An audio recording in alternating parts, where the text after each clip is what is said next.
The House will be in order.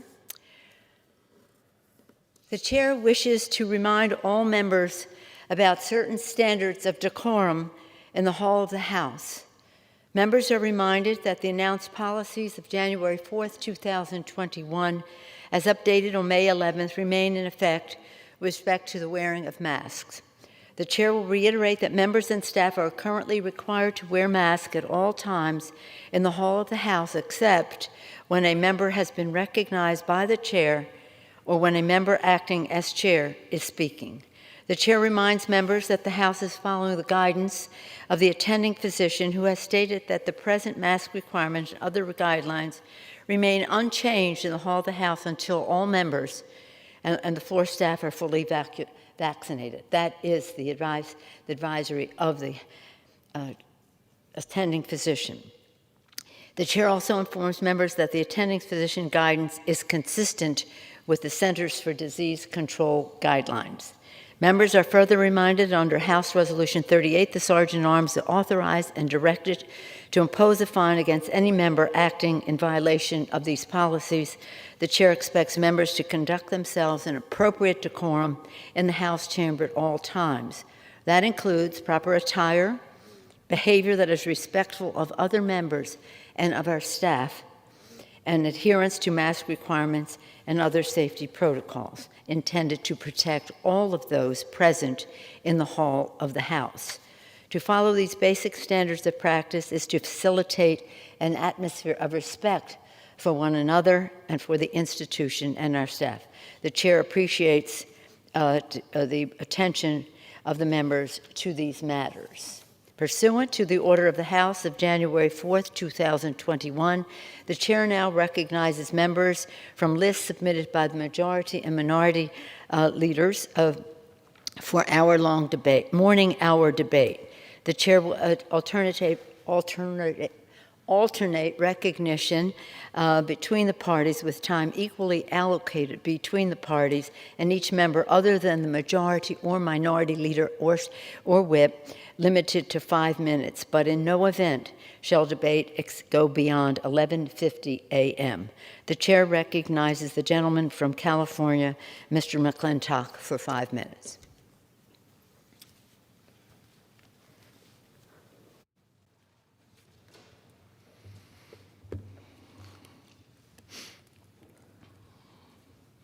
Madam Speaker, when the Democrats passed Mr. Biden's $1.9 trillion spending spree in March, a lot of people got a lot of free money, thousands of dollars in many cases. But the bill's already coming due for that free money, and as many of us warned, well, it turns out that free money is very expensive. Indeed, it turns out that the very same families most harmed by the lockdowns will be the most harmed by paying the bill for the lockdown relief. It comes to about $15,000 for an average family, and the first installment is reflected in the rising inflation sapping the purchasing power of working families. Government cannot put a single dollar into the economy that it is not first taken out of the same economy. When government spends a dollar for you, it's already decided to take a dollar from you, and it can only be taken back in 3 ways: from your current earnings through higher taxes, from your future earnings through borrowing, and from your savings and purchasing power through inflation. There is no other way to pay for every dollar that government spends. And inflation is the most insidious of these taxes because it silently hollows out everything that a family labors to achieve. Anyone who's gone near a gas station or a grocery store in the last few months can now see where their relief checks came from and how they're going to be paid back. The Democrats shut down productivity with their lockdowns, and then they flooded the economy with dollars.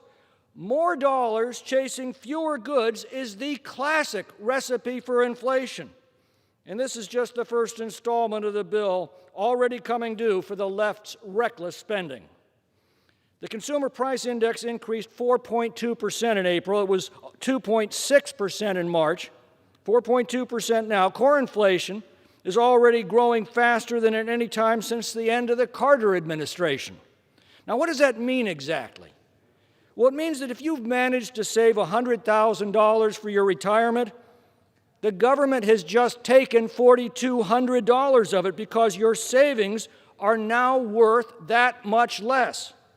Your balance hasn't declined, but its purchasing power has lost $4,200. Check your grocery bill or your utility bill. How much more are you spending to put food on the table or heat your home? Now, there are other bad policies at work as well, green energy, for example, but a big part of that difference is your inflation tax, paid directly from the reduced purchasing power of your money. And that's true of everything you buy. And it doesn't stop there. The Democrats are promising a massive increase in corporate taxes while assuring the gullible not to worry, only the corporations will pay it. But corporations don't pay corporate taxes, you do. You pay them as a consumer through higher prices, you pay them as an employee through lower wages, and you pay them as an investor through lower earnings. Your 401k, for example, there's no other way that a corporate tax can be paid. And the resulting reduction in productivity will further feed their inflation tax. The Democrats' sick joke is this: everything that the government has handed out to your family is already being taken back from your family through higher prices, and that pain is only beginning. What makes the Democrats think that socialism will work any better here than every other country that has tried it? It consistently produces shortages, unemployment, inflation, poverty, and malaise wherever it's imposed. And I'm afraid we will continue down this dismal path until Americans awaken to the simple economic realities that the democratic socialists have now unleashed upon our country. In his inaugural address, Thomas Jefferson surveyed the boundless bounties of our nation, and he asked, with all these blessings, what more is necessary to make us a happy and prosperous people? Still one thing more, fellow citizens, a wise and frugal government, which shall restrain men from injuring one another, shall leave them otherwise free to regulate their own pursuits of industry and improvement, and shall not take from the mouth of labor the bread it has earned. This is the sum of good government. Madam Speaker, Americans deserve a wise and frugal government, but it's not enough to deserve it. We have to demand it at the ballot box. I yield back. The gentleman yields back. The chair recognizes the gentleman from California, Mr. Connor, for 5 minutes. Thank you, Madam Speaker. I rise today to talk about President Biden's tax plan with some basic facts. President Biden proposes no tax increases on 99% of Americans, and this chart illustrates that. With 154 million Americans, not a single American in the 99% is going to pay a dime more. In fact, they're getting a tax cut. We're giving them a tax cut with the child tax credit. We're giving them a tax credit with the earned income tax credit. So the obfuscation on the other side to convince 99% of Americans that somehow their taxes are going to go up when President Biden is delivering a tax cut for them is just factually false. It's factually false. What does this mean? If you work in manufacturing, if you're a nurse, if you're a teacher, if you're a doctor, if you're a lawyer, most likely your taxes aren't going up for the 99%, not just in the working class, in the middle class, in the upper middle class. Your taxes are not going up, they're going down. In fact, the president has extended Trump's tax cut for those who are making under $75,000. It's important we get those facts, and I want the American people to look at this chart. If you really fall in that sliver of the top 1%, your taxes are going up. If you're everyone else in the 99%, your taxes aren't going up, they're going down in most cases. So people wonder, how in a democracy wouldn't we want this? How wouldn't we want those who are going to make the most in the tiny 1%? Why wouldn't the 99% want them to pay a little bit more? You know what? It turns out that the top 1%, and let's just be clear, if you make over $538,000, you're in that top 1%. I personally don't know a lot of even doctors or lawyers or others who are making more than $538,000 a year. But if you're in that 1%, you have made $4.8 trillion over this pandemic. $4.8 trillion. And the billionaires, the over 600 billionaires, they've made $1.6 trillion over the pandemic. I know a lot of them are in my district. We've had the digitization of the economy. They're making a lot of money. Some of them are brilliant. Guess what they tell me? They can afford to pay a little more. You know what the market cap of companies in my district is? $10 trillion in Silicon Valley. That's more than the GDP of Russia. It's more than the GDP of most countries. I laugh when people say this tag of socialism. My district is producing the most wealth in the world. The people there who say we want to pay a little bit more aren't socialists. They're wealth generators. But here's what they know. They fall into this 1%. And they're saying, we've made trillions of dollars, we've made billions of dollars, we'd like to pay a little bit more so everyone could have health care and education and nutrition in this country, and we're fine with other people in the working and middle class getting a tax cut. That is the president's policy. It's a policy of helping working class Americans, middle class Americans, upper middle class Americans, and asking those who have done well to do a little bit more for our country. And it's a policy against inherited wealth, because we are Americans. We don't believe in feudal estates. We don't believe what the law is right now, that if you buy $1 million of Facebook stock and that becomes $10 million, and then you want to give it to your kids, that your kids don't have to pay tax on the appreciation of $9 million. We don't think that's right. We don't think you should be able to transfer wealth without paying any tax. That's not the American way. That's what they used to do in old Europe, feudal estates, passing wealth generation to generation. That's the party of aristocracy, and that's what the Republicans would have you believe. We're the party of free markets, free enterprise, new entrepreneurs. We're the party of economic growth for everyone. We're not the party of dynastic wealth. If you believe that everyone should have a shot in the free market economy, that you should have economic growth for everyone, opportunity for everyone, if you're against dynastic wealth, if you believe those who have made $4.8 trillion can pay a little bit more and you can have tax cuts for the working class and middle class, you should support President Biden's tax plan. I yield back my time. The gentleman yields back. The chair recognizes the gentleman from Texas, Mr. Gonzalez, for 5 minutes. Madam Speaker, I rise today to highlight the crisis that's happening on our southern border. You know, my district, Texas 23, represents 820 miles of Texas and Mexico border. That's 40% of our southern border. And I will tell you, the Biden border crisis is as bad as it's ever been, and it is only getting worse. Over 20,000 unaccompanied children have entered into our country, and that number is only rising. So you see, these children don't have a voice. These children aren't represented. These children are nothing more than a stat on a paper, and that is wrong.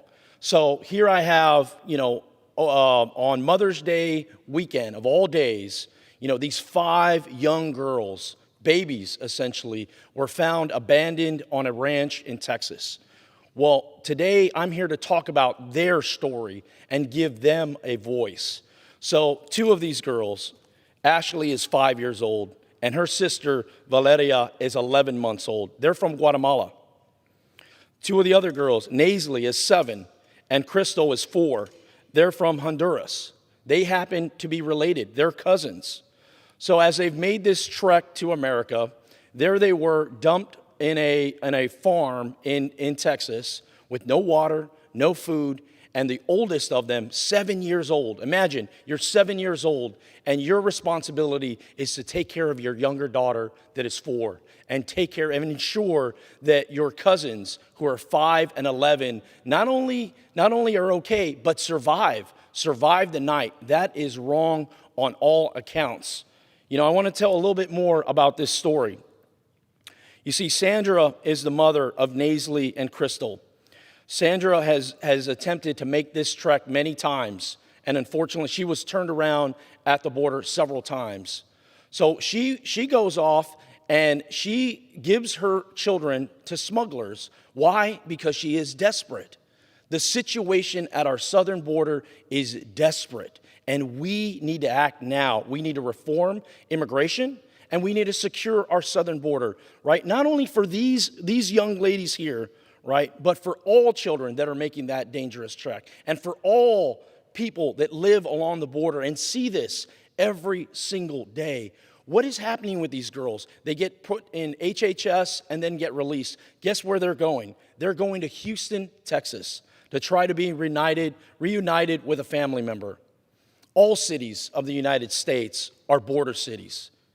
All states of the United States are border states. This crisis has continued to spiral out of control, and we, here in Congress, as well as the administration, must come together and reform immigration and secure our southern border. With that, I yield back. The gentleman yields back. The chair recognizes the gentleman from Connecticut, Mr. Hines, for 5 minutes.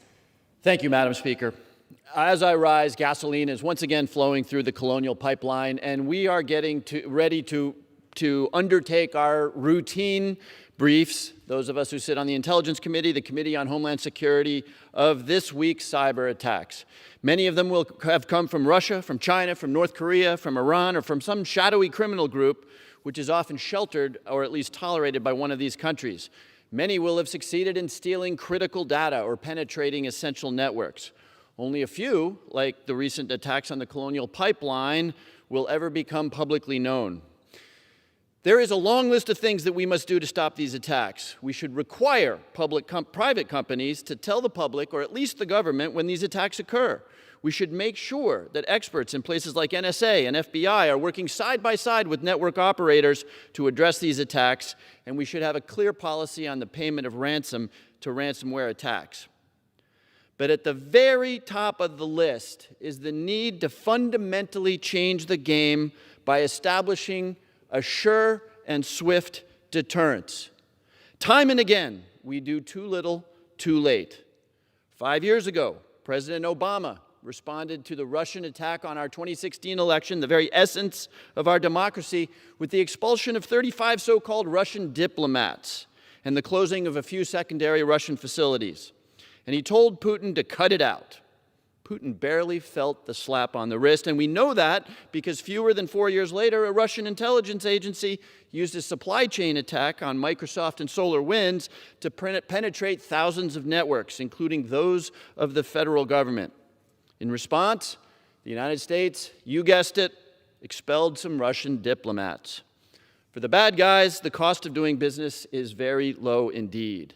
It is time to strike back using our unparalleled offensive cyber capabilities with the ferocity and precision, and yes, the proportionality, that these and many other cyber attacks would have provoked had they been undertaken kinetically. Let's hurl the full weight of the American legal, diplomatic, and cyber capabilities against DarkSide and the organizations or countries that assisted it. There is no reason why our immense power, if applied, can't result in jailed hackers, businesses sanctioned into bankruptcy, emptied bank accounts, and melted computers. The same goes for Putin, who draws no formal distinction between the Kremlin and the private groups who supply it with propaganda, mercenaries, and hacking services. Putin respects only the Machiavellian language of force and retribution. For him, all else is tactical. So let's demonstrate the cyber capabilities we have spent billions of dollars developing. Let's make sure that he and the oligarchs who support him feel the fear and anxiety felt by millions of Americans contemplating crashed email systems and gasoline lines down the street. The objection to my arguments has always been consistent, that as a highly networked nation, we're particularly vulnerable to a cyber tit-for-tat. In a cyber exchange, the Russians or the Chinese or the Iranians might choose to attack our critical infrastructure, like, say, a gasoline pipeline. Yes, there is risk, but that risk must be weighed against the fully unacceptable status quo. Now, hitting back isn't the only answer, it's part of the answer. In this new world, a credible deterrent must be combined with clearly articulated international rules, norms, and an understanding of our national doctrines. All the things that helped keep the Cold War with the Soviets from becoming hot. Above all else, however, it's time to change the game and impose meaningful costs that will finally deter our adversaries. Until we do, we're all just waiting for the next Colonial Pipeline attack. Thank you, Madam Speaker. I yield back the balance of my time. The gentleman yields back. The chair recognizes the gentleman from Texas, Mr. Nels, for 5 minutes. Madam Speaker, I stand here today after speaking with business owners across my district and the country. I've heard story after story of businesses struggling to get entry-level minimum wage workers back to work. And why is that? Why is that? Because they're actually having to compete not against COVID or lockdowns, but against the federal government to get employees back to work. In my home state of Texas, you can make up to $535 in unemployment insurance, but add in the additional $300 per week payments that came from the federal COVID relief, and that's $835 per week not to work. That's not to work. That equates to nearly $21 an hour. That's exactly why Texas and 20 other states have opted out of federal COVID unemployment insurance benefits. But there are still states where business owners are being forced to compete against the federal government for employees. My own brother Tyler, who owns a construction company in Wisconsin, told me business has picked up for him. What a blessing. Now he's trying to hire additional employees to grow his business. He's just got one problem. Folks are telling him they're making more sitting at home at $17.50 an hour. They tell him if he wants them to work, he's going to have to pay them $25 an hour.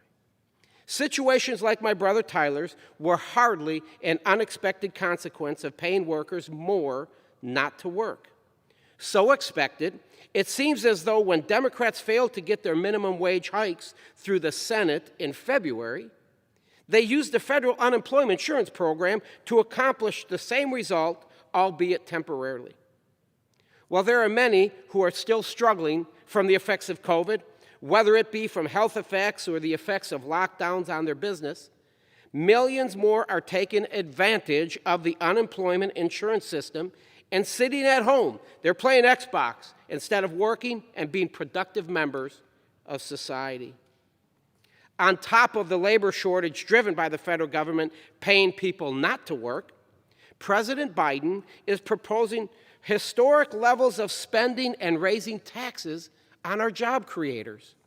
His multi-trillion-dollar proposals, like his $2.3 trillion American Jobs Plan and $1.8 trillion American Families Plan, will cost thousands of jobs through tax hikes amid an already struggling market. What message does raising the corporate tax rate send to job creators when they're trying to rebuild in the aftermath of the pandemic? It sure sounds like we're telling them to take their business overseas or hire less. To bounce back from the Biden administration's dismal job reports in April, which showed just 266,000 new jobs added, certainly underperforming the Dow Jones estimate of 1 million new jobs, we need to be stimulating economic opportunity and growth with less taxes and less regulation, which will create good paying jobs that encourage people to get back into the workforce. What won't fix our struggling economy is throwing money at the problem, which seems to be everything the Washington swamp knows how to do. The liberal tax and spend model is failing our economy and failing the American people. Gas prices are up, homes are more expensive, and the per pound cost of copper is more than double than it was just 12 months ago. We're not going to spend our way out of this mess with trillion-dollar programs that do nothing but serve liberal special interests. We do it by letting the free market flourish through lower taxes, lower regulation, and more economic freedom. This model worked under President Trump, who delivered record lows in unemployment for blacks, Hispanics, Asian, and women, and it will work again. If only the Biden administration will put the American people first and not special interests. I yield back. The gentleman yields back. The chair recognizes the gentlewoman from Illinois, Ms. Underwood, for 5 minutes. Thank you, Madam Speaker. Last week, we passed a resolution dismissing the last House election contest of the 2020 cycle in the 14th District of Illinois. Before this resolution came to the floor, the Committee on House Administration approved it with unanimous bipartisan support. I am incredibly honored that my community chose me to represent them in Congress again, and I look forward to a productive term. But I am not here to take a victory lap. This is an important moment, not because of which candidate won, but because the constitutional rights of my constituents were upheld, despite my opponent's efforts to disenfranchise the very people he sought to represent. Much like the previous president, my opponent ignored voters' voices by declaring himself the winner days before the results were in. Once the votes had been tallied, he again joined the former president in making baseless allegations of fraud and conspiracy. After a careful consideration of the merits of his case, the committee found that my opponent's many arguments about supposed irregularities failed to add up to a credible claim to the result he wanted. Exhibiting the utmost disrespect for his own would-be constituents, he even went so far as attempt to invalidate thousands of ballots under a technicality that the Illinois Supreme Court had already deemed invalid under both the state and federal constitutions.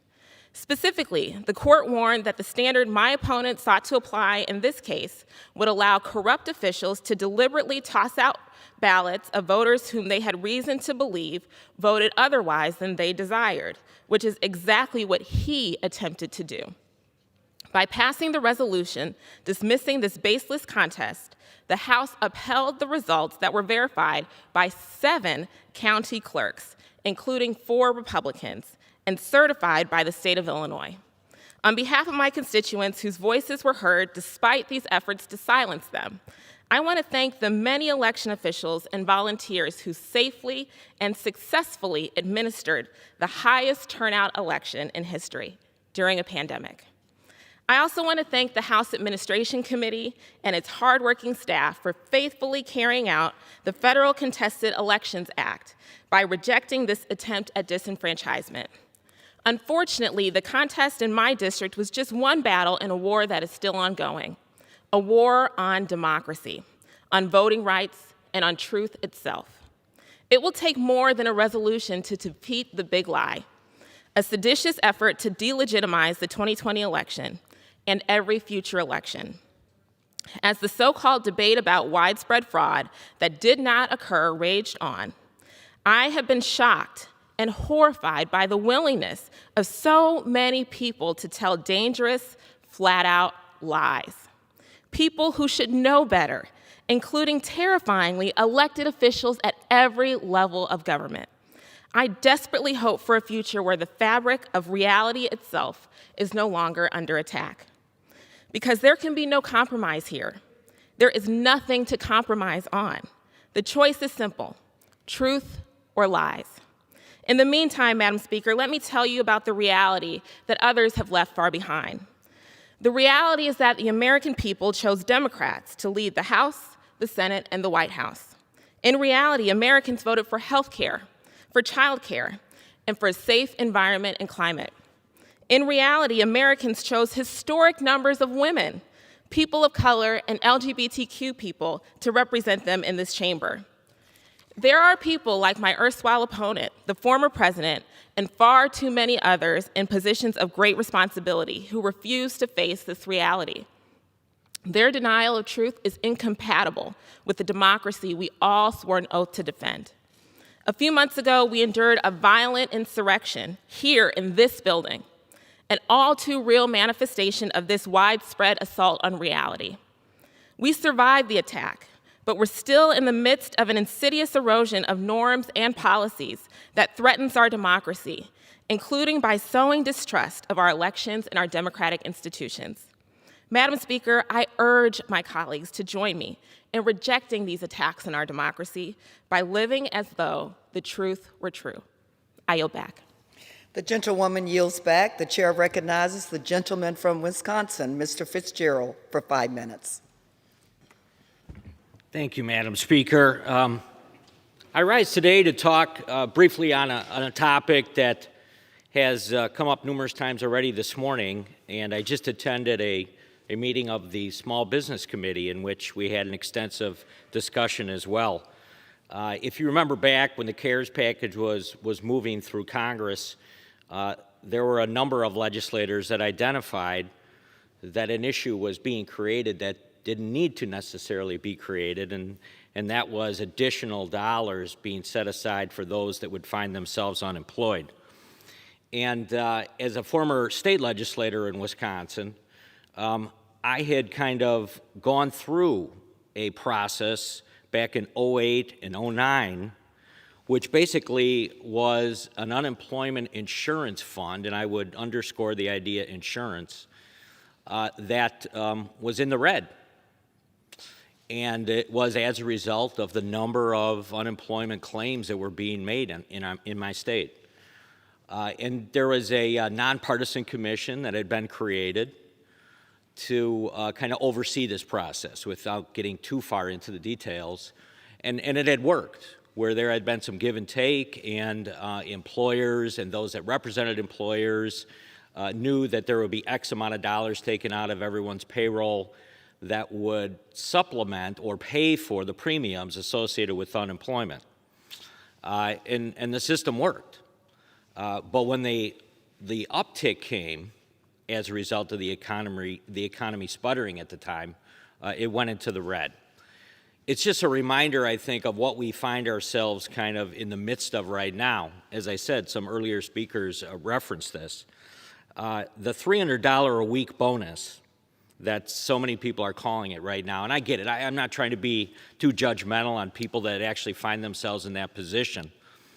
But what we're hearing from employers is that as a result of the new dollars being in that unemployment system, it's doing two things.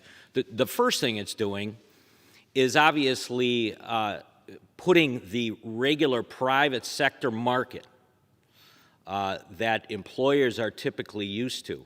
It's forcing them to kind of either increase wages to the point where it doesn't work for them. It just won't work for their small business model.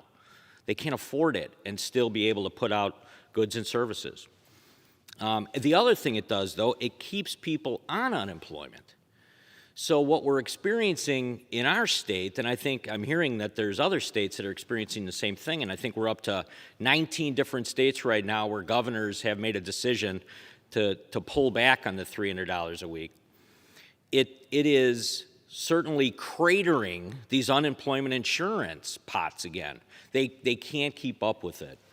So I'm here today to just tell, I think, the constituents of Wisconsin, but really nationwide, as we see state by state and the economy kind of moves in one direction, that there has to be a change. It's not a partisan issue. Something has to give here in the short term, and I would certainly hope that President Biden would take a deeper look at this.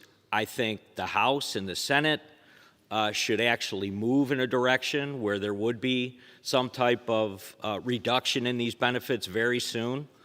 And I'm very worried about this whole idea that there are a number of individuals out there right now that I think find themselves in a position where, they're going to wait.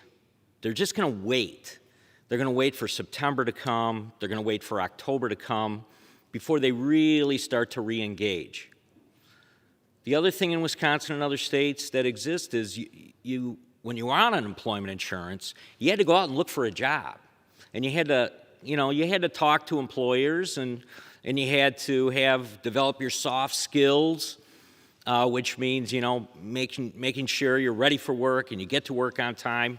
And I'm a little concerned that the pandemic has had a direct effect on that as well. So, Madam Speaker, I just wanted to be here this morning to highlight these issues again, and I would like to work with the other side of the aisle. I would like to work with the President to make sure that we can find a way of reversing what I think is a path that's really going to jeopardize our entire nationwide economy. And I yield back. Thank you. The gentleman yields back. The chair recognizes the gentleman from Illinois, Mr. Quigley, for 5 minutes. Thank you, Madam Speaker. I rise today to discuss what we must do to prevent the next pandemic, and why it is not only a global health issue, but also an environmental one.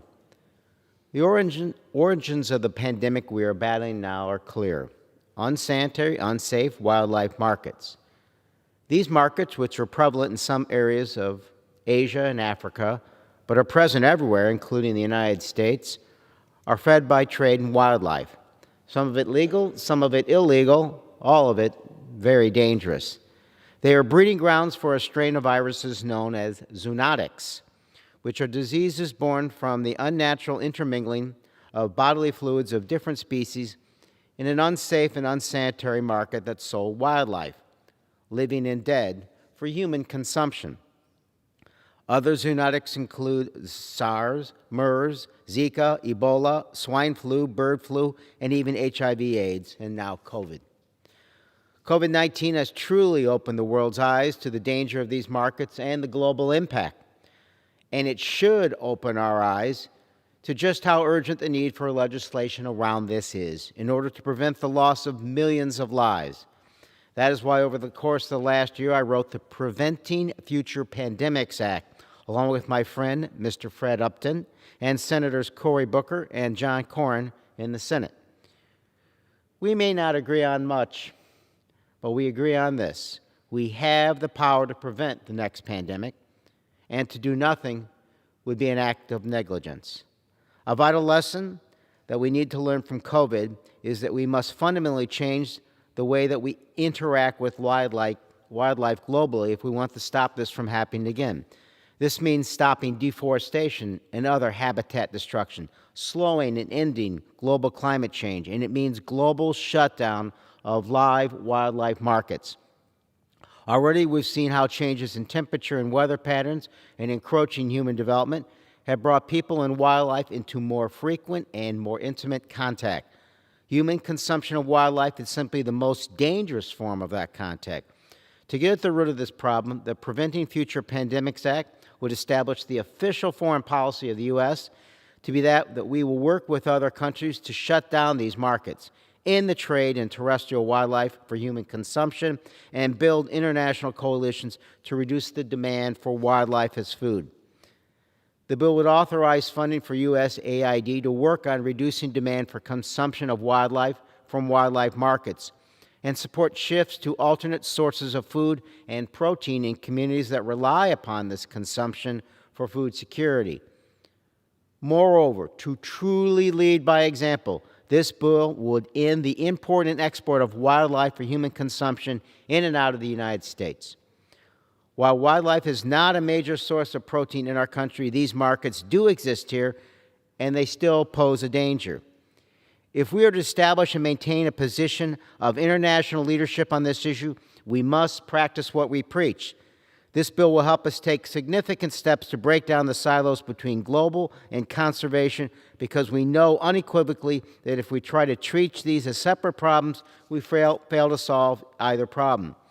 After the economic and social devastation of the past year and the way that COVID-19 has upended all of our lives, it is my view that the Preventing Future Pandemics Act is a national security bill. It is a conservation bill, an animal wildlife bill, a small business bill, travel industry bill, manufacturing bill, retail, mental health, and housing bill, and a public transit bill, a bill to protect our lives and livelihoods from the threat of human consumption of wildlife and the associated wildlife trade. I urge my colleagues on both sides of the aisle to rally around this in order to potentially save the world from suffering the consequences of inaction and standing by hopelessly as we watch another pandemic ravage our world. The next pandemic can be stopped, and the Preventing Future Pandemics Act is a vital first step. Let's do it together. Thank you, and I yield back. The gentleman yields back. The chair recognizes the gentleman from Nebraska, Mr. Bacon, for 5 minutes. Thank you, Madam Speaker. I agree with the comments of many of my colleagues on both sides of the aisle, expressing grave concern over the President's decision to establish a date certain for the withdrawal of all U.S. military forces from Afghanistan. I believe this decision is deeply misguided and is damaging to the long-term national security interests of the United States and our allies. The straw man argument of ending forever wars might be a convenient campaign slogan, but it is strategically naive and deeply offensive to those who have volunteered to fight to ensure that the very organization which attacked us on September 11th, 2001, is incapable of ever doing it again. This is their job. It's a job that I did on 4 deployments. And it's our sworn duty. It's their sworn duty. They are proud to do it, and we honor them for it. The truth is, our force levels in Afghanistan are a fraction of what they once were and have been steadily decreasing for years. Maintaining a small residual force is not an unaffordable or unsustainable burden. More than any other deployment in the world, the U.S. and NATO presence in Afghanistan delivers tangible strategic benefits to the U.S. at a relatively small and ever-decreasing cost, not to mention the immense humanitarian benefit to the people of Afghanistan itself, especially the women and the girls. The recent violence committed by the armed forces in Afghanistan only proves that the Taliban, the Al-Qaeda, ISIS-K clearly see this announcement as a full-fledged capitulation and reveals their true nature as untrustworthy and savage. A military withdrawal must always be based on conditions, not a calendar. By establishing a specific date, we're simply surrendering the hard-fought leverage we've gained over 2 decades and are inviting the Taliban to embark on a vicious reign of terror against the Afghanistan people. Furthermore, as a military man, I'm utterly dismayed that we did not take the necessary steps to secure and prepare standoff basing in the region to protect power when needed to conduct counterterrorism operations and to support the Afghan national defense and security forces before announcing the withdrawal. We put the cart before the horse. We now have a moral obligation to ensure that the Afghan security forces can continue functioning with the proper military and financial support to keep the Taliban from once again plunging Afghanistan into darkness. Finally, and most urgently, we must honor our promises and keep faith with our partners and allies. Our values must remain the foundation of our foreign policy. If our partners and allies lose faith in our ability to back them up, we willingly cede the field to an enemy who seeks our destruction. It is now, unfortunately, a moral imperative to find a way to expedite the safe passage of the very people that stood by us for nearly 2 decades. They have been loyal to our shared mission and sacrificed so much to the pursuit of democracy. Their safety must be an absolute priority for this administration. So far, we have not observed sufficient urgency in developing an interagency plan to do this and in requesting the necessary resources and authorities from Congress. If we don't do this, the Afghans who helped our military will be hunted down and murdered by the Taliban. We must ask ourselves, did we learn anything from our clumsy withdrawal from Iraq in 2011? The only thing more expensive than maintaining a moderate level of stability in a country like Afghanistan is the bloodshed and cost we will bear if we are forced to return. And this is not an academic hypothetical consideration, nor is it a partisan issue. Like many others on this side of the aisle, I repeatedly and publicly expressed my deep concerns over President Trump's impulse for a hasty withdrawal. The Taliban is still allied with al-Qaeda. If the Taliban prevails after our withdrawal, it is very likely that al-Qaeda will once again have a safe haven to conduct terrorism. And this is the very reason we invaded Afghanistan in the first place. Fortunately, pushback from Congress in the previous administration slowed the withdrawal process while retaining negotiating leverage and key counterterrorism capabilities. Unfortunately, from my vantage point, this latest decision has abandoned any semblance of strategy. It is a retreat. This hasty withdrawal is a tragic mistake, and we're going to regret it. I urge the President to change course before it's too late. Madam Speaker, I yield back. The gentleman yields back. The chair recognizes the gentlewoman from Virginia, Ms. Spanberger, for 5 minutes. Madam Speaker, I rise to remember the life of a courageous, kind, and selfless Virginian, Mike Leasick. Service was an unwavering part of who Mike was. Throughout his career, Mike served as an Air Force firefighter, an assistant fire chief with the U.S. Department of Defense, and the assistant chief at the Huguenot Volunteer Fire Department in Central Virginia. As an Air Force firefighter, Mike deployed twice to the Middle East, and after coming home to Powhatan County, he was proud to serve in his local volunteer fire department. He cared deeply for his community and his country. A few years ago, Mike was diagnosed with multiple myeloma, a blood cancer linked to the dangerous conditions of his service as an Air Force firefighter. I first got to know Mike because the VA did not recognize this connection, and he wanted to do something about it. He wanted to learn more about how the system could be changed for the better, and for the benefit of his fellow servicemen and women. This fight was not just about getting the support that he needed. Rather, it was about the thousands of firefighters just like him who faced this challenge. Mike truly wanted every veteran firefighter to get the care they deserved. Mike passed away earlier this year at the age of 41. He was dedicated to his community and the safety of his neighbors, and above all, his family. It was my honor to have him as a constituent. Mike leaves behind a family and a community that deeply cared for him, and he leaves behind a cause that is worth championing. Across the board, firefighters are more likely to be exposed to certain carcinogens. They are more likely to suffer certain diseases and illnesses because of their career, and they experience higher rates of cancer than the general U.S. population. This connection is well documented by scientific research, but it is yet to be recognized by the VA, the federal agency entrusted with caring for those who have borne the battle. Military firefighters put their lives on the line each day, not just to defend our country, but also to selflessly defend their fellow service members. But to this day, thousands of veteran firefighters are left uncovered by the VA for certain types of cancer treatment. Earlier this year, I reintroduced the Michael Lesick Military Firefighters Protection Act in Mike's name to fix this longstanding issue. This bipartisan legislation would make sure diseases like Mike's are recognized as presumptive service-connected disabilities. By recognizing the long-term effects of military firefighting and the diseases that can arise from this career over time, our bill would provide much-needed peace of mind and security to thousands of veteran firefighters and their families. It would lift an undue burden off thousands of veterans experiencing severe and often terminal illnesses. Right now, the VA doesn't cover significant treatment costs like those faced by Mike, as the VA, in many cases, does not recognize the direct service connection between firefighting and cancer as a presumptive service-connected disability beyond 1 year following active duty. Our legislation would establish the presumption that veteran firefighters who become disabled by serious diseases, including heart disease, lung disease, and certain cancers like Mike's, within 15 years of separating from active duty, contracted the illness due to their service in the military. By creating this presumption, the VA would be required to provide equitable disability benefits and treatment cost coverage to veteran firefighters like Mike. This legislation has the support of Democrats and Republicans from across the political spectrum, including many who have served our country. Specifically, I'd like to thank my Republican colleague, Congressman Bacon of Nebraska, himself an Air Force veteran of nearly 30 years, for his continued partnership in leading this bill. Thank you for recognizing that this issue should unite us all, because we all represent veterans with stories like Mike's. Even as he was engaged in the battle of his life for his life, Mike was eager to make progress on this issue. When I first reached out to Mike to ask whether he would like to be involved with the legislation, he never hesitated. Mike had already been in touch with our team about some of his issues with the VA. And when asked if he wanted to take up this challenge and make a difference through the legislative process, he said absolutely. He was ready to take up the mantle for his fellow vets. It was his honor.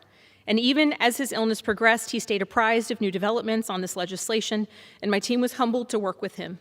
He showed incredible strength and determination that we will never forget.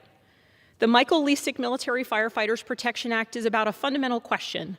How do we show our gratitude and appreciation to those who've served, to those who've put on the uniform, and to those who've worked under hazardous and dangerous conditions to keep their countrymen and their fellow service members safe? The answer is found beyond platitudes, it's found beyond spoken promises, it's found in action, and it is found in delivering the benefits our veterans have earned through their sacrifice.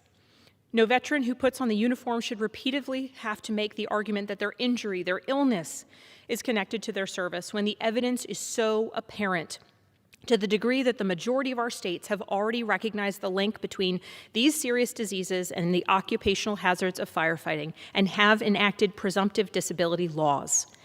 In the case of Mike and thousands of firefighters like him, no veteran should experience a VA that refuses to help cover the costs of treating their service-connected cancer. And as I urge my colleagues to recognize the urgent need to pass the Michael Lesick Firefighters Bill, I am thinking of his wife, Tiffany, and his 3 daughters. Gentlewoman's time has expired. Amory, Aubrey, and Addie. He loved them deeply, and I work in his honor. Thank you, Madam Chair. I yield back. The chair recognizes the gentleman from Virginia, Mr. Klein, for 5 minutes. Thank you, Madam Speaker.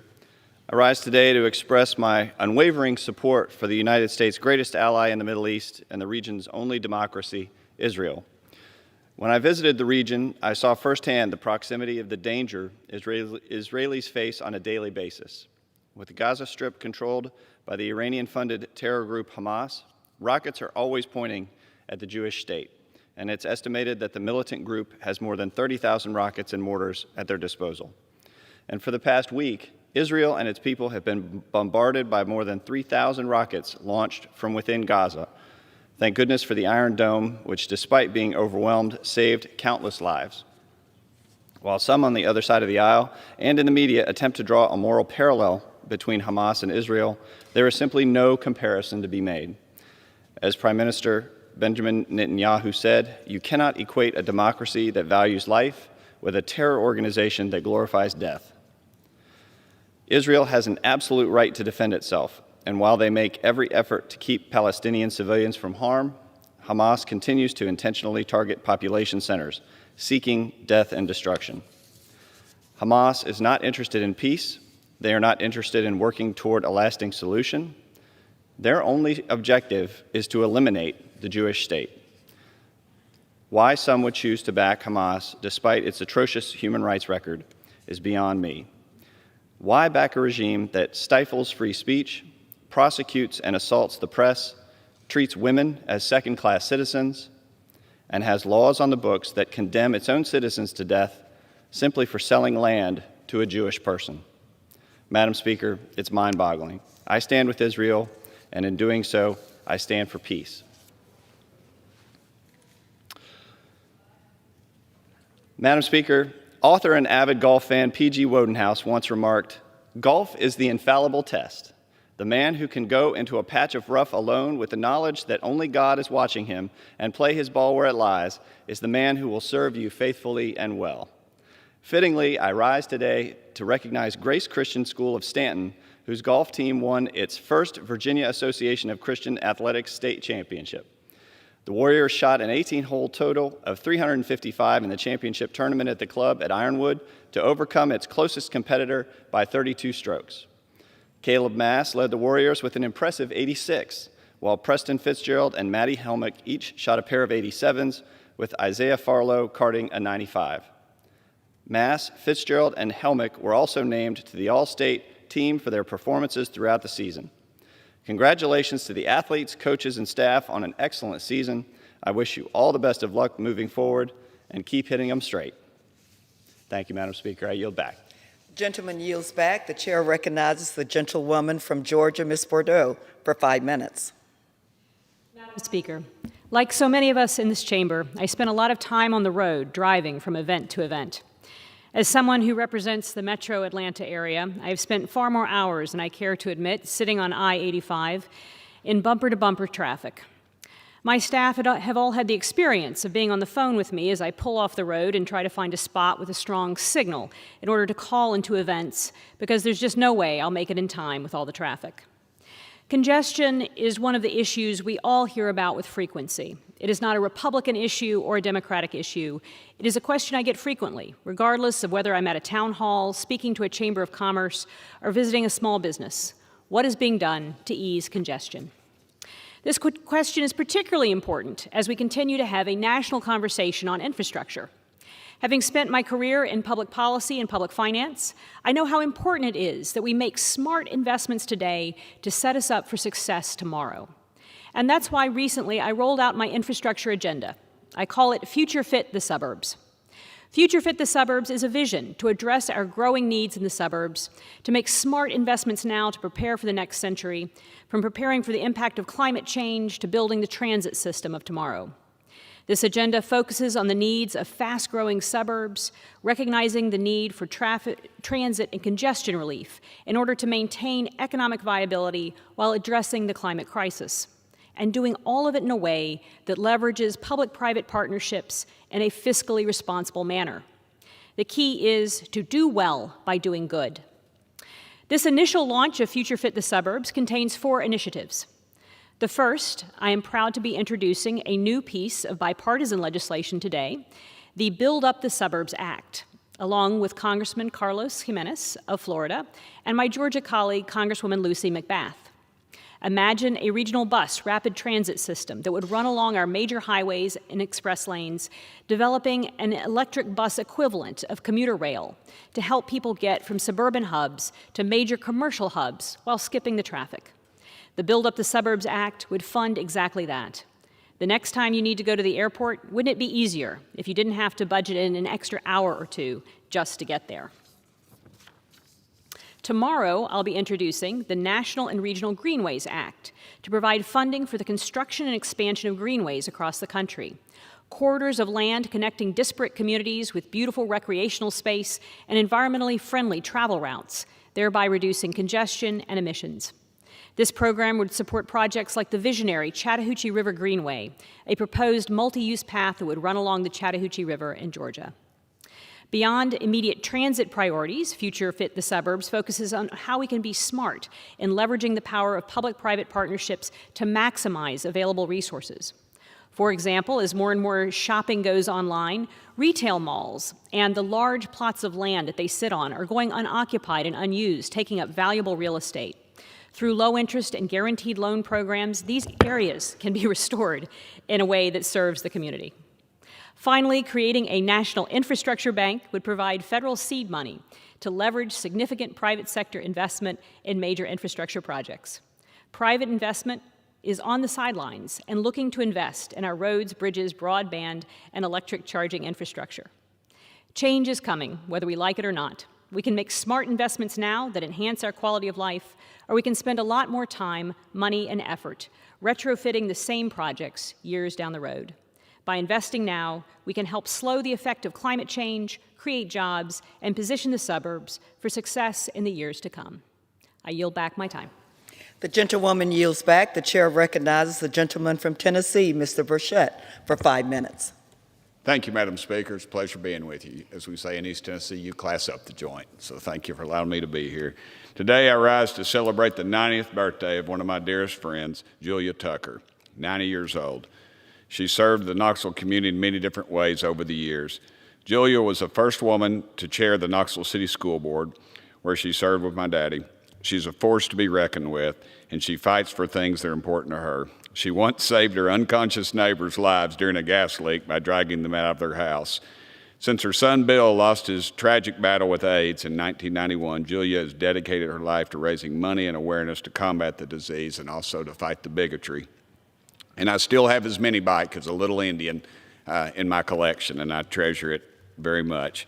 She also honored her son by designing and building Williamswood Castle, which is a castle modeled after a Scottish hunting lodge in Knoxville, Tennessee, Madam Speaker. Bill was a historic preservationist way before his time.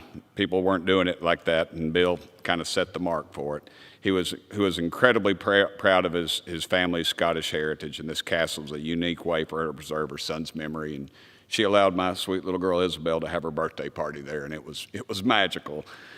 Julia also serves on committees and boards for local organizations. She adopts orphan dogs, I guess me being one of them, and fiercely loves her family and friends every day. When I was mayor of Knox County, I had the privilege of publicly recognizing her exemplary work for the community, and now I'm pleased to stand on the House floor and wish her a very happy 90th birthday.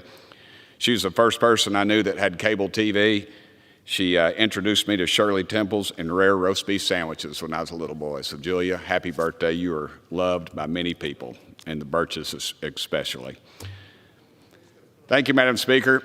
I rise today to honor Corporal Roland Delano Bradshaw, an American hero and Korean War veteran, as Tennessee's 2nd Congressional District's Veteran of the Month. Corporal Bradshaw was rejected 3 times for joining the military during the Korean War because of his partial blindness, but he didn't let that get in the way of his patriotism. With just a 7th grade education and a whole lot of persistence, he memorized the eye chart and was accepted to the United States Army on his 4th attempt. Corporal Bradshaw served in Korea for 18 months, where he worked as a postal clerk delivering mail to his fellow soldiers. While deployed, Corporal Bradshaw earned the Korean Service Medal with Bronze Stars, the United Nations Service Medal, National Defense Service Medal, Meritorious Unit Commendation, and the Republic of Korea Presidential Unit Citation. Following his service, Corporal Bradshaw spent 17 years in American Legion leadership roles, serving as commander at Post 120 for 15 years and as Tennessee's National Executive Committeeman for 2 years. Corporal Bradshaw remains dedicated to his military fraternity to this day. Every year he coordinates Loudoun County's Memorial Day and Veterans Day ceremonies. Our country's heroes are the men and women of our armed forces and those that wear our country's badges. Like Corporal Roland D. Bradshaw, who served and sacrificed for our freedom. Thank you for your service, and brother, I'm truly sorry to hear about the passing of your sweet wife. Thank you, Madam Speaker, and I yield the remainder of my time. The gentleman yields back. The chair recognizes the gentlewoman from Ohio, Ms. Capter, for 5 minutes. Thank you, Madam Speaker. As our nation approaches Memorial Day 2021, I'm deeply privileged to enter into the congressional record the true story of a great soldier and an agonizing battle during the war in Vietnam. The story recounts the superhuman valor of a great Army soldier named John Eade, heroic son of my hometown of Toledo, Ohio. John is held in the highest esteem by all who know him. He's a faithful friend and a true patriot, a superlatively strong soldier, yet a humble, decorated warrior for liberty. Yes, he is a Purple Heart, and more. He has been tested beyond human limits his entire life. He has triumphed against overwhelming odds, including lifelong war wounds, time and time again. In November 1965, Sergeant John Eade, then 21, was deployed in Vietnam, a fire team leader in the 1st Cavalry Division and its ill-fated 2nd Platoon Alpha Company. On November 14, 1965, Sergeant Eade and his team were sent to reinforce their sister battalion that was engaged in very heavy fighting at Landing Zone X-Ray in La Drang Valley. 2 days later, believing the enemy was destroyed and the worst fighting seemingly over, the 1st and 2nd Platoons Bravo were all choppered out. But John Eade and his team left Landing Zone X-Ray the morning of November 17th, marching 10 kilometers to nearby Landing Zone Albany. They were the first to arrive. They established the command post and defensive perimeter, and other companies were still coming up the trail. Sergeant Eade, with Alpha's 2nd Platoon, was sent into the trees to the left while the 1st Platoon went right. That's when the much larger North Vietnamese regiments encamped nearby attacked. Sergeant Eade's platoon was immediately pinned down in ferocious hand-to-hand combat as the North Vietnamese swarmed down on them through the trees. Sergeant Eade reflected it was like a gang fight. It was small groups of us versus small groups of them. It got down to knives. It got down to choking people. Sergeant Eade and his team, Wilbert Johnson, Barry Burnite, and Oscar Barker Jr., tried to outflank the attacking Vietnamese but were badly outnumbered. Eade recounts, Burnite, a machine gunner, was hit in the chest by shrapnel and his gun was disabled. Johnson, his crewman, dragged Burnite 30 meters back to the position of cover in an effort to save him. Eade recounted, it was the greatest feat of human strength I have ever witnessed. I don't know if Burnite was still alive. Johnson and Barker holed up among some trees and continued to fight. Johnson was killed, and Eade was shot in the gut and the right shoulder, forcing him to fire his M16 left-handed. Under RPC fire, Eade said his legs and boots were sprayed with shrapnel that left a large piece stuck in his foot, leaving him unable to walk. Barker tended to Eade's wounds. Everyone else was dead. Eade urged Barker to flee 50 meters beyond the woods where the command element was situated. Barker refused. Shortly thereafter, Barker was shot, and Eade attended him as he slowly died. Eade later reflected, I don't think anyone who studies war doesn't get stuck in the Battle of Thermopylae. It's that thing of standing our ground to the last man. If you had your chance to cut out or stay, you would have stayed. Despite some misgivings, according to official records, the U.S. command post called in a napalm strike on Sergeant Eade's position. As a result, Sergeant Eade was set on fire and severely burned because of the airstrike. He was further weakened, but still alive. He managed to roll in the dirt to put out the flames. Sergeant Eade recalled that among his problems, the napalm proved inconsequential. In fact, he said the napalm served a purpose by flushing the enemy out and gave me an opportunity to reduce the Viet Cong numbers. Later in the afternoon, still conscious but bleeding, he said he was surprised by the sudden appearance of 3 enemy soldiers behind him. There were 3 North Vietnamese looking at me, one with a pistol. Eade said he shot and killed 2, but was shot in the face by the one with the pistol. The small caliber bullet destroyed his right eye socket and shattered parts of the sinus, making it difficult to breathe. He was knocked unconscious. When he came to, the third Vietnamese was gone. Small groups of North Vietnamese continued moving through the area until about midnight, Eid said, and he stopped using his rifle after dark so he wouldn't give away his position. He said he managed to crawl around and throw grenades at some parties he assumed were removing their dead after midnight. The enemy activity ended. He recalls it was a struggle to stay awake. He was on his third night without sleep and believed if he fell asleep, he would be found and killed. Dawn came. He was still alive, though horribly wounded. Around 9 to 10 in the morning, Infantryman Eid said he heard someone moving toward him. He prepared to shoot, but held his fire and then saw the shape of an American helmet. I yelled at them, "Give me some water. I was really thirsty." He looked at me and said, "You're shot in the stomach. I can't give you water." I told him I'd been drinking water all night, but the soldier said no, so I asked him for some morphine. I told him I used mine up on the other wounded. "It really hurts." The soldier said, "You're shot in the head. I can't give you morphine." So I said, "Well, give me a cigarette." They gave me that, and he said he never stopped smoking after that. John Eid was awarded The a Purple gentlewoman's Heart, time has expired. and I would ask the Speaker to also permit me to include in the record by unanimous consent the entire story Without of objection. John Eid, a great American soldier. I yield back. Gentlewoman yields back. The chair recognizes the gentleman from California, Mr. LaMalfa, for 5 minutes. Thank you. I want to speak a little while today on the issue going on with the Klamath Basin, which straddles Northern California and Southern Oregon, and the water supply that has been a long time issue and dispute up there for many purposes: agriculture, hydroelectric power, and endangered fish species, and how these are going to be shared, adjudicated, etc. So currently, the battle in the basin there is how water is going to be delivered to agriculture. Back here last year in 2020, the situation was very dire, where initially 140,000 acre feet was promised to the growers up there, and then they went ahead and started their planting process. They had their crops in the field based on that number. The Bureau of Reclamation decided they were going to pull that back and not deliver that water. We were able to work with the Interior and restore that water so that the crops that were already in the field planted would not die. That massive investment and massive loss to the farmers and to the community would not happen. This year, we have a similar path. In March, the Bureau estimated they would deliver 130,000 acre feet of water, 10,000 acre feet less than last year. This of a water right that belongs in the basin of 390,000 acre feet when fully delivered. And that's where we need to really discuss this today, is that when we're talking about the elevation of the lake here, we have at the full mark, 4143.3 elevation is a maximum lake. The project goes as low as 4136, right down here. So that represents a heck of a lot of water. The farmer's share of this, the 561, is the 390,000 I had mentioned. So currently the lake sits at 4140.4 feet of elevation. So that represents availability of 307,000 acre feet of water supply.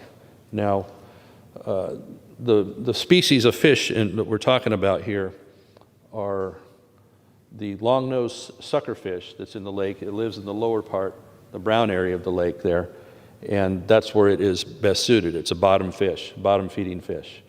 So the problem is that the Bureau of Reclamation, taking the cue from U.S. Fish and Wildlife, has decided that the water that belongs to the farmers and has been adjudicated over time. The Oregon courts have held that these water rights do belong to agriculture. This is after NEPA and the ESA went into effect, Endangered Species Act. Oregon Water Resources Department began the process of detailing and adjudicating these rights. So in reviewing the water rights of all the users in the basin, they noted that the Bureau claimed the reserved water rights apply only to the primary purpose of that water right, which is determined by a 1978 case, U.S. versus New Mexico. The Ninth Circuit determined in an 83 case, the U.S. versus Adair, that this land's reservation was for the purpose of agriculture. So as we apply that to the Klamath Irrigation Area, the KID, the district, took the Bureau of Reclamation to court over its decisions to increase downstream flows for salmon as well as the retention of water for the suckerfish. So they want to retain this portion here for the suckerfish, even though this portion of water does not belong to the Bureau or Fish and Wildlife to use for that purpose. This project was created over 100 years ago for agriculture, deliver water down this A canal through a whole entire system there. This dam was completed, the Link River Dam, in 1921 to help regulate that source.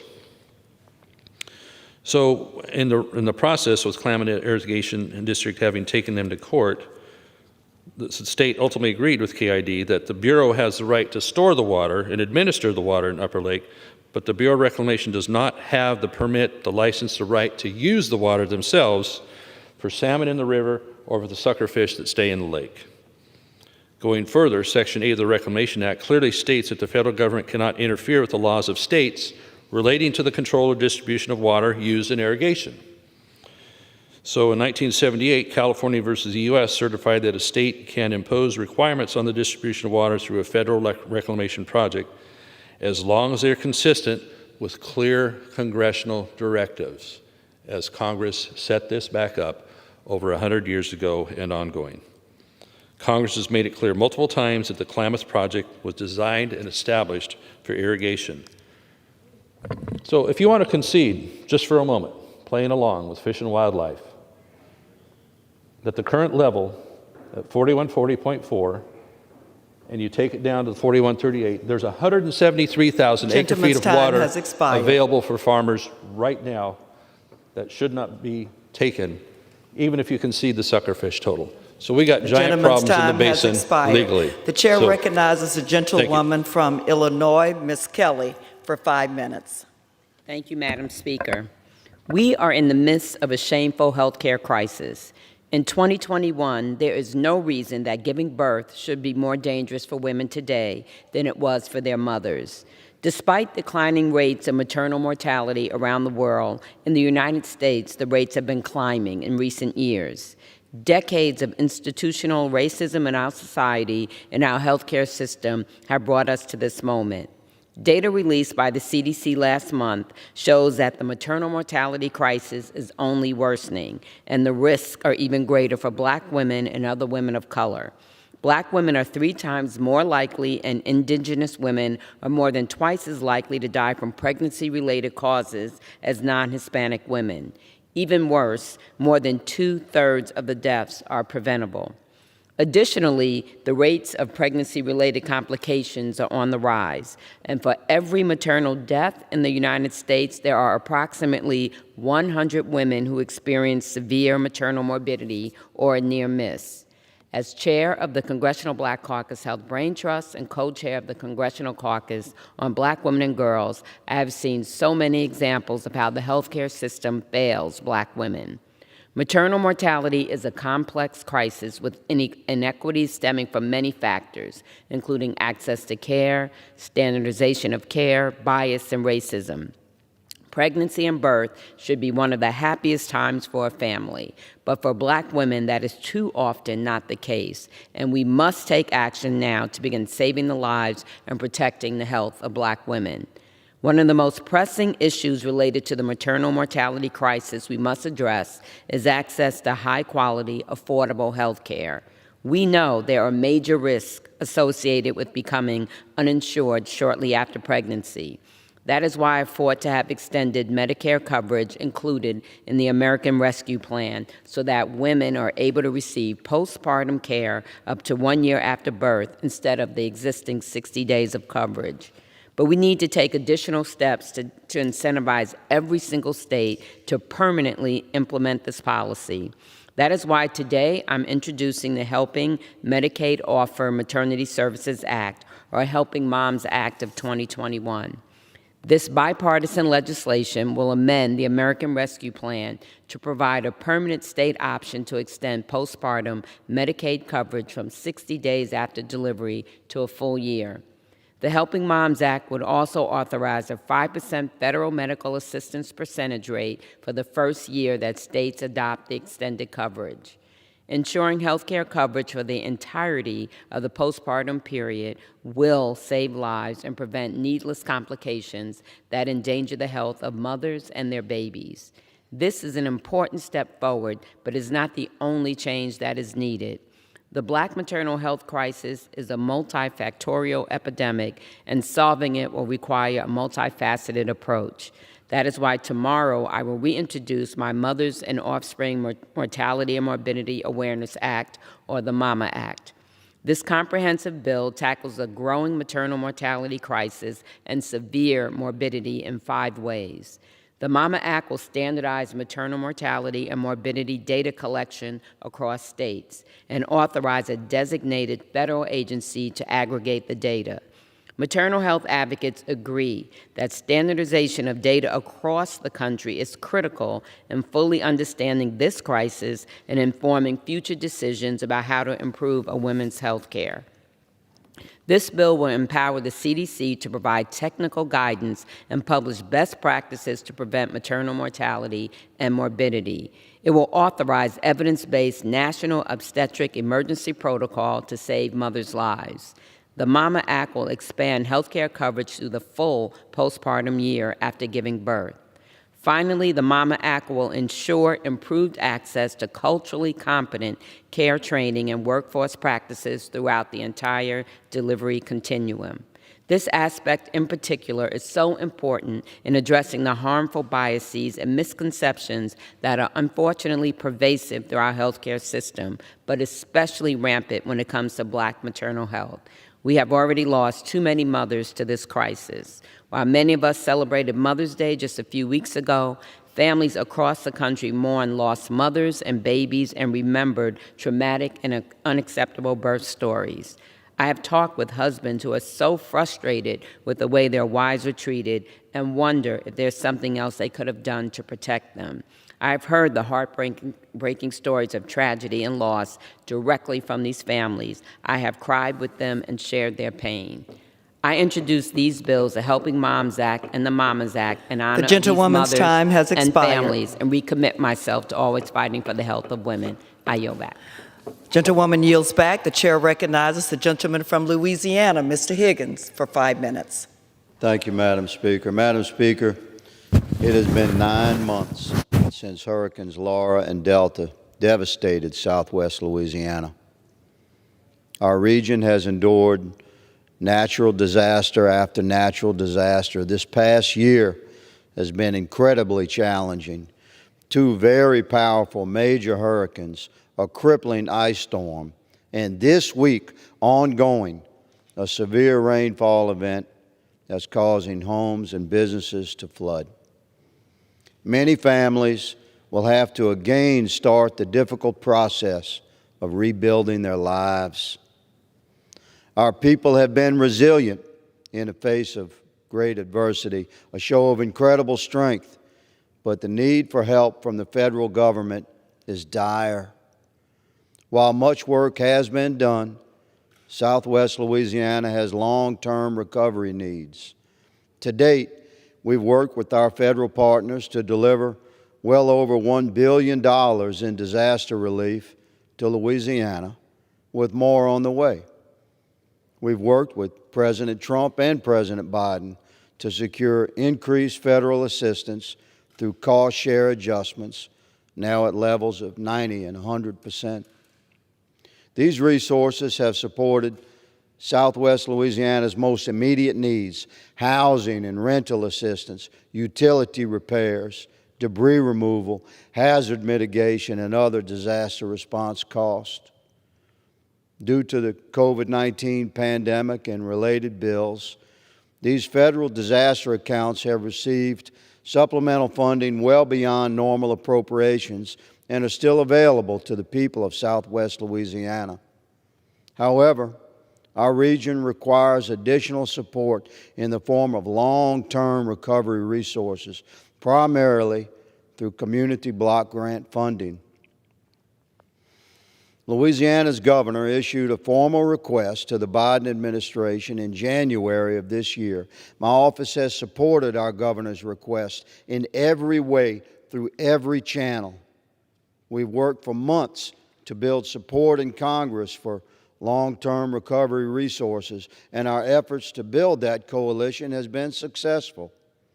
While that support exists broadly, the Biden administration must first respond to our governor's official request for supplemental disaster funding. President Biden must formally request specific supplemental disaster relief from Congress.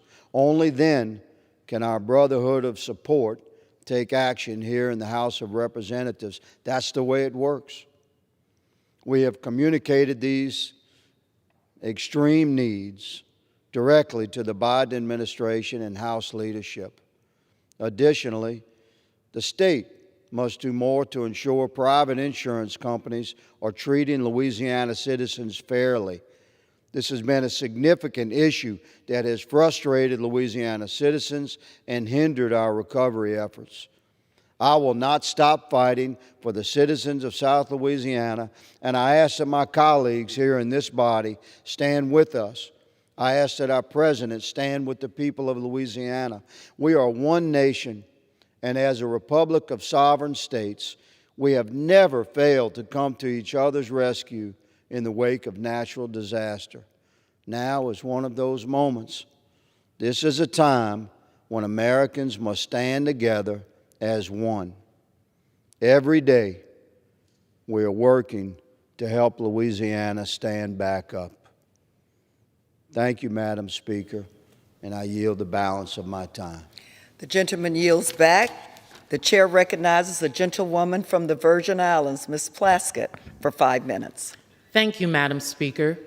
The Virgin Islands of the United States sits at the most southern, most easterly point of the United States.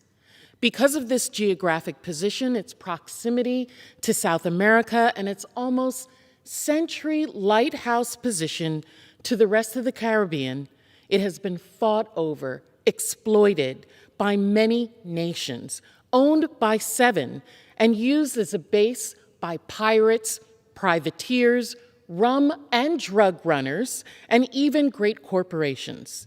Despite so much potential, the benefits of our location, climate, our deep ports, one of the deepest in the Caribbean, our fertile soil, the people of the Virgin Islands have not received equitable return on investment and have instead been the spoils of others.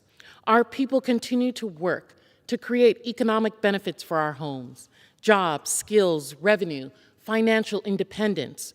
Our journey in oil refining is one such chapter in that search.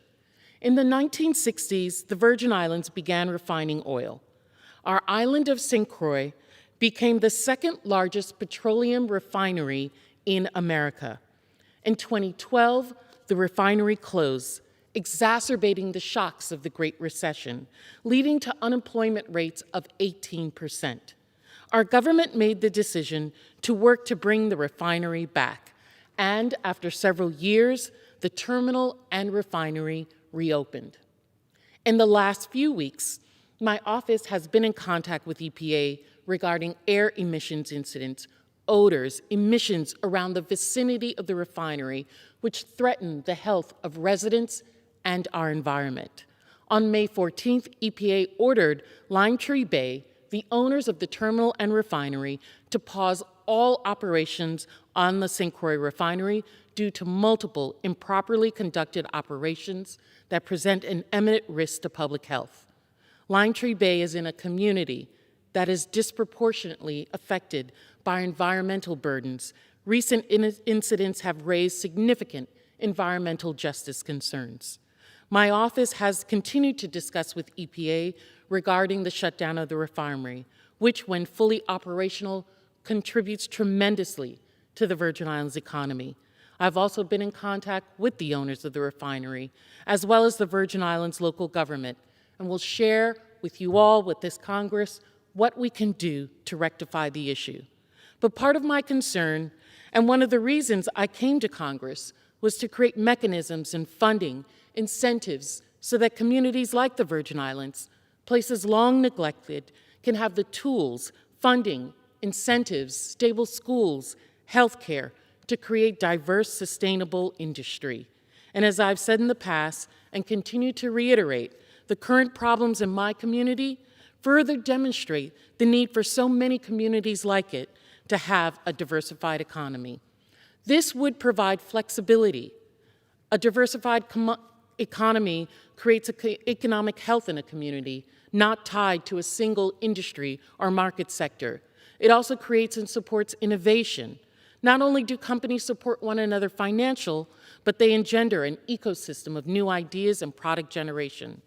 I recognize that funding from the American Rescue Plan should not only be used by the Virgin Islands government to undergird our most vulnerable citizens, our children, mentally ill, our seniors.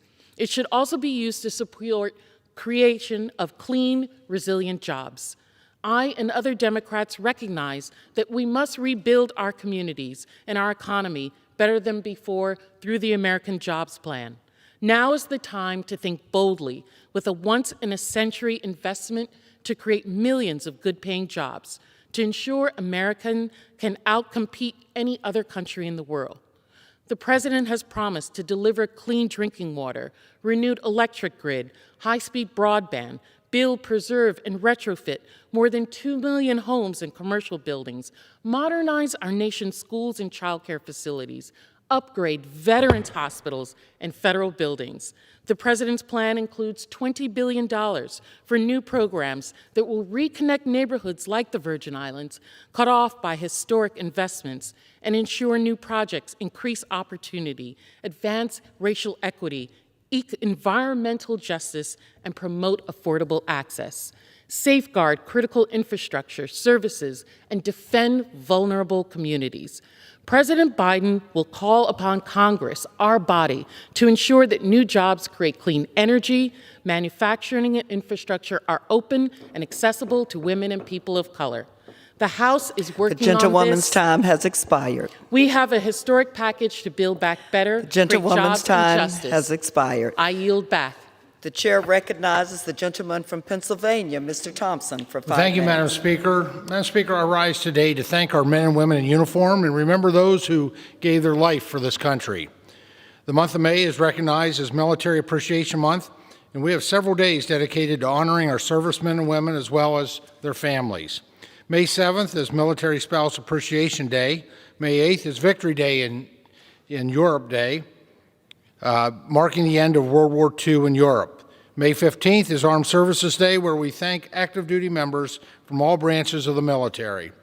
But on the last day of May, we have our most solemn occasion, Memorial Day, where we mourn those that we lost in defense of this nation. The tradition of Memorial Day dates back to 1864 in Boalsburg, Pennsylvania. 3 ladies decorated the graves of fallen Civil War soldiers, and the custom has continued every year since.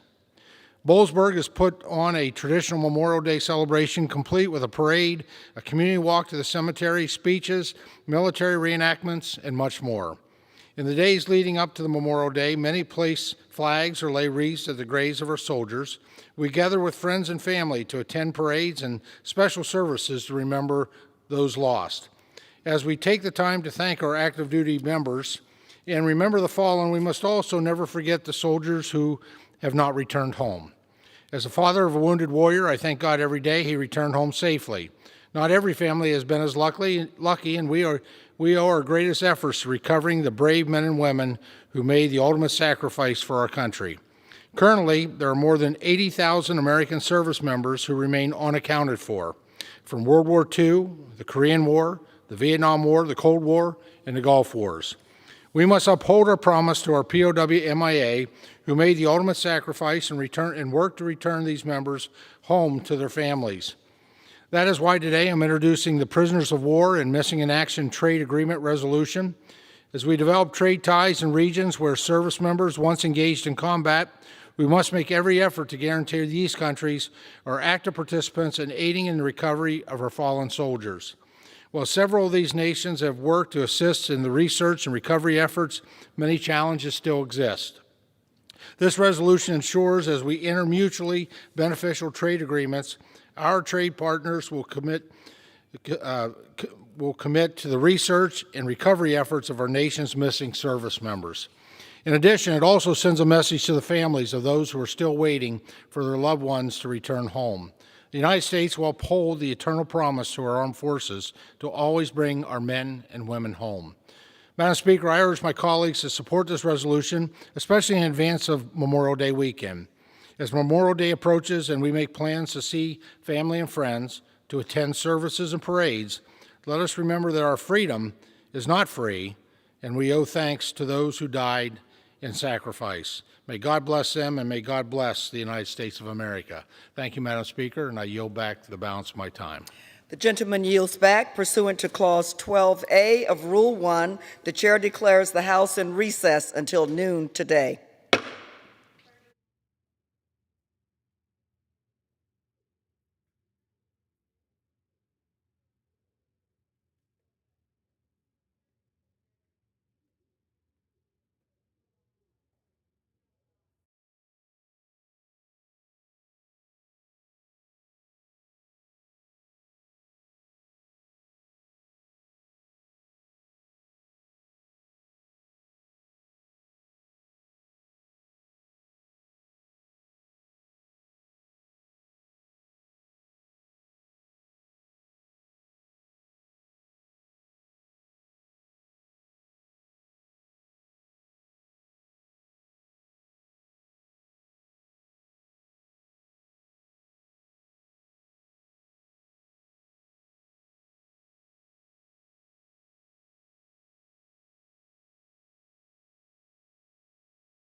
The House will be in order.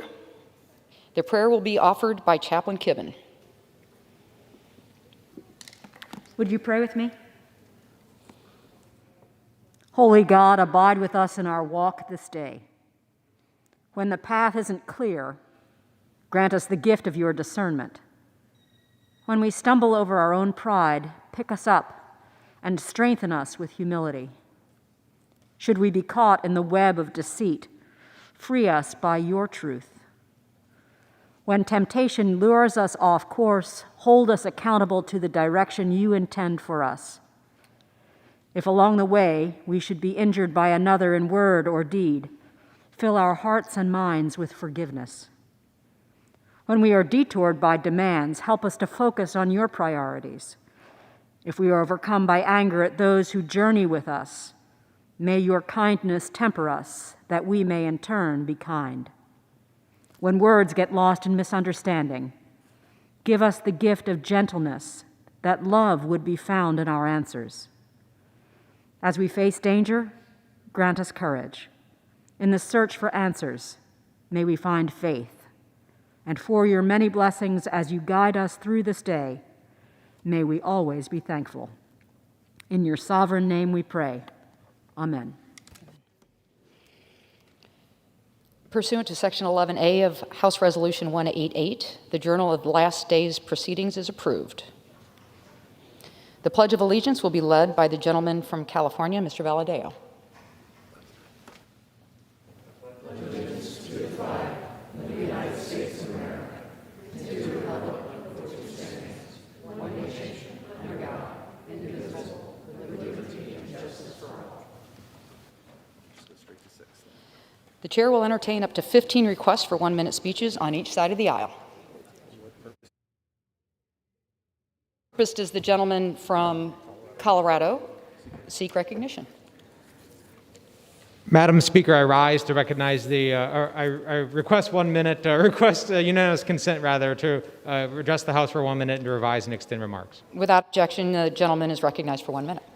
Madam Speaker, I rise to recognize the importance of ALS Awareness Month and continued federal support of funding towards a cure for ALS. ALS is a progressive nervous system disease that affects nerve cells in the brain and spinal cord, causing loss of muscle control. This devastating disease can affect anyone, anywhere, at any age, and still today is always fatal. Veterans are twice as likely to develop ALS, which is why ALS has been designated a service-connected disease. Not only is there no cure for ALS, but there's also no effective treatment to halt or reverse the progression of the disease. Patients typically live 2 to 5 years after diagnosis. President Biden announced an initiative to leverage a $50 billion investment over the course of his presidency through a new HHS program called ARPA Health.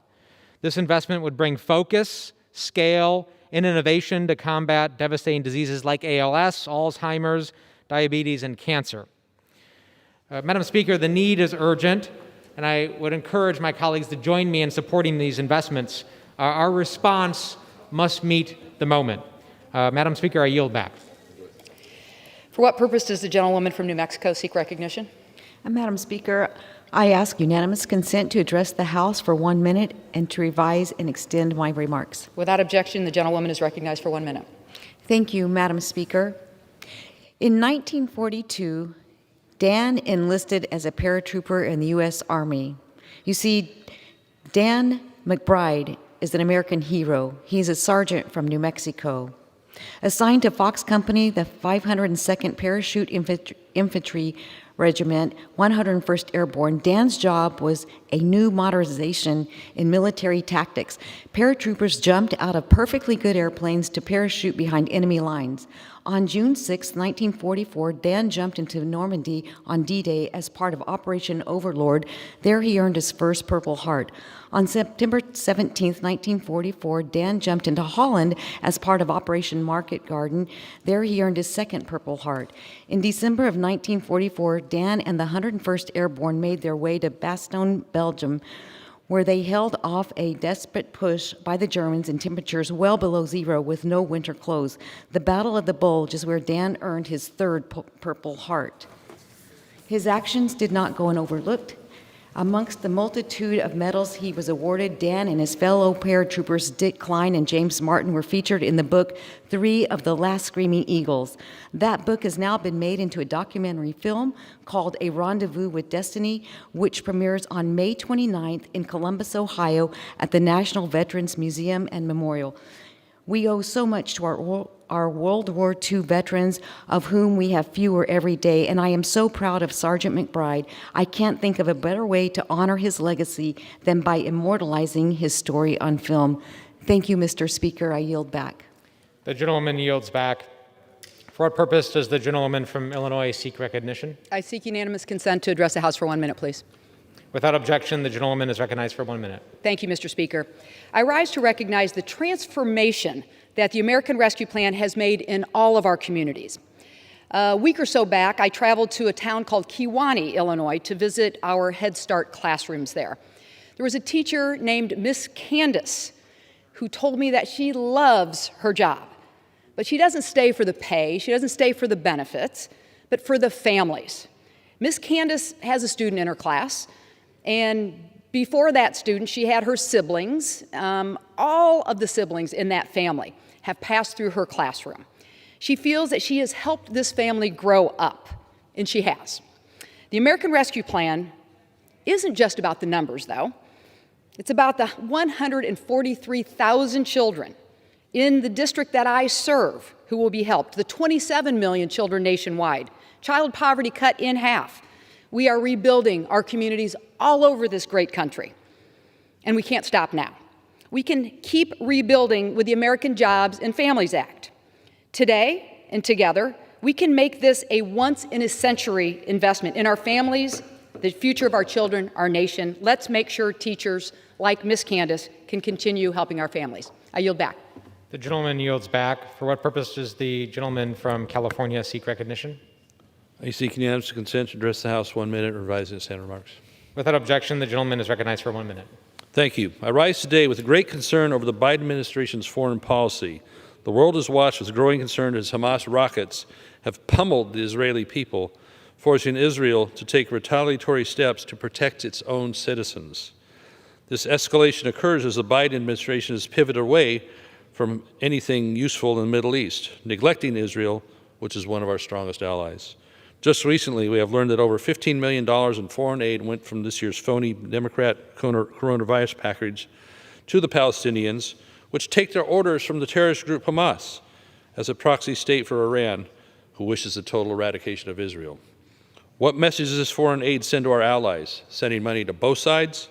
Similarly, President Biden is looking to restart the Obama-Biden and Iran nuclear deal that President Trump smartly left. That naive accord had brought bipartisan opposition, including from Senate Majority Leader Chuck Schumer at the time, and was strongly opposed by Israel.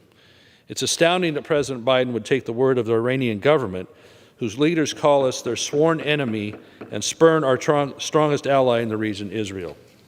We got to do better. I yield back. The gentleman yields back. For what purpose does the gentleman from California seek recognition? Mr. Speaker, I seek unanimous consent to address the House for 1 minute. Without objection, the gentleman is recognized for 1 minute. Mr. Speaker, I rise during Mental Health Awareness Month to bring attention to tardive dyskinesia, or TD, a persistent and potentially disabling movement disorder that can be a side effect of medications prescribed to treat mental illness. According to a survey of people diagnosed with TD, more than half reported that the disorder seriously disrupts their sleep and their ability to work. People living with TD often face stigma, which can worsen mental health symptoms and cause withdrawal from society.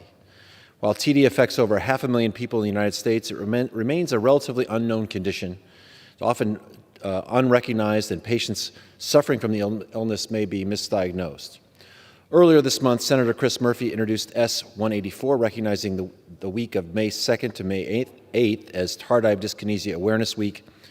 Improving awareness and understanding of TD will help reduce the stigma of mental illness and help us provide better treatment to this underserved patient population.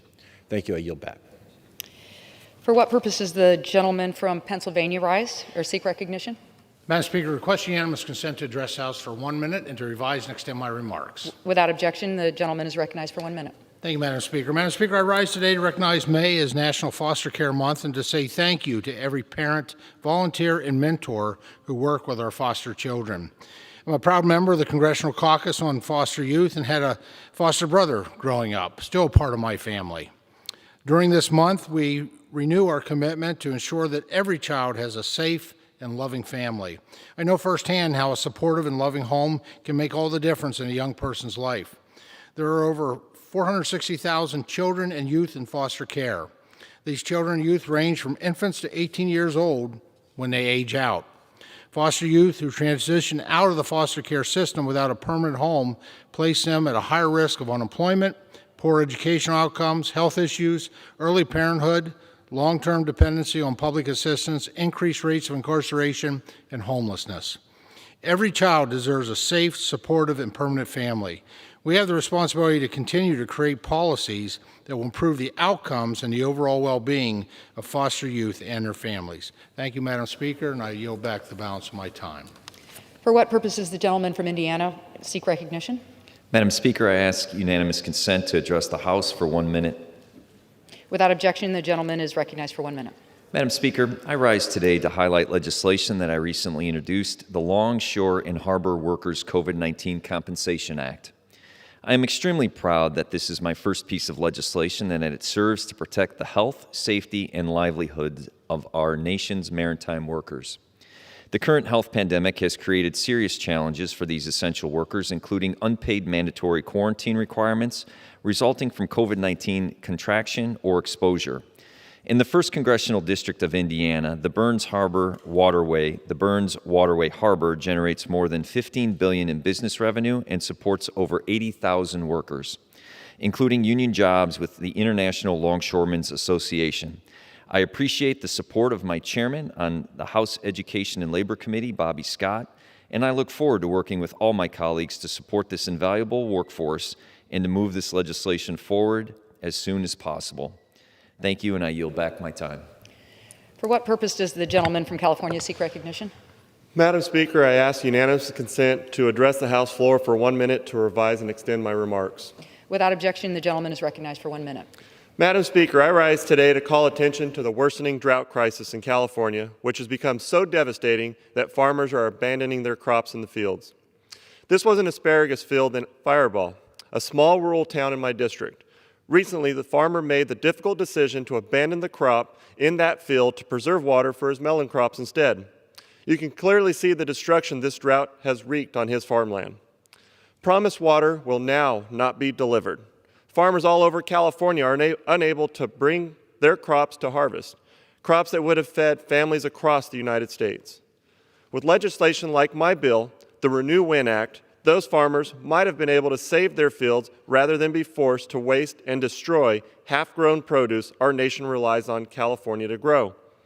If the House majority continues to refuse to take up legislation to address the drought, farmers won't have to choose between asparagus or melons because they won't have the water to grow any food at all. Madam Speaker, I yield back. For what purpose does the gentleman from Texas seek recognition? Madam Speaker, I ask unanimous consent to address the House for 1 minute. Without objection, the gentleman is recognized for 1 minute. Madam Speaker, today I urge my colleagues to pass the Fairness in Orphan Drug Exclusivity Act, which would close the loophole that blocks pharmaceutical competition and prevents innovative treatments for opioid abuse disorders from coming to the market.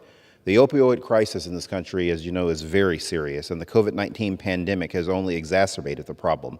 Because the pandemic and all its underlying issues, fear of the virus, increased economic hardship, and the challenges of staying at home and maintaining safe distance, opioid abusers are skyrocketing, and the epidemic has taken a toll on communities in every corner of the country. I'm proud to co-lead this piece of legislation and that our Democratic majority pushed ahead with bringing it to the floor again for a vote amid last week's partisan attempt to hold this legislation hostage. Because fighting the opioid epidemic cannot wait any longer, in the past 20 years, we've seen a drastic increase in opioid addiction, with nearly every state in the nation seeing a spike in overdose deaths. And passing our Fairness and Orphan Drug Exclusivity Act will help curb the senseless loss of life by expanding treatment options and driving down costs of new medicines. Madam Speaker, I yield back. For what purpose does the gentlewoman from Georgia seek recognition? Madam Speaker, I ask unanimous consent to address the House for 1 minute. Without objection, the gentlewoman is recognized for 1 minute. I rise today to recognize the extraordinary life of Captain Michael DeAngelo Garrigan, a dedicated law enforcement officer from my district who passed away earlier this year. Officer Garrigan was born in Gordon County to a well-known and highly respected family. A Calhoun resident all his life, Captain Garrigan invested in his community and bettered the lives of everyone around him.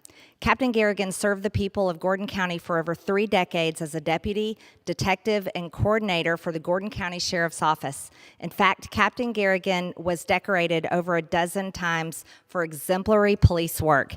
Outside the office, Captain Garrigan was an active member of his community, serving his church as a deacon, broadcasting high school football games on the radio, and umpiring baseball and football games for local youth leagues.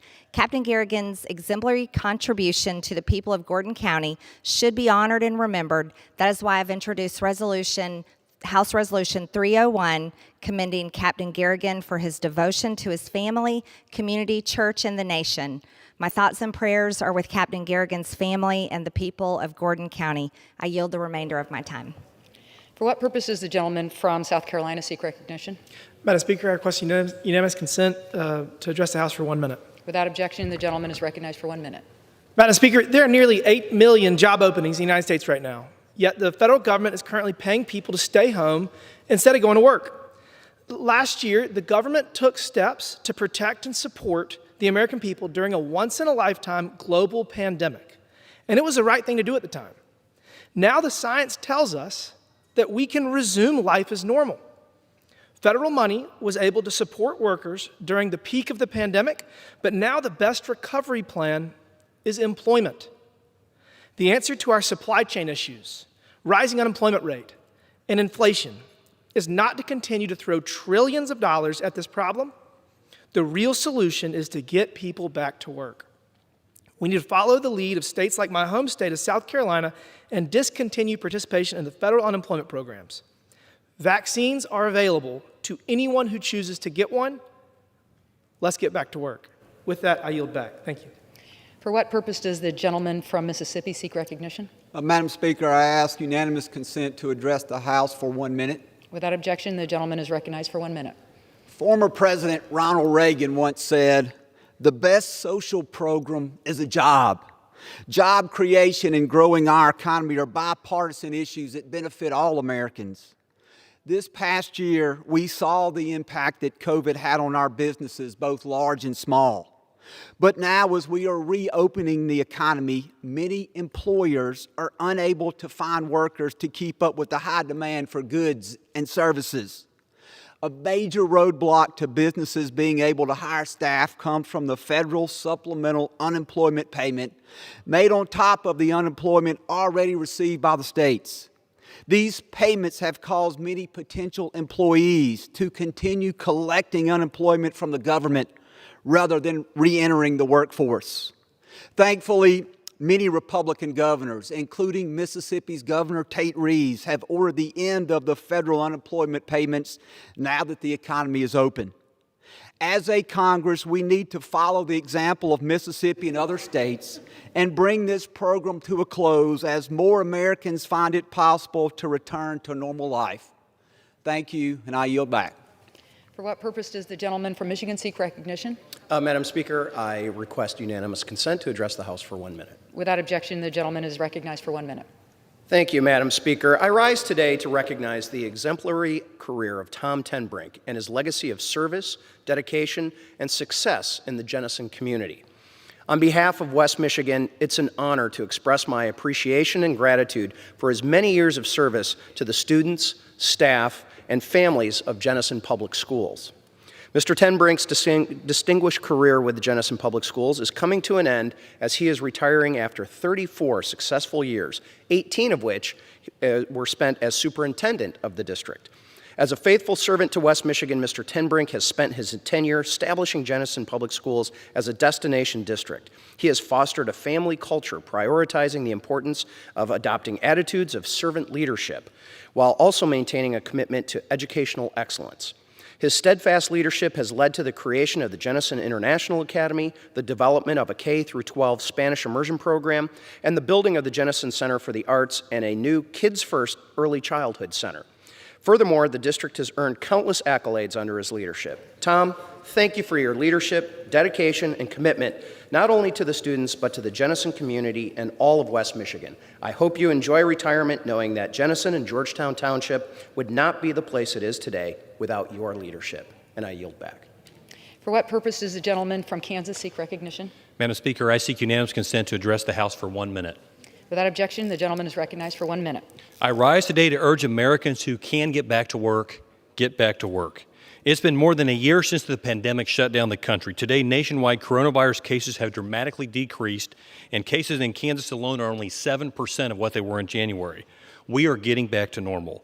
Businesses are ready to reopen and welcome back customers. Unfortunately, President Biden's bonus, the new monthly unemployment checks being distributed on top of the checks unemployment persons already receive, is paying a premium for potential workers to remain at home rather than finding work. I've heard from countless small business owners in the Big First who cite the Biden bonus as the reason why they cannot find workers and completely reopen. The data doesn't lie. There are nearly 8 million open jobs in America right now, a new record. The Biden bonus at a time when employers are searching for workers is unwanted federal government interference in the marketplace. I recently joined fellow Kansas Republicans in urging the Kansas governor to opt out of enhanced unemployment benefits. And I co-sponsored the Help Wanted Act, which addresses the severe labor shortages caused by the federal unemployment policy. It's time to take off the masks, get our kids back to school, get our businesses open, and get people back to work so we can get America back on track. Thank you. I yield back. The gentleman yields back. For what purpose does the gentleman from Texas rise? Rise to ask unanimous consent to address the House for 1 minute and revise and extend my remarks. Gentleman is recognized for 1 minute. I thank the Speaker. The pandemic has taken a terrible toll on the country. The pandemic has taken a terrible toll on Congress. And in its current state, Congress is not working. We have restrictions on the voting process. We have widespread proxy voting and remote hearings, and that's all contributed to the current state of dysfunction. But the good news is this can be fixed. Look, the Doctors Caucus are members of Congress with medical backgrounds, well-versed in evaluating medical risks and benefits for patients, proposed courses of action, and we have worked vigorously to educate our constituents that the coronavirus vaccines are safe and effective, yet we are not setting a good example of what happens when vaccine participation is high. The Doctors Caucus has sent requests to the Office of Attending Physician, the Speaker of the House, appealing for updated guidelines consistent with the science and the Centers for Disease Control. There will be a motion on the floor of this House later this afternoon, fully supported by members of the Doctors Caucus. I urge all members to carefully consider that proposal and to vote in favor. I yield back my time. Time of the gentleman has expired. What purpose does the gentlewoman from Louisiana rise? Madam Speaker, I ask unanimous consent to address the House for 1 minute and to revise and extend my remarks. The gentlewoman is recognized for 1 minute. Thank you, Madam Speaker. As a woman of faith, I am called to love my neighbor as myself and to bear one another's burdens. My heart is heavy with the burden, pain, and loss experienced by the Asian American and Pacific Islander communities. Unfortunately, we have seen a nationwide rise in hateful and harmful acts towards Asian Americans and Pacific Islanders. Targeted violence against anyone based on who they are cannot be tolerated. It is not who we are as a people and goes against everything we represent as a nation. Today, I had hoped to be able to support House Resolution 275, condemning the horrific shootings of the 8 Asian women in Atlanta, to honor the lives of the victims and recognize the basic American fundamentals that reject hatred and violence. Instead, what would have been a fitting and honorable resolution ended up being just another vehicle for delivering cheap shots against our former president. I am disappointed that I cannot support this resolution as written. Thank you, Madam Speaker. I yield my remaining time. Gentlewoman yields back. For what purpose does the gentleman from Georgia rise? Madam Speaker, I request unanimous consent to address the House for 1 minute and to revise and extend my remarks. The gentleman is recognized for 1 minute. I rise today to recognize the 2021 recipients of the Greater Hall Chamber of Commerce's annual Agribusiness Awards. The Greater Hall Chamber of Commerce comes together each year to recognize and celebrate the contribution of agriculture in our everyday lives. We were blessed to be hosted by the Eccles family at Jaymore Farms this year. The Farmer of the Year award went to Mr. Scott Glover of Glowcrest Dairy and Mountain Fresh Creamery. In fact, I recently had the privilege to tour Mr. Glover's farm, and it was indeed an impressive operation. The Friend of Agriculture award was given to the Hall County School District's Agribusiness Center for their agriculture programs and the related education they provide to their students. Cargill Incorporated was awarded the Outstanding Agribusiness Award for its generous donations of nearly $100,000 in the past number of years. Additionally, Mr. Phil Hulsey was inducted into the Hall County Agriculture Hall of Fame for his incredible lifetime contributions as a dairyman. Agriculture is the leading industry in Georgia, bringing in about $73 billion annually. I thank the Greater Hall Chamber of Commerce for allowing me the opportunity to join them in honoring agriculture leaders in Hall County, Georgia. Madam Speaker, I congratulate this year's winners on their achievements in the agriculture industry, and I Gentleman's yield time back. has expired. For what purposes I seek unanimous consent to address the House for 1 minute and to revise and extend my remarks. New York rise. Gentlewoman is recognized for 1 minute. Thank you, Madam Speaker. It is my great honor to recognize my Constituent Services Director, Jason Phelps of New Hartford, New York, for 20 years of outstanding service to the people of upstate New York. Jason began his service as an intern for former Congressman Sherry Boehlert in Washington, D.C., and after a short time working for a nonprofit, became a member of Boehlert's Utica staff, where he dedicated himself to veterans casework. Jason has worked for 5 different members of Congress in the Mohawk Valley and has served countless veterans across the region. No matter how complex the case, Jason is always ready to jump in to assist our veterans. From cutting through VA red tape to making sure a veteran and their family receive the Purple Heart they earned through their service, Jason approaches each case with determination and compassion. Not only is Jason an amazing veterans advocate, he is also a role model and an inspiration to the many staff and interns he has worked with in all these offices throughout the years. Jason, thank you for your many years of service to our brave veterans. You are, and for also being the guiding light for our staff and our community. We all look forward to working with you for many more years to come. I yield back. Gentlelady yields back. For what purposes does the gentleman from North Carolina rise? To seek unanimous consent to address the House for 1 minute. Gentleman is recognized for 1 minute. Madam Speaker, last but certainly not least, today I rise to honor the life of the 8th wonder of the world on what would have been his 75th birthday, Andrei Rusubov, better known as Andre the Giant, who spent his final years in the small town of Ellerbe, right in the middle of the 9th District of North Carolina. Standing 7 foot 4 inches tall and weighing over 500 pounds, Andre was known for his time in the Worldwide Wrestling Federation, where he was a fan favorite. During his professional career, he headlined WrestleMania and also defeated Hulk Hogan to win the WWF World Heavyweight Championship. To non-wrestling fans, he is best known for playing the role of Fezzik in the 1987 film The Princess Bride. Despite his great size, those who knew him found him to be gentle and kind. Andre passed away at the age of 46 in 1993, and his ashes were scattered on his beloved Ellerbe Ranch. I am proud today to pay tribute to the memory of Ellerbe's most famous resident, and I yield back. Gentleman yields back.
For what purpose does the gentleman from New Jersey, Mr. Pallone, seek recognition? Madam Speaker, pursuant to House Resolution 403, I call up H.R. 1629 and ask for its immediate consideration in the House. The clerk will report the title of the bill. H.R. 1629, a bill to amend the Federal Food, Drug, and Cosmetic Act with respect to limitations on exclusive approval or licensure of orphan drugs and for other purposes. Pursuant to House Resolution 403, the bill is considered read. The bill shall be debatable for 1 hour, equally divided and controlled by the chair and ranking minority of the Committee on Energy and Commerce. The gentleman from New Jersey, Mr. Pallone, and the gentlewoman from Washington, Mrs. Rogers, each will control 30 minutes. The chair recognizes the gentleman from New Jersey, Mr. Pallone.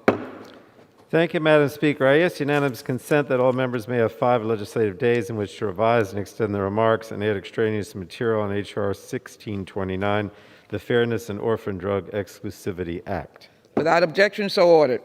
Madam Chair, I yield myself such time as I may consume. The gentleman is recognized for such time as he may consume. I rise in support of H.R. 1629, the Fairness and Orphan Drug Exclusivity Act, a bill that will help make some prescription drugs more affordable for the American people. This Democratic Congress is committed to lowering the cost of prescription drugs so that families are no longer forced to choose between paying for a life-saving drug or food and rent. And this legislation today, H.R. 1629, closes a loophole that has blocked patients from accessing cheaper generic drugs. Last Congress, this legislation passed the Energy and Commerce Committee in the House by voice vote. Last week, it garnered support from a large majority in the House, but not the 2/3 necessary to pass under suspension of the rules. And so we're here again today to debate and pass H.R. 1629 that will help us address 2 national crises. First, the soaring cost of prescription drugs, and second, the ongoing opioid epidemic. Now, Madam Speaker, this legislation does that by closing a very narrow but real loophole in a program known as the Orphan Drug Program. This program was created through the Orphan Drug Act, which has been successful in basically doing more research and discovery of new therapies to treat and even cure rare diseases. The law incentivizes the development of these life-saving therapies by awarding 7 years of market exclusivity to manufacturers who receive orphan drug status. And there are 2 ways that manufacturers can receive these incentives. First is when manufacturers develop drugs approved to treat diseases with patient populations of 200,000 or fewer. And the second way is if the manufacturer believes that the research and development costs are not expected to be recouped by sales of the underlying drug. And this is known as the cost recovery pathway. It's rarely used, but unfortunately it has led to manufacturers sometimes inappropriately receiving additional exclusivity and therefore delaying lower-cost generics from coming to the market. And if I could use an example, under certain circumstances, if a manufacturer receives orphan drug status for one drug, that status and its incentives can be passed on to future drugs if those drugs treat the same condition and have the same active ingredient. The status and incentives would be available even if those future drugs do not meet the orphan drug qualifications. So what this means, Madam Speaker, is that future drugs can benefit from the 7 years of market monopoly without having to demonstrate that the drug will treat a population of 200,000 or fewer, or that they may not be able to recoup the cost of producing the drug. So as a result of this loophole, many manufacturers, well, I shouldn't say many, but some manufacturers are marketing widely used drugs to large populations while also blocking generic competition from coming to market. Now, if I can use an egregious example of this, it comes from one of our most effective drugs to combat opioid use disorder. In 1994, an oral formulation of Bupe was granted orphan drug status. At the time, it was not expected that the drug would be prescribed frequently, and as a result, it was unlikely the manufacturer would recoup its development costs. More than 20 years later, however, in 2017, the same manufacturer developed a new injectable formulation of the same drug with the same active ingredient to treat the same condition. As a result, the manufacturer was able to prevent cheaper generics from coming to market. But by 2017, the opioid epidemic worsened, and our response to the crisis evolved, and millions of Bupe were eventually prescribed for treatment, generating billions of dollars in sales. And we know that bupe was not an orphan drug as the law envisions. Nevertheless, the new injectable drug was automatically granted orphan drug status and exclusivity based on the original oral drug's orphan drug designation. So this delayed the cheaper generic treatments for opioid use disorder from coming to market, and it kept the price of the drug high and limited access for those in need of treatment.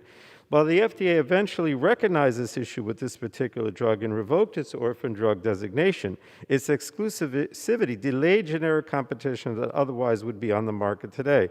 And look, the bottom line is, Madam Speaker, we need every tool available to combat the opioid epidemic, including low-cost, affordable medication treatments, and loopholes like this have to be closed.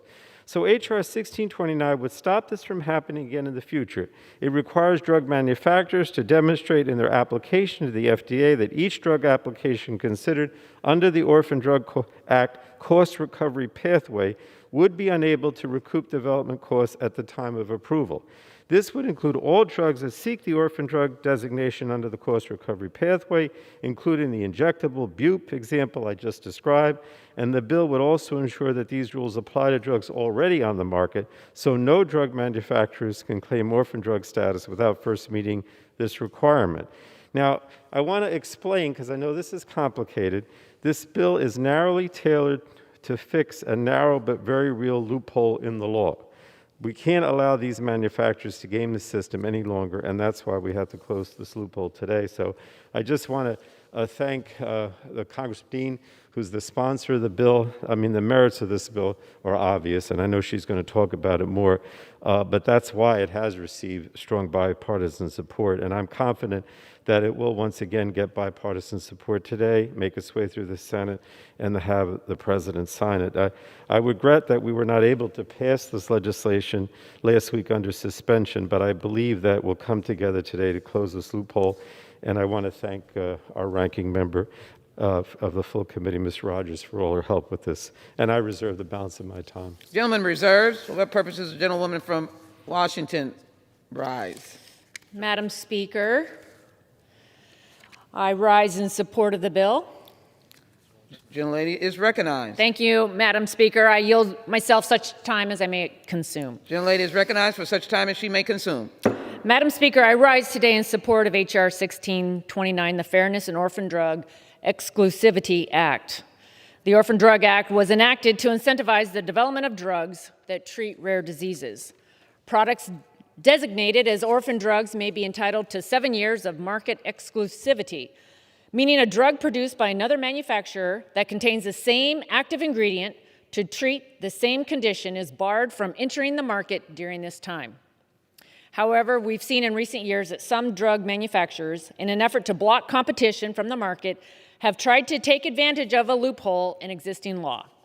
H.R. 1629 will close this loophole and prevent potential abuse of this program in the future.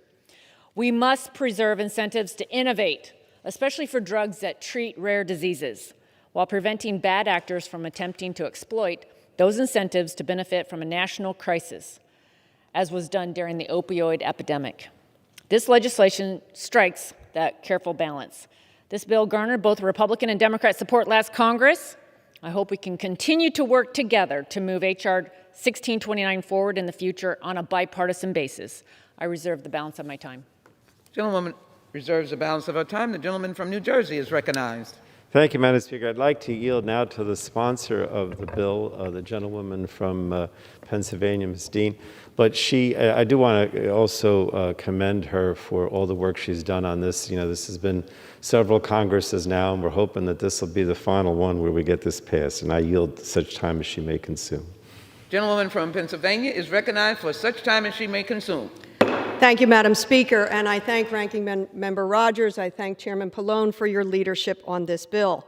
I once again rise in support of H.R. 1629, the Fairness in Orphan Drug Exclusivity Act.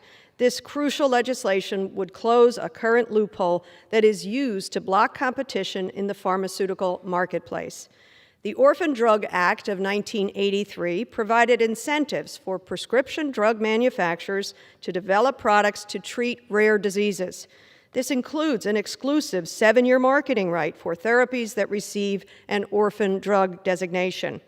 For a drug to qualify, it must either be a treatment for a disease or condition that affects fewer than 200 people in the United States, or a drug intended for diseases that there is no reasonable expectation to recoup research and development costs.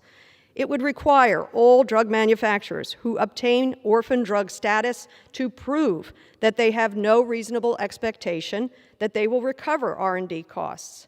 This legislation works to prevent companies from continuing to use orphan drug exclusivity status for a newly approved drug with an identical ingredient to the former version without having to prove the inability to recoup costs. This exact circumstance, as the chairman described, happened when a manufacturer of buprenorphine product tweaked an older product that had received orphan drug status and subsequently was given a renewed orphan drug exclusivity. Buprenorphine is used as a treatment for opioid use disorder to help those recovering from addiction. Unfortunately, at the time, the opioid epidemic was raging as it is today, and was by no means a rare disease. And the drug was by no means a market loser. It was a money maker. Closing this loophole would ensure that products do not receive an unfair market advantage and will get more affordable drugs to patients. It ensures consistency with the spirit and intent of the Orphan Drug Act. Know that we want to encourage and support the development of rare disease treatments and therapeutics. It is critically important, but we cannot allow this important incentive to be co-opted, to allow for unfair market competition for drugs that are not a commercial loss. This bill was supported unanimously last Congress, has broad support among patient advocates. This bill is about ensuring market competition, reducing barriers to the development of new treatments, and ultimately to supporting patients. Madam Speaker, I ask unanimous consent to enter into the record a letter from 16 patient advocacy organizations in support of this legislation. Without objection, so ordered. And Madam Speaker, I ask unanimous consent to enter into the record the statement of administrative priority issued by the Office of Management and Budget on May 17th of this year in support of passage of the bill. Without objection, so ordered. Madam Speaker, I thank Chairman Pallone for his support on this bill, and I urge all members to support its passage. And I yield back. Gentleman reserves. The gentlelady yields back. The gentleman reserves. Gentlewoman from Washington is recognized. Madam Speaker, I'll reserve.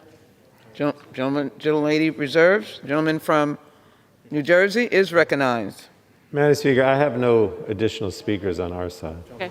Gentleman Madam reserved. Speaker. Gentlewoman from Washington is recognized. Thank you, Madam Speaker. I yield back the balance of my time. Gentlelady yields. Gentleman from New Jersey is recognized. Madam Speaker, I would ask support for this bill from both sides of the aisle. As I've mentioned in the past, it has passed the House previously. And with that, yield back the balance of my time. Gentleman yields back the balance of his time, all time having been yielded back. The debate has expired. Pursuant to House Resolution 403, the previous question is ordered on the bill. The question is on engrossment and third reading of the bill. Those in favor say aye. Those opposed, no. The ayes have it. The third reading. A bill to amend the Federal Food, Drug, and Cosmetic Act with respect to limitations on exclusive approval of licensure or of orphan drugs and for other purposes. The question is on the passage of the bill. Those in favor say aye. Aye. Those opposed, no. The bill is passed. Madam Speaker, Does the gentlelady from Georgia rise? I ask for a recorded vote.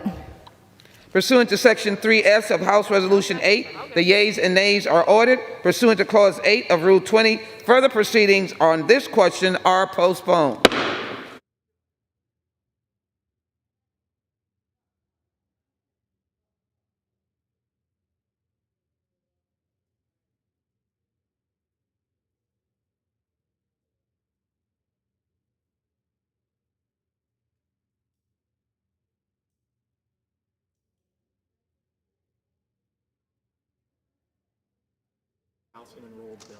Okay.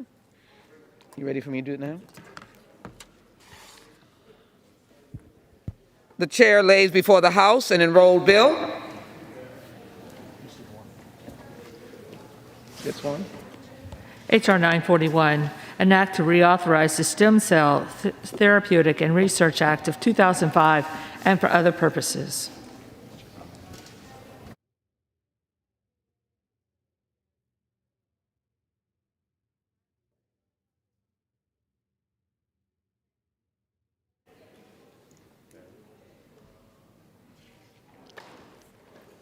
Do you not have the,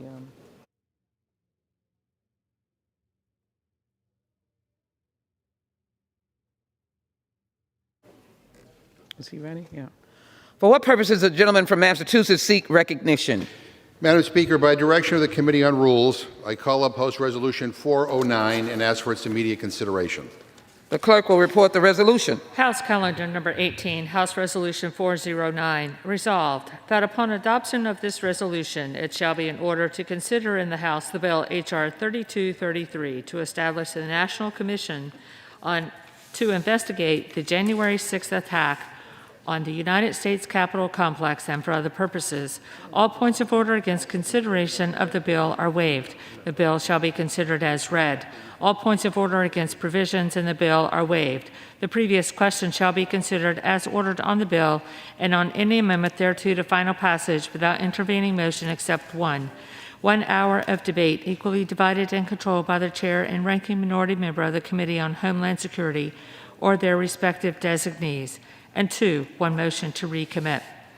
Section 2. Upon adoption of this resolution, it shall be in order to consider in the House the bill H.R. 3237, making emergency supplemental appropriations for the fiscal year ending September 30th, 2021, and for other purposes. All points of order against consideration of the bill are waived. The bill shall be considered as read. All points of order against provisions in the bill are waived.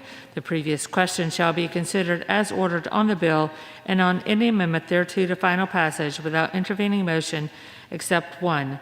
1 hour of debate equally divided and controlled by the chair and ranking minority member of the Committee on Appropriations or their respective designees. And 2, 1 motion to recommit.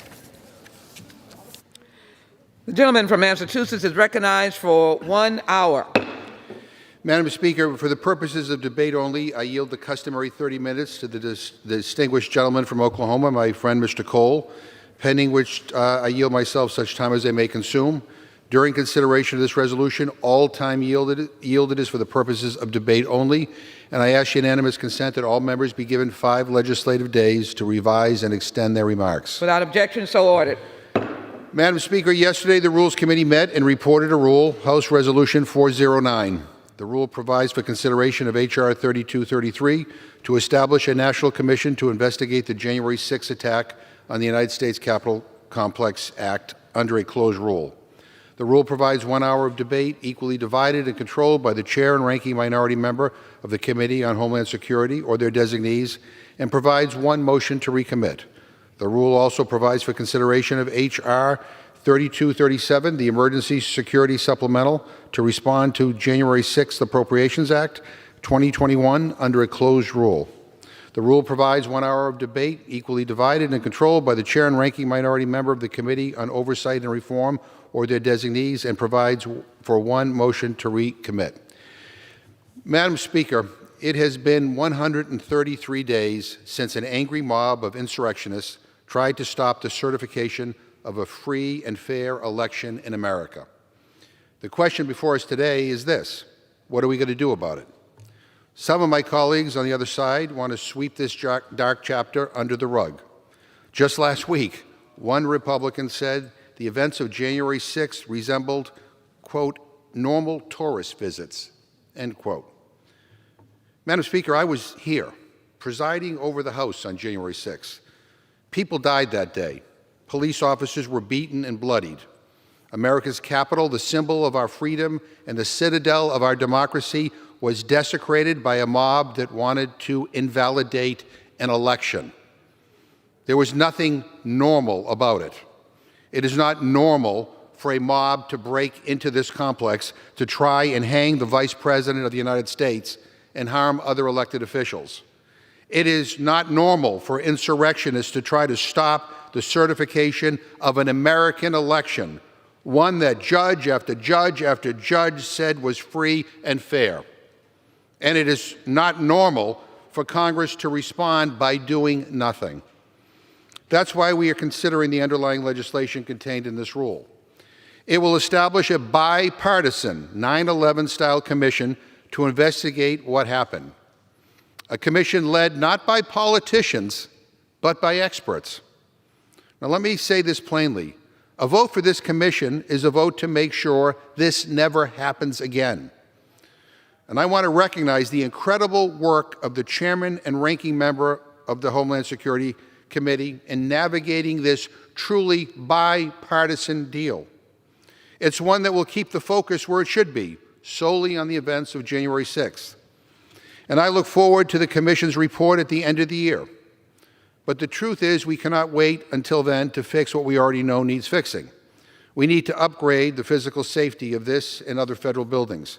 We need to increase security in district offices, repay the National Guard for their service in the aftermath of the insurrection, and provide support to the overworked Capitol Police force that keep us all safe day after day. This is how you respond responsibly to what happened 4 months ago, Madam Speaker. Not with deflection or mistruths, but by taking action to protect not only this complex and those who work, serve, and visit here, but to also protect our very democracy. And making sure we never become a country that lets any angry mob decide who the next president will be. Only the voters can do that, Madam Speaker. We need to put the facts on record here, to tell the truth and not spread lies. And the truth is that some on the other side are afraid to do anything around here because they're afraid. Afraid of the truth? Afraid because their leadership doesn't want to offend the ex-president and his big lie? That's all I could think of when I read the minority leader's deeply troubling statement opposing the January 6th Commission. Now, even though it's bipartisan, even though his own ranking member negotiated the deal, even though we gave him virtually everything he asked for during the negotiations, a Republican aide said it best when they were quoted in the press yesterday saying this, and I quote, "I think Kevin was hoping that the Democrats would never agree to our requests. That way the commission would be partisan and we can all vote no and say it's a sham operation because he knows Trump is going to lose his mind," end quote. Lose his mind over a bipartisan commission. Madam Speaker, this moment is a choice between the truth or siding with the originator of the big lie. To my friends on the other side, I'm asking you to lead with the courage of your convictions. Vote your conscience. Support this bipartisan commission, not just because it's the right thing to do, but support it out of respect for your colleagues, for your staff and the support staff here, for the Capitol Police, but most importantly, respect for this institution.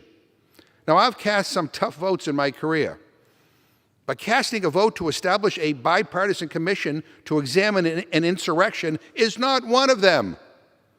I appeal to you to do the right thing, to lead with courage and support this legislation. I reserve the balance of my time. The gentleman reserves the balance of his time. The gentleman from Oklahoma is recognized. Thank you, Madam Speaker, and I want to thank my good friend, the distinguished gentleman from Massachusetts, Chairman McGovern, for yielding me the customary 30 minutes, and I yield myself such time as I may consume. Gentleman is recognized for such time as he may consume. Thank you very much, Madam Speaker. Today's rule covers two items, Madam Speaker. The first item I'll discuss is H.R. 3237, a supplemental appropriations bill intended to provide security funding for the Capitol complex, including funding for the U.S. Capitol Police, the National Guard, and other agencies that responded to the January 6th attack on the Capitol complex, as well as to provide funds to address coronavirus throughout a variety of agencies Congress directly controls. Though the process leading to this bill started out with bipartisan negotiations, unfortunately no deal was reached. Instead of negotiating with Republicans on our counterproposal, as is typical in these discussions, Democrats walked away, once again choosing to go it alone with a partisan bill before us today. Madam Speaker, it's truly disappointing that Democrats were unwilling to continue to work towards an agreement with Republicans on a matter of this magnitude. And given that the Senate is in no hurry to take up this legislation, a few additional weeks of discussion could and likely would have led to a bipartisan product instead of a product destined for the legislative graveyard. In the wake of the January 6th attack, I had hoped that the majority would join with Republicans and choose to speak with one voice. Instead, like so many other items this Congress, the majority has insisted on its way or the highway, and today they're doing it so again with this partisan bill. House Republicans and even some Senate Democrats have concerns with this package. The bill creates a rapid response force with the D.C. National Guard. Any rapid response force intended to provide backup for the United States Capitol Police and to protect the Capitol complex should be under the control of and housed within Congress. As a number of my colleagues mentioned during the debate in the Rules Committee yesterday, housing these capabilities within the D.C. National Guard introduces the exact same concerns my friends on the other side raised in the aftermath of January 6th, that Congress would be reliant on the executive branch to deploy this rapid response force. I have deep concerns about putting this rapid response force under the control of any other entity, whether that is the government of the District of Columbia or the executive branch. I also have grave concerns about assigning this role to the military, since this is undoubtedly a law enforcement function. Further bipartisan and bicameral negotiations would have helped us to tailor the package to allay some of the serious concerns members have, and at the same time would direct funds to where they are needed most. I do know, Madam Speaker, that what the House passes this week will not be the final word, and I'm hopeful that in the not-too-distant future, the House will take up a different version of this package, one that has been negotiated with Republicans and that can pass the Senate, and I look forward to supporting that package before the President signs it into law. Our second item for today is H.R. 3233, a bill which establishes a national commission to investigate the January 6th attack on the United States Capitol complex. I want to thank Ranking Member John Katko and Chairman Benny Thompson of the Homeland Security Committee for their hard work in putting this legislation together. They took an unworkable and hyper-partisan proposal from the Speaker and turned it into a far better bill. I commend these two gentlemen for their desire to find bipartisan agreement. However, I continue to have concerns with the legislation, concerns that could have been addressed if several of the amendments proposed at our Rules Committee hearing would have been made in order. On an issue this serious, the full House deserves the opportunity to debate and discuss areas of disagreement to see if we can find common ground. One of these areas of continued disagreement is that of scope, which remains too narrow in the proposal. As the culture of our national politics has coarsened over the past several years, there has been a resulting broader wave of political violence in this country. This includes events like the 2017 domestic terror attack that targeted Republican members of Congress at a baseball practice, and which would have been catastrophically worse but for the bravery of the U.S. Capitol police officers who were present that day. It includes the April 2nd attack that killed U.S. Capitol Police Officer Billy Evans. It includes the wave of violence, rioting, and property destruction that swept across the country last summer. The Commission should have specific flexibility to examine these events in their appropriate context. I am also concerned that the current language in the bill related to the ongoing work of law enforcement to bring the perpetrators of January 6th to justice. There are multiple investigations already underway. Several committees in both the House and the Senate have held and will continue to hold hearings on this topic. The architect of the Capitol is reviewing security vulnerabilities in the Capitol complex. And as of yesterday, more than 450 people have been arrested in connection with the events of January 6, with at least 100 more arrests to come. All of these individuals will be prosecuted to the fullest extent of the law, as well they should. Given each of these ongoing investigations and proceedings, I fear that adding yet another investigation from this proposed commission would only muddy the waters and make achieving due process and reaching justice all that much harder. For that reason, I supported an amendment offered in the Rules Committee that would ensure that the ongoing and critically important work of law enforcement would continue unimpeded by this commission. For reasons I do not fully understand, this amendment was blocked. Moreover, in my personal opinion, the commission would benefit from any revelations emerging from the investigations currently underway. In addition, I note that it was 14 months between the events of 9/11 and the creation of the 9/11 Commission. During that time, many facts emerged that informed the investigation of the Commission. The same could be true here. As such, it makes sense to take more time prior to commencing an undertaking like this Commission. Though I have reservations about the bill, I have no reservations at all about the job Ranking Member Katko and Chairman Thompson have done. I am hopeful that this bill will be improved further as it proceeds through the legislative process. With that, Madam Speaker, I urge opposition to this rule, and I reserve the balance of my time. The gentleman from Oklahoma reserves the balance of his time. The gentleman from Massachusetts is now recognized.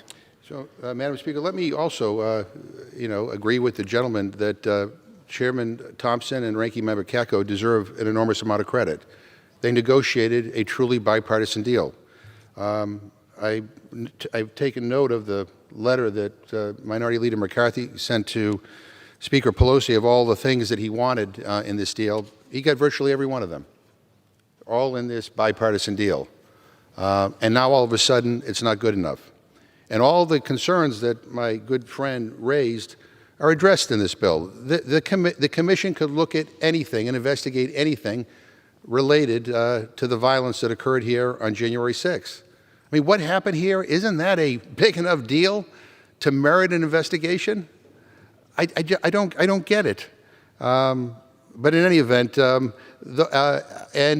in the bill, by the way, is language that is quite clear about how this commission will not interfere with any other ongoing investigations. In fact, very similar to the 9/11 Commission, it will be informed by other investigations and complement other investigations.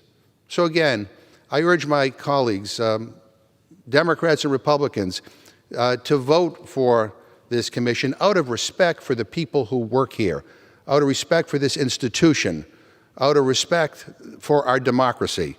Madam Speaker, I yield 1 minute to the gentlewoman from the District of Columbia, Ms. Norton. Gentleman yields 1 minute to the gentlelady from the District of Columbia. Is recognized now for 1 minute. I thank my good friend for yielding. As the Congresswoman for the District of Columbia, where the January 6th insurrection occurred, I was one of the first members of Congress to call for and introduce legislation to create a 9/11-style commission to investigate the attack and to ensure that it never happens again. I strongly support the commission bill. The Supplemental Security Appropriation Bill provides $66.7 million to eliminate the long-running deficit in the federally funded D.C. Emergency Planning and Emergency Fund. That fund pays for the unique public safety and security costs D.C. incurs as the nation's capital and is designed to cover the district's costs up front so that D.C. does not have to expend local funds for federal purposes and seek an appropriation to be reimbursed after the fact. Over the last several years, our Republican colleagues have opposed fully funding the D.C. fund. The January 6th insurrection shows Congress must never shortchange security in the nation's capital again. I also appreciate that the appropriation bill would mirror two of my bills, prohibiting the use of funds in the bill to install. Could I have another 30 seconds? I yield the gentlewoman an additional 30 seconds. Gentleman is recognized for 30 seconds. Prohibiting the use of funds in the bill to install permanent above-ground fencing at the Capitol complex and requiring Capitol Police officers to wear body cameras. In February, I introduced legislation to prohibit funds for permanent fencing at the Capitol complex, and in March, the House passed my bill to require federal police officers to wear body cameras as part of the George Floyd Justice in Policing Act of 2021. I yield back. Gentleman yields back. For what purpose does the gentleman from Oklahoma rise? Madam Speaker, I yield myself such time as I may consume. Gentleman is recognized for such time as he may consume. Thank you, Madam Speaker.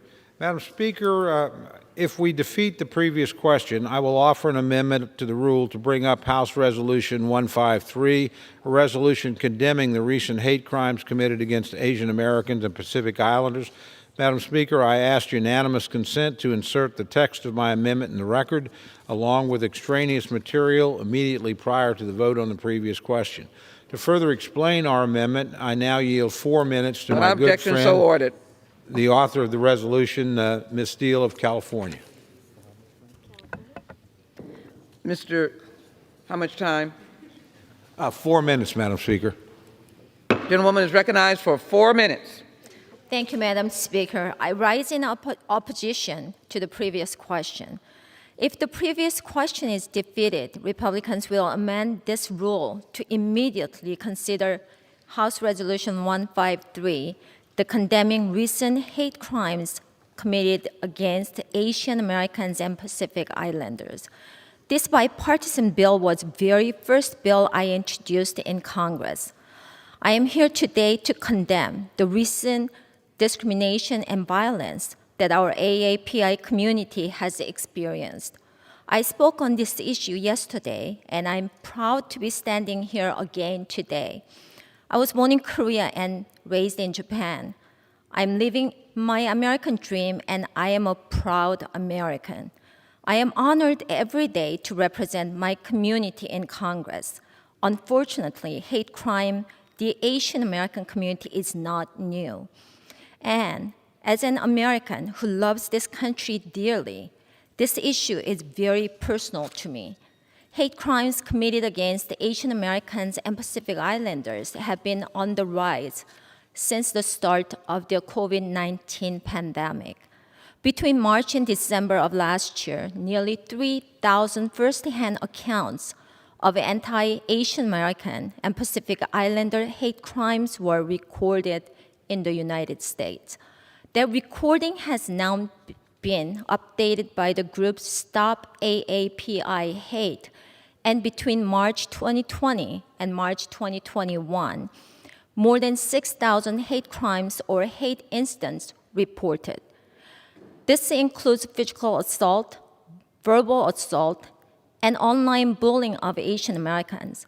My home state of California makes up more than 40% of these incidents and crimes. It is heartbreaking to read the news stories of these crimes, and my heart goes out to all those who have been victims of this violence. That is why the first bill I introduced in Congress in February was House Resolution 153. It is the only bipartisan legislation in the House of its kind, and I am proud that it has been co-sponsored by several of my Democratic colleagues, including Congress members Katie Porter, Lou Correa, Alan Lowenthal, and Mike Levin. This resolution is very simple. It condemns all expressions of anti-Asian and Pacific Islander intolerance and calls on federal, state, and local officials to work together to investigate and improve reporting of these crimes. Yesterday, I spoke about how I was disappointed that this truly bipartisan resolution was not a part of this week's conversation and was not being considered on the floor. But today, we have another opportunity to show solidarity with our AAPI community and vote on my bipartisan resolution. Discrimination and hate against any community are not against the fundamental values of American culture. Discrimination and hate have no place in this great country. I am proud that my resolution has support from both sides of the aisle, unlike the other bills on the floor today. I hope we can work together to put an end to this hate. I'm asking my colleagues to vote no on the previous questions so that I can bring my bipartisan bill condemning hate crime against API on the floor. I yield the balance to my time. Gentlewoman yields the balance of her time. Gentleman from Massachusetts is Madam recognized. Speaker, I ask unanimous consent to insert into the record the text of S937 and HRes 275, two bills we are considering this week. S937 was passed yesterday, and right after this debate, we are going to pass HRes 275, two bills condemning condemning hate crimes against Asian Americans in this country. Without objection, so ordered. At this point, I'd like to yield 1 minute to the gentlewoman from New Jersey, Ms. Sherrill. Gentlewoman from New Jersey is recognized for 1 minute. Thank you, Madam Speaker. I rise today in strong support of H.R. 3233, which creates a bipartisan, independent commission to investigate the attacks on the Capitol on January 6th. Why do we need this commission? We need this commission because the American people must understand exactly what happened so we can all forge a more resilient democracy. We need this commission because on January 6th, I was lying on the floor to avoid possible shooters in this very chamber, holding a gas mask in one hand and a phone in the other as I called my husband in case I didn't make it home. We need this commission because despite our own experiences, despite video footage, despite testimony by police, it has been suggested that this was simply a normal tourist event. Well, we have a lot of tourism where I'm from. People visit our beautiful shore and historic sites, and no tourist event I have ever seen looks like that day. As the New York Times reported, the pure savagery of the mob was breathtaking, as cataloged by injuries inflicted. One police officer lost an eye, another the tip of his finger, still another was shocked so many times with a taser gun that he had a heart attack. We need this commission, Madam Speaker. Thank you, and I yield back. Gentleman yields back. What purpose does the gentleman from Oklahoma rise? Madam Speaker, I rise to reserve my time. Gentleman reserves his time. Gentleman from Massachusetts is recognized. Madam Speaker, I yield 1 minute to the gentleman from Arizona, Mr. Gallego. Gentleman from Arizona is recognized for 1 minute. Madam Speaker, when I joined the Marine Corps, the most sacred part of my oath was to defend the Constitution of the United States against all enemies, foreign and domestic. I took that oath again when I swore into his office as a member of Congress. I never thought I would have to defend this oath against domestic enemies on the floor of Congress, but on January 6th, I did. Democracy is fragile. We have seen it across the world. When leaders cower in the face of an attack on democracy, it can be lost. And let's be clear, democracy itself was violently attacked on January 6th. If we don't stand up for it, it will happen again. If we don't tell the truth about what happened on January 6th, it will happen again. If we don't have swift and harsh accountability for everyone involved in January 6th, it will happen again. If all of us don't stand up to traitors and cowards in defense of our Constitution, January 6th will happen again. That's why all of us have an obligation today to defend our democracy and support the creation of a national commission to investigate the January 6th attack, because it can never be allowed to happen again. I yield back. Gentleman yields back. The gentleman from Oklahoma. Madam Speaker, I continue to reserve. Gentleman reserved. Gentleman from Massachusetts. Madam Speaker, I ask unanimous consent to enter into the record a statement from the family of United States Capitol Police Officer Howie Liebengood, who died by suicide. His death was a direct result of the trauma and strain from the January 6th attack. Madam Speaker, in the statement, the family of Officer Liebengood states, and I quote, "We believe a thorough, nonpartisan investigation into the root causes of and the response to the January 6th riot is essential for our nation to move forward." Howie's death was an immediate outgrowth of those events, and I ask unanimous consent that this be part of the record. Without objection, so ordered. Madam Speaker, this time I yield 1 minute to the gentleman from Tennessee, Mr. Cohen. Gentleman from Tennessee is recognized for 1 minute. Thank you, Madam Speaker. There's hardly anything this Congress can do that will be more important than having a bipartisan commission to look at the insurrection that occurred in this Capitol on January the 6th. There was an attempt to overturn our Constitution, to displace the Electoral College and the peaceful transition of power that makes our country unique and special among the countries of the world. This wouldn't have happened but for the president at the time telling people to come to Washington on January 6th. No other date but the date of the Electoral College, to fight like hell or you won't have a government anymore, and telling him he would walk with them to the Capitol and told them where to go. This cannot happen again. If we don't have this commission and reveal the truth, it will happen again. if you can't handle the truth. Get the truth out. I yield back the balance of my time. Gentleman yields back the balance of the time. Gentleman from Oklahoma. Madam Speaker, I continue to reserve my Gentleman time. continues to reserve. Gentleman from Massachusetts. Madam Speaker, I ask unanimous consent to insert in the record a May 19th letter from the Bipartisan Policy Center in support of H.R. 3233, the National Commission to investigate the January 6th attack on the United States Capitol Complex Act. In the letter, the co-chairs of the 9/11 Commission, Governor Tom Kean and Representative Lee Hamilton, state, and I quote, "A full accounting of the events of January 6th and the identification of measures to strengthen the Congress can help our country heal," end quote. And at this point, I yield Without objection, so ordered. I yield 3 minutes to the gentleman from Mississippi, the distinguished chairman of the Committee on Homeland Security, Mr. Thompson. Gentleman from Mississippi, distinguished chairman, is recognized for 3 minutes.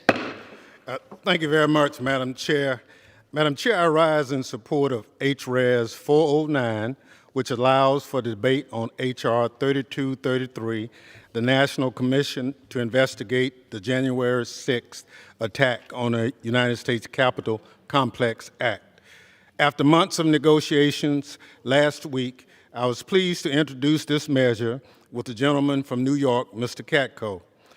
Back to 2007, I was proud to be the lead sponsor of legislation to implement the unfulfilled recommendations of the 9/11 Commission. I can say with certainty at that time, I could never have imagined that I would be standing here today, almost 15 years later, advocating for the establishment of a 9/11-style commission to investigate a violent domestic attack on the United States Capitol. On January 6th, the world watched Americans storm the Capitol and engage in violence to try to intimidate and prevent Congress from carrying out its constitutional duty to certify the presidential election, a solemn process central to the peaceful transfer of power in our democracy. Like the 9/11 terrorist attack, the events of January 6th have cast a long shadow on our country. Like the 9/11 terrorist attack, it's raised fundamental questions about information sharing, coordination, preparedness, and response at all levels of government. When the defenses around the citadel of our democracy fail, as profoundly as they did on January 6th, attention must be paid. At least one Capitol police officer died because of the violence that day. Others died too, and injuries were extensive also, not the least the body blow of America's confidence that the reforms undertaken after 9/11 would deliver better information sharing and coordination to keep us secure. H.R. 3233 authorizes the establishment of a 10-member commission that mirrors the 9/11 Commission, the gold standard for bipartisan commissions. The January 6th Commission would be required to investigate and report on all facts and causes of the attacks, including relevant influencing factors that may contribute to the attack.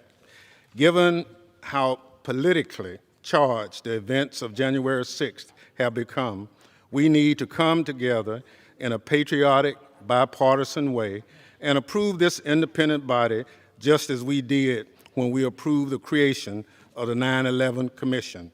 The 9/11 Commission acted not out of partisanship, but out of patriotism. We need that same sense of duty today. Apathy is not a security strategy, and neither are ignorance and willful disregard.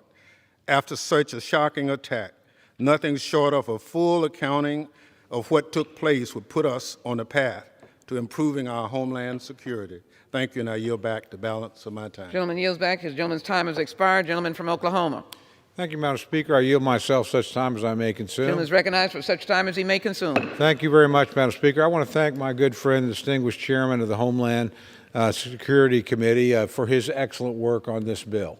And I want to thank his ranking member and negotiating partner. I think they frankly moved us in the right direction toward agreement. We continue to have concerns, but it's a long legislative process. Obviously, we'll have to pass something through the Senate as well. So it's my hope we can build upon their work and continue to move forward.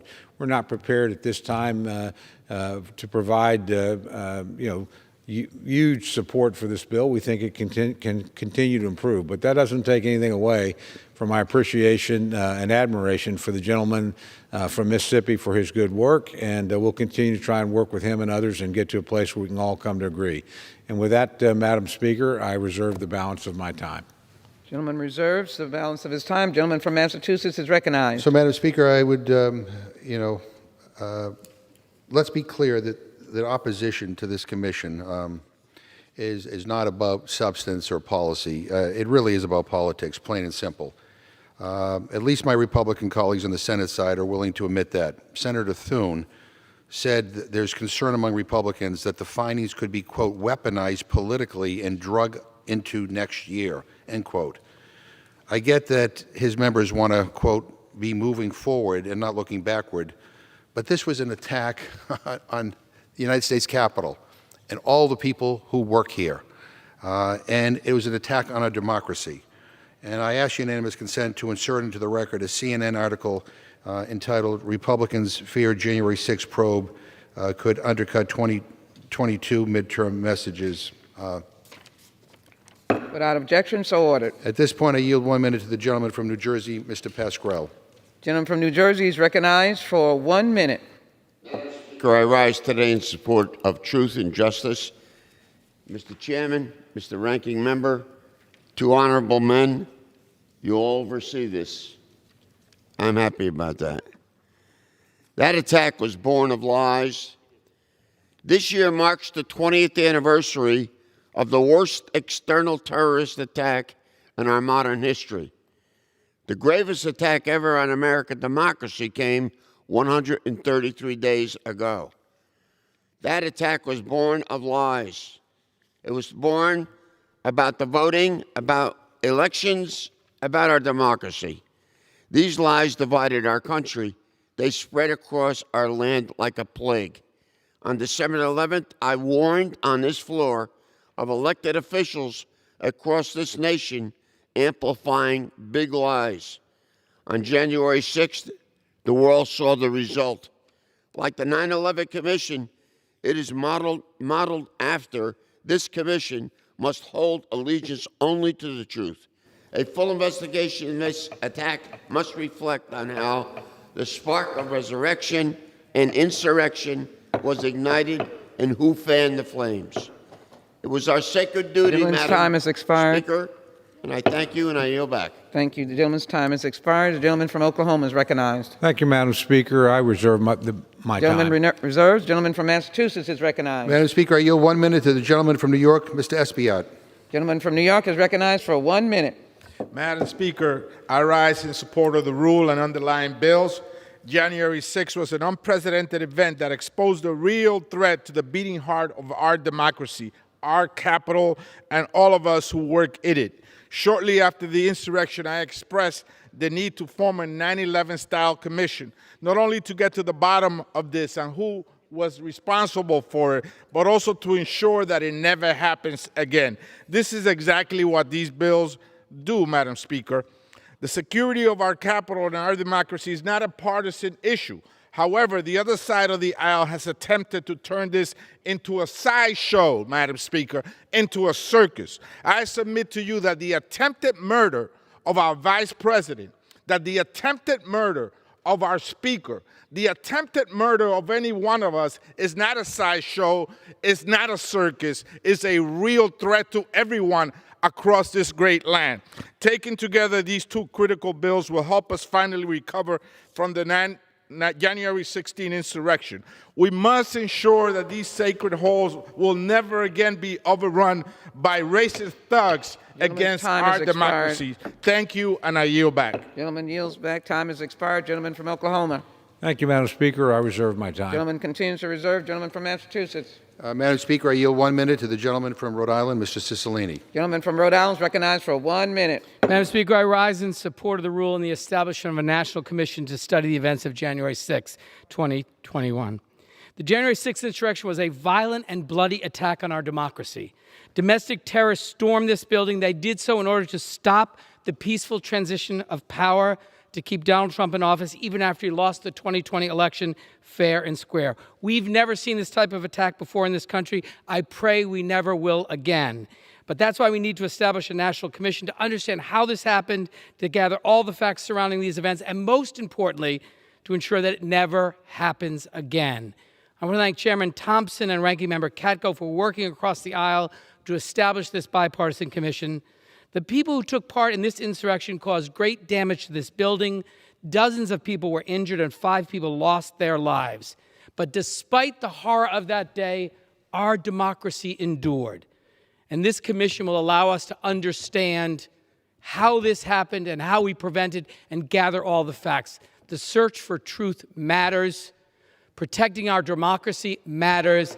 This should be a bipartisan vote to strongly support the work of this commission. And with that, Madam Speaker, I yield back. Gentleman's time has expired. Gentleman from Oklahoma. Madam Speaker, I continue to reserve my Gentleman time. continues to reserve. Gentleman from Massachusetts.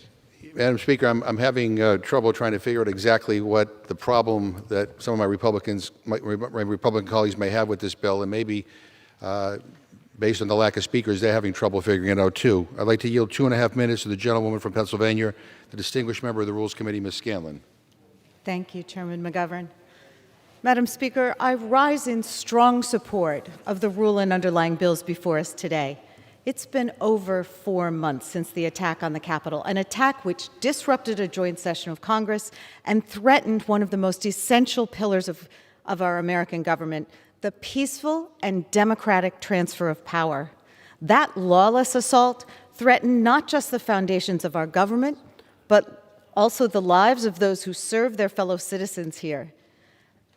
That assault shattered the illusion of security and sanctity of this building, the United States Capitol. We remain eternally grateful for the bravery and patriotism of the members of the U.S. Capitol and D.C. Metropolitan Police who heroically defended this building, its occupants, and our democracy. But it is long past time to launch an independent, bipartisan examination of what occurred on January 6, why it occurred, and how to prevent it from ever happening again. We need a commission with the power and authority to collect evidence and make recommendations across multiple agencies, committees, and branches of government impacted by the attack. Almost as soon as the tear gas and broken glass had been cleared in the wee hours of January 7th, we began hearing calls for unity. But what has remained elusive is a shared set of facts behind which the nation can unify and forge a path to healing and accountability for the events of January 6th. That path starts with these bills. We cannot repair the damage to our government and the rule of law so long as we have national leaders, or those who seek to be, propagating lies about why our government was attacked and the gravity of the events of January 6th. Those falsehoods are incredibly dangerous, and so long as they remain unchallenged by a bipartisan, independent commission, we are never going to get past the dark part of our history. In addition to creating this bipartisan commission, we also need to pass the emergency supplemental appropriations bill to fund the many additional expenses which were created by the Capitol attack, including overtime, staffing, training for law enforcement, reimbursing the National Guard, and so much more. I strongly urge my colleagues to vote for this rule. Thank you, and I yield back. The gentleman yields back. The gentleman from Massachusetts reserves. The gentleman from Oklahoma. Thank you, Mr. Speaker. I continue to reserve my time. Gentleman from Oklahoma reserves. The gentleman from Massachusetts is recognized. Mr. Speaker, I yield 1 minute to the distinguished gentlewoman from Texas, Ms. Jackson Lee. The gentlewoman from Texas is recognized for 1 minute. I thank the gentleman very much. I was here on 9/11, and I could see the billowing smoke as we ran for our lives, as the planes were hitting the Pentagon, the aftermath. I was here on 1/6 when screaming voices came and glass began to break, as the video has shown us, and the video of beating and beating and beating. My tribute to all of the officers. We've heard the story of Officer Fanone. All we want is truth, and all we want is for the big lie to be undone. It is important to support H.R. 3233, the National Commission to investigate the January 6th and the underlying emergency supplemental that General Honore and his committee so aptly did. Thank you to Chairman Thompson and Katko. Be reminded of the fact that it was the former president still lingering, lashing around, instead of allowing the transfer of peaceful government to go. He is now pushing big lies. I want the vice president to live. I wanted the speaker to live. I wanted members to live. I wanted black officers not to be under the threat of racist overtones. And so this commission will listen to it all. I ask my colleagues, get rid of the big lie, stand on the Constitution and the flag, justice and equality for all, pass H.R. 3233, the National Commission to investigate the January 6th. I yield back. The time of the gentlelady has expired. The gentlelady yield back. The gentleman from Oklahoma is recognized. Thank you very much, Mr. Speaker. I continue to reserve my time. The gentleman from Oklahoma reserves. The gentleman from Massachusetts is recognized.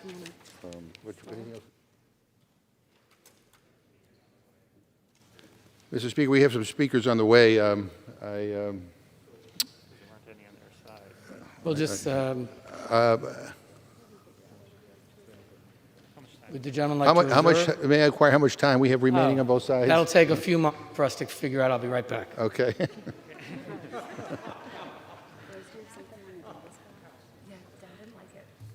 The gentleman from Massachusetts has 6.5 minutes, and if you give me a moment, I'll report on the gentleman from Oklahoma. 17.5 minutes for the gentleman from Oklahoma. I just say to the gentleman, I'm happy to reserve if he wants to use some of his time. I continue to reserve. The gentleman continues to reserve. Wait, let me Mr. Speaker, let me, recognized. Is he here? Oh, yeah. So, Mr. Speaker, I want to ask, I encourage all members here today to read today's Washington Post editorial questioning Leader McCarthy's political courage in opposing this bill and calling for him to testify under oath about his eyewitness experience of the violence and former President Trump's apparent indifference to it. The editorial also criticizes his false equivalence of Black Lives Matter protests to the Capitol invasion and his minimization of the insurrection's significance, which only encourages the lies on which it is based. And I would like to ask unanimous consent to insert that into the record. Without objection, so ordered. At this time, Madam Speaker, I yield 3 minutes to the distinguished gentleman from Maryland, a distinguished member of the Rules Committee, Mr. Raskin. Gentleman from Maryland is recognized for 3 minutes. Thank you, Madam Speaker. Mr. Chairman, the January 6th insurrection against our Congress, our Constitution, and our election was one of the worst political crimes in American history. It interrupted the peaceful transfer of power. It injured and wounded, hospitalized more than 140 law enforcement officials who were punched, kicked, maced, spat upon, speared by Confederate battle flags, Donald Trump flags, American flags. They had eyes gouged. One lost several fingers. They turned the Capitol of the United States, they turned this chamber into a crime scene. The independent January 6th Commission legislation brought forth by Chairman Thompson, a Democrat, and Congressman Katko, a Republican, is bipartisan in composition. 5 Republicans and 5 Democrats. Equal subpoena power. It is nonpartisan in design and in function. Its whole purpose is to determine the events and the causes of those events on January 6th so we can prepare effectively to stop it from ever happening again to the people of America. The key precedents, the 9/11 Commission, which was critical for mobilizing public attention to the dangers of al-Qaeda and other foreign terror networks and helping us to rectify inadequacies in our security infrastructure and to prepare to defend our democracy. Today, the #1 security threat facing the American people is domestic violent extremism, and we saw what domestic violent extremism can do when it broke into our house on January 6th. According to Secretary of Homeland Security Alejandro Mayorkas, domestic violent extremism poses the most lethal and persistent terrorism-related threat to our country today. Abraham Lincoln made a beautiful speech that I recommend to all of my colleagues before they vote on this legislation today, the Lyceum Address, where he said, all of the armies of Europe, all of the armies of Africa and Asia could never conquer American democracy. But if there is a mortal threat to us, it will come from within, from dissension within and threats to the constitutional order from within. So we must pay attention to what happened on January 6th, and we must honor those brave men and women who fought for hours against medieval-style waves of violence raining down upon them on that day. And we must do honor to future generations of Americans to find out exactly what happened and why, and how to stop it in the future. Let's pass this legislation today. I thank you, and I yield back. Gentleman yields back his time. The gentleman from Oklahoma is recognized. Madam Speaker, I continue to reserve. Gentleman continues to reserve. The gentleman from Massachusetts is recognized. I think we're ready to close. We'll let the gentleman use up his 17 minutes to close. I'm certainly prepared to close whenever my friend would like. Gentleman from Massachusetts reserves. Madam Speaker, I yield Gentleman from myself the Oklahoma balance is of my time. recognized. Thank you very much, Madam Speaker. Madam Speaker, in closing, I oppose the rule. Majority is proposing two significant pieces of legislation today. Unfortunately, concerns remain with both of them.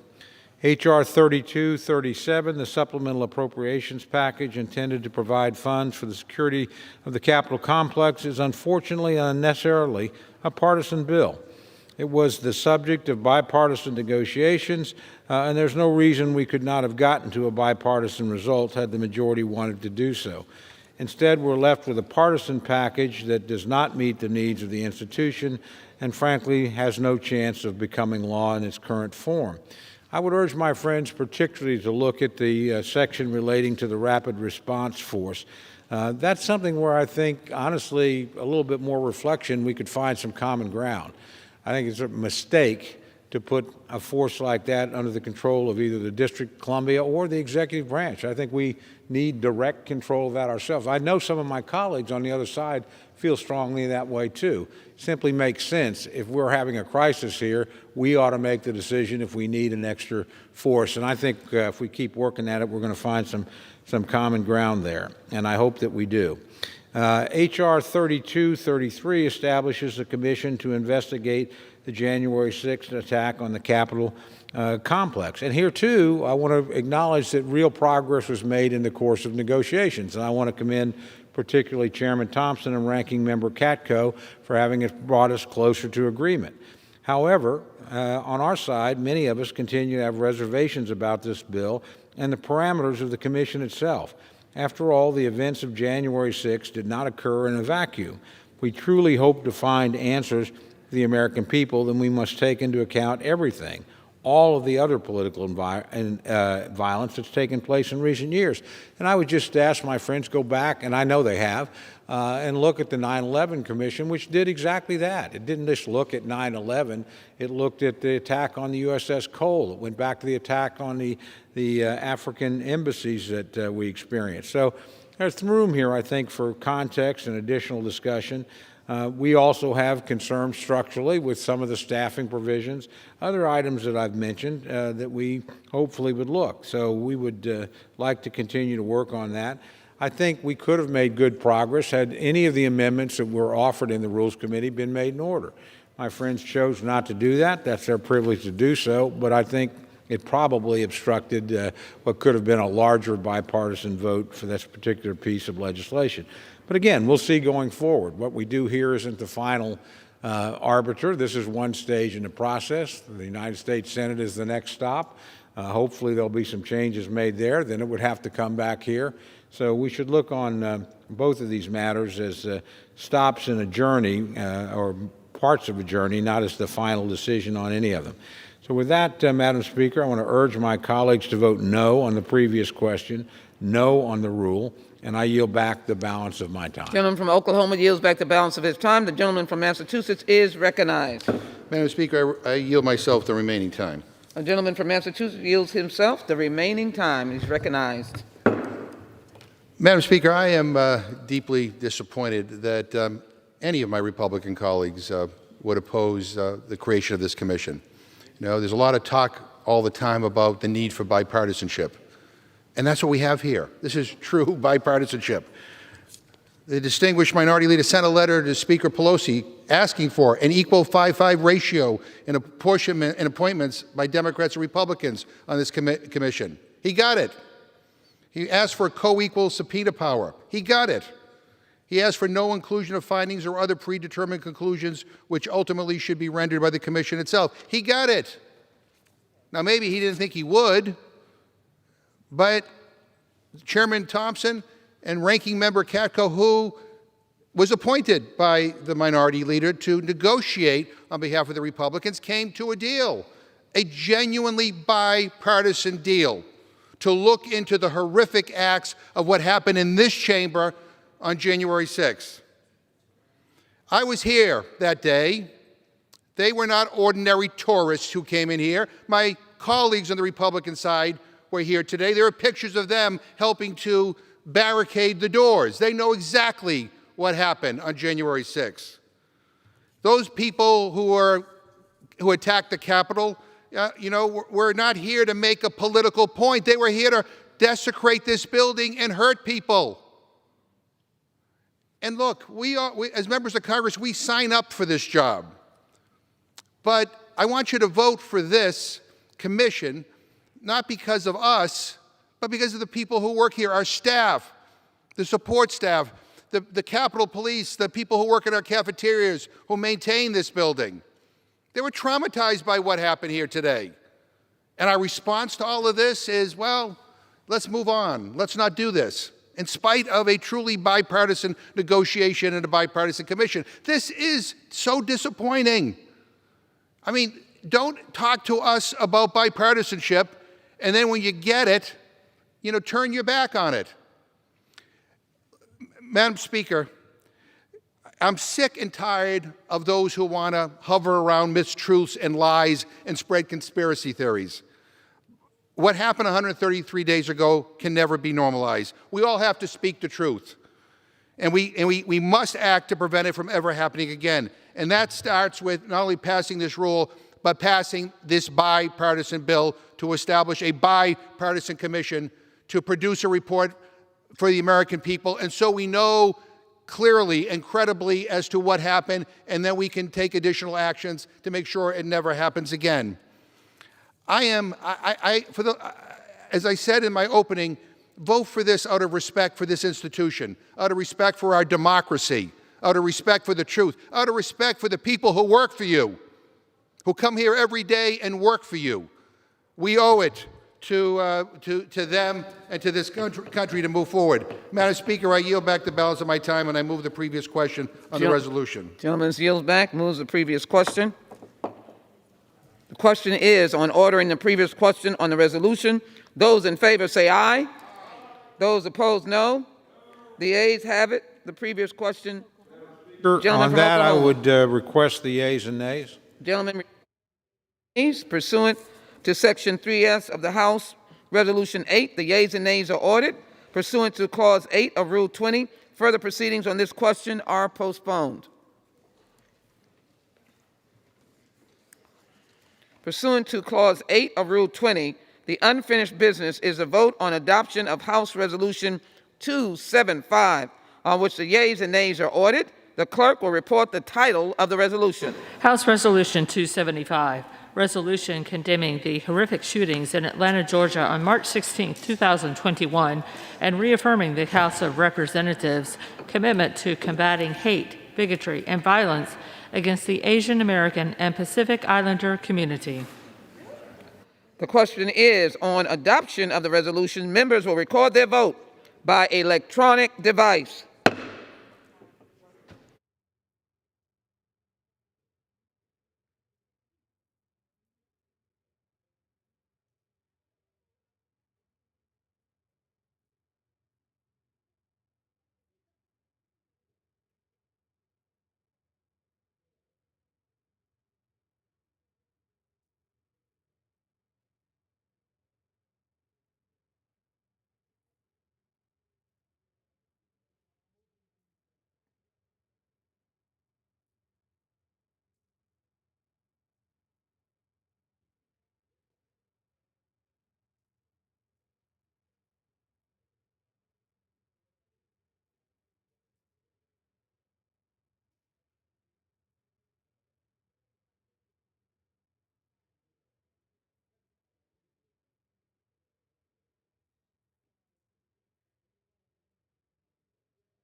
For what purposes does the gentleman from Maryland rise? As the member designated by Mr. Rupersberger of Maryland, pursuant to House Resolution 8, I rise to inform the House that Mr. Rupersberger votes aye on H.R. 275.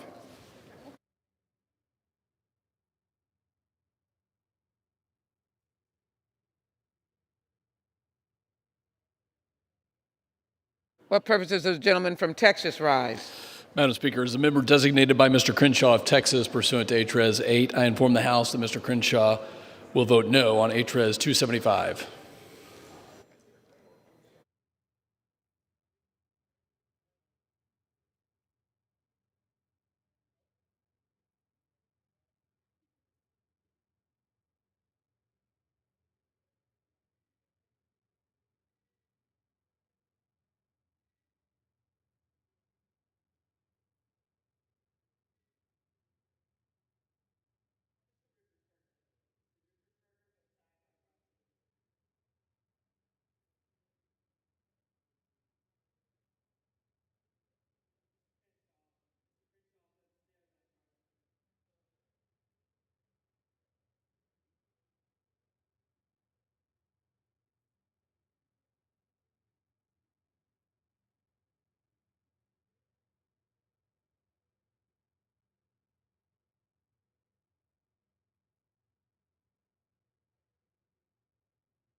I'll live on them.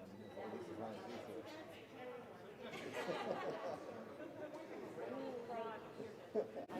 I know that wasn't fun.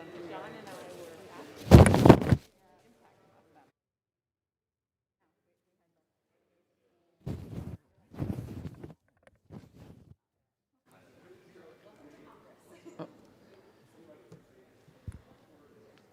For what purposes does the gentleman from New York rise? As the member designated by Chairwoman Eddie Bernice Johnson pursuant to HRES 8, I inform the House that Chairwoman Johnson will vote yea on HRES 275.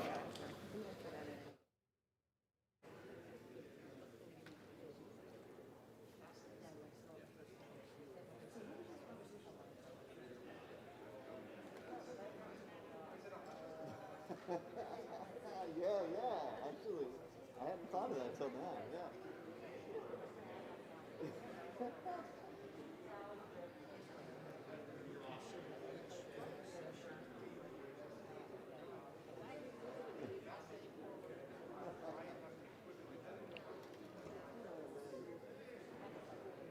Not me. Oh, sure.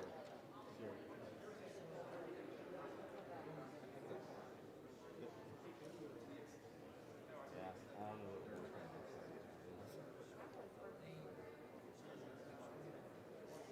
Okay.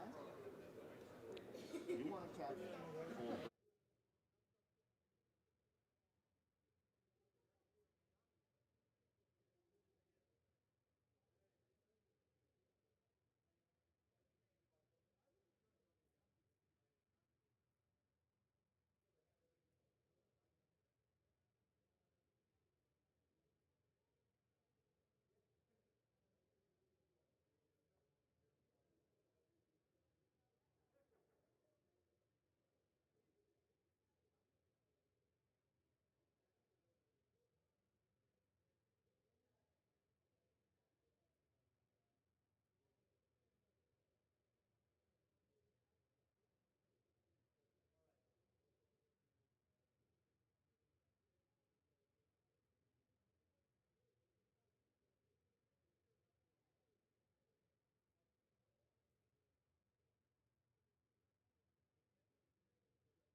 For what purposes does the gentlewoman from Illinois rise?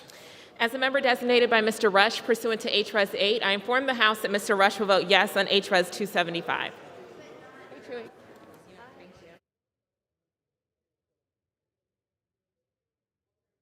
From Illinois rise. Madam Speaker, as the member designated by Mr. Grijalva pursuant to H-Res 8, I hereby inform the House that Mr. Grijalva will vote yes on H-Res 275.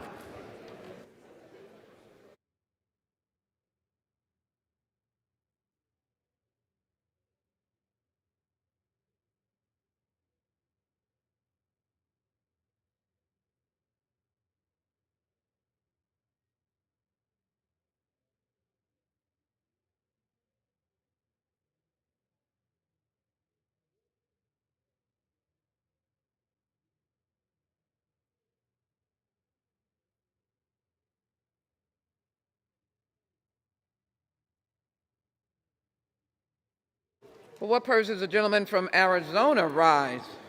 As a member designated by Representative Cardenas, pursuant to H.R. 8, I inform the House Representative Cardenas will vote aye on H.R. 275.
For what purposes does the gentlewoman from California rise?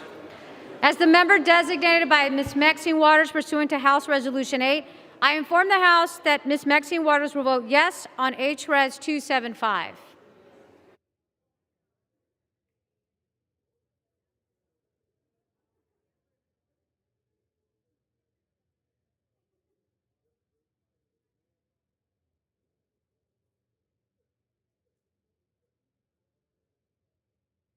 What purposes does the gentlewoman from Connecticut rise? As the member designated by Ms. Wilson, pursuant to H-Res 8, I inform the House that Ms. Wilson will vote yes on H-Res 275. And as the member designated by Mr. Courtney, pursuant to H-Res 8, I inform the House that Mr. Courtney will vote yes on H-Res 275. Purposes does the gentleman from Oklahoma rise?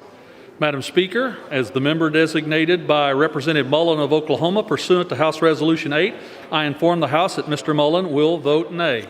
Thank you, Madam Speaker. Woman from Michigan, rise. As the member designated by Ms. Joyce Beatty pursuant to HRES 8, I inform the House that Ms. Joyce Beatty will vote yes on HRES 275.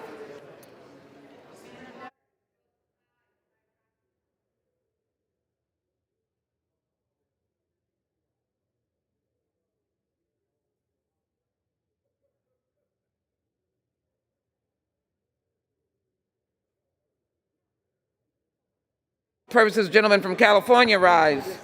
Madam Speaker, as member designated by Congressmember Napolitano pursuant to House Resolution 8, I inform the House that Congressmember Napolitano will vote yes on H.R.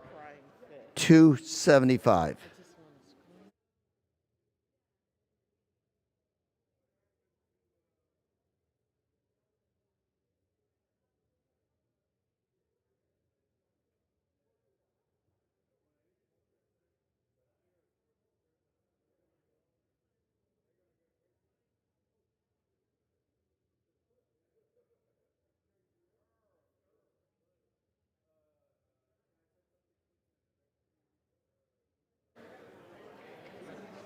What purpose does the gentlewoman from Iowa rise?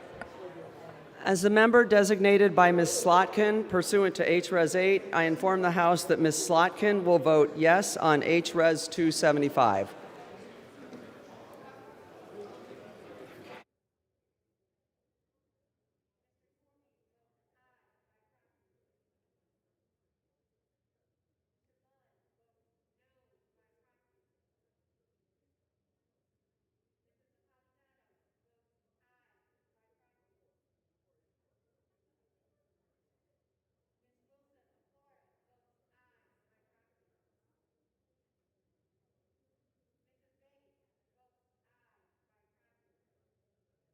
For what purpose does the gentlewoman from Washington rise?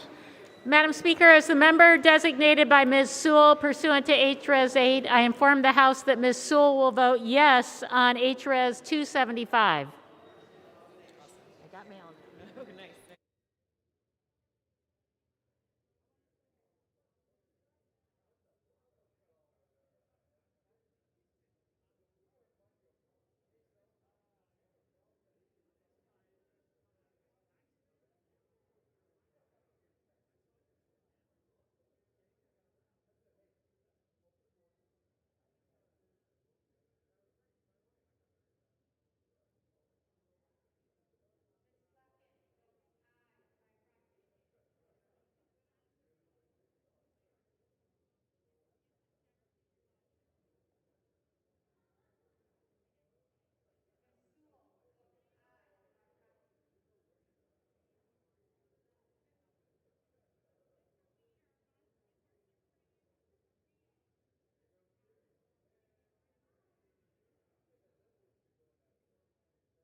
Deanna Rise. Designated by Mr. McHenry of North Carolina pursuant to HRES 8, I inform the House that Mr. McHenry will vote no on HRES 275.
From Pennsylvania Rise. Madam Speaker, as a member designated by Mr. Lawson of Florida, pursuant to House Resolution 8, I inform the House that Mr. Lawson will vote yes on the House Resolution 275. Thank you.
For what purposes does the gentlewoman from Missouri rise?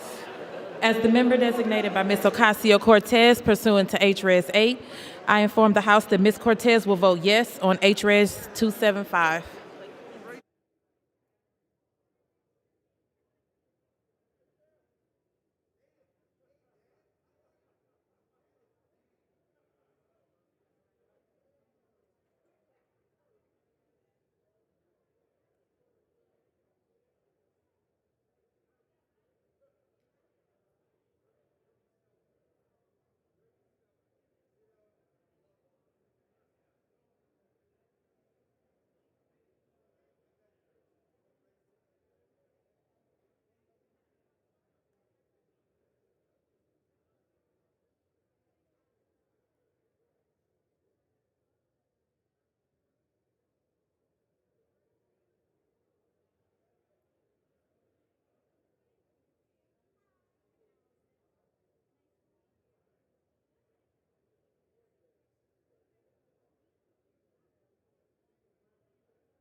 For what purposes does the gentlewoman from New York rise?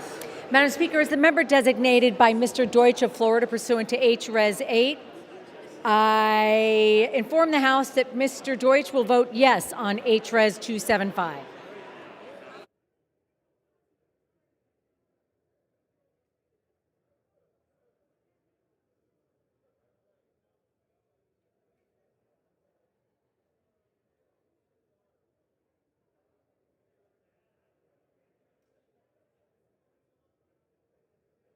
What purposes does the gentleman from Virginia rise?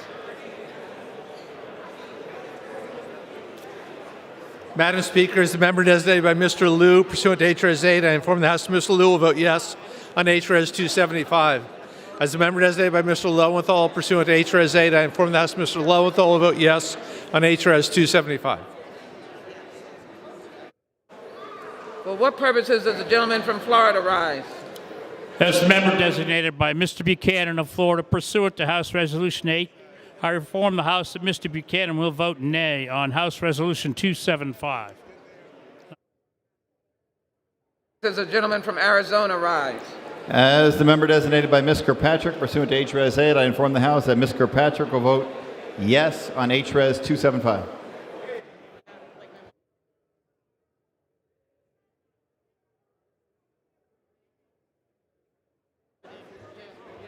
For what purposes does the gentleman from New Jersey rise?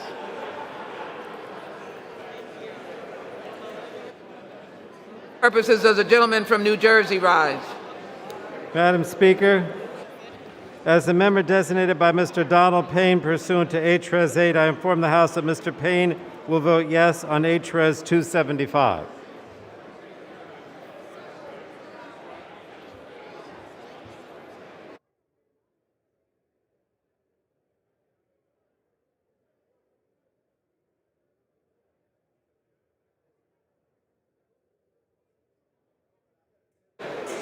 What purposes does the gentleman from California rise?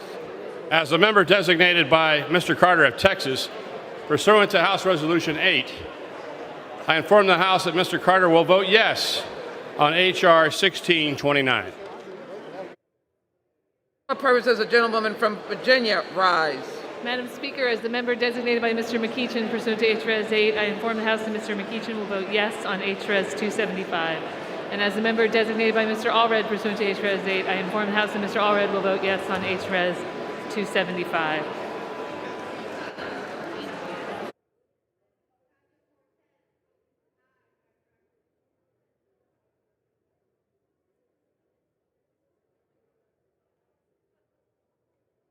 Purposes does the gentleman from California rise? Madam Speaker, I'm mistaken on the previous announcement. As the member designated by Mr. Carter of Texas, pursuant to House Resolution 8, I inform the House that Mr. Carter will vote no on the previous question on H-Res 275.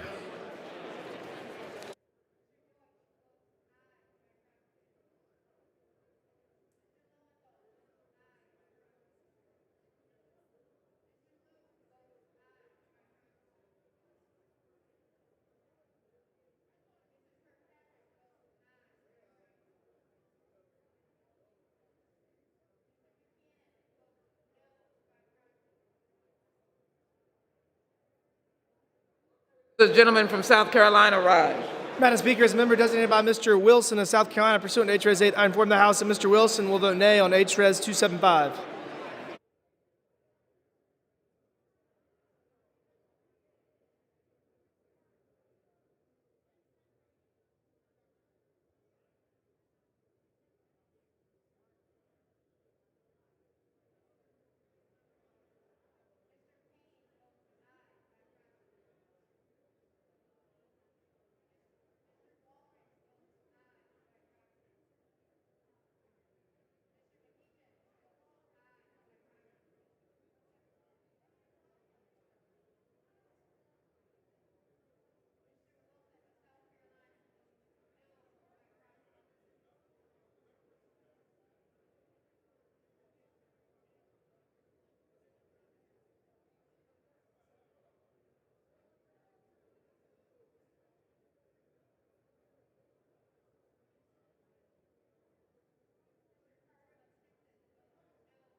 For what purpose does the gentleman from Ohio rise?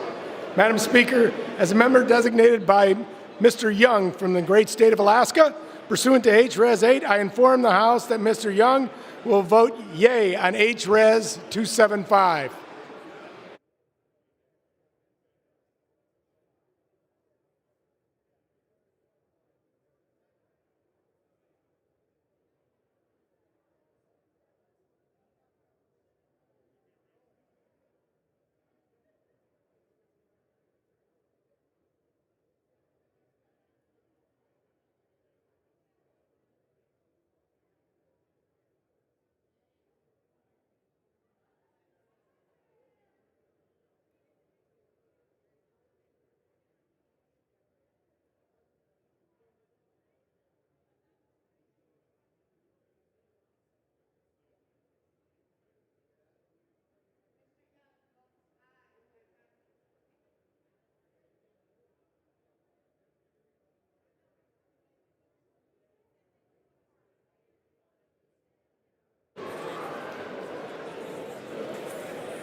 On this vote, the yeas are 244, the nays are 180. The resolution is adopted. Without objection, the motion to reconsider is laid on the table.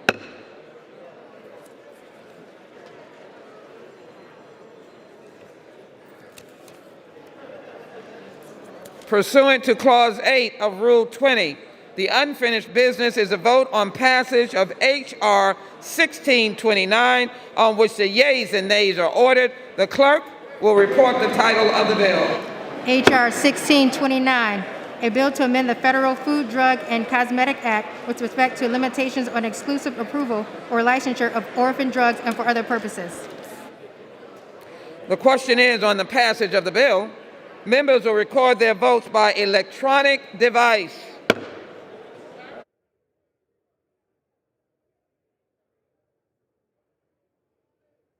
Purposes, the gentleman from South Carolina seek recognition. Madam Speaker, as a member designated by Mr. Wilson of South Carolina, pursuant to H.Res. 8, I inform the House that Mr. Wilson will vote yea on H.R. 1629. For what purposes does the gentlewoman from California seek recognition?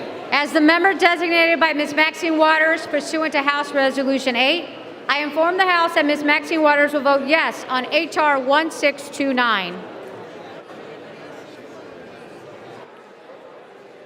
For what purposes does the gentleman from California seek recognition? Madam Speaker, as member designated by Congressmember Napolitano, pursuant to House Resolution 8, I inform the House that Congressmember Napolitano will vote yes on H.R. 1629. Purposes does the gentleman from Arizona rise? As the member designated by Ms. Kirkpatrick, pursuant to H.R.S. 8, I inform the House that Ms. Kirkpatrick will vote yes on H.R. 1629.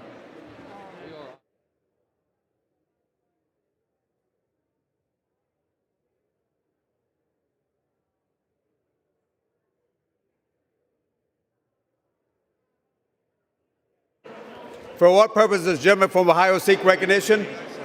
Well, thank you, Mr. Speaker.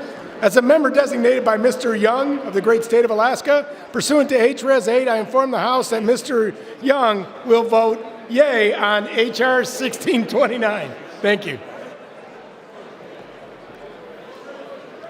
For what purpose does the gentlewoman from Virginia seek recognition? Mr. Speaker, as the member designated by Mr. McEachin to H.Res. 8, I would inform the House that Mr. McEachin will vote yes on H.R. 1629. And as the member designated by Mr. Allred pursuant to H.Res. 8, I inform the House that Mr. Allred will vote yes on H.R. 1629. For what purpose does the gentleman from Indiana seek recognition? Mr. Speaker, as a member designated by Mr. McHenry of North Carolina pursuant to H.Res. 8, I inform the House that Mr. McHenry will vote yes on H.R. 1629.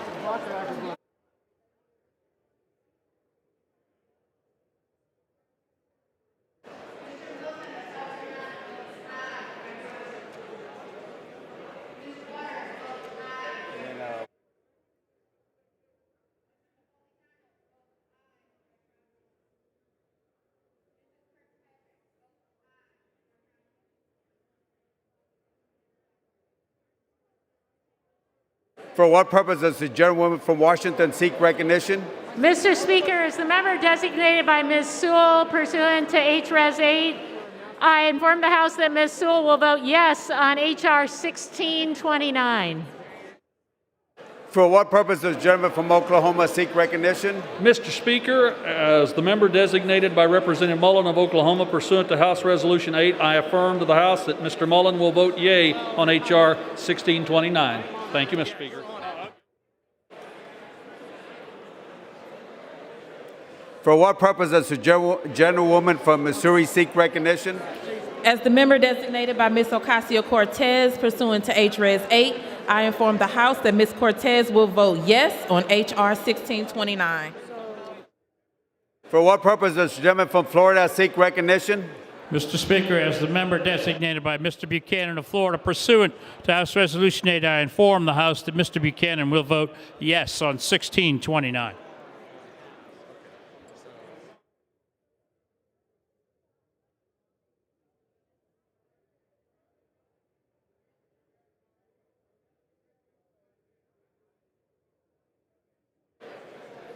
For what purpose does the gentlewoman from Michigan seek recognition? As a member designated by Ms. Joyce Beatty pursuant to H.Res. 8, I inform the House that Ms. Joyce Beatty will vote yes on H.R. 1629.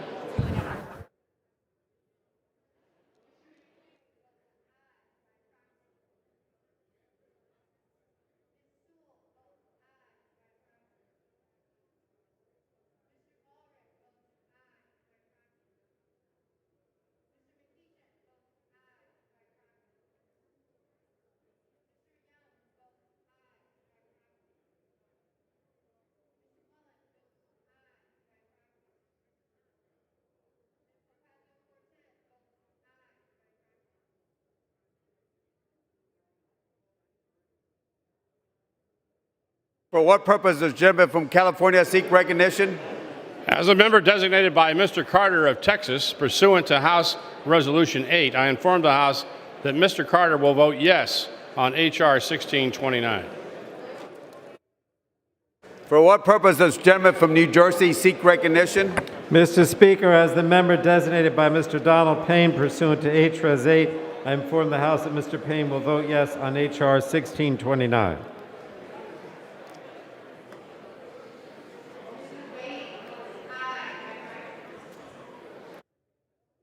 For what purpose does the gentlewoman from Iowa seek recognition? As the member designated by Ms. Slotkin pursuant to H.Res. 8, I inform the House that Ms. Slotkin will vote yes on H.R. 1629. For what purpose does the gentlewoman from New York seek recognition? Mr. Speaker, as the member designated by Mr. Deutsch of Florida pursuant to H.Res. 8, I inform the House that Mr. Deutsch will vote yes on H.R. 1629.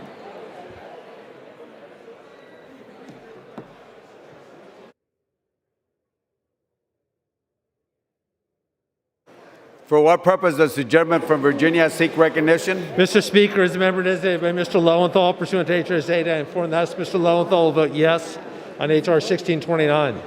As a member designated by Mr. Liu pursuant to H.R. 8, I inform the House Mr. Liu will vote yes on H.R. 1629.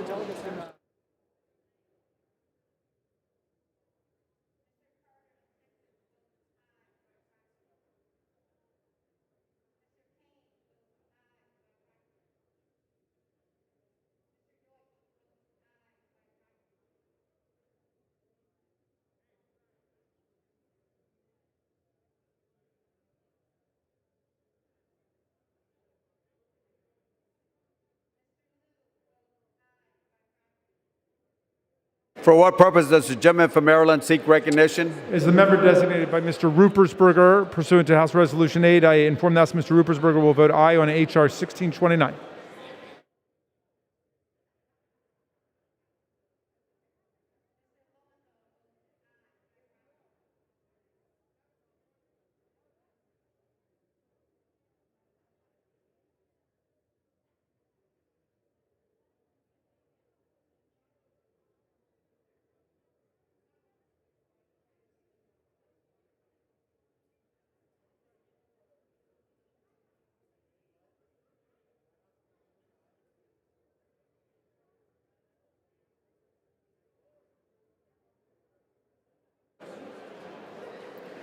For what purpose does the gentleman from Pennsylvania seek recognition? As a member designated, Mr. Speaker, by Mr. Lawson of Florida, pursuant to House Resolution 8, I inform the House that Mr. Lawson votes yes on H.R. 1692.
For what purpose does the gentleman from New York seek recognition? As the member designated by Chairwoman Eddie Bernice Johnson pursuant to H-Res 8, I inform the House that Chairwoman Johnson will vote yea on H.R. 1629.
Woman from Connecticut seek recognition? As the member designated by Ms. Wilson pursuant to H-Res 8, I inform the House that Ms. Wilson will vote yes on H.R. 1629. And as the member designated by Mr. Courtney pursuant to H-Res 8, I inform the House that Mr. Courtney will vote yes on H.R. 1629.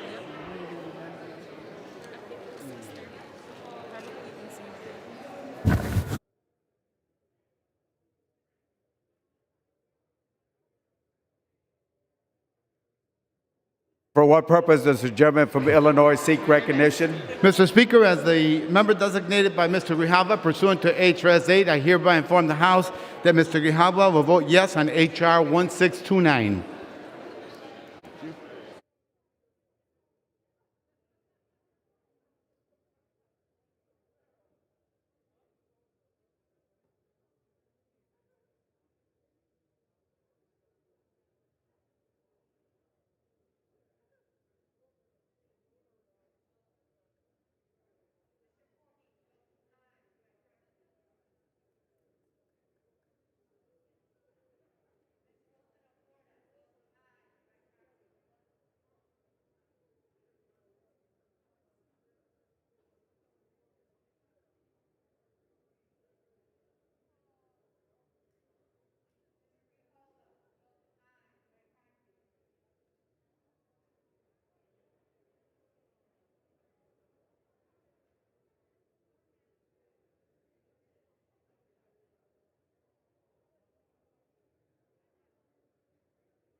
For what purpose does the gentleman from Texas seek recognition? Mr. Speaker, as a member designated by Mr. Crenshaw of Texas pursuant to H.Res. 8, I inform the House that Mr. Crenshaw will vote yes on H.R. 1629.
For what purpose does the gentleman from Arizona seek recognition? As a member designated by Representative Cardenas pursuant to H.R. 8, inform the House Representative Cardenas will vote aye on H.R. 1629.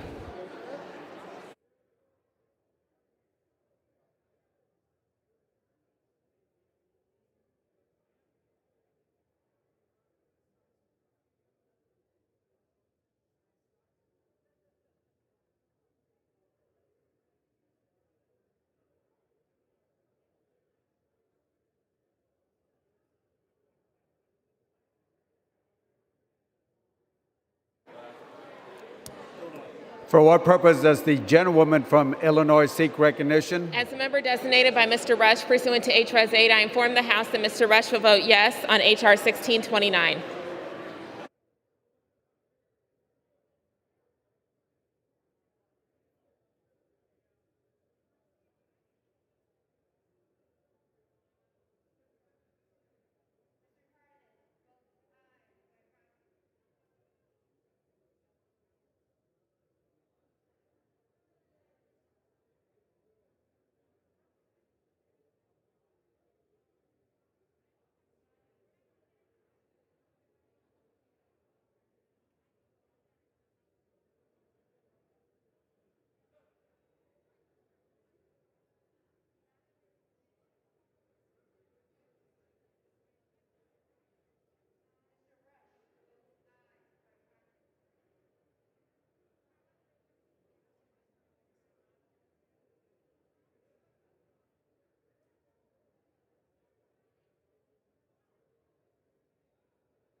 On this vote, the yeas are 400 and the nays are 20.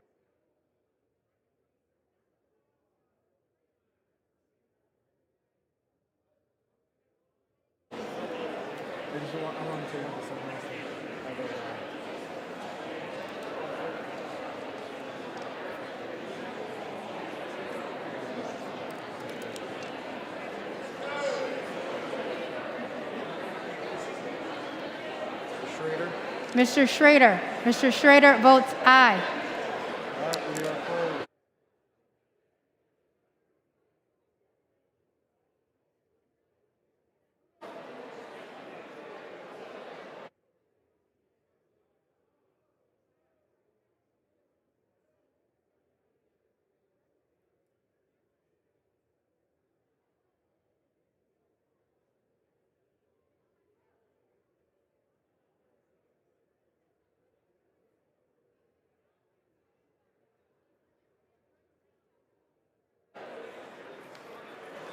On this vote, the yeas are 402, the nays are 23.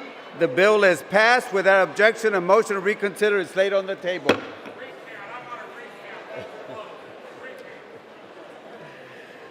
Pursuant to Clause 8 of Rule 20, the unfinished business is the vote on ordering the previous question on House Resolution 409, on which the yeas and nays are ordered. The clerk will report the title of the resolution. House Calendar Number 18, House Resolution 409, Resolution providing for consideration of the bill, H.R. 3233, to establish the National Commission to investigate the January 6th attack on the United States Capitol Complex and for other purposes, and providing for consideration of the bill, H.R. 3237, making emergency supplemental appropriations for the fiscal year ending September 30th, 2021, and for other purposes. The question is on the order of the previous question. On the resolution, members will record their vote by electronic device. For what purpose does the gentleman from Illinois seek recognition? Mr. Speaker, as the member designated by Mr. Grijalva of Arizona pursuant to H.Res. 8, I hereby inform the House that Mr. Grijalva will vote aye on ordering the previous question. For what purpose does the gentleman from California seek recognition? As a member designated by Mr. Carter of Texas pursuant to House Resolution 8, I inform the House that Mr. Carter will vote no on the previous question. For what purpose does the gentleman from Texas seek recognition? You're fine. Mr. Crenshaw will vote no on the previous question. For what purpose does the gentlewoman from Illinois seek recognition? As the member designated by Mr. Rush pursuant to H.Res. 8, I inform the House that Mr. Rush will vote yes on ordering the previous question.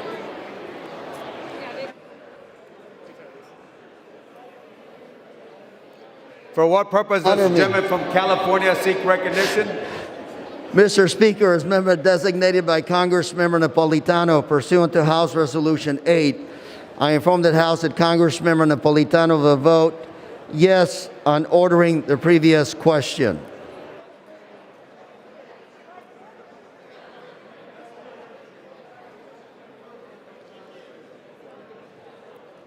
For what purpose does the gentleman from Florida seek recognition? As the member designated by Mr. Buchanan of Florida pursuant to House Resolution 8, I inform the House that Mr. Buchanan will vote no on House Resolution 409. For what purpose does the gentleman from Pennsylvania seek recognition?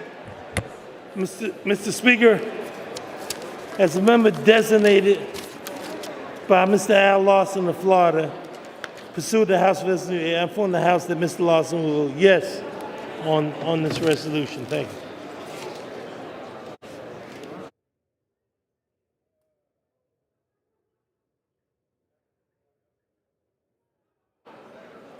For what purpose does the gentleman from Arizona seek recognition? As a member designated by Representative Cardenas pursuant to H.R. 8, I inform the House Representative Cardenas will vote aye on ordering the previous question.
Gentleman from Ohio seek recognition. Why, thank you. Thank you, Mr. Speaker. As a member designated by Mr. Young from Alaska, pursuant to H-Res 8, I inform the House that Mr. Young will vote nay on the previous question. Does the gentlewoman from Connecticut seek recognition? As the member designated by Ms. Wilson pursuant to H-Res 8, I inform the House that Ms. Wilson will vote yes on ordering the previous question. And as the member designated by Mr. Courtney pursuant to H-Res 8, I inform the House that Mr. Courtney will vote yes on ordering the previous question.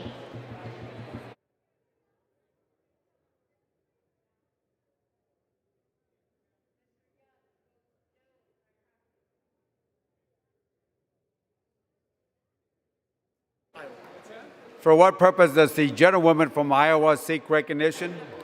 As the member designated by Ms. Slotkin pursuant to H-Res 8, I inform the House that Ms. Slotkin will vote yes on ordering the previous question.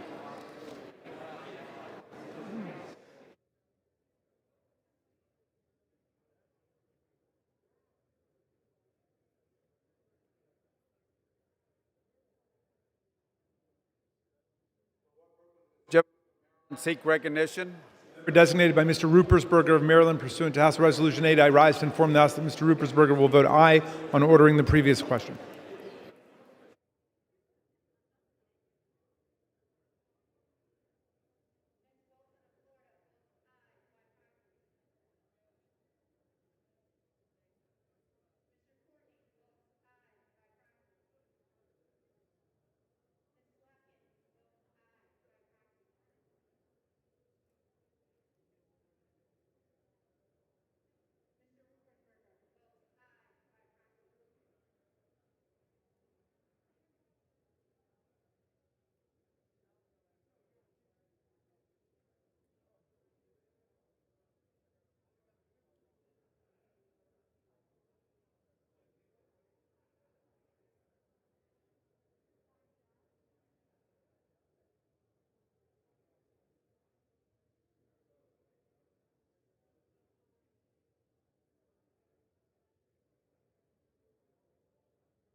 For what purpose does the gentleman from New York seek recognition? As the member designated by Chairwoman Eddie Bernice Johnson pursuant to H-Res 8, I inform the House that Chairwoman Johnson will vote yea on ordering the previous question.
For what purpose does the gentlewoman from Michigan seek recognition?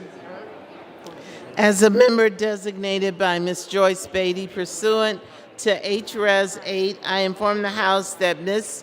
Beatty will be voting yes on ordering the previous question.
Huh?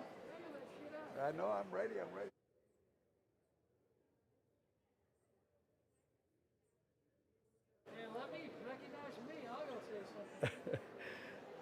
Indiana. For what purpose does the gentleman from Indiana seek recognition? Mr. Speaker, as a member designated by Mr. McHenry of North Carolina pursuant to H.Res. 8, I inform the House that Mr. McHenry will vote no on the previous question. For what purpose does the gentlewoman from Washington seek recognition? Mr. Speaker, as the member designated by Ms. Sewell pursuant to H.Res. 8, I inform the House that Ms. Sewell will vote yes on ordering the previous question.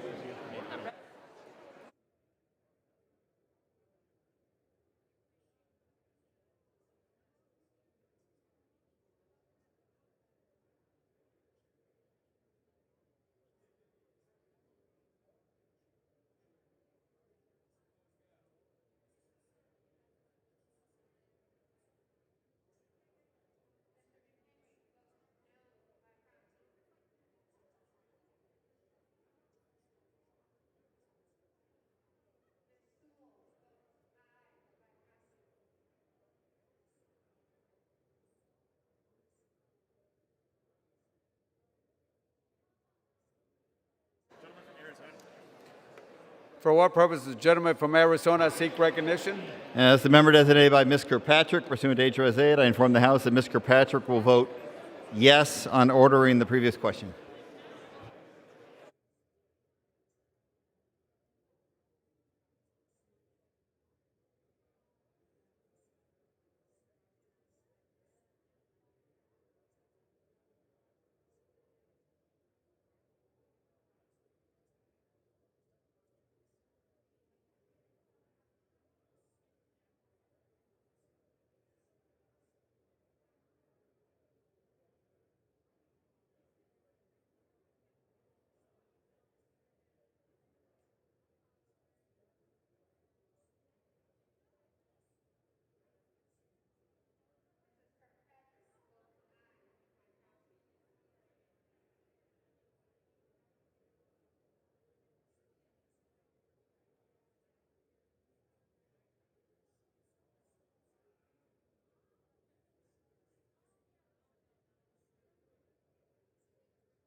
For what purpose does the gentleman from New Jersey seek recognition? Mr. Speaker, as the member designated by Mr. Donald Payne pursuant to H-Res 8, I inform the House that Mr. Payne will vote yes on ordering the previous question.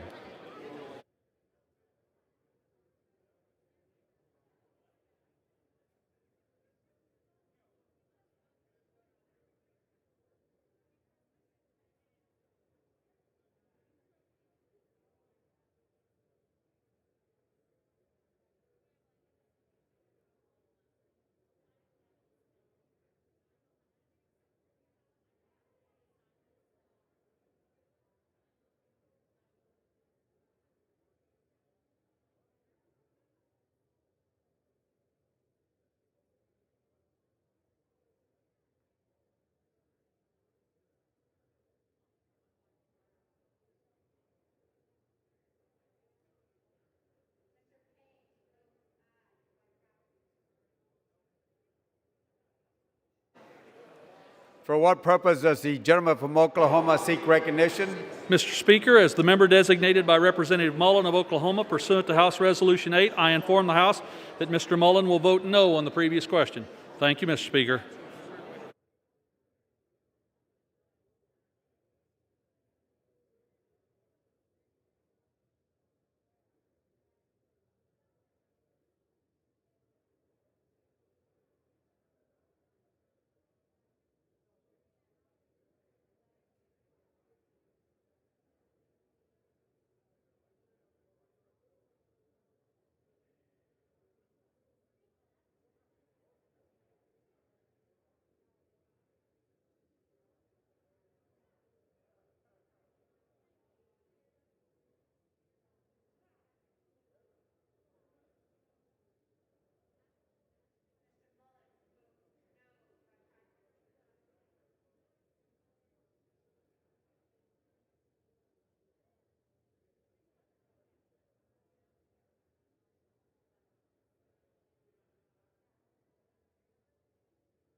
For what purpose does the gentleman from South Carolina seek recognition? Mr. Speaker, as a member designated by Mr. Wilson of South Carolina pursuant to H-Res 8, I inform the House that Mr. Wilson will vote nay on the previous question.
For what purpose does the gentleman from Virginia seek recognition? Mr. Speaker, as the member designated by Mr. Liu pursuant to H-Res 8, I inform the House Mr. Liu will vote yes on ordering the previous question. As the member designated by Mr. Lowenthal pursuant to H-Res 8, I inform the House that Mr. Lowenthal will vote yes on ordering the previous question.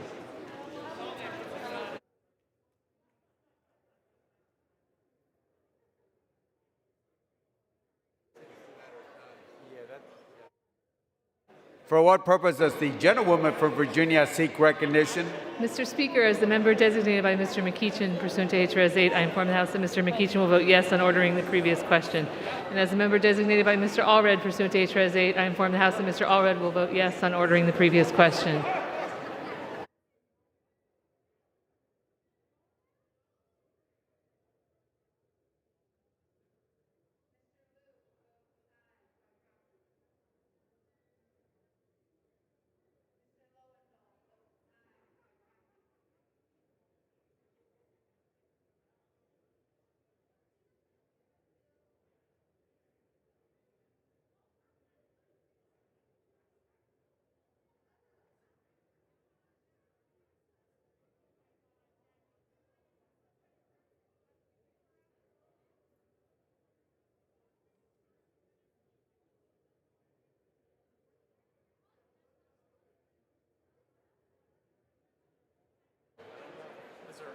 For what purpose does the gentlewoman from Missouri seek recognition?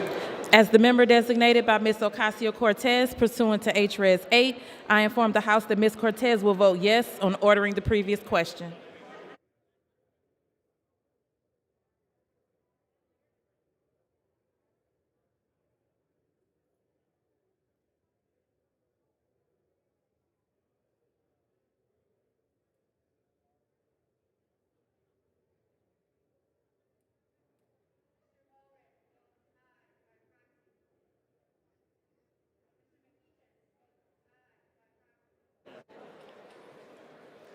For what purpose does the gentlewoman from California seek recognition?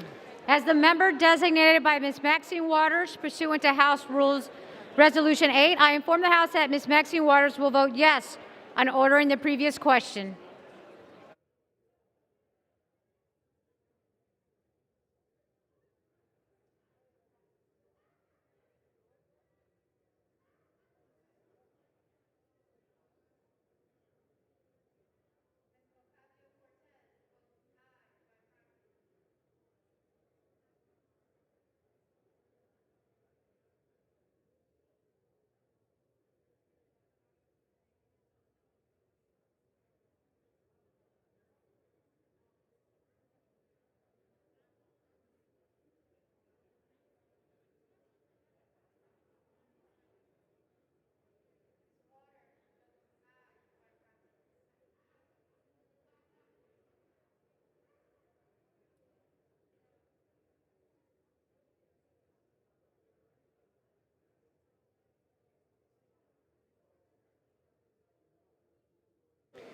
For what purpose does the gentlewoman from New York seek recognition?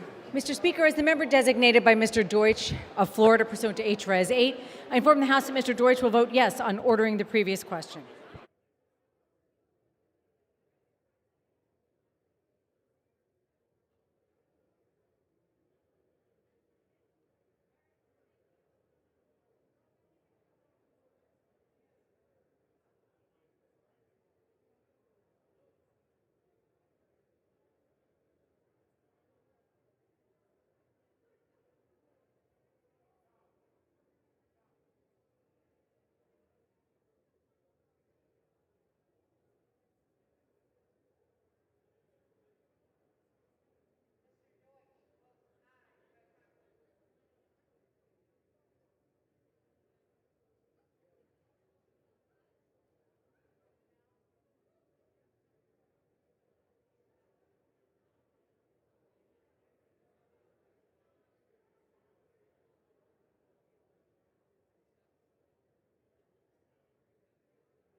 On this vote, the yeas are 216, the nays are 204. The previous question.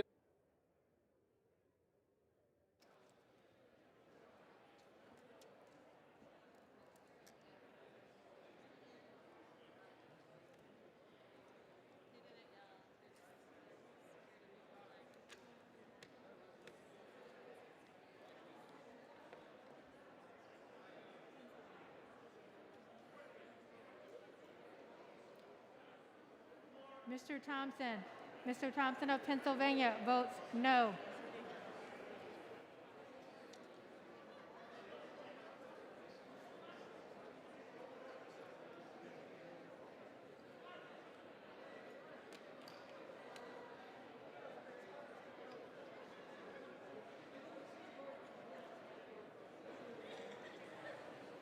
Mr. Desjardins votes no.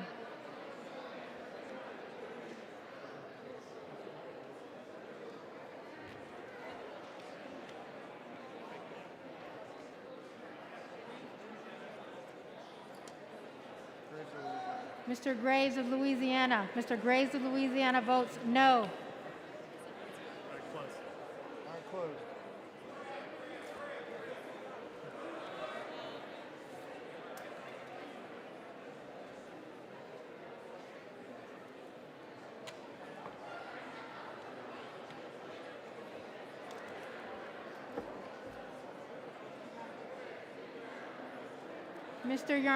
Mr. Yarmouth votes aye.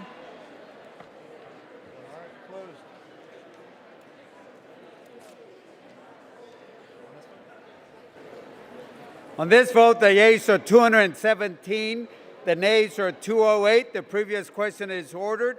The question is on the adoption of the resolution. Those in favor say aye. Those opposed say no. In the opinion of the chair, the ayes have it.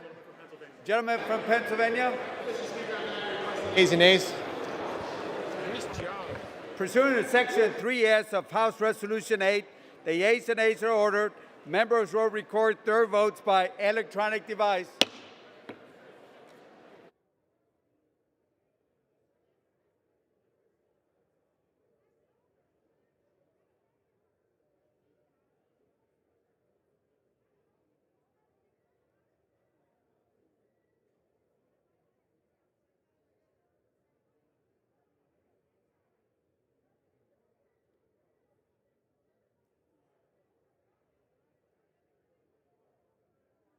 For what purpose does the gentleman from Virginia seek recognition? Mr. Speaker, as a member designated by Mr. Lowenthal pursuant to H.R.S. 8, I inform the House Mr. Lowenthal will vote yes on H.R.S. 409. As a member designated by Mr. Liu pursuant to H.R.S. 8, I inform the House Mr. Liu will vote yes on H.R.S. 409. For what purpose does the gentleman from South Carolina seek recognition? Mr. Speaker, as a member designated by Mr. Wilson of South Carolina pursuant to H-Res 8, I inform the House that Mr. Wilson will vote nay on H-Res 409. For what purpose does the gentlewoman from California seek recognition? As the member designated by Ms. Maxine Waters pursuant to House Resolution 8, I inform the House that Ms. Maxine Waters will vote yes on H Resolution 409. For what purpose does the gentleman from Oklahoma seek recognition? Mr. Speaker, as the member designated by Representative Mullen of Oklahoma pursuant to House Resolution 8, I inform the House that Mr. Mullen will vote nay on H.R. 409. Thank you, Mr. Speaker. For what purpose does the gentlewoman from Washington seek recognition? Mr. Speaker, as the member designated by Ms. Sewell pursuant to H-Res 8, I inform the House that Ms. Sewell will vote yes on H-Res 409. For what purpose does the gentleman from Indiana seek recognition? Mr. Speaker, as a member designated by Mr. McHenry of North Carolina pursuant to H-Res 8, I inform the House that Mr. McHenry will vote no on H-Res 409. For what purpose does the gentlewoman from Connecticut seek recognition?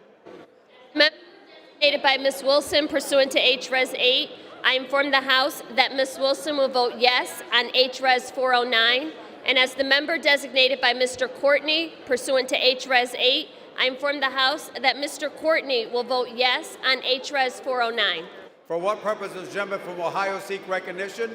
Mr. Speaker, as the member designated by Mr. Young of the great state of Alaska pursuant to H-Res 8, I inform the House that Mr. Young will vote nay on H-Res 409. For what purpose does the gentleman from Arizona seek recognition? As a member designated by Representative Cardenas pursuant to H.R. 8, I inform the House Representative Cardenas will vote aye on H.R. 409. For what purpose does the gentleman from Florida seek recognition? Mr. Speaker, as the member designated by Mr. Buchanan of Florida, pursuant to House Resolution 8, I inform the House that Mr. Buchanan will vote no on House Resolution For what purpose 409. does the gentlewoman from New York seek recognition? Mr. Speaker, as the member designated by Mr. Deutsch of Florida pursuant to H-Res 8, I inform the House that Mr. Deutsch will vote yes on H-Res 409.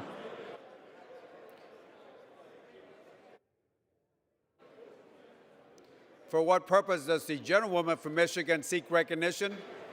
As a member designated by Ms. Joyce Beatty pursuant to H-Res 8, I inform the House that Ms. Beatty will vote yes on H.R. 409.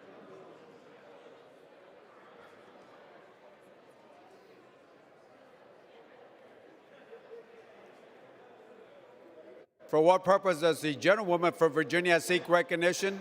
Thank you, Mr. Speaker. As the member designated by Mr. McEachin pursuant to H-Res 8, I inform the House that Mr. McEachin will vote yes on H-Res 409. And as the member designated by Mr. Allred pursuant to H-Res 8, I inform the House that Mr. Allred will vote yes on H-Res 409. For what purpose does the gentlewoman from Iowa seek recognition? As the member designated by Ms. Slotkin pursuant to H-Res 8, I inform the House that Ms. Slotkin will vote yes on H-Res 409.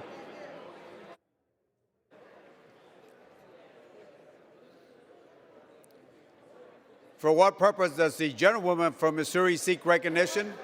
As the member designated by Ms. Ocasio-Cortez pursuant to H-Res 8, I inform the House that Ms. Cortez will vote yes on H-Res 409.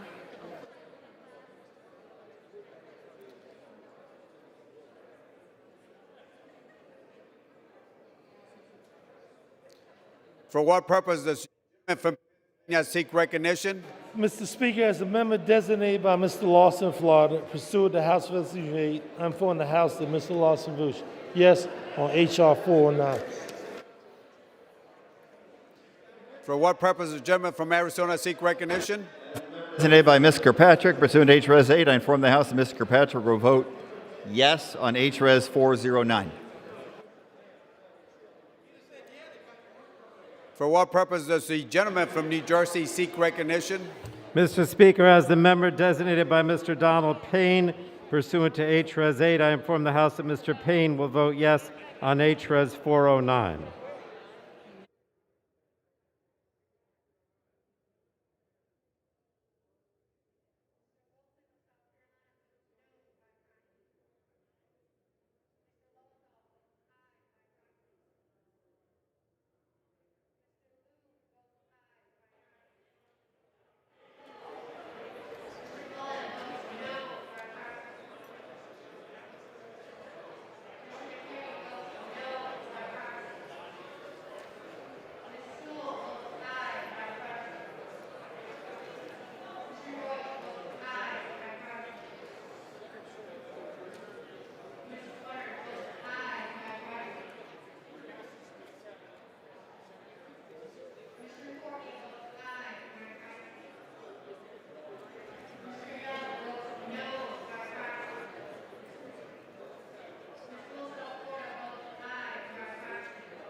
So after.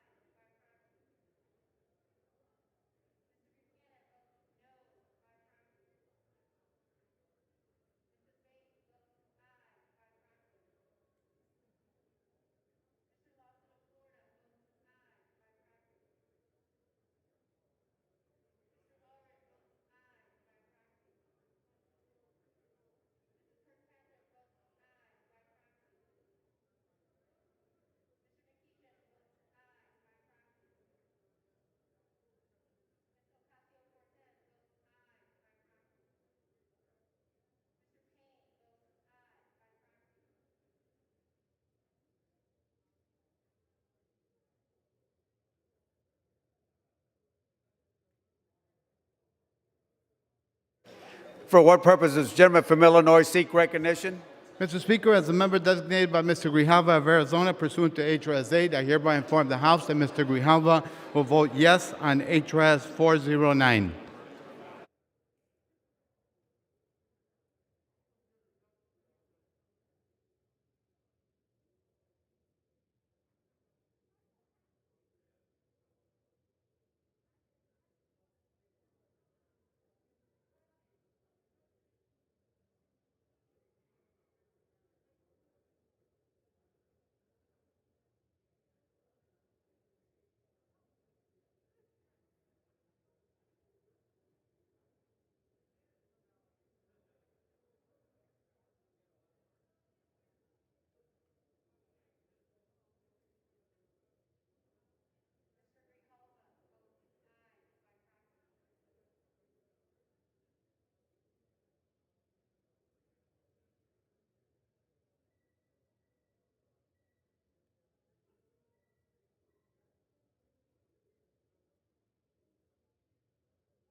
For what purpose does the gentleman from California seek recognition? As a member designated by Mr. Carter of Texas, pursuant to House Resolution 8, I inform the House that Mr. Carter will vote no on HRES 409.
For what purpose does the gentleman from Maryland seek recognition? As the member designated by Mr. Rupersberger of Maryland pursuant to House Resolution 8, I rise to inform the House that Mr. Rupersberger will vote aye on HRES 409.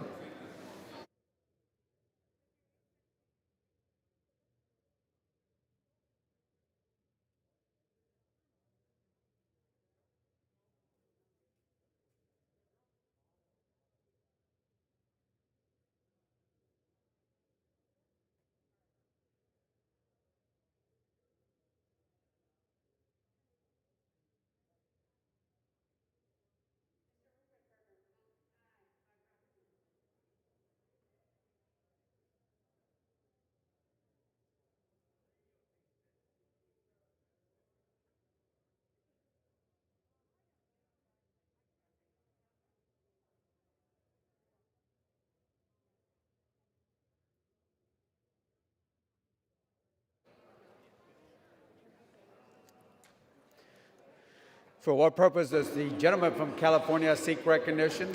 Mr. Speaker, as member designated by Congressmember Napolitano, pursuant to House Resolution 8, I inform the House that Congressmember Napolitano will vote yes on HRS 409.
For what purpose does the gentleman from New York seek recognition? As the member designated by Chairwoman Eddie Bernice Johnson, pursuant to HRES 8, I inform the House that Chairwoman Johnson will vote yea on HRES 409.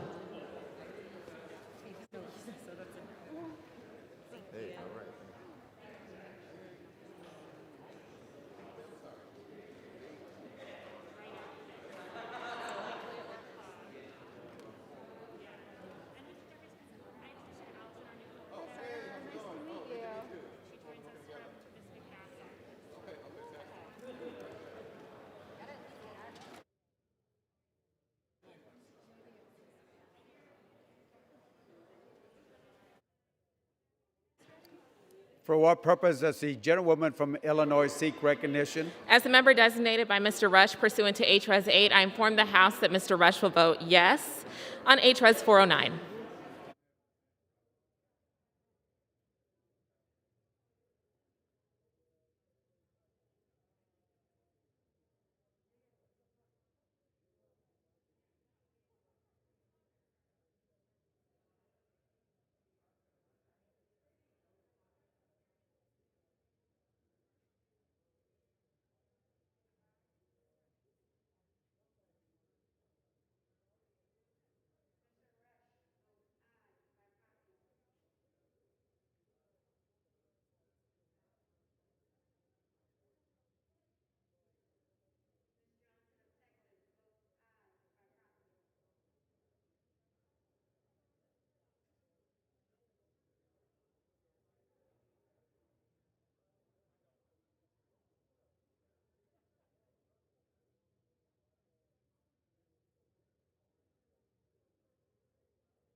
For what purpose does the gentleman from Texas seek recognition? Mr. Speaker, as a member designated by Mr. Crenshaw of Texas, pursuant to HRES 8, I inform the House that Mr. Crenshaw will vote no on HRES 409.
On this vote, the yeas are 216, the nays are 208.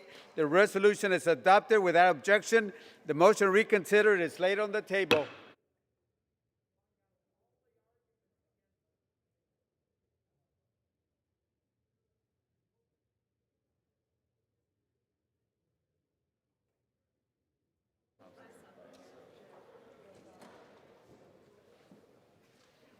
Good luck. Yeah.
For what purpose does the gentleman from Mississippi seek recognition?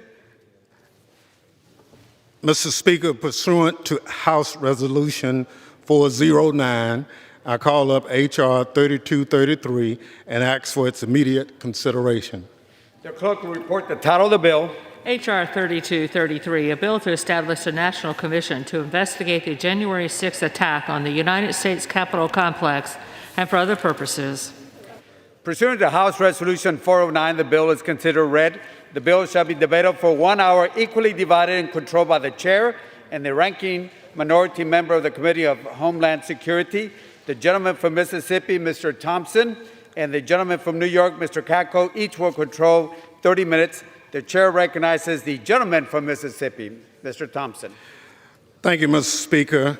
Mr. Speaker, I ask unanimous consent that all members may have 5 legislative days to revise and extend their remarks and include extraneous material on this measure. Without objection.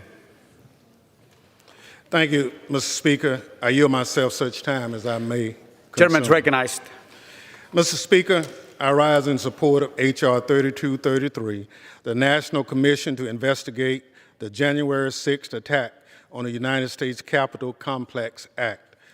On January 6th, the world watched Americans storm the Capitol and engage in violence to try to intimidate and prevent Congress from carrying out its constitutional duty to certify a presidential election, a solemn process central to the peaceful transfer of power in our democracy.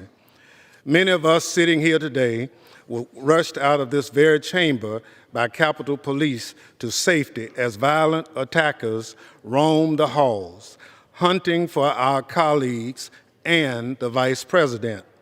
I was in the gallery that day, watching the debate when this temple of our democracy was desecrated and debased. At least one Capitol Police officer died because of the violence that day. Others died too. And there were extensive injuries associated with the attacks, not the least of which was the body blows to Americans' confidence that the reforms undertaken after the 9/11 terrorist attacks would make us more secure. Like the 9/11 attacks, the event of January 6th have cast a long shadow on our country. And like the 9/11 attacks, the January 6th attack raises fundamental questions about information sharing, coordination, preparedness, and response at all levels of government. We need a bipartisan commission made up of experts to come together to give us an unvarnished view of what happened that day, examine why our systems failed, and develop bipartisan recommendations for reform to address any identified gaps. I'm proud to be here with my partner on the Homeland Security Committee, the gentleman from New York, John Katko, to debate a bill that establishes a 10-member commission that mirrors the 9/11 Commission, the gold standard for bipartisan commissions. The January 6th Commission would be required to investigate and report on the facts and causes of the attack, including relevant contributing factors. A commission of this nature in some form has been talked about by members of Congress, national experts, and others for some time now. Over the past 4 months, discussion drafts have been circulated, pros and cons have been weighed, and obstacles have been overcome to get us to this day. Given how politically charged the events of January 6th have become, we need to come together in a patriotic, bipartisan way and approve this independent body just as we created the 9/11 Commission. The 9/11 Commission acted not out of partisanship, but out of patriotism. We need that same sense of duty today. With that, Mr. Speaker, I reserve the balance of my time. Gentleman from Mississippi reserves. The gentleman from New York, Mr. Katko, is recognized. Mr. Speaker, I yield such time as I may consume. Gentleman's recognized. Mr. Speaker, this year we'll observe the 20th anniversary of the terrorist attacks on September 11, 2001. It will serve as a somber reminder of the fragility of our security, the bravery of our law enforcement, first responders, and the resilience of our democracy. After the attacks on 9/11, Congress recognized the importance of establishing a bipartisan commission to investigate these brazen acts of terrorism. This body recognized the need to find the truth and help all of us understand how these heinous acts that not only forever changed our country, but also the entire world, could have been carried out. The highly respected 9/11 Commission identified numerous challenges that needed to be addressed, which ultimately led to many concrete recommendations that were later enacted into law. These critical reforms vastly improved our information sharing, intelligence collection, vetting capabilities, and broader homeland security enterprise. The security breach that took place at the U.S. Capitol on January 6 was completely unacceptable. It was a major breakdown in information sharing and preparedness, much like the shortfalls that existed prior to 9/11. It was not only an attack on this institution, but an attack on our law enforcement brethren who defend us every day. Unfortunately, we know that the Capitol, federal buildings, and even members of Congress remain a target for extremists of all ideologies, as we all saw most recently during the April 2nd vehicle attack that took the life of Capitol Hill police officer William Billy Evans. The bill before us today, H.R. 3233, would create an independent, bipartisan commission to investigate the relevant facts and circumstances relating to the January 6th attack on the Capitol, as well as targeted violence and domestic terrorism relevant to that attack. It also charges the Commission with providing and finding recommendations to, among other things, prevent, prepare for, and respond to similar attacks, improve the security posture of the Capitol complex, and ensure the security of members of Congress and congressional staff. Modeled after the 9/11 Commission, this bill creates a 10-member panel with 5 commissioners appointed by each party and equal subpoena authority. While the expedited December 2021 deadline would only give the Commission about 6 months to do its job, there's good reason for that. The American people and the Capitol Police deserve answers and action as soon as possible to ensure that nothing like this ever happens again. We must find answers to the many questions surrounding that day. What information was known leading up to January 6th? Why was that information not shared with the proper entities? Why were Capitol Police officers left so unprepared? Who failed to provide them with support? Why did it take so long for reinforcements to come to their aid?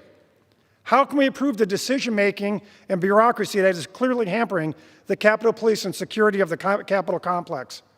How can we ensure that the Capitol, members of Congress, and our staffs are secure from attacks? And how do we ensure that this is a safer place for members of the Capitol Police Force who risk their lives every day to protect us? These are only a few of the many questions that need to be answered. The American people and the Capitol Police deserve those answers.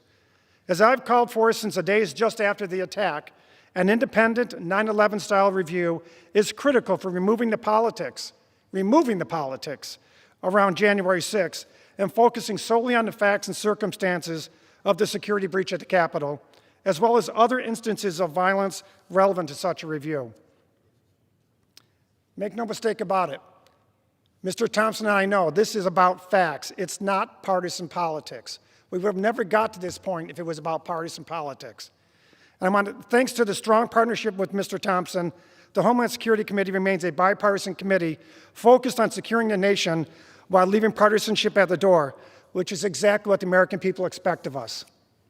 Chairman Thompson and I were able to work together to block out all the political noise surrounding the January 6th attack and turn the Speaker's partisan proposal into a reasonable, nonpartisan bill. Now, H.R. 3233 is nearly identical to the original Commission bill, H.R. 275, that I, along with 30 other Republican co-sponsors, introduced on January 13, 6 days after the attack. I sincerely appreciate Chairman Thompson's robust collaboration and strong commitment, as well as his friendship, by working together on this effort. The American people expect Congress to put partisanship aside for the sake of our homeland security. I fully recognize that in a diverse body like this, members come down on different sides of different issues. I welcome that. We all should. That's America. Because after all, none of this is personal. It's about our mutual desire to keep America safe and secure. To my friends on both sides of the aisle, I welcome honest, vigorous, and civil debate. At the end of the day, I strongly believe this is a fair and necessary legislation. I encourage all members, Republicans and Democrats alike, to put down their swords for once, just for once, and support this bill. Thank you, and I reserve the balance of my time. Gentleman from New York reserves. The gentleman from Mississippi, Mr. Thompson, is recognized. Thank you very much, Mr. Speaker. And let me just say to the ranking member, this won't be the last time that we put together legislation for the good of this country. I assure you that. Mr. Speaker, I yield 2 minutes to the Vice Chair of the Homeland Security Committee, the gentleman from New York, Mr. Torres. As for 2 minutes, Mr. Torres. Thank you, Mr. Speaker. When I was sworn in the week of January 6th, I never imagined living through an insurrection against the U.S. Capitol during the Electoral College vote count. On January 6th, I felt the same sense of shock and trauma that I had felt on 9/11. Like most of America, I took for granted that the peaceful transfer of power is so natural as to transcend even the most turbulent period of partisan politics. I was wrong. We were all wrong. Democracy is too fragile to be taken for granted. It demands from all of us a vigilant defense. As members of the United States Congress, we took an oath to defend and uphold the Constitution of the United States. The insurrection against the U.S. Capitol was a literal and metaphorical assault on the very Constitution we have been charged with defending. The January 6th Commission is therefore not a choice, but an obligation. We have a duty to investigate what happened and why it happened and who is responsible. As a Congress, if we are not able or willing to ascertain the full truth surrounding an invasion of our very home, of our nation's capital, then why are we here? The 11th hour attempt to sabotage a bipartisan bicameral commission is not a difference of opinion, nor is it politics as usual. It is an abdication of the oath that we took to uphold the Constitution. The United States of America is not a cult of personality, it is a nation of laws. And our loyalty should not be to one political figure or one political party. Our highest loyalty should be to our country and the Constitution that governs it. We must never forget that the truth trumps politics, and if the truth is what we seek, then we have nothing to fear from bringing the clarity that only truth can bring to the chaos and confusion of January 6th. I yield back.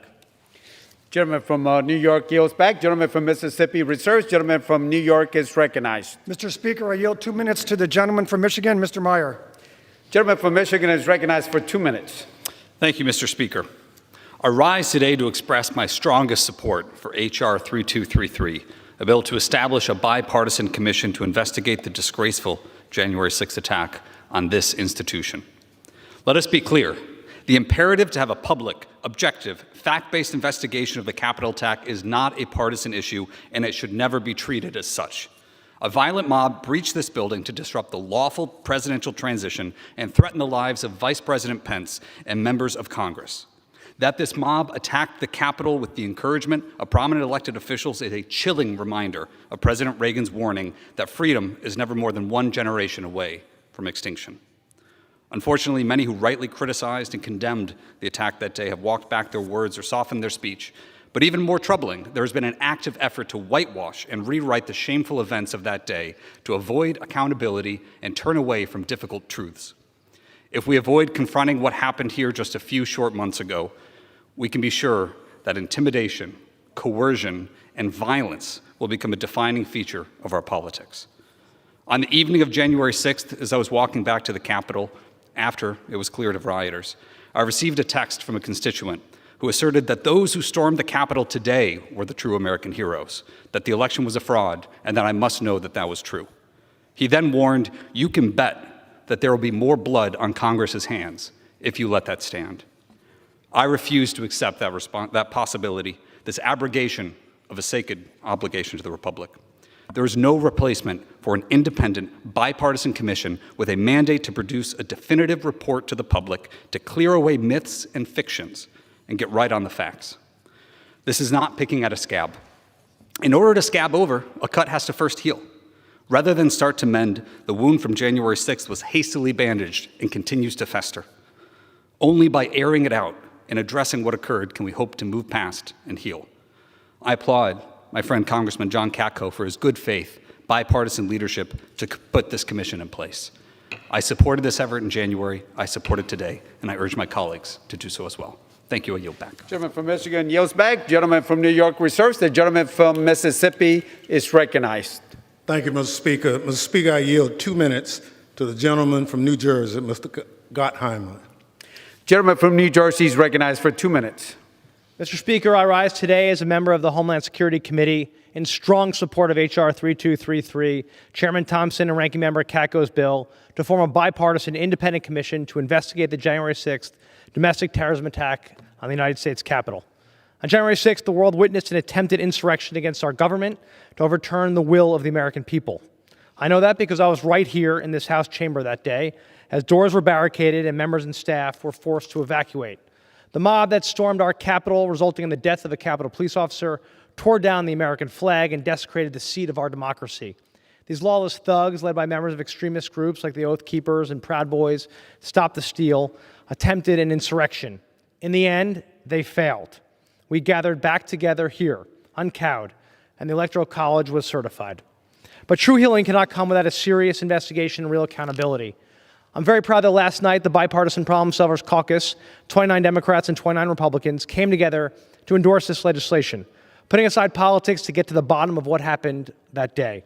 This bipartisan commission, modeled the 9/11 Commission, will undertake an investigation into the facts and what caused the attack.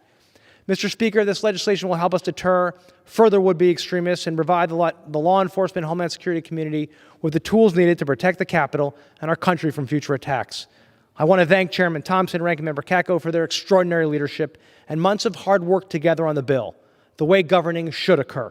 I urge all my colleagues on both sides of the aisle to join in support of securing and protecting the very foundation of our democracy, and I yield back. Thank you. Gentleman from New Jersey yields back. Gentleman from Mississippi reserves. Gentleman from New York is recognized. Mr. Speaker, we reserve at this time. Gentleman reserves. The gentleman from Mississippi, Mr. Thompson, is recognized. Thank you, Mr. Speaker. Mr. Speaker, I yield to the gentleman from New York, Chair of the Democratic Caucus, Mr. Jeffries. Gentleman from New York is recognized. I thank the distinguished chair for his tremendous leadership. The January 6th Bipartisan Commission will explore what happened on that fateful day, why it happened, and how do we prevent another violent insurrection and attack on the Capitol from ever happening again. In the aftermath of the attack on Pearl Harbor, America had a bipartisan commission. In the aftermath of the September 11th attack, America had a bipartisan commission. In the aftermath of the attack on this Capitol on January 6th, America should have a bipartisan commission. The violent insurrection was an attack on the Congress, the Constitution, and the Capitol. Lives were lost. More than 140 officers were seriously injured. A violent mob stormed this building to assassinate the Speaker, hang Mike Pence, and hunt down members of Congress. They urinated, defecated, and desecrated the citadel of our democracy. It was a violent attack designed to bring about one objective: halt Congress from undertaking our constitutional responsibilities. And yet a few of my colleagues seem to want to convince America that it was all puppies and rainbows. We will not be hoodwinked. We will not be bamboozled. We will not be led astray. The January 6th Bipartisan Commission will find the truth, the whole truth, and nothing but the truth, and that's the American way. I yield back. Gentleman from New York yields back. Gentleman from Mississippi reserves. Gentleman from New York is recognized. We reserve, Mr. Speaker. Gentleman from New York reserves. Gentleman from Mississippi, Mr. Thompson, is recognized. Thank you, Mr. Speaker. Mr. Speaker, I recognize the former Secretary of State from Rhode Island, who's now a member of the Homeland Security Committee, the gentleman, Mr. Langevin. How much time, Mr. Thompson? 1 minute. Gentleman is recognized for 1 minute.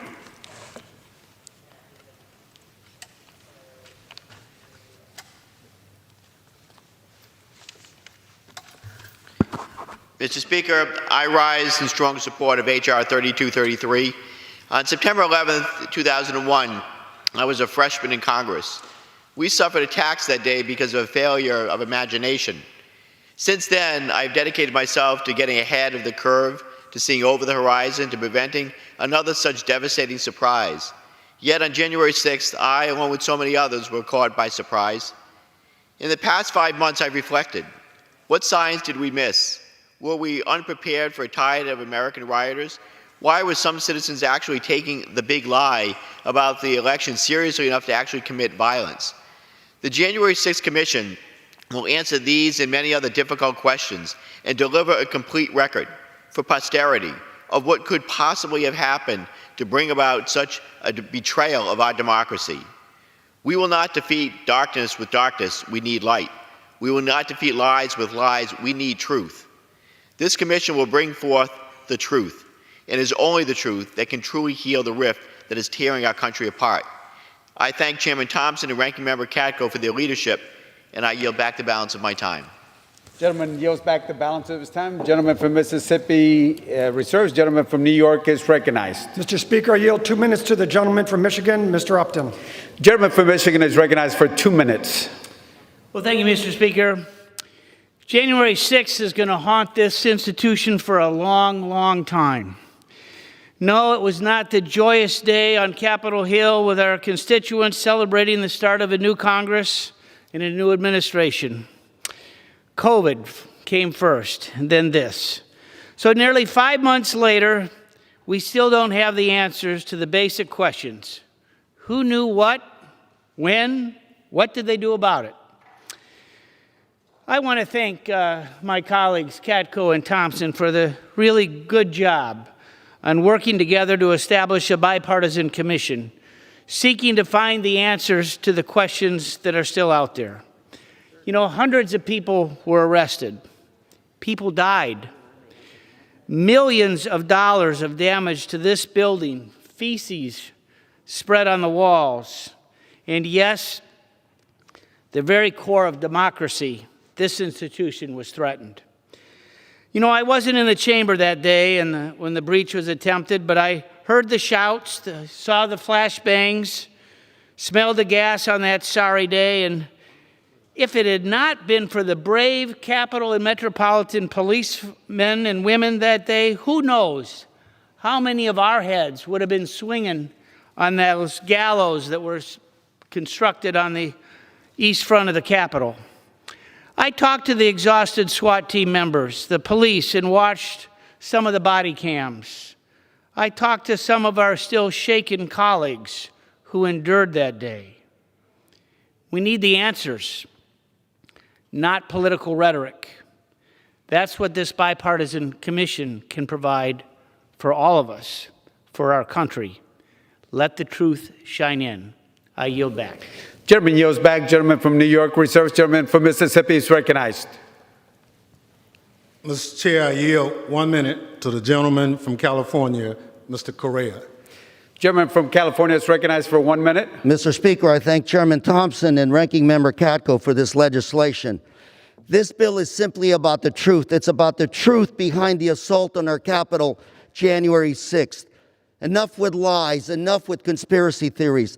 The January 6th Commission will have the power to find the truth. It will have subpoena power to compel people to testify under oath, under penalty of perjury. An attack on our Capitol, an attack on our democracy, an attack on the election of our president. These cannot be tolerated, and they cannot happen again. What happened? What happened January 6th? This bill is about sunshine. This bill is about transparency. That's why I ask for every member on this floor, I ask you to vote aye on this most important measure. And with that, I yield. Gentleman from California yields back. Gentleman from Mississippi reserves. Gentleman from New York is recognized. Thank you, Mr. Speaker. And I just want to note for the record that the subpoena to which my colleague from California mentioned can only be issued if there's a consensus by both sides of the aisle on the commission. And it is not something that one side can do unilaterally. And that is one of the key provisions of this because it depoliticizes the process and it's a consensus-driven process. Other than that, I'll reserve my time. Gentleman from New York reserves. Gentleman from Mississippi is recognized. Thank you very much, Mr. Speaker. Mr. Speaker, I yield 1 minute to a member of the Homeland Security Committee, the gentleman from Texas, Mr. Green.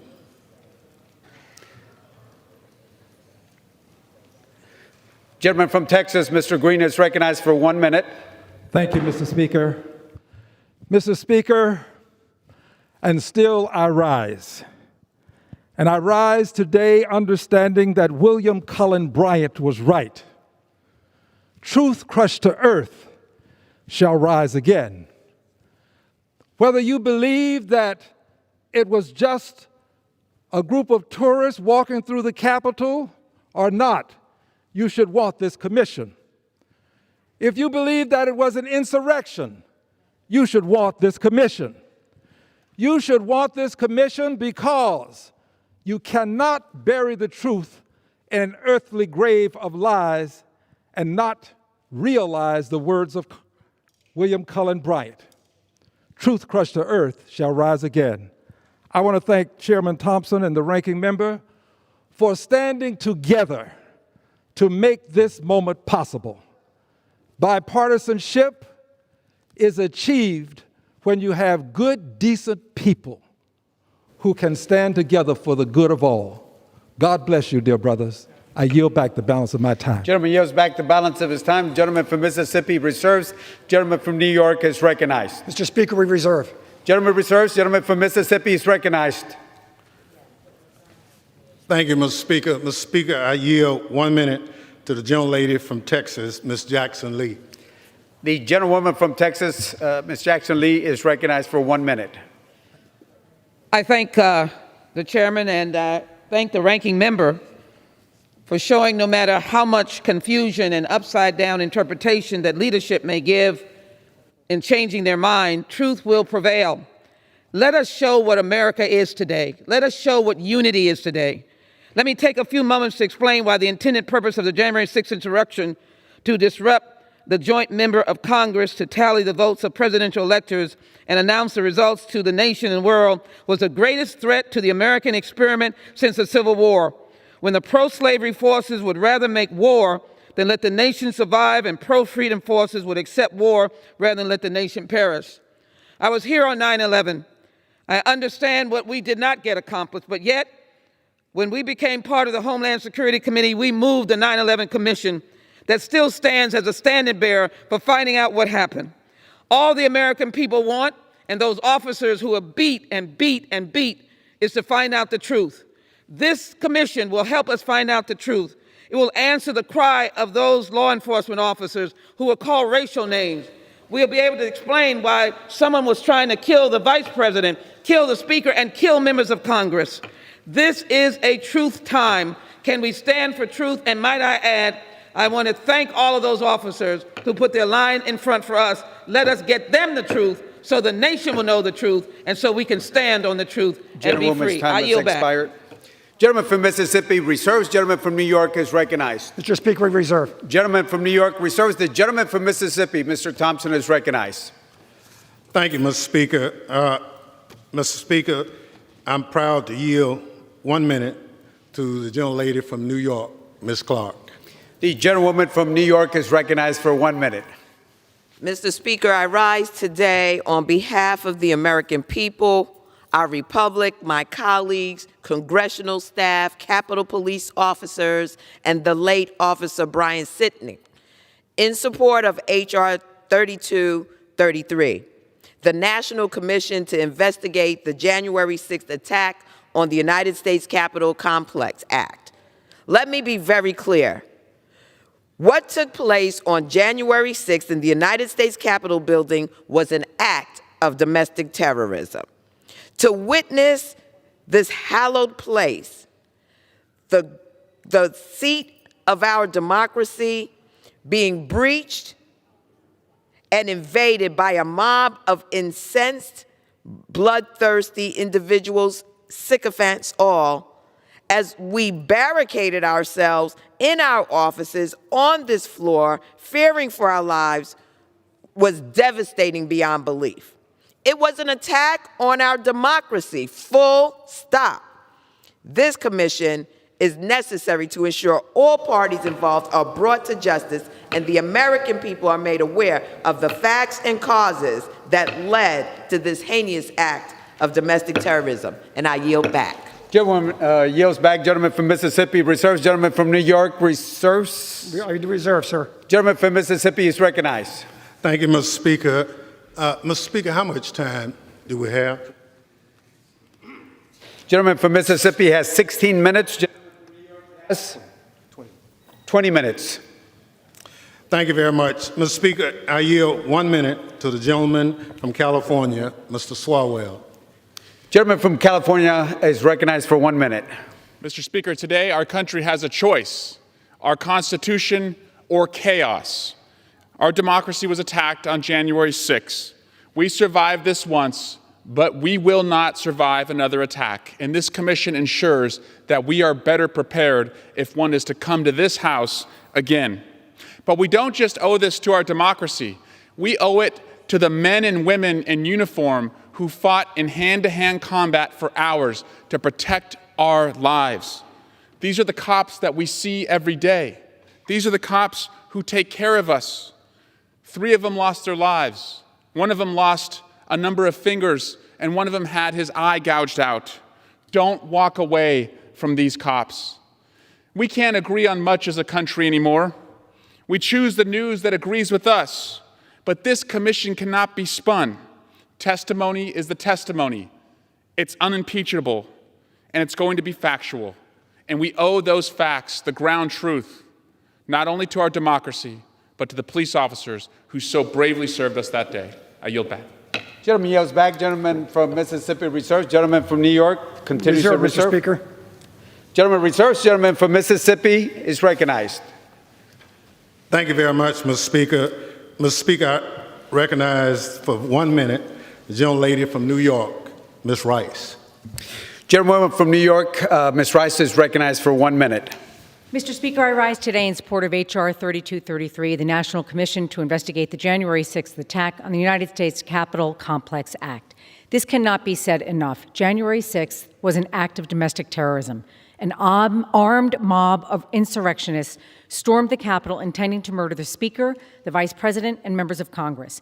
We cannot let our friends on the other side of the aisle whitewash the events of that day. We cannot let them gaslight the American people by calling January 6th an ordinary tourist visit.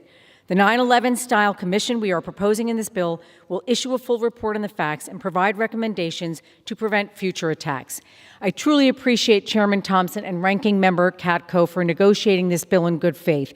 And let me say to my friend, the Ranking Member, Mr. Katko, I want to thank you for actually recognizing the events of January 6th and working to find a bipartisan path forward despite the opposition in his own party.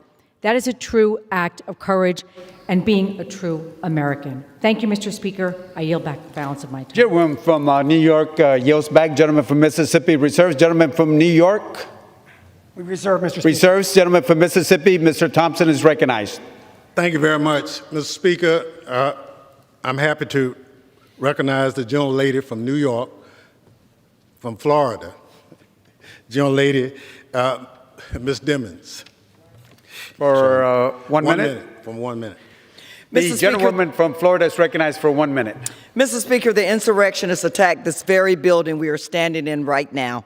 The violent mob attacked, bear sprayed, and beat down the police officers who protect us every day. 140 officers were injured, and we need to care about that. Some have died, and they deserve better. Mr. Speaker, accountability and truth are the foundation upon which all of our rights and freedoms exist. We need answers, and this commission will give them to us. We need accountability, and this commission will pave the way for full accountability.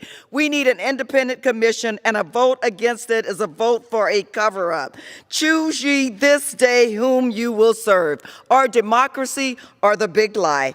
History will remember us. I urge my colleagues to support this legislation. Mr. Speaker, I yield back. The gentlewoman from Florida yields back. Gentleman from Mississippi reserves. Gentleman from New York. Mr. Speaker, we reserve. Gentleman reserves. Gentleman from Mississippi, Mr. Thompson, is recognized. Thank you, Mr. Speaker. Mr. Speaker, I yield 1 minute to the gentlelady from California, Ms. Barragan. The gentlewoman from California is recognized for 1 minute. Mr. Speaker, I rise today in support of the National Commission to investigate the January 6th attack on the United States Capitol Complex Act. So many questions have surfaced since the attempted insurrection from January 6th. But one question encompasses everything. What happened? A truth-telling commission will set the record straight about the January 6th uprising, its causes, and potential remedial measures. This is about a fact-finding and truth-telling mission. It was the very absence of these two things that helped bring the insurrection on January 6th. We can't move on until we look back and make sure we know what happened, why, and make sure it never happens again. On behalf of fallen Capitol Police Officer Sicknick, the men and women of the U.S. Capitol Police, the Congressional and Capitol Hill staff that keep our offices running, and the American people, we must uncover the truth. Thank you. I yield back. Gentleman from California yields back. Gentleman from Mississippi reserves. Gentleman from New York. Mr. Speaker, we reserve. Gentleman reserves. Gentleman from Mississippi is recognized. Thank you, Mr. Speaker. I yield 1 minute to the gentlelady from Virginia, Ms. Luria.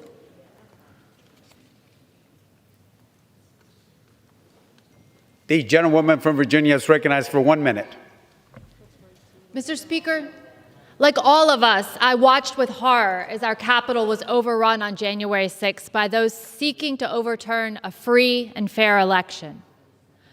As a 20-year Navy veteran, I swore an oath multiple times throughout my career to support and defend our Constitution against all enemies, foreign and domestic. As members of Congress, we swear the same oath, and we swear this oath not as a member of a political party, but as Americans. There's no carve-out for political expediency. I implore every member of this body to uphold their oath and vote in support of this bipartisan commission. The American people deserve to understand exactly what happened that day in January. I urge my colleagues not to turn this into a partisan litmus test, not to pit Republican against Democrat, and not to perpetuate the big lie. Finding the truth should not be controversial or a question of partisanship. This is about our shared future, the future of this Congress, and the future of democracy. We must do this together. I urge an aye vote, and I yield back the remainder of my time. Gentlewoman yields back. Gentleman from Mississippi reserves. Gentleman from New York. Mr. Speaker, we reserve. Gentleman reserves. Gentleman from Mississippi is recognized. Thank you very much, Mr. Speaker. Mr. Speaker, I ask unanimous consent to include in the record a listing of national security, military, and elected officials, former members of Congress, U.S. attorneys, diplomats, all who have specific expertise in this matter before the body today. I asked unanimous consent for it to be entered into the record. Without objection, so ordered. Mr. Speaker, I also have for entering into the record a joint statement from Governor Tom Kean and former Congressman Lee Hamilton in support of this commission. Without objection, so ordered. Mr. Speaker, I also have for inclusion into the record from Project Democracy, Ian Besson, the Executive Director. Without objection. Thank you very much. Mr. Speaker, we've had a number of my colleagues come before us encouraging this body to support this commission and this legislation. They've spoken valiantly in support of it. They have put their hearts and soul into making sure that it is correct and proper. And I'm happy again to share with my colleague from New York. I appreciate working with him. I appreciate the ability to work out our differences. And I think it should be part of the role model for future legislation in this body. But at this point, Mr. Speaker, I'm happy to yield to the leader of the United States House of Representatives, Speaker Nancy Pelosi. Gentlewoman from California is recognized. Thank you, Mr. Speaker. I thank the gentleman for yielding, and I thank him for his great leadership working with Ranking Member Capco on bringing this bipartisan legislation to the floor for a bipartisan commission. Let's talk about where we are. Here we are in the capital of the United States.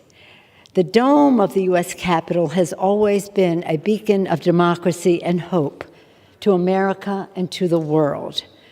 Under this dome, our nation has abolished slavery, secured equal protections for all, ended a civil war, enfranchised women, established Medicare and Medicaid, voting rights, civil rights, and met the needs of the American people.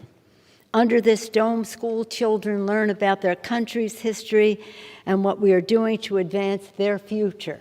They come here, they see us honor those who have contributed to the success of our country.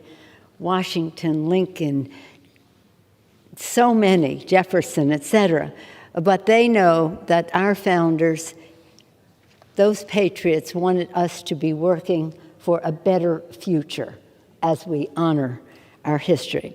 Under this dome, again, when children learn about our country's history, they learn also about what we are doing for their futures. Legislators pass law, press engages with our democracy, reporting on it. Staff and workers enable all of this to happen. This dome is a symbol of the determination of America, but this was not always so. Let us recall that the dome of the Capitol was built during the Civil War, as our country was riven by a brutal conflict. At the time, many said the iron and steel used for construction were needed for the war effort. They urged the president not to continue the work on the dome, but President Lincoln said no. He knew that our country needed a symbol of strength and unity, a reminder of the shared ideals and common purpose that built our nation, a beacon of hope to guide us through times of darkness. And he knew that the work must continue as a sign of our strength and that of the unity of our country. Sadly, Mr. Speaker, on January 6th, in the days, weeks, and months after, the Capitol Dome was once again such a beacon. Would we prevail? January 6th was the day called for in the Constitution to validate the presidential election. It was not just another day in the life of Congress. That day, one of the darkest days in our history, our temple of democracy was under assault by insurrectionists. The gleeful desecration of our Capitol resulted in multiple deaths, physical harm to over 140 members of law enforcement, and terror and trauma amongst staff, workers, and even members. The insurrection was called for to impede our constitutional mandate. But the Congress returned to the Capitol that night to accomplish our purpose. We agreed in a bipartisan way that day that we would return to the Capitol. And that sent an important signal to the world. The insurrection called for people to impede our constitutional mandate, but we returned to the Capitol. Thanks to the courage of the Capitol Police, members and support workers, we showed the country and indeed the world that we would not be diverted from our duty, that we would respect our responsibility to the Constitution of the United States. We take that oath to protect and defend the Constitution. Again, in a bipartisan way, we agreed to come back to the Capitol.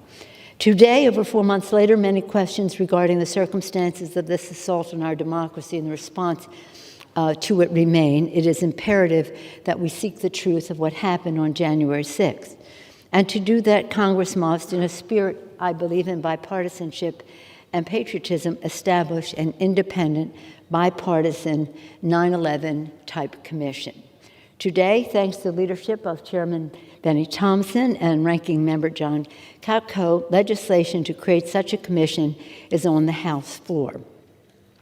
It's important to note, Mr. Speaker, that this is happening 4.5 months after the January 6th insurrection. My colleagues, do you know, but many of you were not here at the time, but legislation establishing the 9/11 Commission was not signed into law. 9/11, mind you, 9/11/2001 was not signed into law until the end of November 2002, over 14 months after the attacks. So people have been saying, how come we don't have a commission? Well, it takes time to build the bipartisanship, come to agreement. And let us hope that the leadership that Mr. Thompson and Mr. Katko have demonstrated will be leadership that we will follow, that we will continue in the most bipartisan way in order to seek the truth. Today, after 4 months later, many questions regarding the circumstances still exist. This commission is designed to be impartial and experienced. The legislation requires that the commissioners be, quote, prominent United States citizens with national recognition and significant depth of experience. It also indicates that they should not be members of Congress or members elected in other capacity. Commissioners will be appointed from the highest echelons of government service, law enforcement, civil rights, civil liberties, and privacy, the armed forces, intelligence, counterterrorism, cybersecurity, technology, and law. The commission will be, again, bipartisan and bicameral, with commissioners appointed by the majority leaders and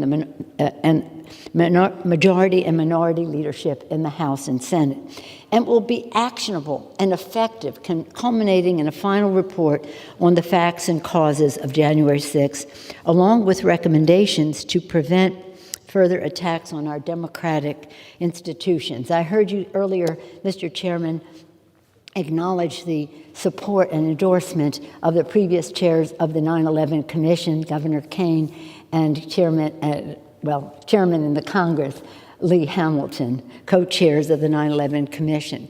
They also had written to us earlier on about the need for such a bipartisan commission, but they also wanted not only to find out the truth so this doesn't happen again, but also to reinforce our commitment to democracy and take us on a path that is better and more unifying. And that's a responsibility we have, and that is a hope that I have emerging from this debate, this vote today, that we will be able to have a strong bipartisan vote that takes us down a path more unifying for our country. We have this opportunity. My colleagues, the press says to me, why don't you just go do your own task force, your own select committee and to investigate this? You have the votes, you have the subpoena power, you have this or that. I said, I don't want to do that. We want this to be, as it is shaped, bipartisan, with shared responsibility, shared staff, in a way that the public will have respect for the outcome. To that end, 140 national security leaders have called for such a commission, writing, and this is what they've said, the events of January 6th exposed severe vulnerabilities in the nation's preparedness for preventing and responding to a domestic terrorist attacks. The immediate security failings that permitted such a lethal breach of the Capitol complex by armed extremists raise serious questions and demand immediate solutions. A failure to deploy the full suite of available tools to fully understand January 6th and address its causes will leave the Capitol and the nation vulnerable to future attacks. These are a list of nonpartisan, 140 Democrats, Republicans. I don't even know what party some of them are. Without objection, I would like to submit their statement for the record, Mr. Chairman. Without objection, so ordered. After the bipartisan agreement on this commission was reached, the respected bipartisan chairs of the 9/11 Commission, Thomas Kaine and Lee Hamilton, endorsed it, as was mentioned by the chairman, as I referenced earlier. I want to repeat, because I think it bears repetition, we very strongly urge House members to support H.R. 3233, the Bipartisan National Commission to investigate the January 6th attack on the United States Capitol complex. That bill would create a 9/11-style commission to investigate the January 6th assault on the U.S. Capitol. That was a dark day in American history, one of the darkest. As chairman and vice chairman of the 9/11 Commission, unity of purpose was key to the effectiveness of this group. We put country above party without bias, the events before, during, and after the attack. We sought to understand our vulnerabilities in order to prevent future attacks or future acts of terrorism. The chair and vice chair went on to say, today democracy faces a new threat. The January 6th attack on the United States Capitol was one of the darkest days in the history of our country. Americans deserve an objective and accurate account of what happened. And they said, Mr. Hamilton and Mr. Governor came, as we did in the wake of 9/11, it's time to set aside partisan politics, come together as Americans in common pursuit of truth and justice. As I said earlier, Mr. Speaker, the Capitol of the United States has always been a glorious beacon of democracy for the American people and for the world. This legislation is about something larger even than the Commission, vital as the Commission is. This legislation is about our democracy, about ensuring that the Capitol Dome remains a symbol of freedom, about preserving America's role as an emblem of resilience, determination, and hope to the world. Indeed, creating this commission sends a resounding message to terrorists both at home and abroad.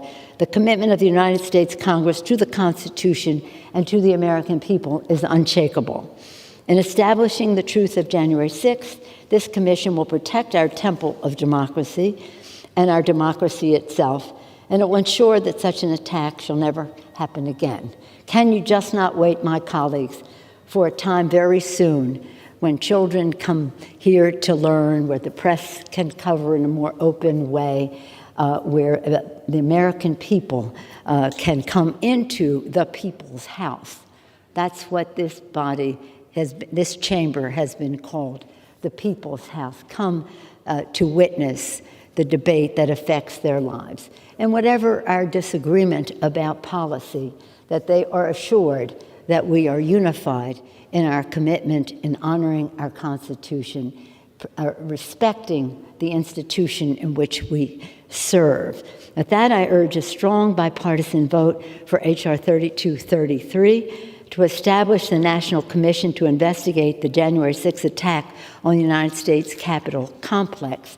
And I do so with the greatest appreciation and respect to Chairman Benny Thompson and to Ranking Member Katko, and hope again that the spirit of bipartisanship that they engendered in bringing this legislation to the floor will only grow as we go forward with the Commission and with its recommendations. With that, Mr. Chairman, I yield back the balance of my time. Thank you.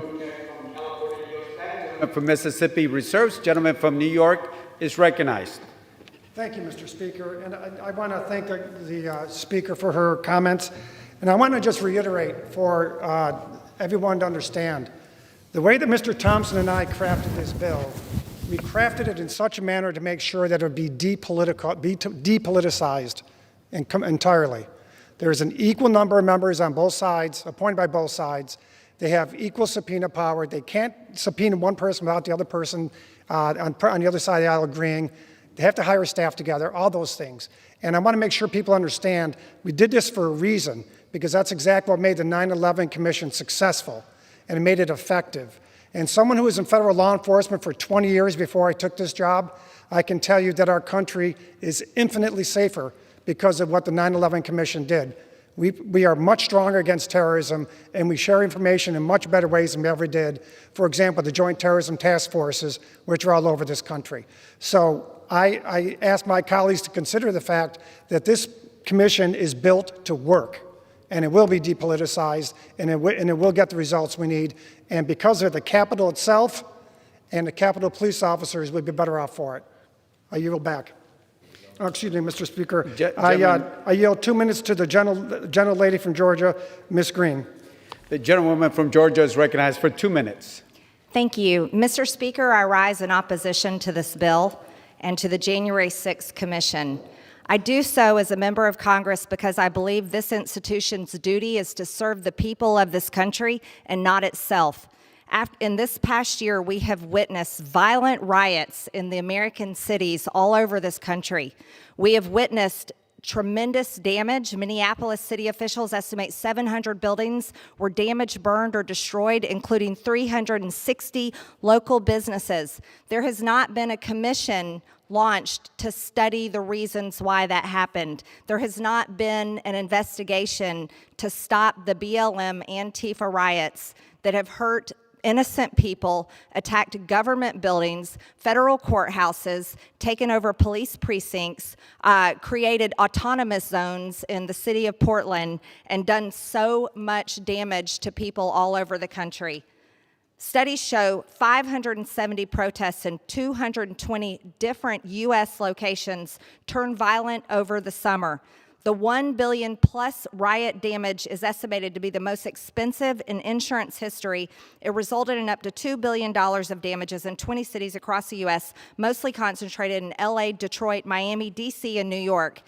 As a person that was a victim of the January 6th Capitol attack, I can tell you I'm against the violence that happened that day, but I do not believe a January 6th commission will achieve any resolution because we have already had our Department of Justice arrest 445 people, with 100 more to be arrested soon.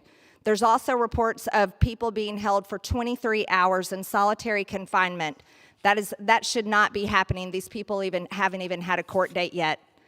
You see, what's going to happen with the January 6th commission is the media is going to use this to smear Trump supporters and President Trump for the next few years and cover up the damage, the real damage that's happening to the people of this country, which is tearing down our economy, ripping our borders wide open, and hurting this country.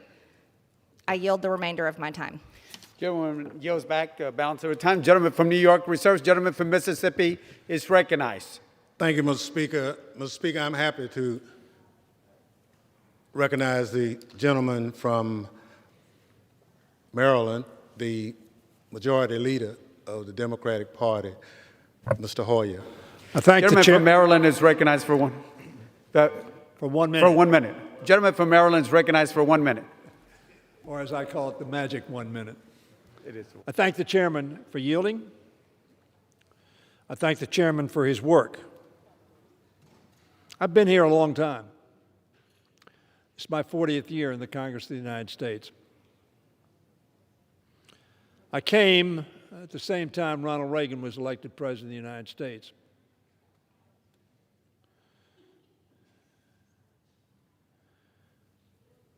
It was clearly a time of difference in the House and in the country between Republicans and Democrats, but it was also a time when, frankly, the John Katkos of the Congress were in the majority in the Republican Party. And by that I mean, Mr. Speaker, people who wanted to work together to get to a result that, while not perfect for either side, were good for the country. And so while I thank Mr. Thompson and for the hard work he's done, I thank Mr. Katko as well for doing what Americans expect us to do, to come together, looking at a challenge to our country and to our people, and coming to a decision to resolve those challenges and those problems. That's what Mr. Thompson and Mr. Katko have done. And indeed, I think this is in some ways the best of days, in some ways the worst of days. Because we have seen today two Republican leaders turn what ought to be a non-political issue, an issue with reference to a unique event, not just a demonstration that's occurred, and I grew up in the 60s. Whether it was civil rights, Vietnam, a lot of demonstrations. But the Capitol of the United States was not attacked. It was not invaded. It was not breached. The work of the Congress of the United States was not stopped because people were trying to get through the door, with some members trying to stop them, who then said these are just tourists.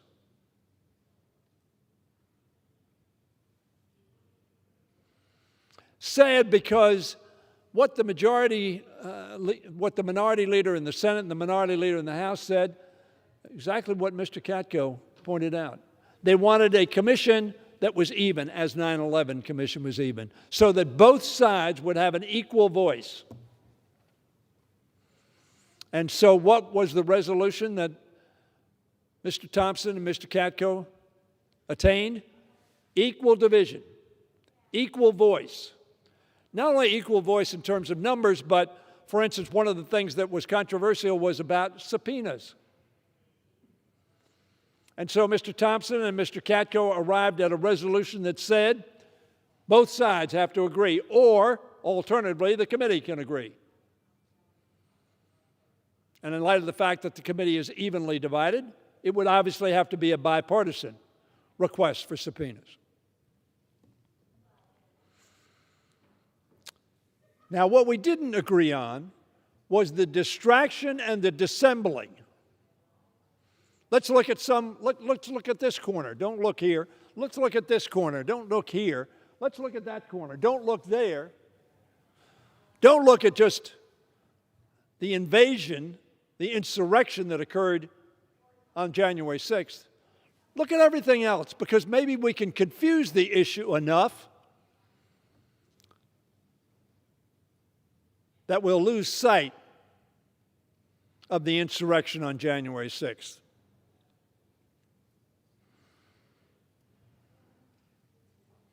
We are not to do that.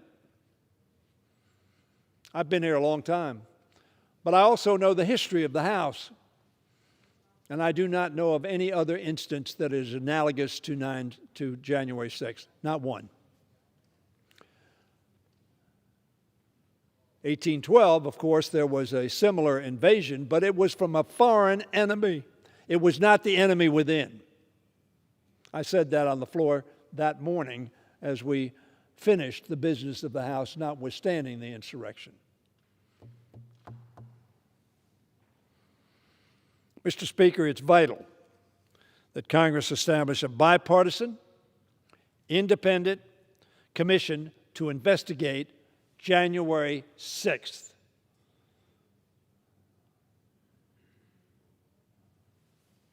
Not some other date. That does not absolve any wrongdoing anywhere, anytime. But it says that this unique insurrection is a danger to our democracy, not to Republicans and Democrats, to our democracy, to our Congress, to the People's House and the United States Senate, which was occupied. At least this House was not occupied.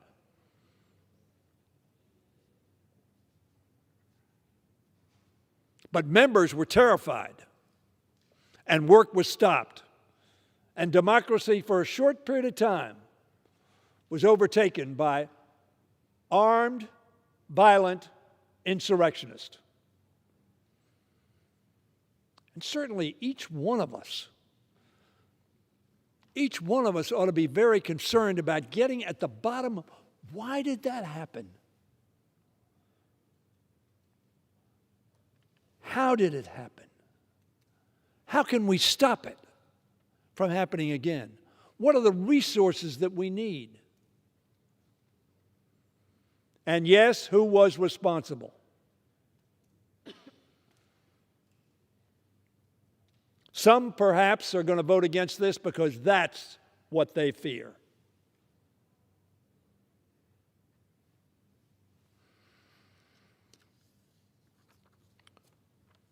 The 9/11 Commission, as Mr. Katko pointed out, made America safer. It made this institution safer. It made our law enforcement more acutely aware of the failures that led to 9/11. I hope this commission does the same. And it was right, and I've talked to numerous Republicans who tell me they think it was right, that we focused on January 6th. Don't be distracted. Don't cover up or make more lacking in clarity by trying to deal with every problem that we may have, focus on January 6th.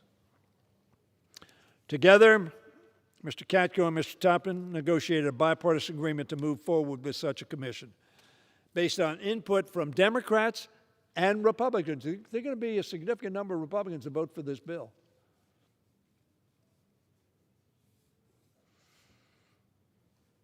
Unfortunately, the truth has been a victim over the last couple of weeks. It was okay for Liz Cheney to tell the truth once. But when the former president of the United States kept telling a lie, and she said, "That's a lie," each time that he said it, well, that was not appropriate. And so she was removed. But the truth was removed with her.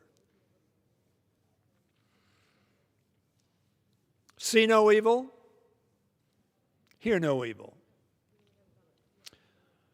The commission, as a result of the ranking member Katko's participation in these discussions, will be equally composed, as I said. It will have subpoena power that will be shared by both sides. And I was pleased that we reached a bipartisan agreement. And sad for this institution, for this country, for the American people, who must think, can't you agree on anything?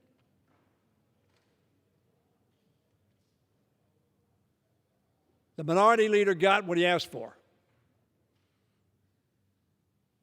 And yet he won't take yes for an answer. Trump does not want this commission. That can be my only explanation.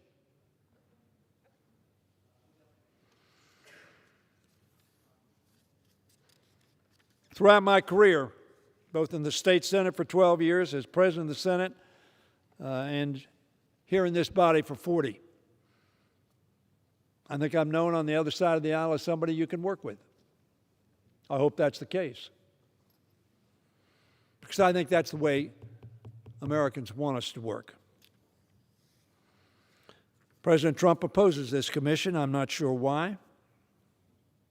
It's deeply disappointing that there is a division among Republicans about whether to support the ranking member who worked hard to get to this place and got what the minority leader asked for,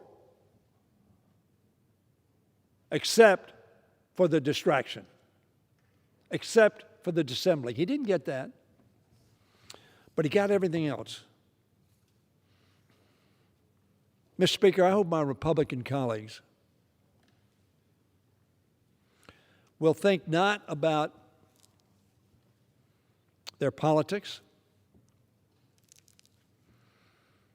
not about the former president, not about themselves. I hope they will think of the country, of this Congress, of this House. And as they do so, I hope they say to themselves, we will vote for this legislation. What if George Bush had said we shouldn't have a 9/11 commission? Perhaps out of fear that somehow the administration would have been perceived as being responsible for 9/11. They weren't.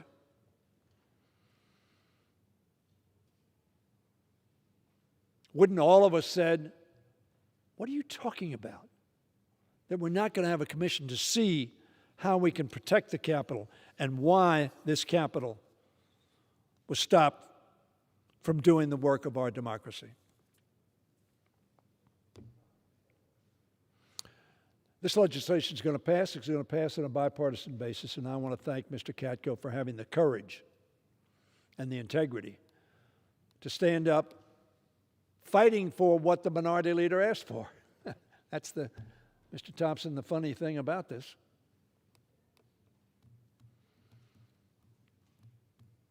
I hope senators will think long and hard about rejecting this bipartisan compromise to move forward to protect our democracy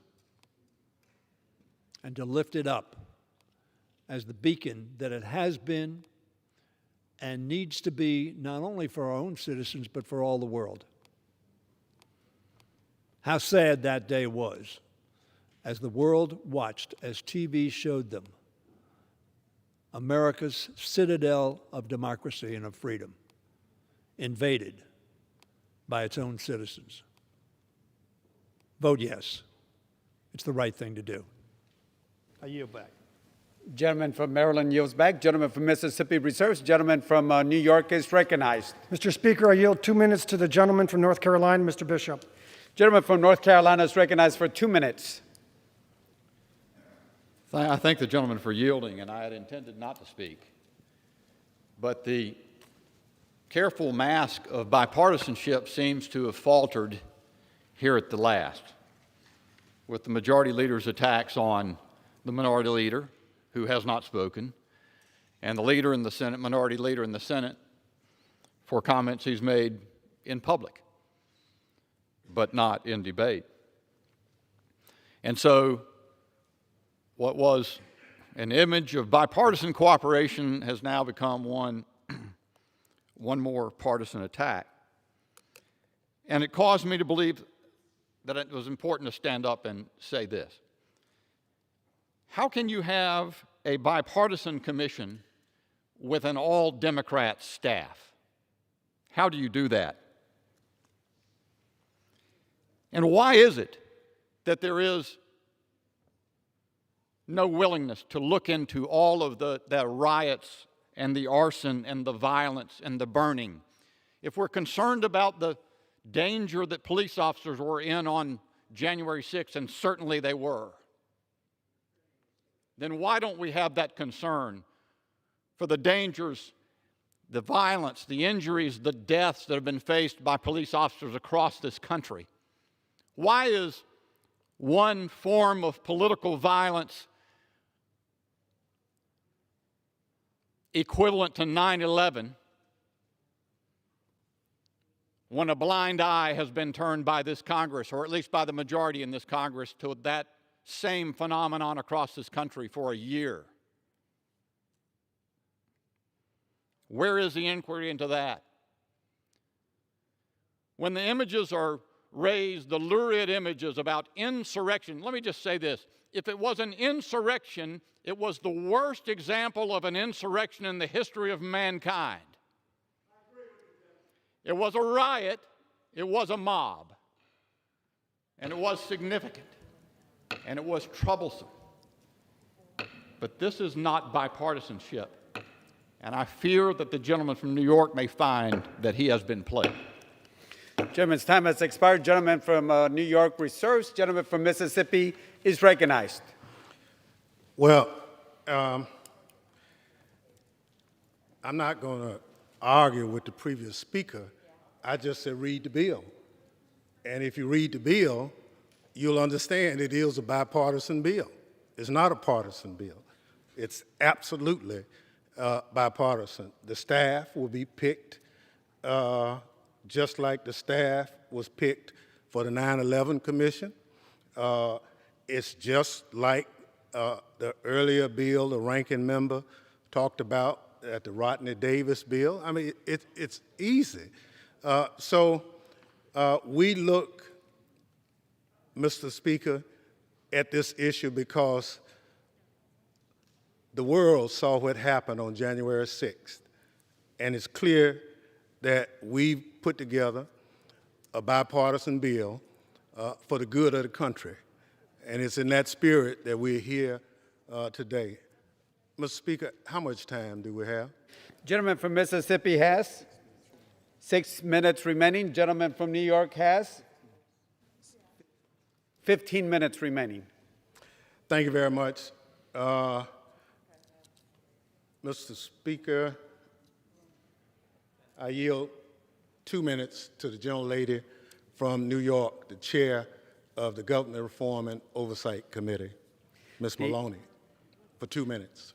The gentlewoman from New York is recognized for 2 minutes. I thank the chairman for yielding and the ranking member for their extraordinary leadership, for doing the right thing, and for working to make this country safer and stronger. Like my friend on the other side of the aisle from North Carolina, didn't intend to speak either. But this is so important. As a New Yorker, I was closely involved in supporting the work of the 9/11 Commission. It, too, like January 6th, was one of the darkest days in the history of our country, and we needed answers on how such a horrible thing could happen. Almost 3,000 people were murdered just because they went to work that day. Many things needed to be answered, and this body came together. We were united. We were determined. We passed the commission. We had two outstanding leaders, Governor Keene and Lee Hamilton. They did everything together. They issued a report that sold more copies than Harry Potter. I had nominated it for a National Book Award, and it laid out what happened so clearly from their joint investigations. And more importantly, it told us what to do about it. They had a series of recommendations to make this country safer. This body worked together and enacted most of them, and it did make this country safer. In fact, the law enforcement in my city, I get periodic reports on attempts to hurt us and how the reforms and the programs we put in place, how they're helping us, making us stronger and protecting us better. We need this January 6th commission for the sake of America. Let's stop fighting long enough to work together to help our country understand what happened. Why did it take 4 hours for the National Guard to respond? In New York, they would have been there in 10 minutes. Why didn't you respond to all of the news reports about what was happening? We need answers. Let's come together and work together and get them. A 9/11 commission, a January 6th commission, I urge for the sake of the country, everyone should vote for it. Time has expired. Gentleman from Mississippi reserves. Gentleman from New York is recognized. Mr. Speaker, I yield 1 minute to the gentleman from Texas, Mr. Gohmert. The gentleman from Texas is recognized for 1 minute. I thank Speaker and the ranking member. Look, things have changed a lot since the 9/11 Commission, because back then we did not have a problem on either side of the aisle condemning anti-Semitic remarks. Now one side has a problem doing that. Back then we didn't have, we had never in the history of Congress had one party commit what is arguably a felony up to 20 years in prison by preventing an ongoing session of Congress, the exact charge, 1512, 18 U.S.C., that is being alleged against people that came in. As a judge, I would have no problem sentencing anybody that broke into the Capitol, anything that committed a crime here. But let's be real, the partisanship has been dramatic. And that's why it's different now than the 9/11 Commission. Let's get back to being bipartisan and not use every tool as a partisan stick to beat Republicans with. I yield back. Gentleman yields back. Gentleman from New York reserves. Gentleman from Mississippi is recognized. Thank you very much. Chair recognizes the gentlelady from the Virgin Islands, Ms. Plaskett, for 1 minute. The gentlewoman from the Virgin Islands is recognized for 1 minute. Thank you, Mr. Speaker. I rise in strong support of this bill, the National Commission to investigate the January 6th attack on the U.S. Capitol. I want to thank Chairman Thompson and Ranking Member Katko for bringing this bill to the floor. On January 6th, we witnessed one of the darkest moments in our nation's history when a violent mob attacked the U.S. Capitol.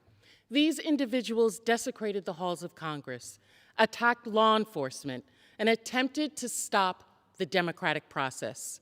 The clearest way for us to uphold our oath to defend the Constitution and protect this institution our democracy from those who directly attempt to thwart its operations is through an independent, evenly divided, bipartisan commission. We need to understand not just what were the breakdowns in security and failures of our intelligence, but why. What are those issues which caused fellow Americans to believe they needed to overthrow their government? Those who believe the former president had no culpability should not be afraid of a commission that derives its power from both sides equally. I ask all of my colleagues to join me in supporting this bill. I yield back and thank you. Chairwoman yields back. Gentleman from Mississippi reserves. The gentleman from New York is recognized. Mr. Speaker, I yield 1 minute to the gentleman from Texas, Mr. Roy. The gentleman from Texas is recognized for 1 minute. I thank the Speaker. I thank the gentleman from New York for his work on this effort. I appreciate my colleagues on the other side of the aisle and the intent of what we're trying to accomplish. Obviously, we're all very concerned and should be concerned about what occurred on January 6th. All of us who are here in the chamber, all of us who saw what unfolded. My concern, and the reason that I'm opposing this legislation, is that I believe we've got a significant amount of power with our existing structures in place, with the committees and oversight, judiciary and otherwise, and well as investigations going on underway by the Department of Justice, that we ought to be looking at that and using those powers to do what we can now to seek the truth wherever it may lead. I have questions right now about Department of Justice, where we've got 450 Americans who've been arrested. I don't know for how long. I don't know how many of them are in jail for what period of time. We're trying to look into that. I've sent letters to DOJ to get those answers. I wish the gentlelady who spoke, the chair of the Oversight Committee, would afford us the ability to call people forward from the Department of Justice. Let's inquire as to what's going on. Let's inquire about the investigations. Let's inquire about the facts that have been found. Let's use the powers that we have and the powers of this body and the committees we have to seek the information and the truth wherever it may lead. I yield back. Gentleman from Texas yields back. Gentleman from New York reserves. The gentleman from Mississippi is recognized. Thank you, Mr. Speaker. Mr. Speaker, I yield 30 seconds to the gentlelady from Illinois, Ms. Schakowsky. The gentlewoman from Illinois is recognized for 30 seconds. I want to thank Chairman Thompson for his leadership. And while the events of January 6th were devastating and will stain our country's history forever, I have no doubt that democracy will prevail. This nation has fought back against hatred, authoritarianism, and fascism since the very founding. Yes, I stand proudly today to ask for a January 6th commission so that we can develop a full public record that will let us know how we can avoid this in the future. We should all vote yes. Thank you. I yield back. Gentleman yields back. Gentleman from Mississippi reserves. The gentleman from New York is recognized. Thank you, Mr. Speaker. And I just want to take a few moments to address some of the arguments that have been made here today. And some arguments have been made in opposition to this bill. One of them is talking about the scope of the commission being too narrow. I want to note that the commission is granted sufficient scope and flexibility to investigate targeted violence and domestic terrorism relevant to the January 6th attack. It will be up to the commission to decide how far they want to go with that imprimatur. Do I feel that the attack on the Capitol on April 2nd that killed a Capitol police officer is relevant? I do. I hope the commission does too. Do I feel that the June 17th attack on Republican members of Congress relevant to the January 6th attack is relevant? I do, and I hope the commission does. They have the flexibility to do so if they want. If there are other issues outside of this scope, we can look into them. We can have separate legislation, and I encourage my colleagues who are concerned about that to do that. And another charge I heard was that the commission could be controlled by partisan staff hired unilaterally by the commission chair. That is simply not true. Here's what the bill does. It requires consultation between the chair, appointed by the Democrats, and the vice chair, appointed by the Republicans, for any hiring of staff, and further requires that it be in accordance with rules agreed upon by the commission. The commission creates the rules as a team. Then they hire as a team. And lastly, there's been some concerns or arguments made about the criminal investigations. Make no mistake about it. This commission has nothing to do with the criminal investigations. This commission, by law, cannot interfere with criminal investigations. Criminal investigations alone won't get us what we need, like the 9/11 Commission concluded. It won't get us the recommendations, the insight, the expertise from the people on the commission who can come in, look at this Capitol security matrix and say, this is what needs fixing. A prosecutor can't tell you that. The commission can. And that's what we want to do. Second, the bill specifically requires the commission to respect ongoing investigations and build upon the investigations, learn from them, and avoid unnecessary duplication.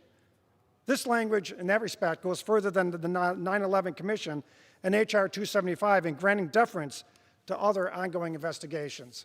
So I just want to make sure people are clear about that going forward. I also want to make sure that at this time, I know for the record that I've reserved the balance of my time. Gentleman reserves the balance of his time. The gentleman from Mississippi is recognized. Thank you, Mr. Speaker. Mr. Speaker, I yield 30 seconds to the gentleman from Ohio, Mr. Ryan. Gentleman is recognized for 30 seconds. I want to thank the gentleman from New York and the other Republicans who are supporting this and thank them for their bipartisanship. To the other 90% of our friends on the other side of the aisle, holy cow. Incoherence. No idea what you're talking about. Benghazi, you guys chased the former Secretary of State all over the country, spent millions of dollars. We have people scaling the Capitol, hitting the Capitol Police with lead pipes across the head, and we can't get bipartisanship. What else has to happen in this country? Cops. This is a slap in the face to every rank and file cop in the United States. If we're going to take on China, if we're going to rebuild the country, if we're going to reverse climate change, we need two political parties in this country that are both living in reality, and you ain't one of them. I yield back the balance of my time. Back the balance of his time. Members are reminded to direct their comments to the chair. The gentleman from Mississippi reserves. The gentleman from New York is recognized. Mr. Speaker, I ask that we all take a deep breath right now. And everybody breathe for a minute. And everybody stop the theatrics. And everybody stop the arguments that are not relevant to this issue. This is a very solemn moment. We're here to talk about something that's very important to the entire of our government and the entire of our country. And I ask that we think about the officers and their families and conduct ourselves accordingly. I reserve the balance of my time. Gentleman reserves. The gentleman from Mississippi is recognized. Mr. Speaker, Mr. Speaker, I recognize the gentlelady from New Jersey for 30 minutes, Ms. Watson Coleman. For 30 seconds. The gentlewoman from New Jersey is recognized for 30 seconds. Thank you. And Mr. Katko said I could have 5 more. I just want to say that January the 6th was a frightening experience. It was an assault upon the fundamentals of this government. It was an assault upon the place I thought I was going to be the safest I could possibly be. And we politicized this. This is an opportunity to bring this bipartisan commission into existence so that we can get out of the politics of it and look at the facts that happened, the evidence that happened, and the recommendations that will ensue from that effort. And so I wholeheartedly support this effort. I am grateful for the bipartisanship of it, and I pray that all of our colleagues will support this. I thank you, and I yield back. Chairwoman yields back the balance of her time. Gentleman from Mississippi reserves. Gentleman from New York is recognized. Mr. Speaker, may I inquire as to how much time we have? The gentleman from New York has 9.5 minutes. The gentleman from Mississippi has 1.5 minutes. Mr. Speaker, I'm prepared to close. Mr. Speaker, this legislation is not about partisan politics. It's about finding the truth and addressing the vulnerabilities of our security apparatus so that we can emerge stronger and better prepared. The January 6th attack was a completely preventable failure of intelligence, information sharing, decision-making, and preparedness. And the Capitol Police and D.C. Police suffer greatly and continue to suffer as a result. The institutions of our democracy are and will continue to be a target for extremists set on using violence to further their ideology. And we in Congress owe it to this nation, to our constituents, and to the dedicated men and women who risk their lives every single day to protect those institutions, and I honor them. To see that we learn from those attacks, that we get answers to the hard questions, and that we do not repeat the mistakes of the past. Capitol Police Officers Brian Sicknick and Howard Liebengood, as well as DC Police Officer Jeffrey Smith, all lost their lives in the wake of the January 6th attack. Over 140 more law enforcement officers, 140, were injured as a result of that attack. Less than 4 months later, on April 2nd, Capitol Police Officer William Billy Evans was killed, and another officer was injured when yet another extremist attacked the Capitol. And of course, we can't forget the 2017 terrorist attack against Republican members of Congress during practice for the congressional baseball game. Were it not for the officers involved, there would be scores of dead congressmen. That's the plain truth. I acknowledge the heroic efforts of Capitol Police Officers David Bailey and Crystal Griner. We owe it to all of these officers and their families to ensure that nothing like this ever happens again. This legislation is modeled directly on the legislation that created the 9/11 Commission. I sincerely believe that this commission, with strong support from this body, will embark on an objective, nonpartisan search for answers and solutions, just as the 9/11 Commission did. And again, I want to thank my friend, Chairman Thompson, for his partnership. I urge all of you in the body, all of you on both sides, not just my side or not just your side, all of us, to set aside politics just this once. Just this once. I beg you, and pass this bill. I was a prosecutor for 20 years prior to coming here in Congress. And many times we'd meet at 4:30 in the morning or 5 in the morning, and they would get ready to go out and do the raids and arrest very, very dangerous people. And I was always the last people to see them before they went out to get these awful, dangerous people off the street. Drug dealers, murderers, violent people. They did their job every day, and I was sending them into harm's way, and it always made my heart sink. Imagine being a family member of these officers who do this. So let's take a deep breath and think about what's really important here. These people every single day are willing to lay down their lives for us. They deserve better. And we're going to deliver this. And we're going to deliver it on behalf of Capitol Police Officer Brian Sicknick. And we're going to deliver it on behalf of Capitol Police Officer Howard Liebengood. And we're going to deliver it on behalf of Capitol Police Officer William Billy Evans. And we're going to deliver it on behalf of DC Police Officer Jeffrey Smith. And we're going to deliver it on behalf of DC Officer Michael Fanone and so many others who struggled with the events of that day. And we do so on behalf of the people who risked their lives for us and continue, like Police Officer David Bailey and Capitol Police Officer Crystal Griner.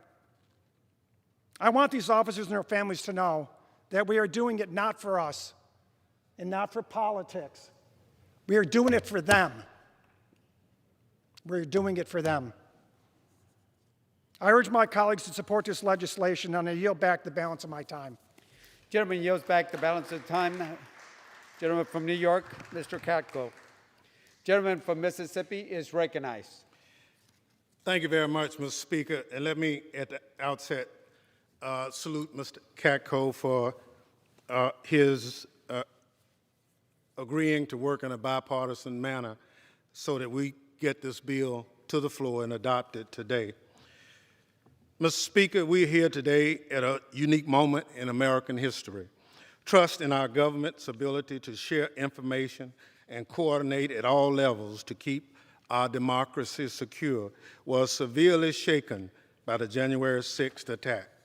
We need a bipartisan commission with experts who put country ahead of party to come together just as the 9/11 Commission did to lay out the facts and propose solutions to make us more secure. When the chairman of the 9/11 Commission issued their final report, they concluded a message to the public. It asks that each of us remember how we felt on that day of the attack. It asks that we recall the grief and sorrow.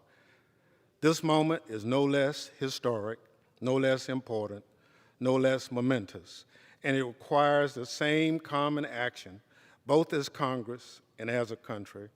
And I too salute the brave men and women of the Capitol Police who put their lives on the line on January 6th, protecting this citadel of democracy.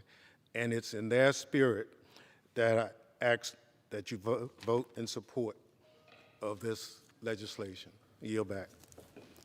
Gentleman yields back. All time has expired pursuant to House Resolution 409. The previous question is order on the bill. The question is on the engrossment and third reading of the bill. Those in favor say aye. Aye. Those opposed say no. The ayes have it. Third reading.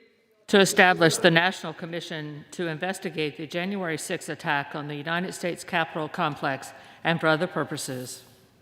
The question is on the passage of the bill. Those in favor say aye. Aye. Those opposed say no. The ayes have it. The bill is passed without objection. Motion. Gentleman from New York. I ask for the yeas and nays. Pursuant to Section 3S of House Resolution 8, the yeas and nays are ordered. Pursuant to Clause 8 of Rule 20, further proceedings on this question are postponed.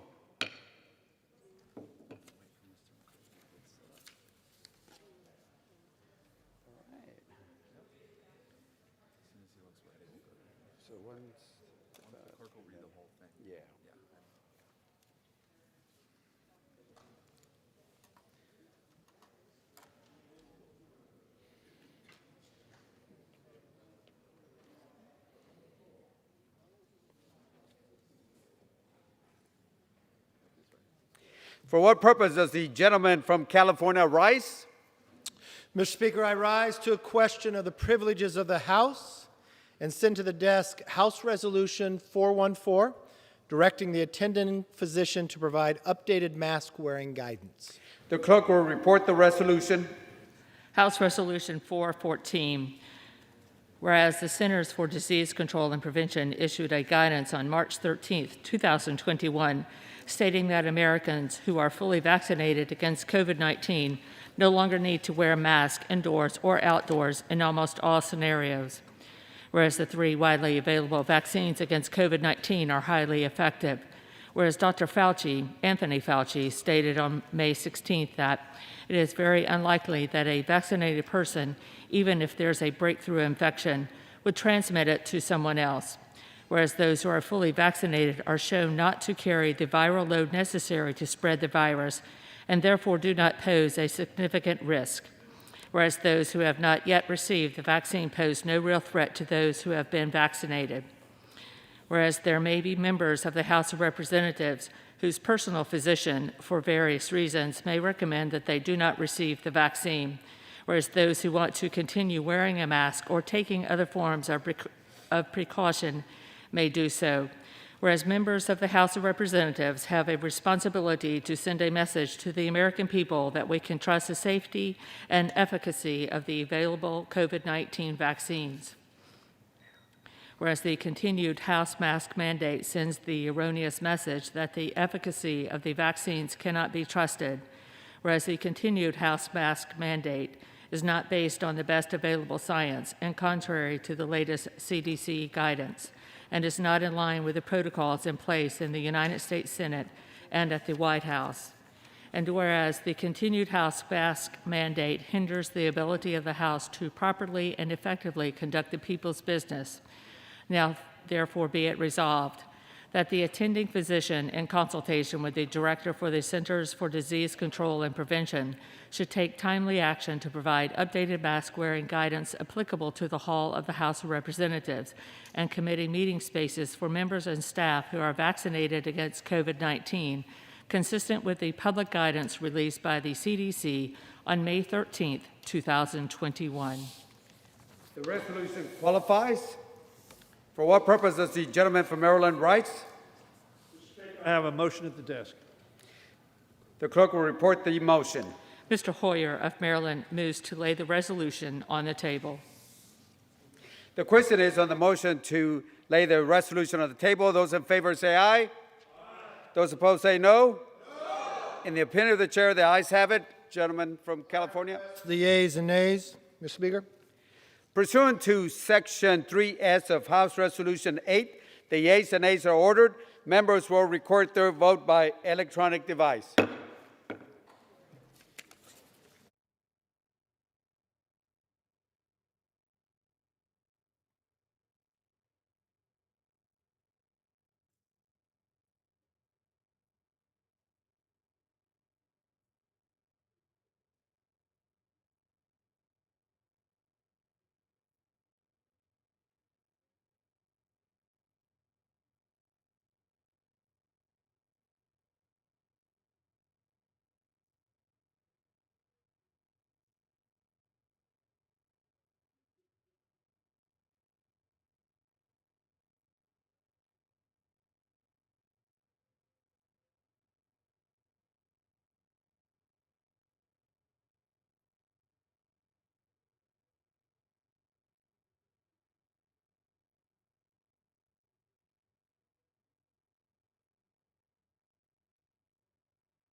For what purpose does the gentleman from Arizona seek recognition?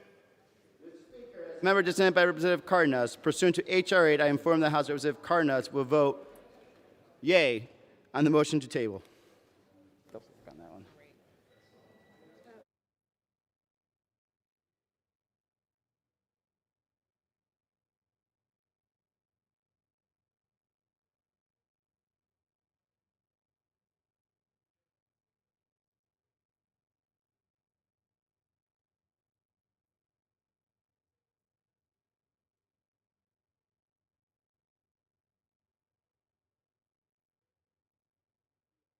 For what purpose does the gentlewoman from California seek recognition?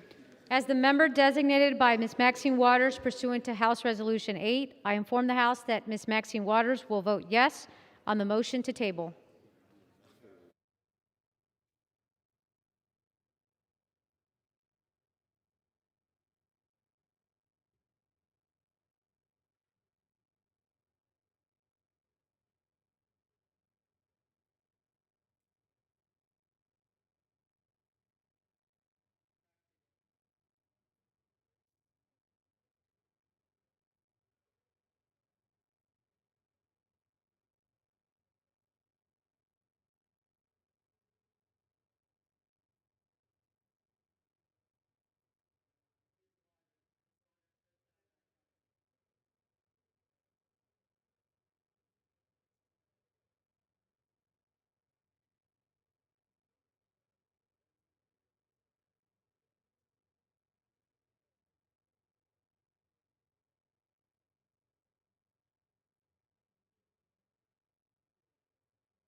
For what purpose does the gentleman from New York seek recognition? As the member designated by Chairwoman Eddie Bernice Johnson pursuant to H. Res. 8, I inform the House that Chairwoman Johnson will vote yea on the motion to table.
For what purpose does the gentleman from Pennsylvania seek recognition? Mr. Speaker, as a member designated by Mr. Lawson of Florida, pursuant to House Resolution 8, I inform the House that Mr. Lawson will vote yes on the motion to table.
For what purpose does the gentlewoman from Virginia seek recognition? Mr. Speaker, as the member designated by Mr. McEachin pursuant to H.Res. 8, I inform the House that Mr. McEachin will vote. Virginia seek recognition. Mr. Speaker, as the member designated by Mr. McEachin pursuant to H.Res. 8, I inform the House that Mr. McEachin will vote yes on the motion to table. And as the member designated by Mr. Allred pursuant to H.Res. 8, I inform the House that Mr. Allred will vote yes on the motion to table.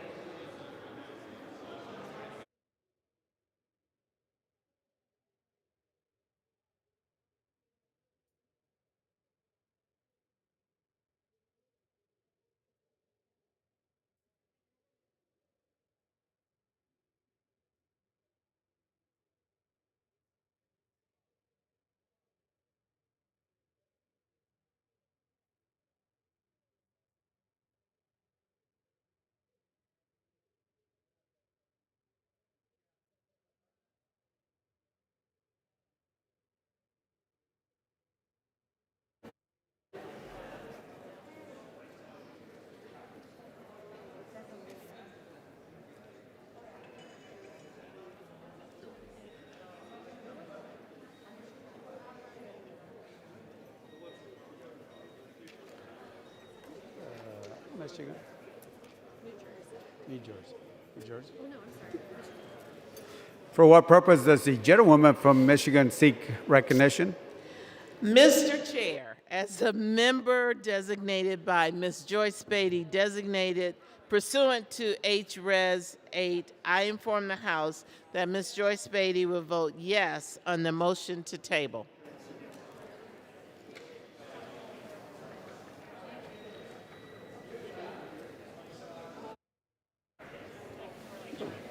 For what purpose does the gentleman from Oklahoma seek recognition? Mr. Speaker, as the member designated by Mr. Mullen of Oklahoma, pursuant to H.R. 8, I inform the House that Mr. Mullen will vote nay on the motion to table. Thank you, Mr. Speaker. Does the gentlewoman from Illinois seek recognition? As the member designated by Mr. Rush pursuant to H.Res. 8, I inform the House that Mr. Rush will vote yes on the motion to table.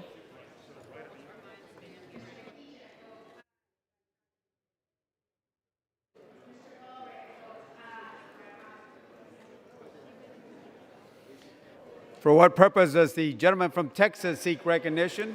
Mr. Speaker, as a member designated by Mr. Crenshaw of Texas pursuant to H.Res. 8, I inform the House that Mr. Crenshaw will vote nay on the motion to table.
For what purpose does the gentleman from Illinois seek recognition? Mr. Speaker, as the member designated by Mr. Grijalva pursuant to H.Res. 8, I inform the House that Mr. Grijalva will vote yea on the motion to table.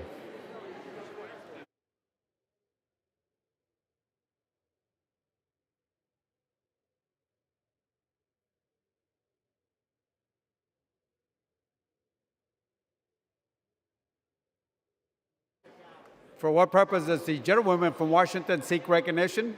Mr. Speaker, as the member designated by Ms. Sewell pursuant to H.Res. 8, I inform the House that Ms. Sewell will vote yes on the motion to table.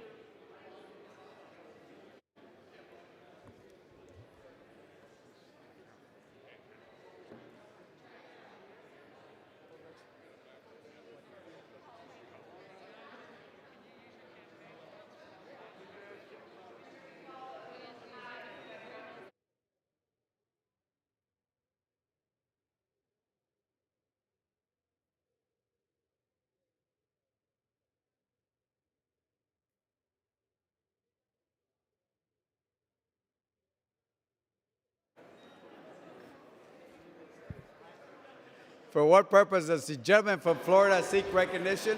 Mr. Speaker, as the member designated by Mr. Buchanan of Florida pursuant to House Resolution 8, I inform the House that Mr. Buchanan will vote no on House Resolution 414.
back.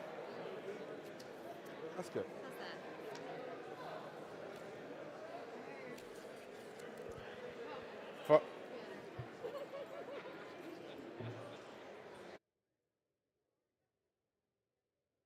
For what purpose does the gentleman from Indiana seek recognition?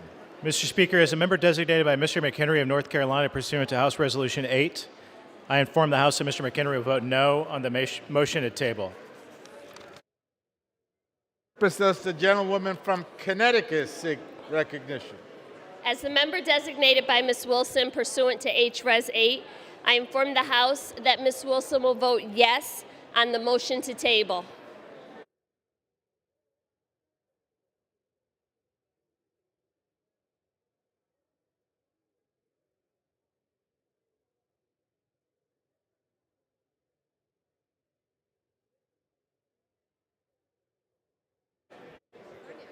For what purpose does the gentleman from California seek recognition? Mr. Speaker, as member designated by Congressmember Napolitano pursuant to House Resolution 8, I inform the House that Congressmember Napolitano will vote yes on the motion to table.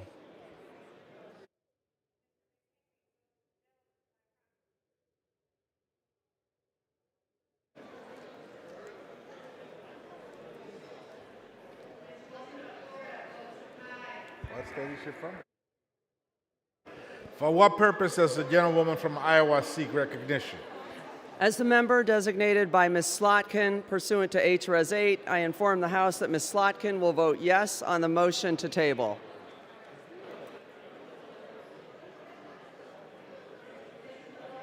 What?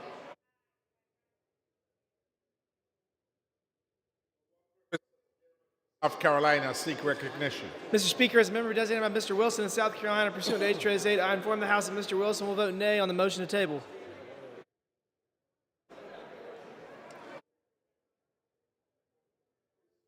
Does the gentleman from New Jersey seek recognition? Mr. Speaker, as the member designated by Mr. Donald Payne pursuant to H-Res 8, I inform the House that Mr. Payne will vote yes on the motion to table.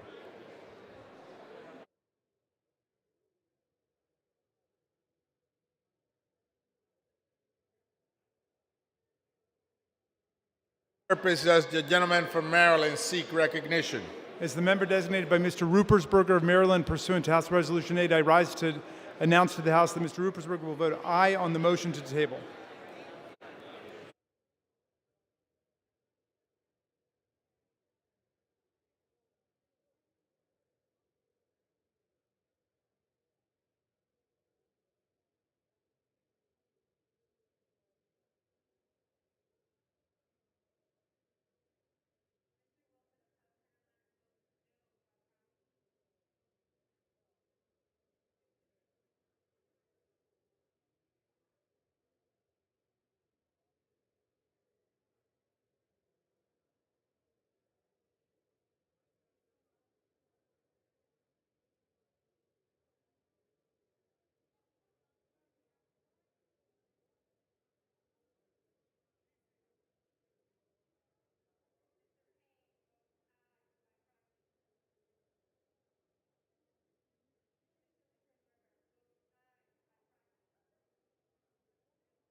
For what purpose does the gentleman from Arizona seek recognition? As the member designated by Ms. Kirkpatrick pursuant to H-Res 8, I inform the House that Ms. Kirkpatrick will vote yes on the motion to table.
For what purpose does the gentlewoman from New York seek recognition?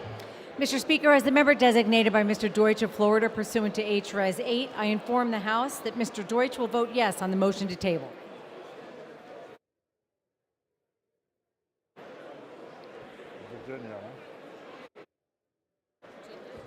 For what purpose does the gentleman from Virginia seek recognition? Mr. Speaker, as the member designated by Mr. Liu pursuant to H.R.S. 8, I inform the House that Mr. Liu will vote yes on the motion to table. As the member designated by Mr. Lowenthal pursuant to H.R.S. 8, I inform the House that Mr. Lowenthal will vote yes on the motion to table.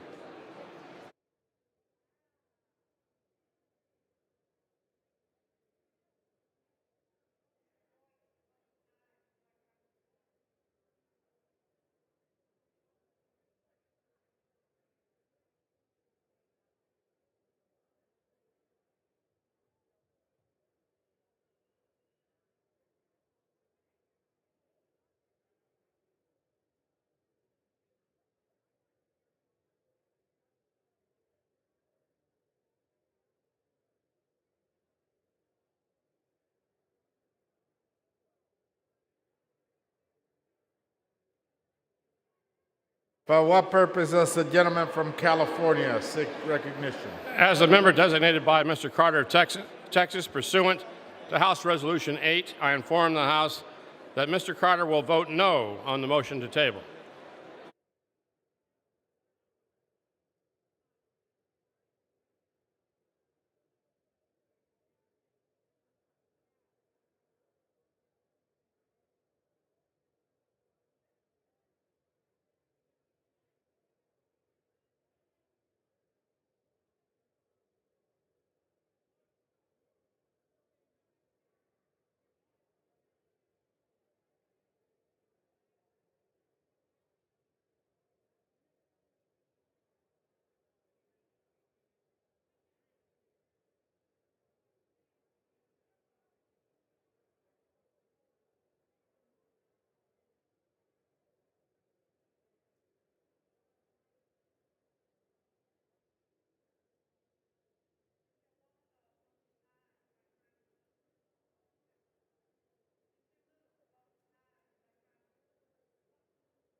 For what purpose does the gentleman from Ohio seek recognition? Mr. Speaker, as the member designated by Mr. Young from Alaska, pursuant to H-Res 8, I inform the House that Mr. Young will vote nay on the motion to table.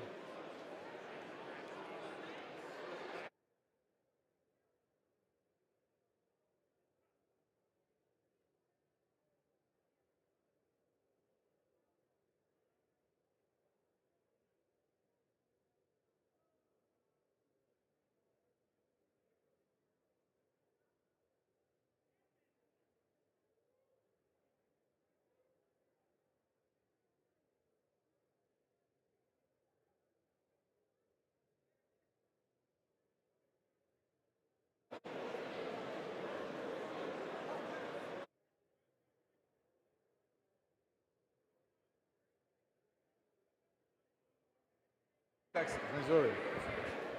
For what purpose does the gentlewoman from Missouri seek recognition? As the member designated by Ms. Ocasio-Cortez pursuant to H-Res 8, I inform the House that Ms. Cortez will vote yes on the motion to table.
On this vote, the yeas are 217 and the nays are 209.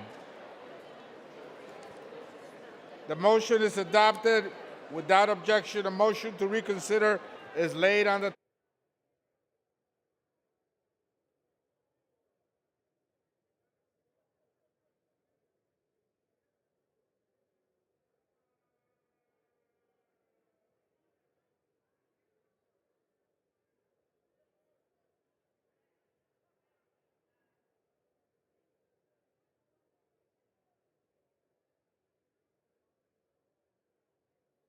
this vote.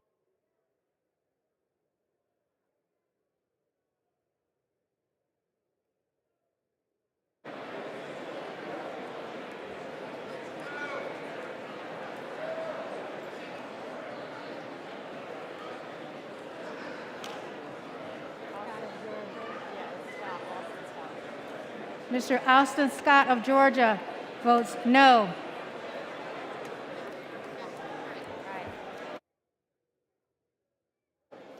On this vote, the yeas are 218 and the nays are 210. The motion is adopted. Without objection, a motion to reconsider is laid on the table. Pursuant to Clause 8 of Rule 20, the unfinished business is the vote on passage of H.R. 3233, on which the yeas and nays are ordered. The clerk will report the title of the bill. H.R. 3233, a bill to establish the National Commission to investigate the January 6th attack on the United States Capitol complex and for other purposes. The question is on passage of the bill. Members will record their vote by electronic device.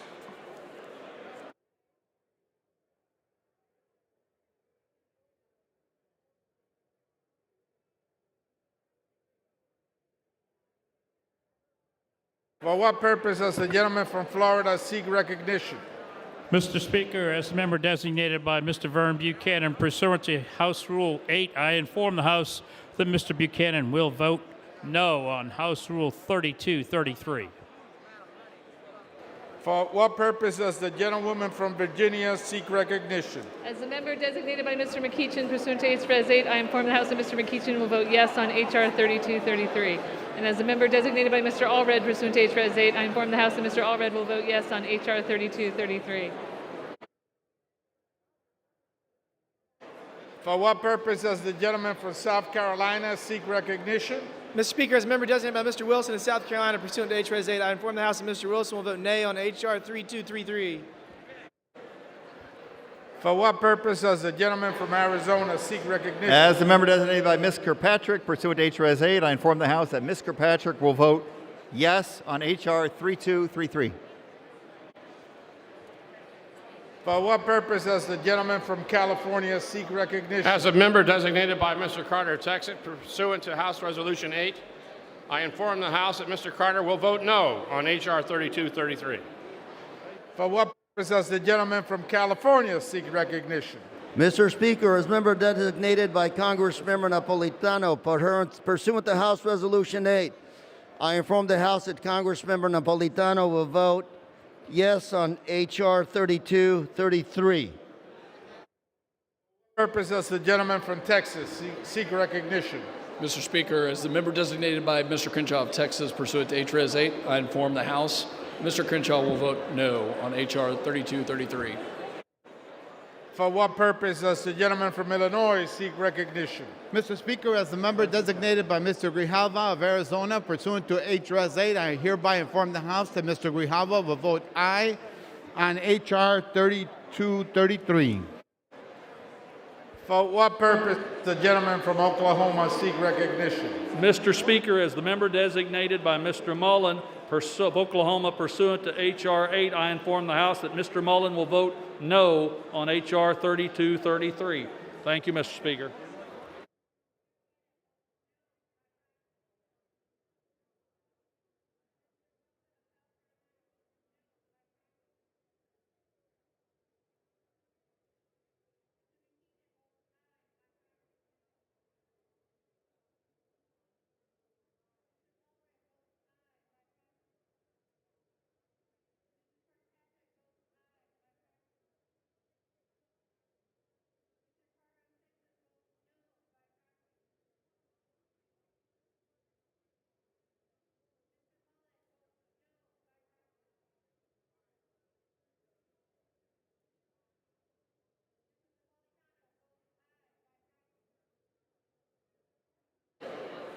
For what purpose does the gentlewoman from Connecticut seek recognition? As the member designated by Ms. Wilson pursuant to H. Res. 8, I inform the House that Ms. Wilson will vote yes on H.R. 3233. For what purpose does the gentleman from Indiana seek recognition? Mr. Speaker, as a member designated by Mr. McHenry of North Carolina pursuant to H. Res. 8, I inform the House that Mr. McHenry will vote no on H.R. 3233. For what purpose does the gentlewoman from Iowa seek recognition? As the member designated by Ms. Slotkin pursuant to H. Res. 8, I inform the House that Ms. Slotkin will vote yes on H.R. 3233. For what purpose does the gentleman from Ohio seek recognition? Mr. Speaker, as a member designated by Mr. Young from Alaska, pursuant to H. Res. 8, I inform the House that Mr. Young will vote nay on H.R. 3233.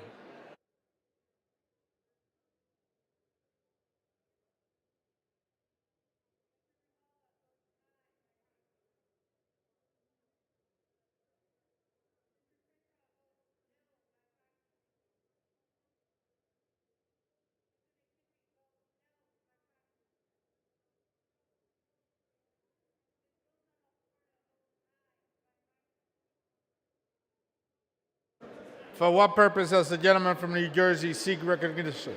Mr. Speaker, as the member designated by Mr. Donald Payne pursuant to H. Res. 8, I inform the House that Mr. Payne will vote yes on H.R. 3233.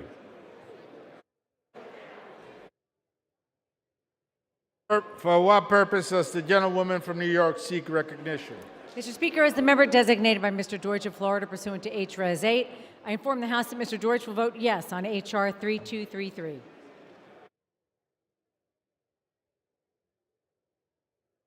Purpose does the gentlewoman from Missouri seek recognition? As the member designated by Ms. Ocasio-Cortez pursuant to H.Res. 8, I inform the House that Ms. Cortez will vote yes on H.R. 3233.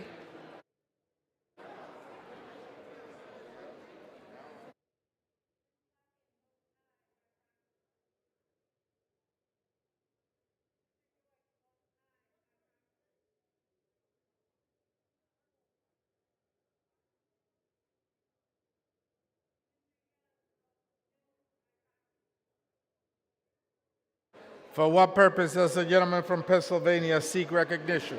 Mr. Speaker, as a member designated by Mr. Lawson of Florida pursuant to House Resolution 8, I inform the House that Mr. Lawson votes yes on final passage. For what purpose does the gentlewoman from California seek recognition? As the member designated by Ms. Maxine Waters pursuant to House Resolution 8, I inform the House that Ms. Maxine Waters will vote yes on H.R. 3233. For what purpose does the gentlewoman from Washington seek recognition? Mr. Speaker, as the member designated by Ms. Sewell pursuant to H.Res. 8, I inform the House that Ms. Sewell will vote yes on H.R. 3233. Does the gentleman from Virginia seek recognition? Mr. Speaker, as the member designated by Mr. Liu pursuant to H.R.S. 8, I inform the House that Mr. Liu will vote yes on H.R. 3233. As the member designated by Mr. Lowenthal pursuant to H.R.S. 8, I inform the House Mr. Lowenthal will vote yes on H.R. 3233.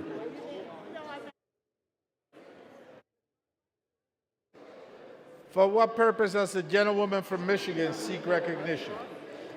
Mr. Speaker, as a member designated by Ms. Joyce Beatty pursuant to H.Res. 8, I inform the House that Ms. Joyce Beatty will vote yes on H.R. 3233.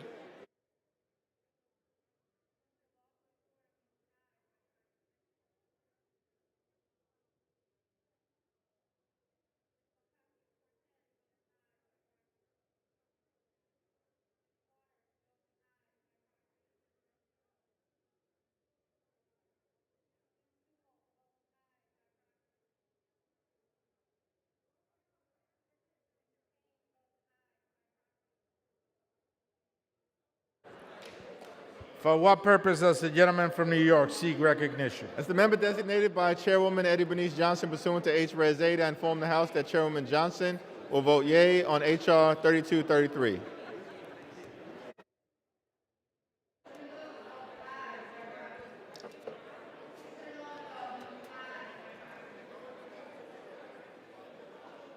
For what purpose does the gentleman from Arizona seek recognition? As a member designated by Representative Cardenas pursuant to H.R. 8, I inform the House that Representative Cardenas will vote aye on H.R. 3233. For what purpose does the gentlewoman from Illinois seek recognition? As a member designated by Mr. Rush pursuant to H.Res. 8, I inform the House that Mr. Rush will vote yes on H.R. 3233.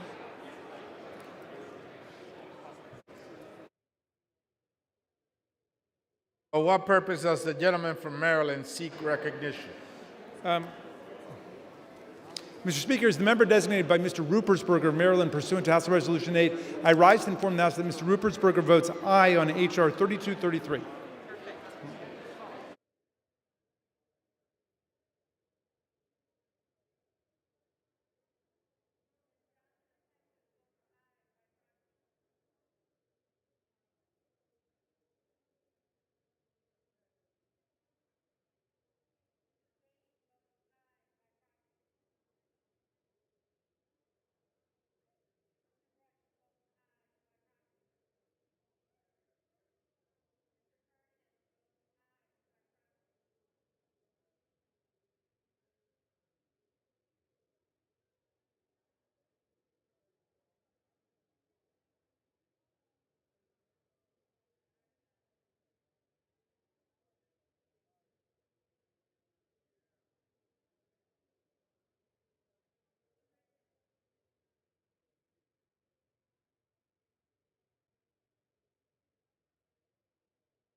On this vote, the yeas are 252, the nays are 175.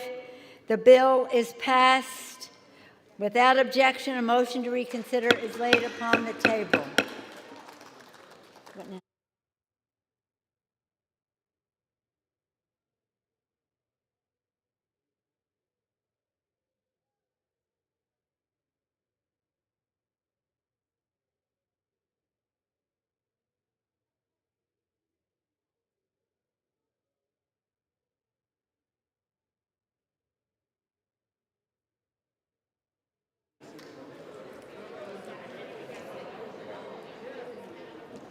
Sign now? Take off my mask. The chair will announce that on roll call number 149, the following correction will be made. The gentleman from Washington, Mr. Smith, is recorded as voting aye, bringing the number of aye votes to 245.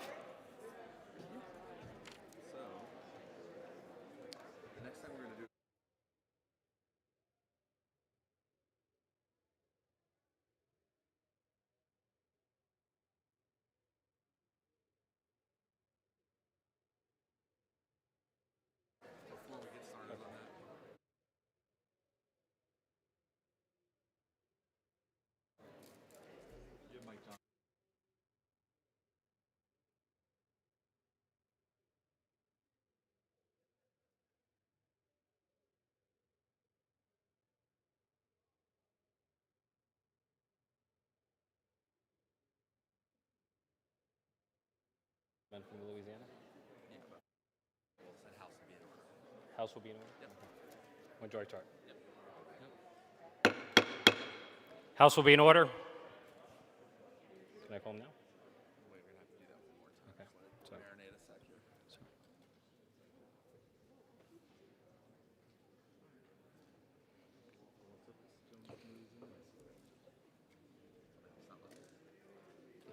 The chair will now entertain requests for 1-minute speeches. For what purpose does the gentleman from Louisiana seek recognition? Thank you, Mr. Speaker. On this somber occasion, we rise to honor the late Buddy Roemer.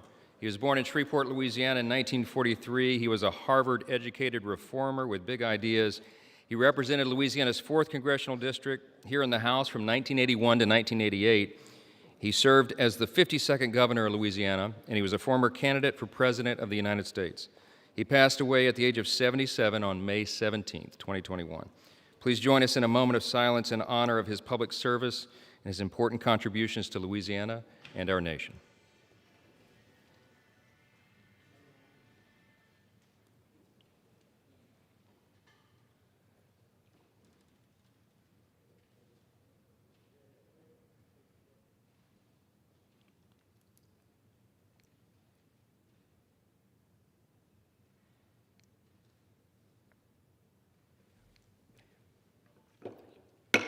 Your time has expired. Thank you.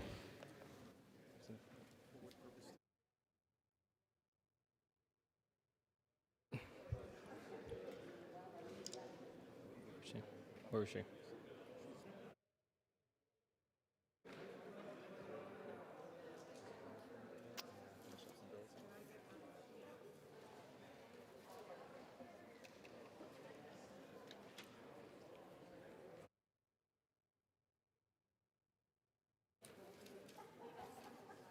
It's this house will be in order. Thank you. This house will be in order. For what purpose does the gentlewoman from California seek recognition? Thank you, Mr. Speaker. I rise to address the House for 1 minute and ask that my remarks be revised and extended into the record. Without objection, the gentlewoman is recognized for 1 minute. Thank you, Mr. Speaker. I rise to address the injustice of poverty and low wealth. And let me just say, this pandemic has exposed the toll of longstanding interlocking inequities stemming from structural racism, poverty, economic inequality, ecological devastation, and many more systemic barriers keeping people living on the edge. Our country now stands at a tipping point. 140 million people are poor or one healthcare crisis, job loss, or emergency away from economic desperation. So we must prioritize their needs and allow them and give them the opportunities to live in dignity and with hope. We can realize a third Reconstruction to fully address poverty and low wages from the bottom up, from housing to health care, water, education, and more. We need a third Reconstruction to revive our moral and political commitments to democracy and the founding principles of this country. That's why Congresswoman Pramila Jayapal and I have worked with great leaders such as Bishop William Barber and Dr. Liz Theo Harris, co-chairs of the Poor People's Campaign, in a national moral call for a revival. Thank you. I urge my colleagues to co-sponsor our resolution, and I want to thank the millions of people whose voices we have heard. Thank you. For what purpose does the gentleman from Georgia seek recognition? Ask unanimous consent to address the House for 1 minute and to revise and extend my remarks. Without objection, you are recognized for 1 minute. Mr. Speaker, I rise today with a heavy heart to remember and honor Dr. Don Harp, who passed away on April 20th at the age of 82. Dr. Harp was born in Inman, Georgia, where he had a humble upbringing as a farmer. He went on to become a baseball star and student leader at Young Harris College and Huntington College. He was also dedicated in his pursuit of ministry, going on to earn a doctorate from the McCormick Theological Seminary in Chicago. Dr. Harp's accolades are impressive, but his greatest legacy is his gift of connecting with people. He could always find good in any situation and gave unselfishly to his alma mater and friends. As a husband, father, and grandfather, many say that his greatest love was his family, and those who knew him best know his greatest love was also the Lord. Mr. Speaker, I had the honor and privilege of serving with Dr. Harp on the Young Harris College Board of Trustees. Don Harp loved Young Harris College, and Young Harris College loves Don Harp. My thoughts and prayers are with his family, friends, and all those who knew him during this most difficult time. Thank you, Mr. Speaker, and I yield back. Without objection, the gentlewoman, for what purpose does the gentlewoman from Washington seek recognition? Mr. Speaker, I ask unanimous consent to address the House for 1 minute and ask that my remarks be entered into the record. I forget what the last part of that is. Well, without objection, you are recognized for 1 minute. Thank you, Mr. Speaker. Mr. Speaker, Mahatma Gandhi, a great leader on nonviolence, said that poverty is the worst form of violence. Let me be clear, we allow poverty when we take no action to eradicate it. 145 million Americans today live in poverty in the wealthiest country in the world. We allow poverty to continue when we approve bloated military spending, when structural racism is everywhere, when 55 of the largest corporations did not even pay $1 in taxes last year, when 32 million people don't get paid $15 an hour, and 87 million Americans remain uninsured or underinsured. Poor people in this country are suffering without the food they need to eat, without the wages they deserve, without the dignity that they have a right to. And we in Congress, Mr. Speaker, have the power to end poverty. We must act immediately with resolve, moral clarity, and with complete attention to the lives of poor people who demand to be seen and respected with our actions. And that is why I am so proud to co-introduce with Barbara Lee this bold and necessary resolution that commits Congress to eradicating poverty from the bottom up. Today we say to poor people, Mr. Speaker, we see you and we will eradicate poverty in our country with you. Thank you. Your time has expired. For what purpose does the gentleman from Louisiana seek recognition? Mr. Speaker, I'd like to address the House for 1 minute and revise and extend my remarks. Without objection, you're recognized for 1 minute. Mr. Speaker, I rise in memory of Charles Elson Buddy Romer III. He was born October the 4th, 1943, and died on May the 17th of this year. A couple of days ago, went home to his reward. He had a saying, Buddy did. He was a very nice guy. He said, I love Louisiana, but I hate Louisiana politics. Many of us can understand that remark. He was an American patriot, an investor, a banker. He served in this body, the House of Representatives from 1981 to 88. He was a 52nd governor of Louisiana from 88 to 92. He will be missed, remembered, loved, and respected. Thank you, Mr. Speaker. I yield the balance of my time.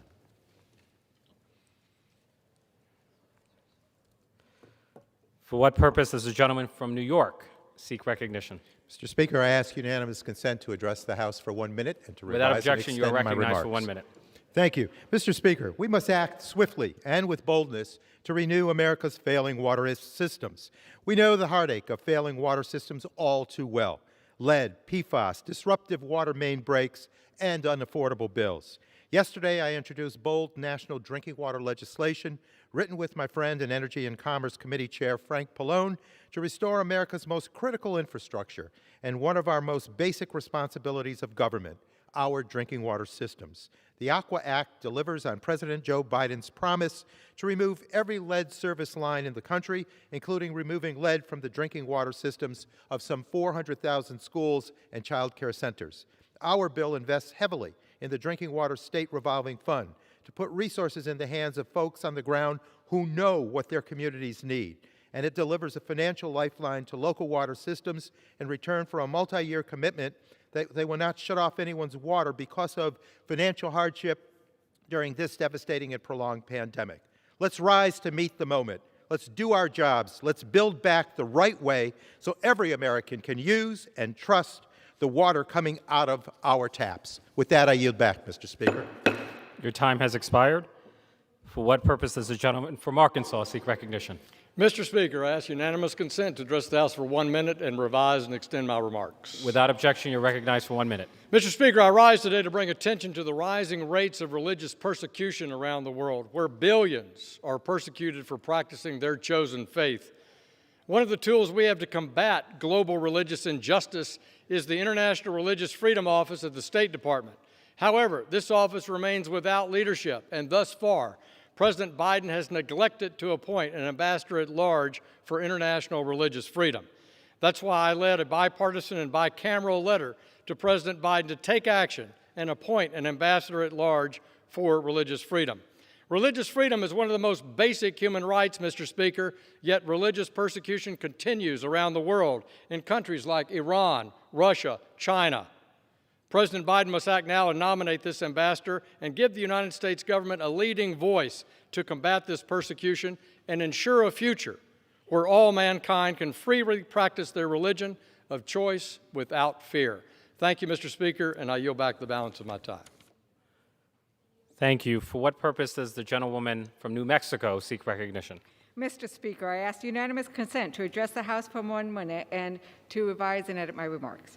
Without objection, you're recognized for 1 minute. Mr. Speaker, I rise today in solidarity with my Asian American and Pacific Islander brothers and sisters. Asian Americans continue to experience violence, harassment, discrimination across our country. Our AAPI communities live in fear of being targets of deadly violence and racist slurs simply because of who they are. As we work to invest and rebuild our communities, we must make one thing clear. Hate and racism have no home here, not in our policies and not in our hearts. Yesterday, we passed the COVID-19 Hate Crimes Act to send to the President's desk. Today, we passed a resolution condemning the horrific shooting at Atlanta. We are making progress, but we must never lose sight of the work that lies ahead to combat the hatred and violence against the AAPI community and to root out racism against our brothers and sisters. I yield back. Thank you. For what purpose does the gentleman from Nebraska seek recognition? Mr. Speaker, I ask unanimous consent to address the House for 1 minute and to revise and extend my remarks potentially. Without objection, you're recognized for 1 minute. Mr. Speaker, a while back, I visited a small business called Craft Axe Throwing and Beer. You heard me correctly, Craft Axe Throwing and Beer. And what an interesting combination of activities, I thought. And I'd driven by it a number of times, but I stopped in one day. And seeing this team make a living, enjoying themselves, I thought to myself, that's what it's all about. Mr. Speaker, the main driver of new jobs in America is small business. And the good news is that unemployment has been on a steady downward trend. But now the hard news, the April jobs report, it was bad. And at the same time, small business owners report that they can't fill the job openings that they have. So why? Earlier necessary government assistance during the pandemic is now interfering with the successful transition back to meaningful work. A little good news, wages are going up. Let's let America run. Thank you, Mr. Speaker. I yield back. Thank you. For what purpose does the gentlewoman from Pennsylvania seek recognition? I seek unanimous consent to address the House for 1 minute and to revise and extend my remarks. Without objection, you're recognized for 1 minute. Mr. Speaker, I rise today to encourage young people in my district to learn more about the opportunities offered by our U.S. service academies. One of the greatest honors of being a member of Congress is having the ability to nominate outstanding students for appointment to West Point, the Naval Academy, the Air Force Academy, and the Merchant Marine Academy. As high school students contemplate what they'll do after graduation, I encourage them to consider the benefits of attending one of our service academies, including the unique opportunities for leadership, the entry to a range of careers, and no cost to the student or their family. The process is competitive, so it's never too early to get started. To any students in Pennsylvania's 5th District who might be interested in attending a service academy, I encourage you to attend our next virtual information session hosted by my office on May 27th at 7 p.m. You can sign up at scanlon.house.gov. I look forward to nominating another amazing group of young leaders to the service academies this fall, and I yield back. Thank you. For what purpose does the gentlewoman from Washington seek recognition? Mr. Speaker, I rise to seek time to address the House for 1 minute. Without objection, you're recognized for 1 minute. Thank you, Mr. Speaker. 10 days. For 10 days, moms, dads, and grandparents have been lying awake at night waiting for the inevitable warning calls of sirens to pick up their children and run to the nearest bomb shelter. No one should live in this type of fear. No one should live with the fear that missiles could rain down and destroy their homes and their lives at any moment. Yet this is the reality that many Israeli families are facing right now. For 10 days, Israel has been defending itself from attacks launched by Iranian-backed terrorists. And let's be clear, Israel has the right to defend herself and its homeland from terrorist attacks. Israel is one of the United States' greatest allies in the Middle East, and we cannot waver in our support of Israel during this challenging time. Today, I'm standing with the people of Israel, and I urge my colleagues to do the same. My hope is that peace and calm can quickly be restored in the region. But until that happens, we must continue standing in solidarity with the nation of Israel and its people. Thank you. I yield back. Thank you. For what purpose does the gentleman from California seek recognition? To address the House for 1 minute and revise and extend my remarks. Without objection, you are recognized for 1 minute. Over the last 5 years, we've seen a 40% increase in anti-Semitic hate crimes. Most are lone wolf, property crimes, late at night. But last night in Los Angeles, we saw something new: organized violence. A small caravan of SUVs waving Palestinian flags drove to a significantly Jewish neighborhood. Dozens of men wearing all black, faces covered, disembarked at a restaurant chanting, "Death to the Jews." They demanded that diners answer the question, "Are you Jewish?" And if they answered yes or they objected to the question, they were beaten, some sent to the hospital. Nearby, an Orthodox Jew dressed distinctively was chased down by a caravan waving Palestinian flags. He ran for his life, and thank God he found safety. The Los Angeles Police Department will investigate these hate crimes. But I also ask that those who criticize the Israeli government avoid rhetoric which will infuse these anti-Semites with the view that they are somehow part of the American mainstream. Your time has expired. I yield back. For what purpose does the gentleman from Texas seek recognition? Mr. Speaker, I request unanimous consent to address the House for 1 minute. Without objection, you're recognized for 1 minute. Mr. Speaker, I rise today to express support for one of our most loyal allies, Israel. Unlike many of my colleagues across the aisle, I will not waver in my support for democracy, and I will not turn a blind eye to the ongoing terrorist attacks against the state of Israel. The simple fact is, Israel uses weapons to protect its citizens from terrorism, and Hamas uses its weapons with the goal of murdering civilians and annihilating the state of Israel as a whole. There is no moral equivalence between the two, and any attempt to make Israel out to be the aggressor is not rooted in fact. Israel has the right to defend itself as a sovereign country. In 2014, Congress unanimously passed a Democrat-led resolution condemning Hamas attacks on Israel after they had launched approximately 300 rockets. This time, Hamas has launched over 4,000 rockets into Israel in just 10 days. Yet it is clear to me that Democrats in this House would not support a similar resolution today. That is a sad and problematic shift. Congress must continue its support for U.S. aid to Israel, and Congress must confront terrorists and their backers like Iran. Thank you. I yield back the rest of my time. Thank you. For what purpose does the gentleman from North Carolina seek recognition?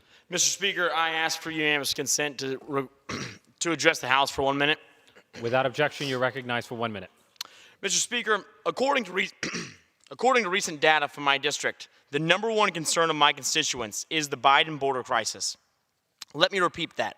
The #1 concern of my constituents in North Carolina is the crisis at our southern border over 1,600 miles away. It is beyond clear that the response of the Biden administration has not simply been weak, it has also been counterproductive. Americans nationwide are sensing that what the international community has known for the past 6 months. Our leaders are not strong. Our border is open, and America is ripe for the taking. 1,500 illegal immigrants cross into our country daily without ever being tracked, according to border data. 2 Yemeni men on a terror watch list were just apprehended at the border, and this administration has turned a blind eye to one of our biggest national security crises in recent history. Mr. Speaker, I'm disappointed because it seems that the political maneuvering of one select class has co-opted the good of the people. What can we do as individual Americans in the face of such abject disregard for our well-being? We can speak out. With that, I yield back. Your time has expired. For what purpose does the gentlewoman from Oklahoma seek recognition? I ask unanimous consent to address the House for up to 1 minute. Without objection, you're recognized for 1 minute. Thank you, Mr. Speaker. I rise today to highlight Oklahoma's efforts to bolster its economy and get its citizens back to work. There's no doubt the pandemic caused not only illness, but major interruption in our daily lives. Millions became jobless through no fault of their own and had to rely on additional federal unemployment assistance to survive. But today, the situation has changed, Mr. Speaker. We have a rebounding economy, and over 158 million Americans have received at least 1 vaccine dose. With more than 8 million job openings nationwide, the time has come to encourage Americans to get back to work. The continued expansion of federal assistance is hampering this promising economic recovery across the country and in my home state of Oklahoma. Mr. Speaker, I am proud to say Oklahoma is leading the country's economic recovery by providing $1,200 signing bonuses beginning in June for individuals who go back to work and stay employed for 6 continuous weeks. There are over 68,000 job postings in Oklahoma currently, with 7,500 in Oklahoma City alone.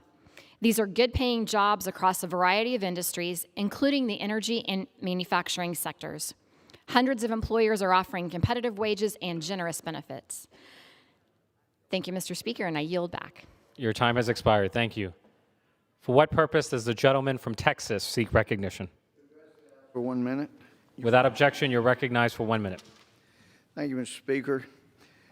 This is a very sad time in America. We have, for many reasons, as was discussed earlier today in debate, we used to have bipartisan agreements on things. One of those was when anti-Semitism was raising its ugly head.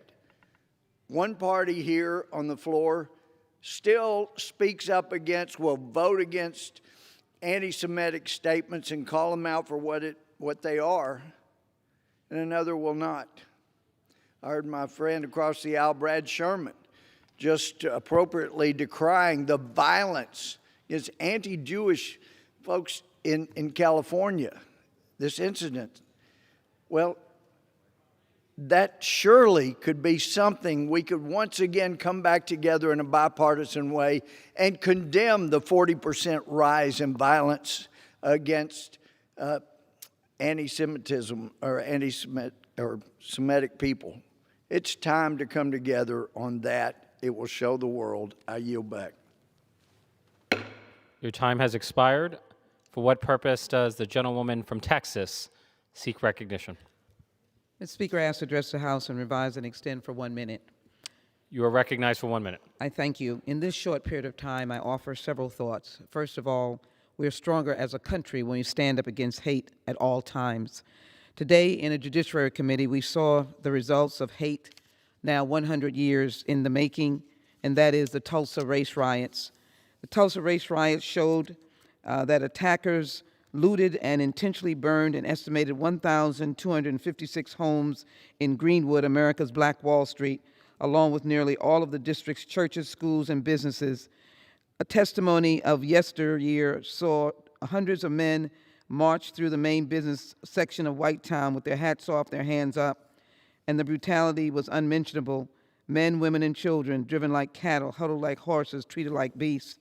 Today we heard from Viola Fletcher, Hughes Van Ellis, and Leslie Benefield Randall. 100 years, 107 years, and 106 years, we ask for justice for them. In addition, I want to take note that this is Asian American History Month, and to be able to say that we stand against the horrific shootings in Atlanta, Georgia on March 16, 2021. We have to stand against hate. I'm glad that we passed the bipartisan commission on January 6th to show that America is unified. Finally, some good news to my constituents. We'll be launching the child tax credit effort. We want you to get that child tax credit. With that, I yield back, Mr. Speaker. Your time has expired. Thank you.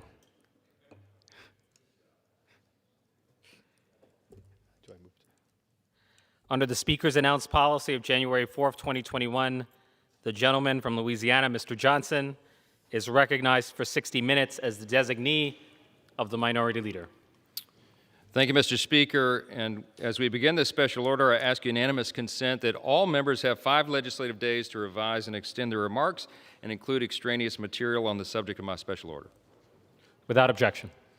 Thank you. During our time tonight, my colleagues and I will address 3 major crises happening here at home, happening close to home at our southern border, and happening to our closest ally in the Middle East, and that is Israel. Each of these issues that my colleagues will discuss tonight can and should be addressed in a bipartisan way. We should all want Americans to get back to work. We should all want to end the humanitarian crisis at our border, and we should all want to support one of our closest allies from terrorism. It's time for President Biden and our Democrat colleagues to work with Republicans to solve these problems for the American people and for our allies. Mr. Speaker, with that, I yield to the first speaker, the gentleman from Tennessee's 6th District, Mr. Rose.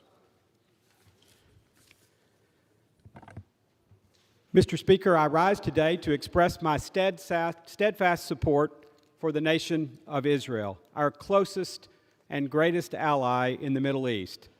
Hamas, a designated terrorist organization, has been targeting civilians by firing thousands of rockets on Israeli cities. These attacks are both tragic and unacceptable, and Israel undeniably has the right to continue to defend itself. As Hamas continues these attacks, the United States must show its unwavering support for Israel, condemn this aggression by Hamas, and sanction those who fund terrorism, such as Iran. That is why I am a co-sponsor of the Palestinian International Terrorism Support Prevention Act, introduced by Representative Brian Mast. America does not tolerate those who fund terrorists, and this legislation would put in place sanctions on governments and individuals that do. The nation of Israel is the only democracy in the Middle East, and the relationship we share is indispensable. With the world watching, we must send a clear message to Hamas, Islamic jihadists, and those that fund them, that the United States stands with Israel. I unequivocally support our friend Israel and recognize its right to self-defense in the face of these horrific assaults by Hamas. I pray for peace in Jerusalem and for the safety of all Israelis, and I yield back. Thank the gentleman for those remarks on Israel. We do stand strong with them, And, Mr. Speaker, I would yield next to the gentleman from Arkansas's 2nd District, Mr. Hill.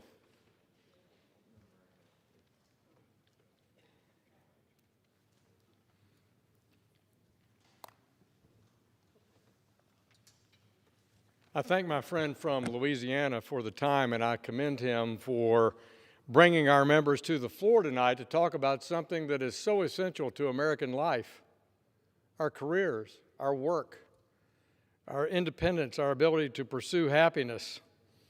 And this pandemic has thrown many off track for that. And it's House Republicans that want to make sure we pursue policies that get people back to work, back to opportunity, back to independence.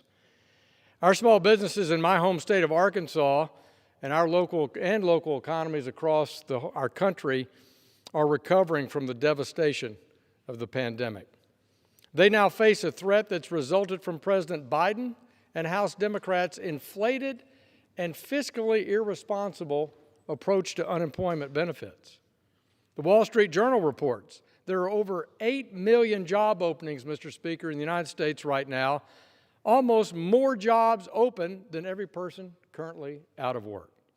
Instead of encouraging these positions to be filled, my friends on the other side of the aisle has disincentivized going back to work and have made these benefits so appealing that it's disrupted labor markets across the country, particularly in Arkansas, particularly lower income labor markets. Medicaid workers, small businesses, restaurants all tell me that this is creating problems for them. It's hurt states so much that a handful of individual states are now rejecting participating in federal unemployment benefits. This is not the direction we need to go, and it does not take an economist to understand this is not a permanent solution. We cannot keep tying policies back to a once-in-a-century pandemic that will systematically change our country forever. The solution is simple, and it's what House Republicans are advocating and have been advocating for months. We need policies that encourage Americans to get back to work, not policies that encourage reliance on the federal government. I thank my friend from Louisiana, and I yield back the balance of my time. Thank you, my friend. And from Arkansas, we yield next to the gentlelady from Illinois' 15th District, Ms. Miller. Thank you, Congressman Johnson, for hosting this special order on so many important issues that our country is facing. I stand for peace and a lasting one. Side by side, the American and Israeli people have stood for freedom and democracy in the face of authoritarian aggression. Side by side, the American and Israeli people have stood for justice with restraint in the face of reckless violence. Side by side, the American and Israeli people have stood for peace through self-defense in the face of terrorism. President Trump was working with various Islamic nation states in the Middle East to adopt the Abraham Accords in order to foster better diplomatic relations with the nation of Israel. Unfortunately, Joe Biden has brought this peace process to a screeching halt. We know Hamas is a terrorist organization and they are funded by Iran. The Biden administration continues to negotiate with Iran to get them back in the Iran deal. Iran is a funder of terrorists, and the Iran deal would make it easier for them to commit and fund terror. Iran has provided money to Hamas and other Palestinian terrorist organizations. These groups' intention is to destroy Israel and the Jewish state. The ongoing rocket attacks against Israeli civilians show why America must act immediately to support Israel, condemn Hamas, and sanction those who fund terrorism. My family and I will continue to pray for the peace and safety and for the people of Israel as it combats terrorism. Thank you, and I yield back. Thank you, Mrs. Miller. And we are admonished, even by Scripture, to pray for the peace of Israel, and we will. Mr. Speaker, I'm proud to yield now to the gentlelady from Minnesota's 7th District, Ms. Fishback. Thank you very much, and thank you to my colleague from Louisiana for organizing the special order this evening. And Mr. Speaker, I rise tonight in solidarity with the state of Israel. As the only democracy in the Middle East, Israel is among our greatest allies and friends. Since the beginning, Israel has had two goals: to live as a Jewish state and to do so in peace. This was true at its founding, and it remains true today. But just as it's been throughout history, Israel again finds itself under attack, this time by Hamas terrorists who, with the help of Iran, are bent on destroying the only Jewish state in the world. Does Israel not have a right to defend itself? Make no mistake, Hamas is not interested in peace. They want to destroy Israel and its people, and are willing to use women, children, and journalists as human shields to do so. Some, including members of this body, have taken to propaganda to paint Israel as the aggressor, but that has nothing more than cheap gaslighting. Israel is not now, nor have they ever been, an aggressor state. Its only actions have been in its own defense.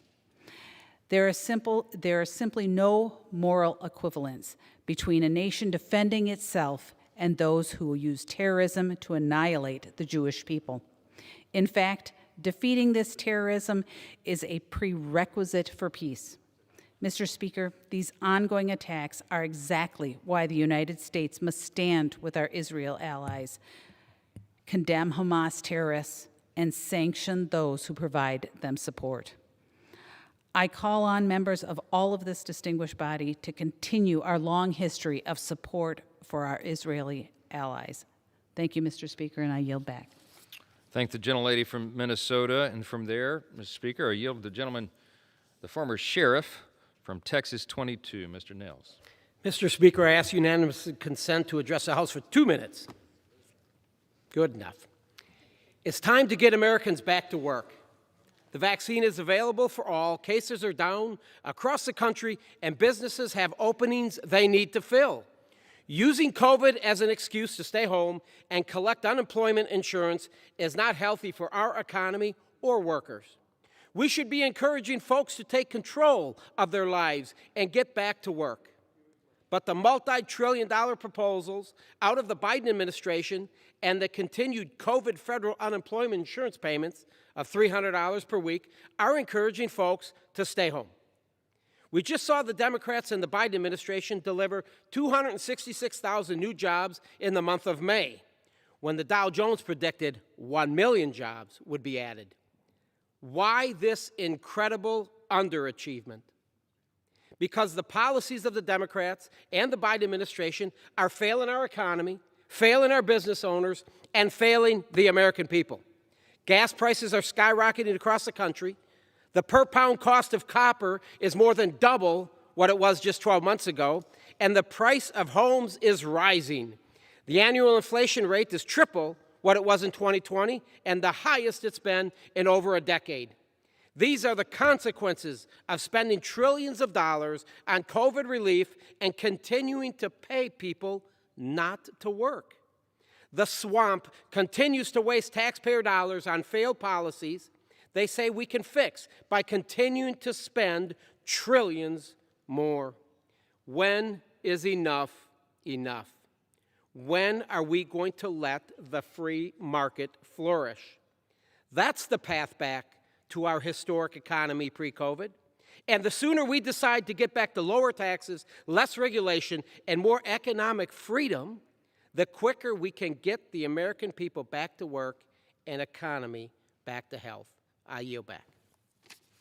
Thank the gentleman from Texas, and we'll move now to the great state of Florida, the 26th District, represented by Mr. Jimenez, and I yield to him next. Thank you, Mr. Speaker. Mr. Speaker, one thing has been made absolutely clear in last month's abysmal jobs report. More government spending, bigger mandates and regulations, incentivizing people to stay on unemployment, punishing states who encourage small mom and pops to reopen is not the way to build back better. It's time for us to pursue policies that put Americans back to work. All the so-called experts and the economic forecasters wanted to believe so hard that the massive $1.9 trillion spending package that the Speaker and President Biden rammed through Congress was going to be the answer. But the truth always prevails. That's why, for the first time in Congress, Democrats actually joined Republicans on a major piece of legislation in voting against that sham of a bill. But it passed anyway. When Republicans stood up on this floor to explain line item by line item what was wrong with that bill and why this was the wrong approach, we got attacked by our colleagues on the other side of the aisle for everything imaginable. But once again, we were proven right. Speaker and President Biden were proven wrong. Now, they're wanting to do this all over again with infrastructure. The current infrastructure proposal being put forward not only adds trillions of dollars in spending on top of the $1.9 trillion Congress has already approved to be spent in the previous spending spree, but now the solution is paying for it by raising taxes. And once again, the American people are being lied to about who is actually going to be affected by those tax hikes. The spin masters are trying to paint a picture that equates the big evil word corporation as big box players and tech behemoths such as Amazon, Netflix, and Facebook. But here's the truth. The term corporation is really only a tax designation for business entity. Corporations include your local mom and pop restaurant. It includes the local corner street pharmacy. It includes the farms who supply the local farmers markets. It's the local fisherman, the family-run dance studio, the store that sells football uniforms to the local high school team, the music instructor helping prepare kids for the next concert, and the guy who scraped together his earnings and started a plumbing business. While the progressive left wants to take swipes at major billionaire companies through extreme taxation, they're bringing all of us along with them. We're all going to be paying more.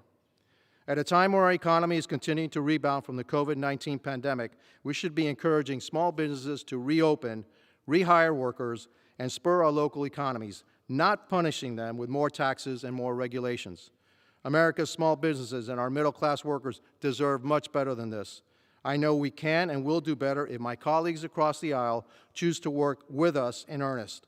Let's stop this political grandstanding from the majority and get to work. Republicans are waiting, and we are willing. Thank you.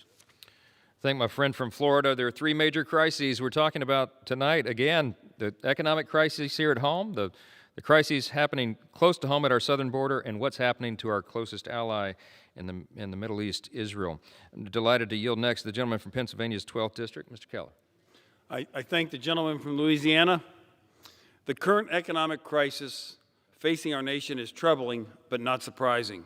Skyrocketing inflation, rising gas prices, and growing unemployment are the results of a White House that fundamentally believes more government is the solution.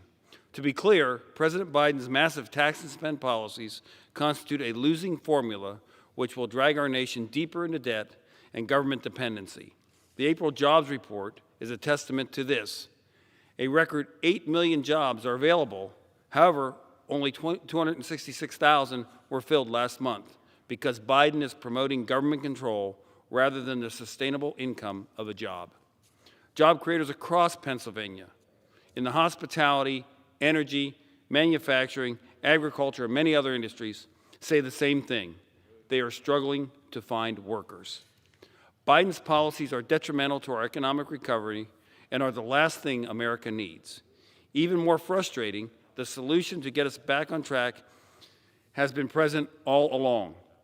Reopen the economy, stop piling debt on our children, and get Americans back to work.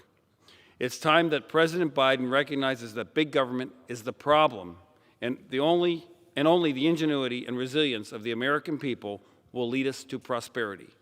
Now more than ever, our government needs to get out of the way and allow Americans to reclaim control of their lives and their government. Thank you, and I yield back. Thank the gentleman, and we move from Pennsylvania's 12th District to Georgia's 12th District. Delighted to yield time to my good friend, Mr. Allen. Thank you, Mr. Johnson, and thank you for holding this special order this evening. You know, thanks to the success of Operation Warp Speed, we've been able to get millions of Americans vaccinated.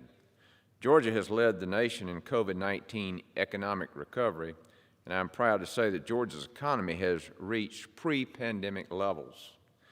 And now that the CDC has rolled back mask recommendations, we're finally seeing a light at the end of the tunnel. But there's a lot of work to be done to get this great American economy the greatest economy in the world, growing again. And unfortunately, the Biden administration is asleep at the wheel when it comes to what needs to be done to spur economic growth. As of March, U.S. job makers reported 8.1 million available jobs, a record high. But I'm hearing from small businesses that they can't get their employees to go back to work. And that's because President Biden and congressional Democrats are paying people more money to stay home than to go to work. I'm grateful that starting next month, our governor, Governor Kemp, is ending the extra $300 in federal weekly jobless payments. It's time for all states to opt out of this federal jobless supplement and quit wasting taxpayers' money.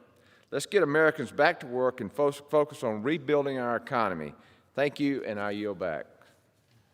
Thank you, Mr. Allen, and I'm delighted next to yield to a gentleman who knows quite a bit about handling crisis. This is the highest-ranking military officer ever elected to the United States Congress, my friend Mr. Bergman from Michigan.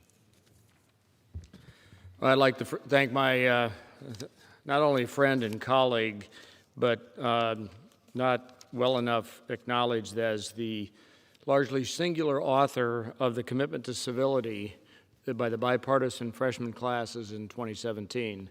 That document, unfortunately, is too well hidden, and I want to thank you again for all the work you did, because you laid it out, and it's more applicable today than it was back 4.5 years ago. Mr. Speaker, I rise today to voice my support for getting America back to work. And that support, if I spoke as loud as the support that I gave, you'd probably have to tone down the microphone system. As we look towards the future and to getting our economy back on track, I'm increasingly concerned with the federal government's indiscriminate, uncalculated interference. In April, we saw the unemployment rate increase to 6.1% at a time when you have more help wanted signs out than you could imagine. And frankly, as I drive across my district in the beautiful part of northern Michigan that summer has now just about thought about arriving, and I see all those help wanted signs hanging in the windows of countless small businesses, that number unfortunately comes as no surprise given the current administration's policies. We in Congress should be thoroughly angered that with so many businesses looking for help, we instead advance policies that encourage people to stay unemployed. The expanded unemployment benefits served a positive and caring purpose when businesses were being forced to close in response to the pandemic a year ago. However, as more Americans get vaccinated and we return to a more normal life, the need is not the same as it was in March of 2020. Instead, the extra $300 a week President Biden and the Democrats gave in their latest relief bill to those who stay unemployed does little but distort the job market, disrupt our supply chains, and encourage many to simply stay home instead of finding a job. Meanwhile, the backbone of our economy, small businesses across the country, are struggling to find enough workers despite offering competitive wages, benefits, and in many cases, hiring bonuses. To start addressing this problem, states like Michigan should immediately end their participation in the Enhanced Supplemental Unemployment Program. The only way for us as a country to fully recover from this pandemic is by having the federal government stop sabotaging our economy and instead encourage Americans to get back to work. The dignity of work, of a job well done, cannot be underestimated when it comes to bolstering our citizens with a sense of faith in the future and faith in our country. And with that, Mr. Speaker, I yield back. Thank you, General Bergman. And from there, we go to Tennessee's 8th District. Mr. Kustoff. Thank you, Mr. Speaker. And like to recognize my friend and colleague from Louisiana, Mr. Johnson, a great leader, and I thank him for organizing this evening. Mr. Speaker, I want to address two different fronts about President Biden's policies, both of which are failing the American people. The April jobs report showed that the economy added less than 270,000 new jobs.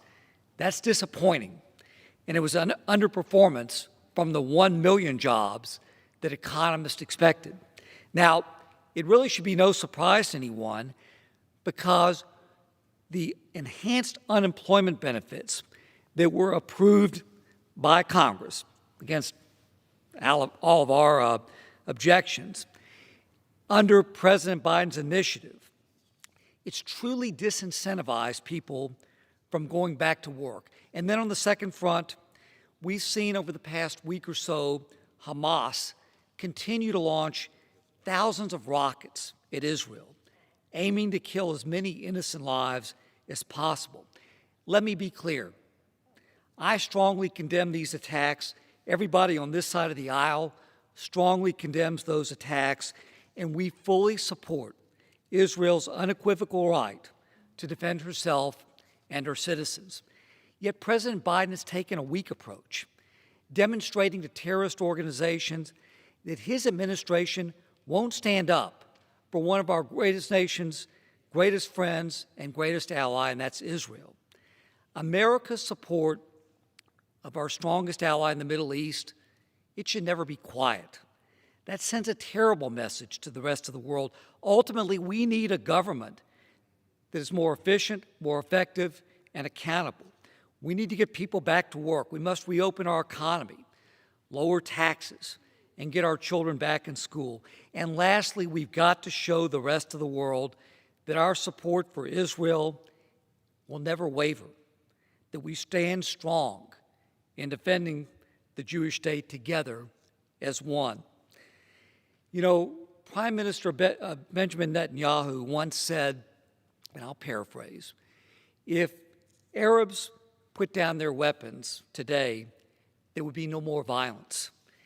If the Jews put down their weapons today, there would be no Israel. I think that pretty much sums it up. Mr. Speaker, I yield back. That does sum it up. That's a very real crisis that we face. Mr. Speaker, I yield next to the gentleman from my neighboring district over in Texas, the 1st District, Mr. Gomer. Thank you. Here's an article by Tristan Justice. April job numbers are so bad, CNBC thought it was a typo. Another article, new stimulus package, unemployment benefits, $300 per week extended until September. America's vanishing workforce, article by Megan Casella and Rebecca Rainey. And this from the Hill, it's time for states to take the lead in getting Americans back to work, by Anthony Hughes. Why is that? It's because we have an administration that is doing everything it can in conjunction with the Democrats in Congress to keep people from going back to work. Now, when I was between my sophomore and junior year at Texas A&M, I was accepted on an exchange program for the summer to the Soviet Union. And at one point, being out at a collective farm many miles outside of Kiev, I couldn't tell what was cultivated and what wasn't. It looked brown. It didn't look good. But all the farmers in the middle of the morning, 10:30, they're sitting out under a tree in the shade, and they're visiting. And I tried to have a smile and use my best Russian, and I asked, when do you work out in the field? Because I'd stood there for a while, and they all laughed, and I thought maybe I didn't say it right in Russian. And finally, one of them said, I make the same number of rubles if I'm out there in the sun as I do in the shade, so I stay in the shade. I got a message from one of my friends, lady that says her yard guy says he can't get people to come back to work. He's got 125 yards. And her hairdresser's kids, they're not working, all because of this big bonus if you don't work. It's time to get people back to work, having them earn their money, America will be better for it. I yield back. Thank the gentleman from Texas, and honored to yield to our newly elected conference chairwoman, Elise Stefanik of New York. Thank you. Americans across this country are facing crisis after crisis. Just think, in just over a year ago, in early 2020, our economy was booming, our standing in the world was strong, we had just rebuilt our nation's military, and our communities and families were thriving.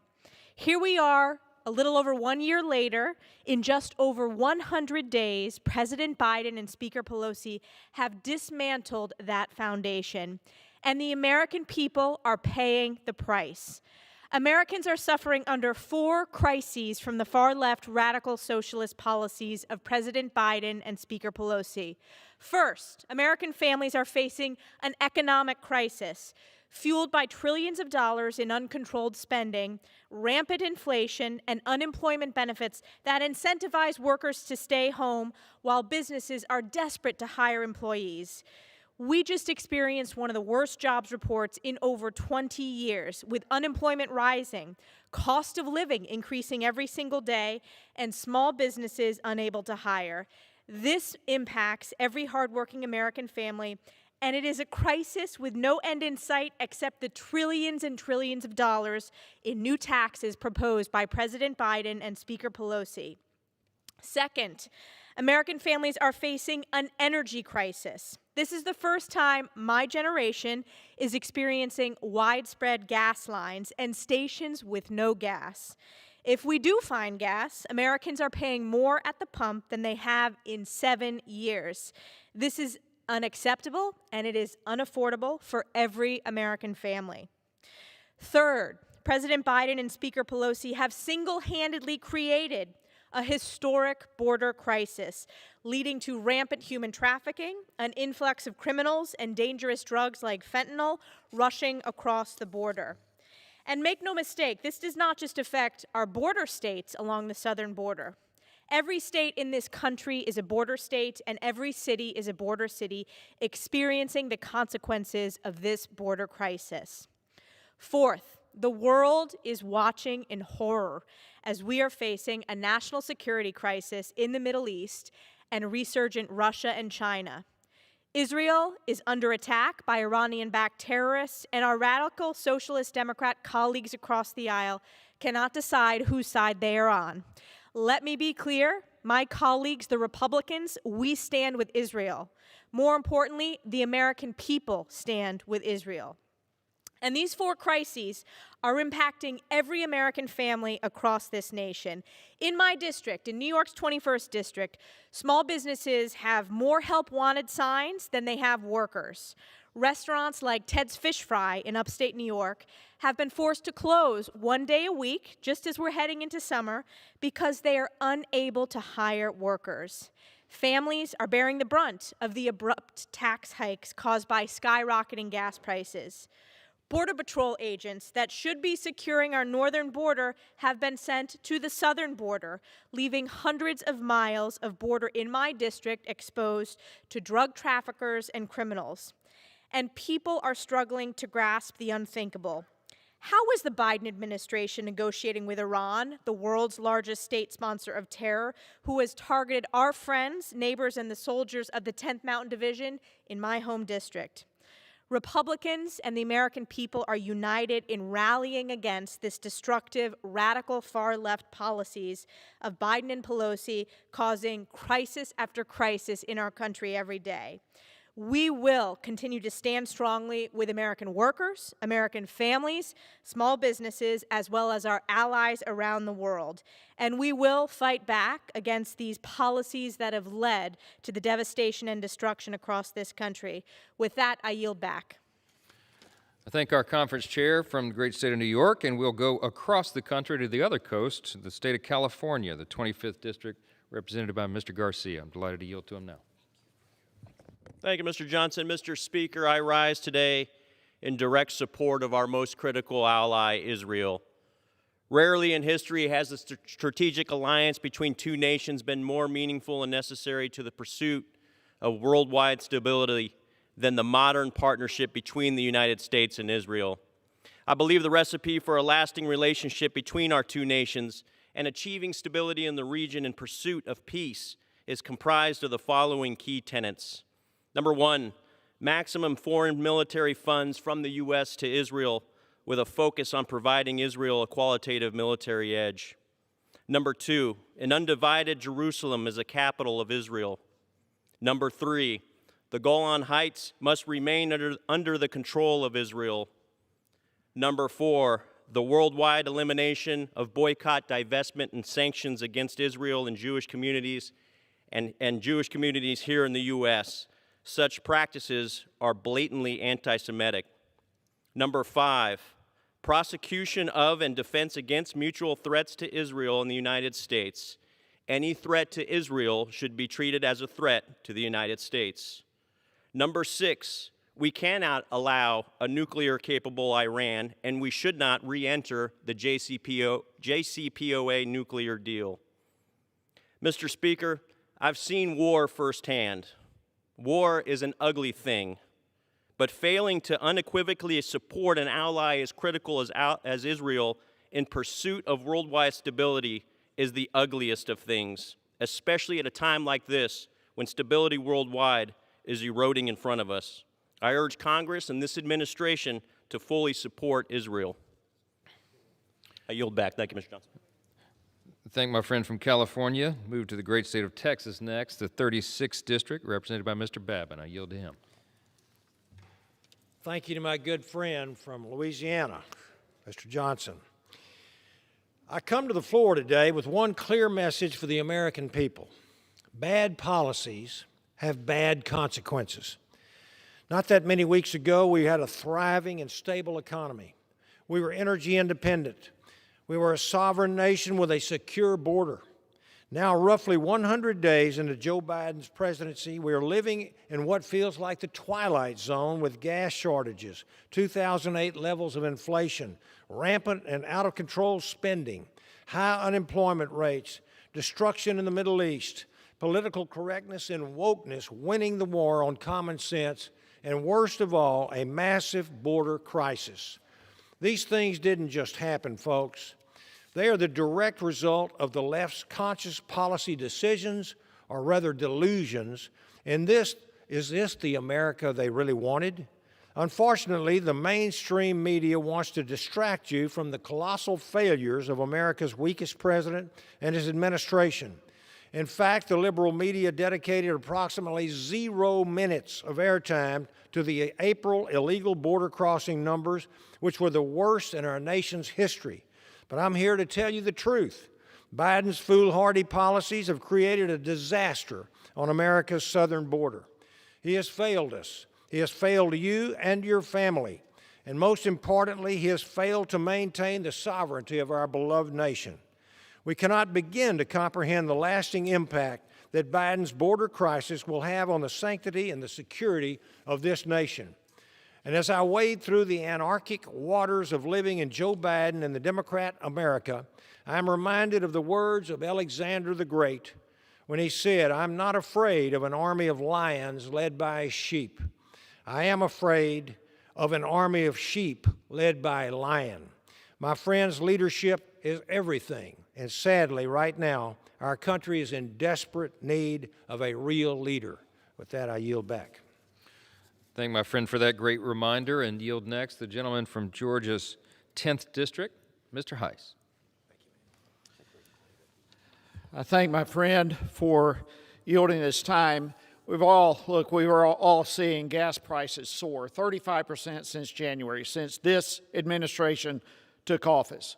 Whereas what this administration inherited under President Trump was low and affordable energy costs, and our nation had actually achieved energy independence.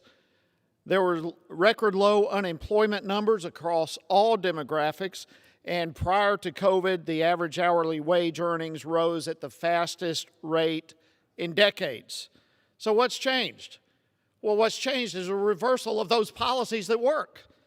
Unfortunately, President Biden has proved that he is far more concerned with appeasing the fringe left-wing environmentalist extremists in his party than he is in helping the average American by lowering energy costs and creating good-paying jobs. And so with prices continuing to soar and massive labor shortages, it only makes sense that we should be doing the right kinds of things to get people back to work. And make no mistake, Biden's reckless energy policies have consequences. I know I hear all the time from veterans in my district who literally are having to make the choice between driving 45 plus miles to a veterans clinic or trying to have enough money to survive. However, on day one, President Biden celebrated the canceling of the Keystone Pipeline and eliminated tens of thousands of jobs and millions of dollars for our economy. And yet yesterday, the Biden administration gave the green light to finishing Russia's pipeline going down to Germany. This is the height of hypocrisy. Are you kidding me? That we're going to not allow our own country to have a pipeline, but we're going to approve it for Russia? That pipeline with Russia is literally going to give billions of revenue to the Putin regime, and the completion thereof is going to cause our allies in Europe to have to rely more heavily on Russian oil. We are the ones who ought to be selling American oil to Europe, not enabling their reliance upon the Kremlin. Under President Trump, we had a policy where America was first.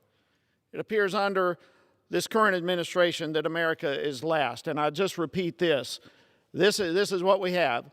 Under President Biden, sanctions against Russia are canceled, and they build a pipeline. Under President Biden, he cripples our own economy by canceling the Keystone. It's time for us to get back to work. I yield back. Thank the gentleman from Georgia. Mr. Speaker, may I inquire how much time remains on the clock?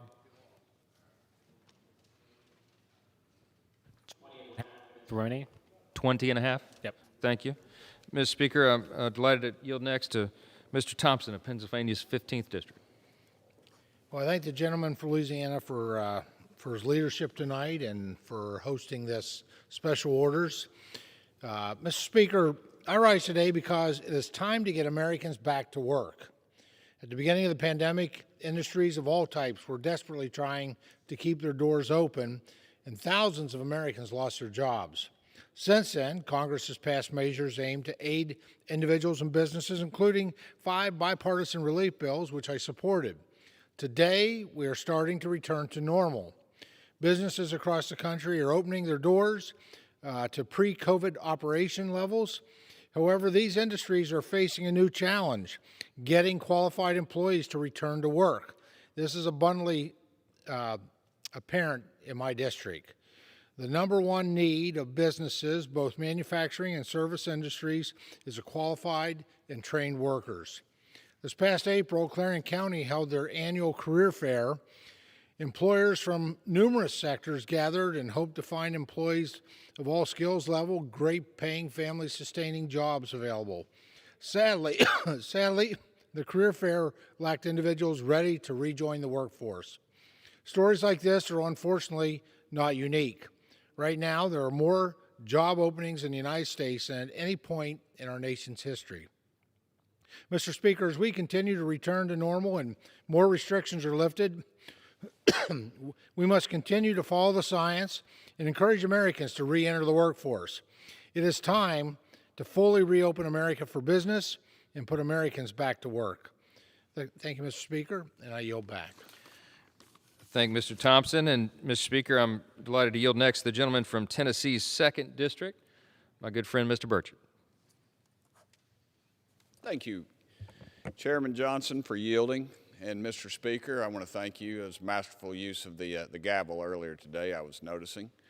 Joe Biden says America's on the move again. But to me, folks, it looks like America is still at home. A record 8 million job openings in America right now. 8 million folks. That is the population of the great state of Tennessee, where I come from. We are hurting small business recovery and the economic growth. We've got to get our country back to work, Mr. Speaker. Joe Biden and the Democrat policies are not helping our recovery. The $15 minimum wage makes it harder on the very small businesses, and the McDonald's in the district that I represent now are starting folks off at $15 an hour, and some offering health benefits as well. Bonus unemployment benefits that we're paying Americans to stay at home, it just is not working. The job-killing regulations that are directed at industries like our energy sector as well. The Green New Deal and more of this push to the left is only hurting us further. Worst of all, we're pushing tax increases during an economic recovery. Totally backwards, Mr. Speaker, and this is keeping Americans dependent on big government, which I'm not so certain is not the ultimate goal. Instead, we need to be encouraging the private sector to invest in recovery areas.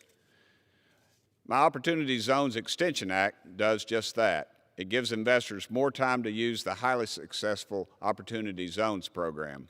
Opportunity zones are in areas that are hit hardest by COVID economic fallout. And these opportunity zones represent areas such as our rural areas and our inner cities, areas which I am proud to represent both of. Our opportunity zones were responsible for $52 billion, Mr. Speaker, in new investment and 500,000 new jobs in our underserved areas before COVID hit. This bill renews investment in these communities, it spurs economic growth, it attracts business, and it's creating good-paying jobs. A much better alternative than the federal government handouts being pushed by many of my colleagues across the aisle. I'd be happy to discuss my bill further with anyone who is interested. And thank you, Mr. Vice Chairman, for yielding to me, and I appreciate you for organizing this event, brother.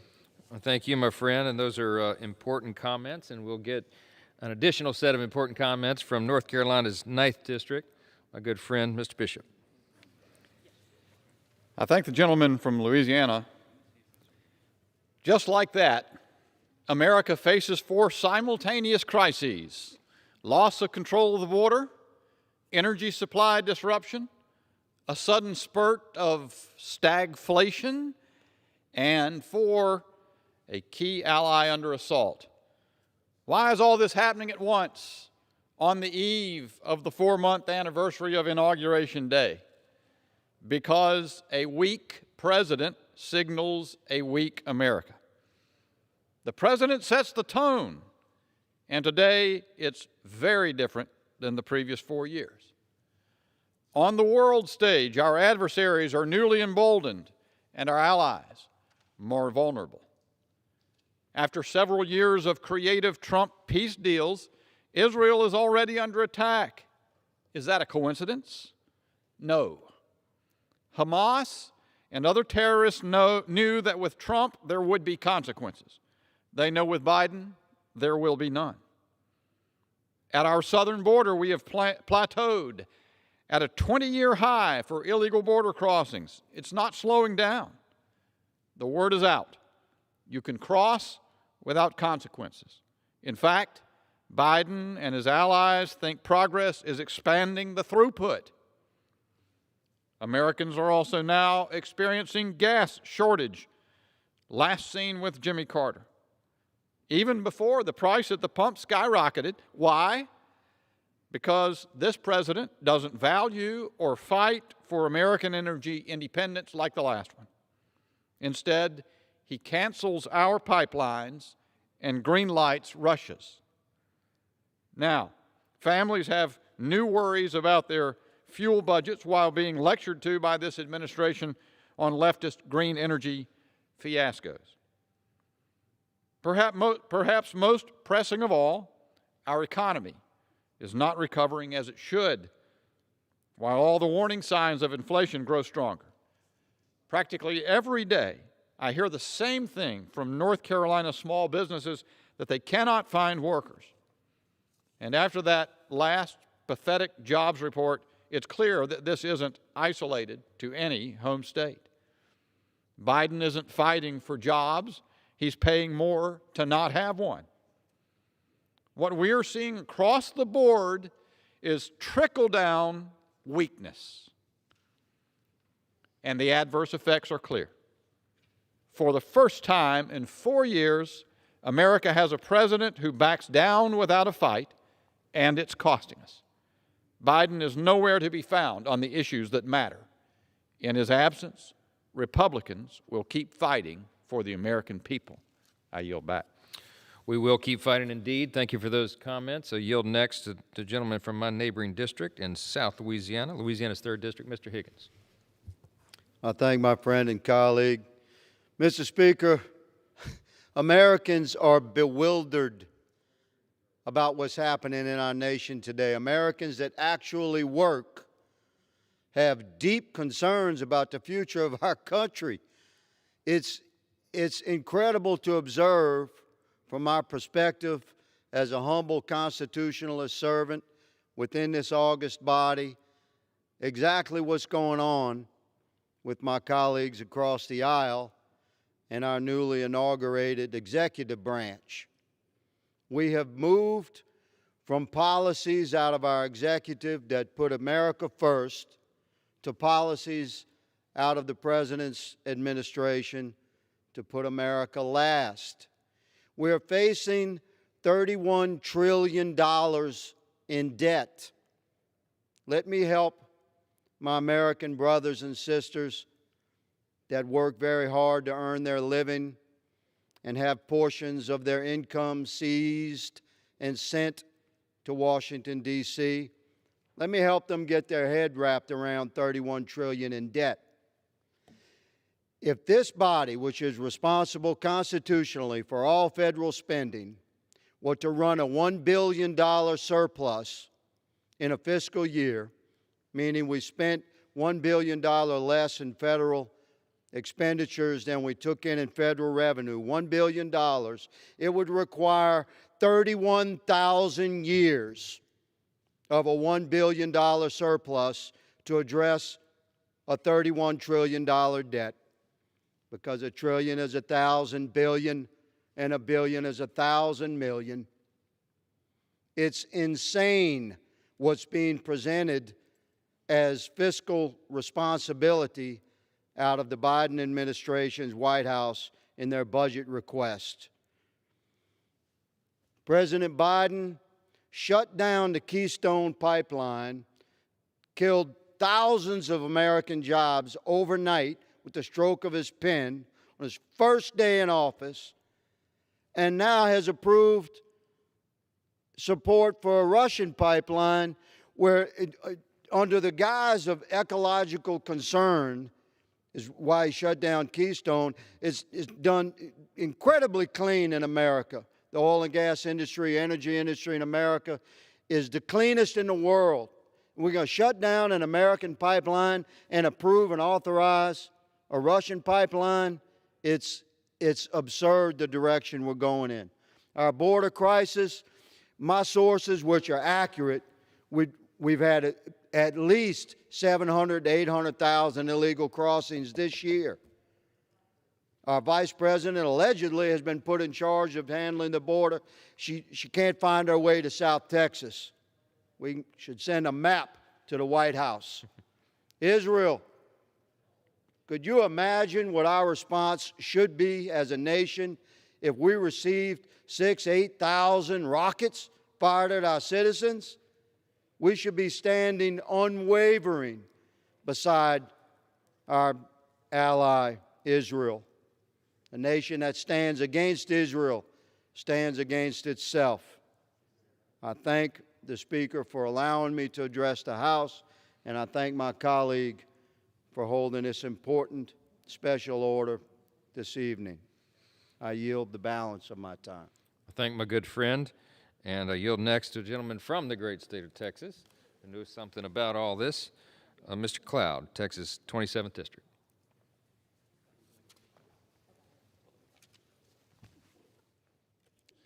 Thank you. Mr. Speaker, today our prayers are with our faithful friend and ally, Israel. The country is under attack by Hamas, a terrorist organization that will stop at nothing to kill and destroy. The world is watching and hoping that Iran-backed Hamas and the Palestinian Liberation Organization will cease their destructive and reckless attacks on Israel. Recently, pre-COVID, I had an opportunity to visit Israel and spoke with one mom who talked about the horrific decision they're faced with at times when the alarm goes off, when the missiles are coming in Israel. They know they have about 13 seconds to make it to a shelter, and they're faced with the decision of which child on the playground do you take with you. This has got to stop. Israel's actions are a clear example of a nation committed to the duty and responsibility of protecting their citizens. We know that Israel will continue to need our support even after this attack subsides. While other nations fueled by anti-Semitism act to boycott, divest, and sanction Israel, U.S. hopes for prosperity and flourishing for the Israeli people. As such, we support continued economic cooperation and bold security assistance that benefits Israelis and Americans alike. We applaud and stand by the accomplishments of the Trump administration to improve peace in the Middle East. We recognize Jerusalem as the true capital of Israel. We affirm Israel's sovereignty over the Golan Heights. We celebrate the historic Abraham Accords, reestablishing diplomatic ties between Israel and their regional neighbors. And we oppose efforts within the UN to undermine Israel on the global stage. We also oppose the Iran nuclear ambitions and call for the United States to withdraw from the Iran deal. While the Washington left remains weak on Israel, the American people stand strongly in support of the Israeli people. It's time for Democrats to reject the extreme left, anti-American, anti-Israel, pro-Marxist agenda. They need to work with Republicans to pass a bill that provides security aid to the Israeli government. I thank you. Now yield back. I thank my friend from Texas and yield next, Mr. Speaker, to the gentleman from Alabama's 2nd District, Mr. Moore. Thank you to my friend, Representative Johnson. Mr. Speaker, in the last few days, Hamas and Palestinian Islamic Jihad have fired 4,000 rockets targeting millions of Israeli civilians across the country. Thanks to Israel's Iron Dome, many of these rockets have been intercepted, saving thousands of lives. The Iron Dome is a byproduct of bipartisan support from Congress that provides critical missile defense and cooperation. Tragically, not all these rockets have been intercepted, resulting in senseless deaths of many innocent civilians, women and children among them. These terrorist attacks against our strongest ally must stop, and the Palestinian leaders have a responsibility to do what they can to stop it. I commend my colleagues and our government leaders from both sides of the aisle who have condemned this violence, telling the world and our mutual enemies that America stands strong with Israel. To those who blame Israel and accuse them of terrorism, I'll say what I've always told my children. Don't be the first ones to start a fight, but you must be willing to finish it. Israel has a right to defend their citizens and their nation's sovereignty. The Lord told Abraham, he said, I will make you a great nation, and I will bless them that bless thee, and I will curse them that curseth thee. And in thee shall all families of the earth be blessed. I am proud to stand firm with Israel. Pray for peace for Jerusalem.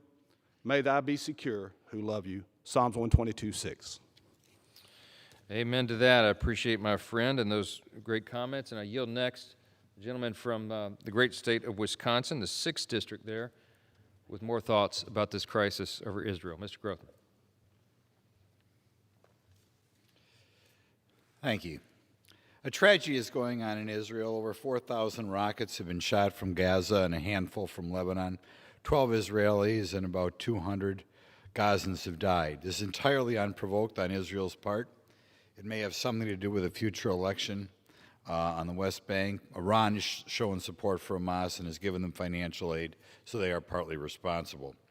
Gaza, of course, could be a livable modern country. It used to be a vacation destination, and prior to 2005, when Israel turned it over, there were greenhouses for an agriculture sector. It's their own fault by collectively electing a government which not only declares a unilateral war, but uses residential and commercial facilities as military locations, guaranteeing deaths of civilians, including children. Israel is a strong country, and of course they will not be defeated militarily. There is a danger, however. As explained by James Burnham in his book Suicide of the West, now over 50 years old, a decadent West may blame themselves for the corruption and lack of caring for human life in Gaza. Some members of this body are already doing this. The United States and Israel must not shirk from our responsibilities as moral leaders of the world. We support Israel in defending themselves from the attacks of the morally bankrupt government in Gaza. We encourage them to continue this fight for as long as necessary to make sure their citizens are not at risk in the future. Thank you. Thank you, Mr. Grothman. Yield next the gentleman from the great state of Pennsylvania. It's 9th District, Mr. Muser.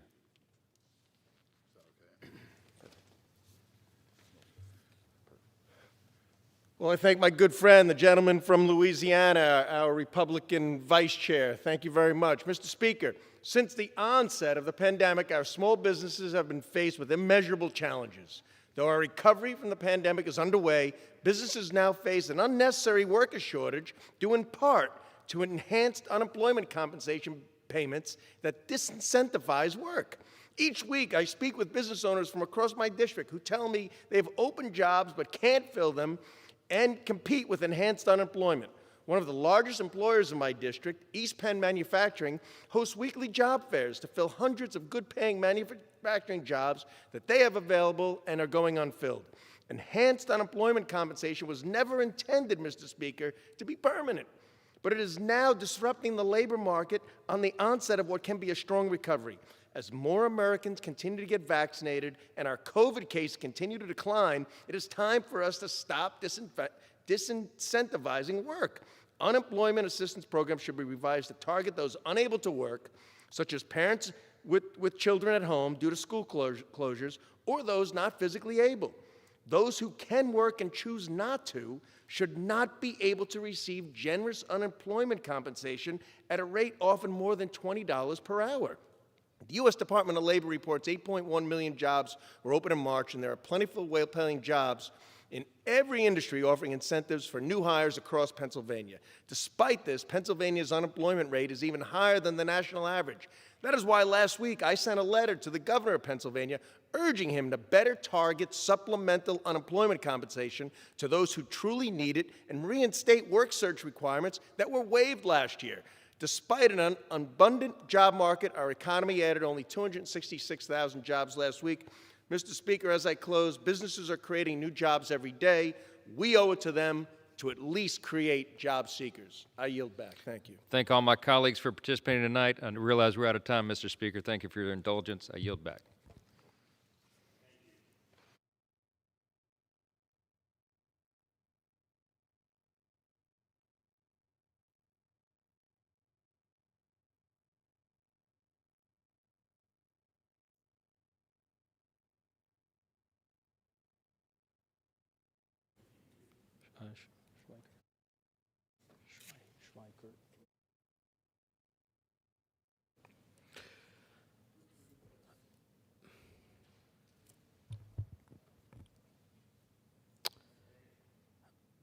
Under the Speaker's announced policy of January 4th, 2021, the Chair recognizes the gentleman from Arizona, Mr. Schweikert, for 30 minutes.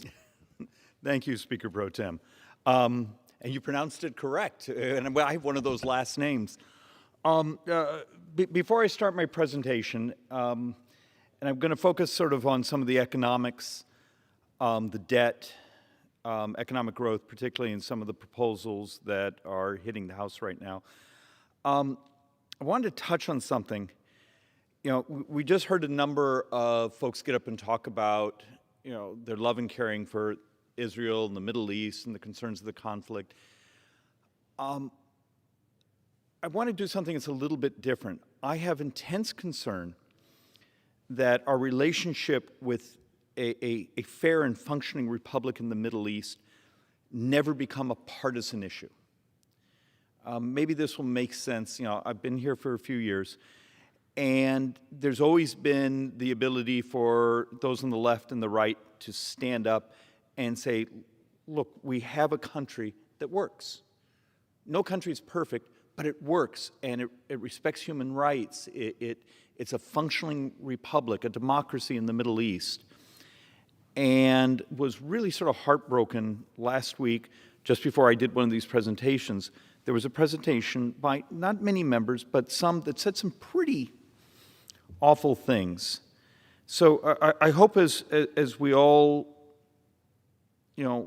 want the country of Israel to prosper and do well, we want everyone in the region to prosper and do well, but we have to accept there are other bad actors, particularly financing and things coming through Iran, to some very bad actors to do horrible, horrible things in the region.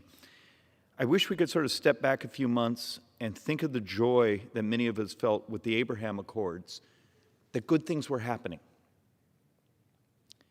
And the caring for Israel needs to be bipartisan.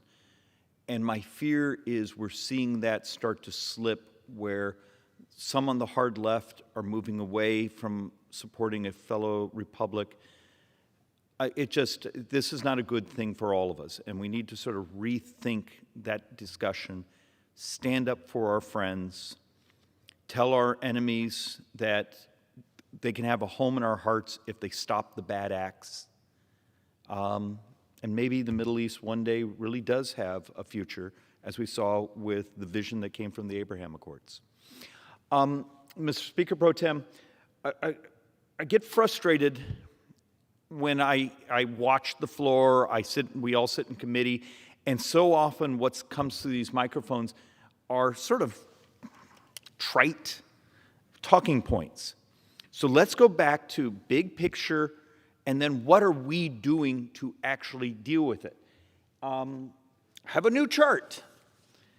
And I'm trying to find over and over and over, how do we actually all come together and understand the reality? This is our future. This is my 5-year-old daughter's future. It's $101 trillion of debt, adjusted in today's dollars. So this isn't, 30 years of inflation. This is today's dollars. This is our future in 30 years. And many of us want to get behind the microphone and say, this is a Democrat, this is Republican. It's demographics. We're getting older as a society. We're getting older as a people. And the reality of it is 67% of our 30-year debt is the unfunded portion of Medicare. Remember, when you pay your FICA tax, you're paying the Part A, the hospital portion. The Part B and D, a retiree contributes a little tiny sliver to. The rest comes out of the general fund. And when you actually take a look at our population, the cost of health care, those things, you start to realize it is the core driver of our debt. The blue here is the unfunded liability with Social Security. So if you believe Americans have the right to these earned benefits, these are earned benefits, then why is it so hard to have an honest conversation about the unfunded liability? Because you will get up behind these microphones, and the handful around here who will tell the truth about the math, this becomes an attack television commercial because you told the truth. I am passionate that my time here, I'm going to make these programs survive and prosper. But you first have to understand the scale of the problem. And you see a little green wedge over here? At the end of 30 years, the $101 trillion of debt in today's dollars, only $3 trillion of it is the rest of government. So when you get a politician that will say, oh, it's the military, it's waste and fraud, it's foreign aid, what's the term? Oh yeah, they're lying to you. Or they don't own a calculator. Once again, we got to have this honest conversation. The unfunded liabilities in Medicare and Social Security drive U.S. sovereign debt. So why talk about this today? Well, we have lots and lots and lots and lots and lots of spending that has come out this year. And I want to walk through what that does. And I haven't even been able to do the math on the charts of if we continue just what we've done this year, just in these few months, what that actually means to the future. You would think we'd be having this discussion, hey, the economy is getting better, our society is opening up, let's get Americans to work, let's get the prosperity going, because if we don't have actually amazing, robust economic growth, dealing with that $101 trillion of unfunded liability becomes almost mathematically impossible. So just to try to put some things in context, we held a hearing today in Ways and Means on infrastructure. Now, most of the discussion ended up becoming about infrastructure financing. But I decided actually it was good to actually come up here and show what's actually roads and bridges. So you see the orange right there, $115 billion out of the, what is it, $2-some trillion is actually just roads and bridges. Much of the rest of the spending, if you want to be brutal about it, are other things that come shockingly close to paybacks for constituencies that help finance the left. But a lot of them are things that ultimately don't belong in the infrastructure, medical expansion, long-term care. It's something that's real, we need to deal with. Does long-term care belong in an infrastructure bill? Republicans and Democrats, we can nail this. We can get this here. I will also give you another thing. There's many of us who believe infrastructure is actually much more than our traditional idea of roads and bridges. If you start to think it through, how much of it is technology? If I came to you tomorrow and said, what is the street down, in your neighborhood going to look like a decade from now, 15 years from now? I'm desperately hoping my 5-year-old never drives. I want her in an autonomous vehicle. Well, if we actually have this technology coming, what does traffic look like? What does a smart city look like? You've all seen sort of, and I've done presentations here on the floor before of what does the future of infrastructure look like in a world of interconnectivity where cars can be traveling at pretty impressive speeds, talking to each other. Your carrying capacity on the existing roads today change. How much discussion have we had that the future of infrastructure has a huge technology base to it? That the information coming to your vehicle tells you when there's a fire truck, when school's out, when there's a water main break, to keep moving and flowing traffic. And that's one of my intense frustrations is much of the debate we have is, let's pay back our political constituencies, let's put this much into roads and bridges, and let's completely be funding the infrastructure of past decades instead of being visionary what the future looks like. I'll give you a simple example of that just as a thought experiment. I have a fixation on the future of healthcare is a type of interconnectivity. Telemedicine becomes sort of a telehealth using sensors and those things. Cars talking to each other, transportation, products, drones. Okay, you need broadband. Broadband in the future for areas like my state of Arizona that don't have it isn't running a copper line or a fiber optic line out to the middle of nowhere. It's a satellite. This last weekend, I think we launched another 54 or whatever it is low Earth orbit satellites. But we have $100 billion of spending for moving broadband, particularly out to rural America. Rural America, if we would actually understand technology of today, instead of sounding like we're a decade behind, we actually have, for my tribal communities in the middle of nowhere, they have broadband. We just now need to get our laws, our financing, our subsidies into this part of this century. So that's part of the thought experiment. This is one I want to try to have a real brutally honest conversation about because the president has gotten up multiple times and said his infrastructure package is paid for. Well, it's not. And when you actually spend some time on it, the new taxes, a substantial number of them are, fake. They're just, they're fluff. Because when you look at first, $265 trillion in spending, that's the baseline on the bill, as best we can score it. $195 or $1,095 billion, so is the revenue. It's not real. A big portion of it comes from, hey, we're going to get the entire world to do a corporate minimum tax, so inversion, so the companies leaving the United States because we raise corporate taxes won't happen. So for the Biden tax plan, for Nancy Pelosi's, for the Democrats' tax plan to actually work, there's components in here. You need the rest of the world to adopt a minimum tax so companies, we don't go back to the pre-2016 where companies were abandoning the United States and taking much of that tax revenue with them. Another thing, there's actually a substantial area there where we believe there's billions and billions, maybe a couple $100 billion, and we're going to collect more taxes.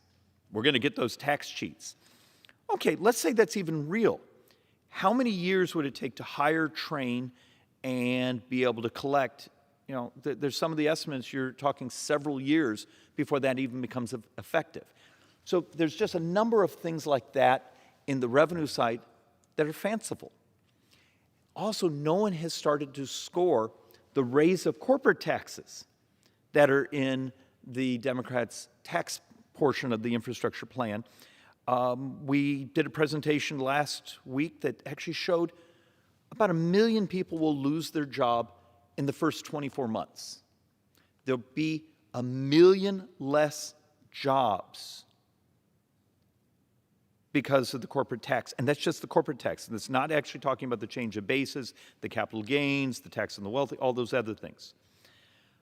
So we were trying to make an argument, if the hunger is for revenues for some of these, stop subsidizing the really, really ultra-rich. You know, when they buy their multi-million-dollar house on a beachfront, should we subsidize flood insurance? If someone's really wealthy, should you subsidize their electric vehicle, their solar panels, their power wall? Turns out we were coming up with close to $1.4 trillion in the 10-year window that looks to be subsidies for the very well-off. And if you do the ultra-well-off, it cuts that number down, but it's still a stunning amount of money. So there's a path where you could actually cut spending instead of doing things that would distort economic growth. Because as many who may have watched some of these presentations, I have an absolute fixation on the working poor. And the miracle we had in this country in 2018, 2019, where we actually were starting to crush the separation of income and equality. It was working. We actually came up with something that was, I believe Democrats support it, they just didn't support how we got there, and that was we made working men and women's labor valuable.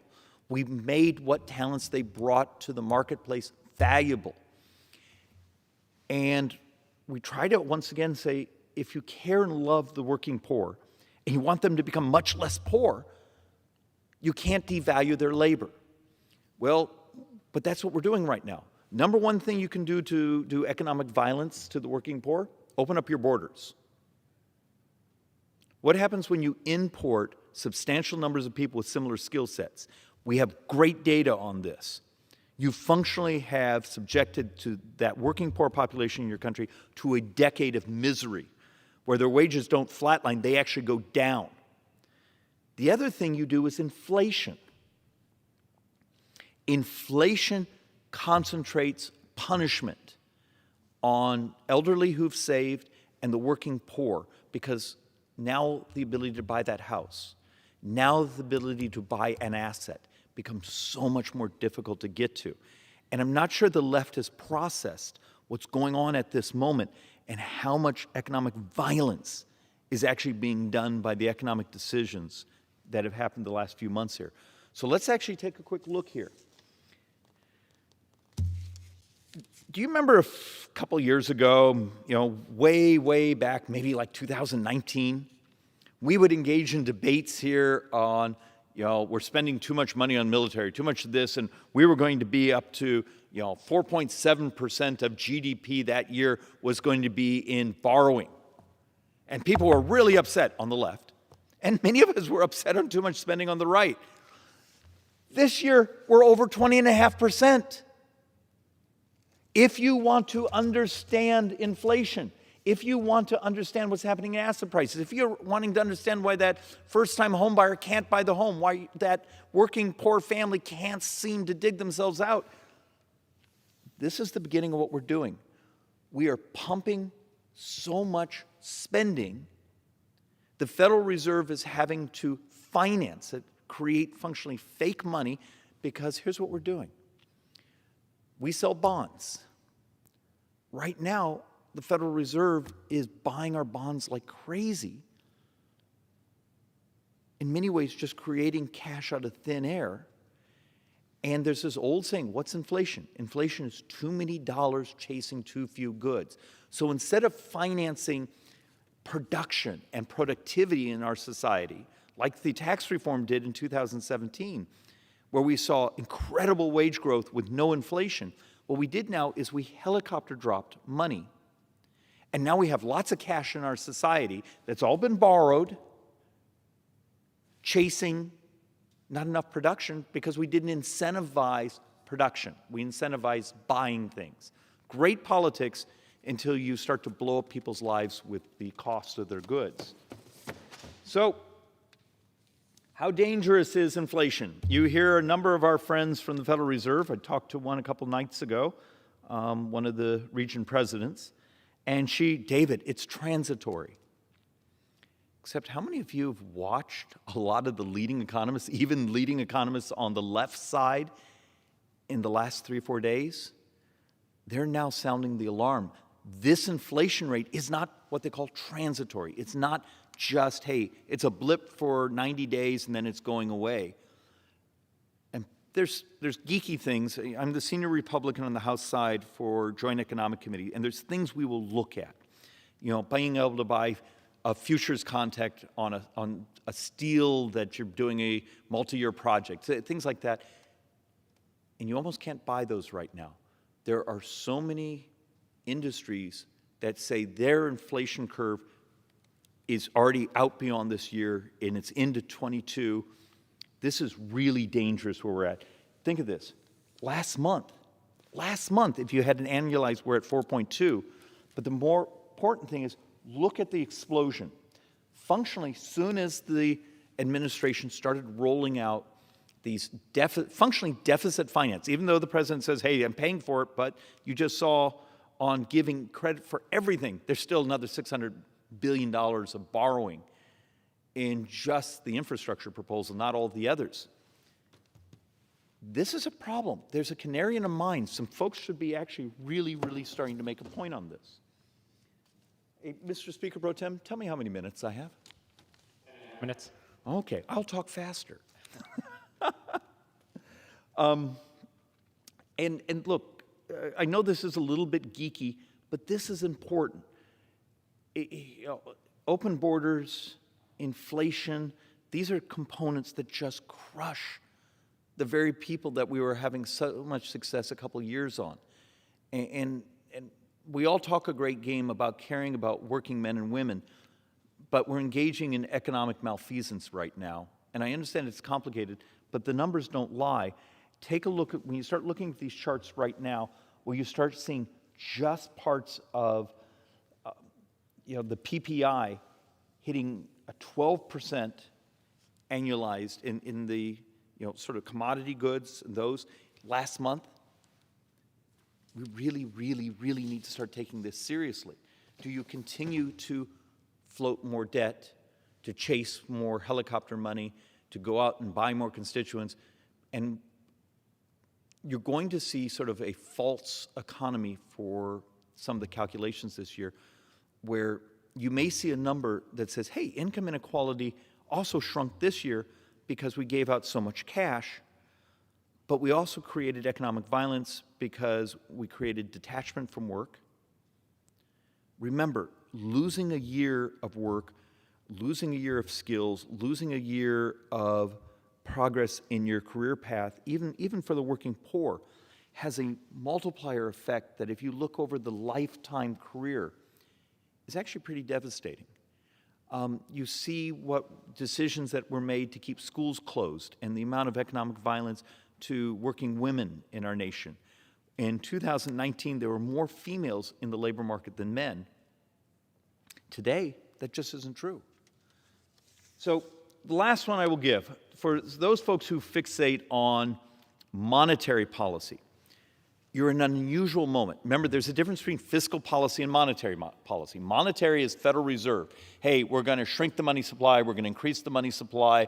We're going to do this to protect the purchasing value of the dollar for overseas, for in the country. We're going to use interest rates. We're going to use bank reserves. We're going to use those things as tools. Fiscal side is we spend money. We borrow money.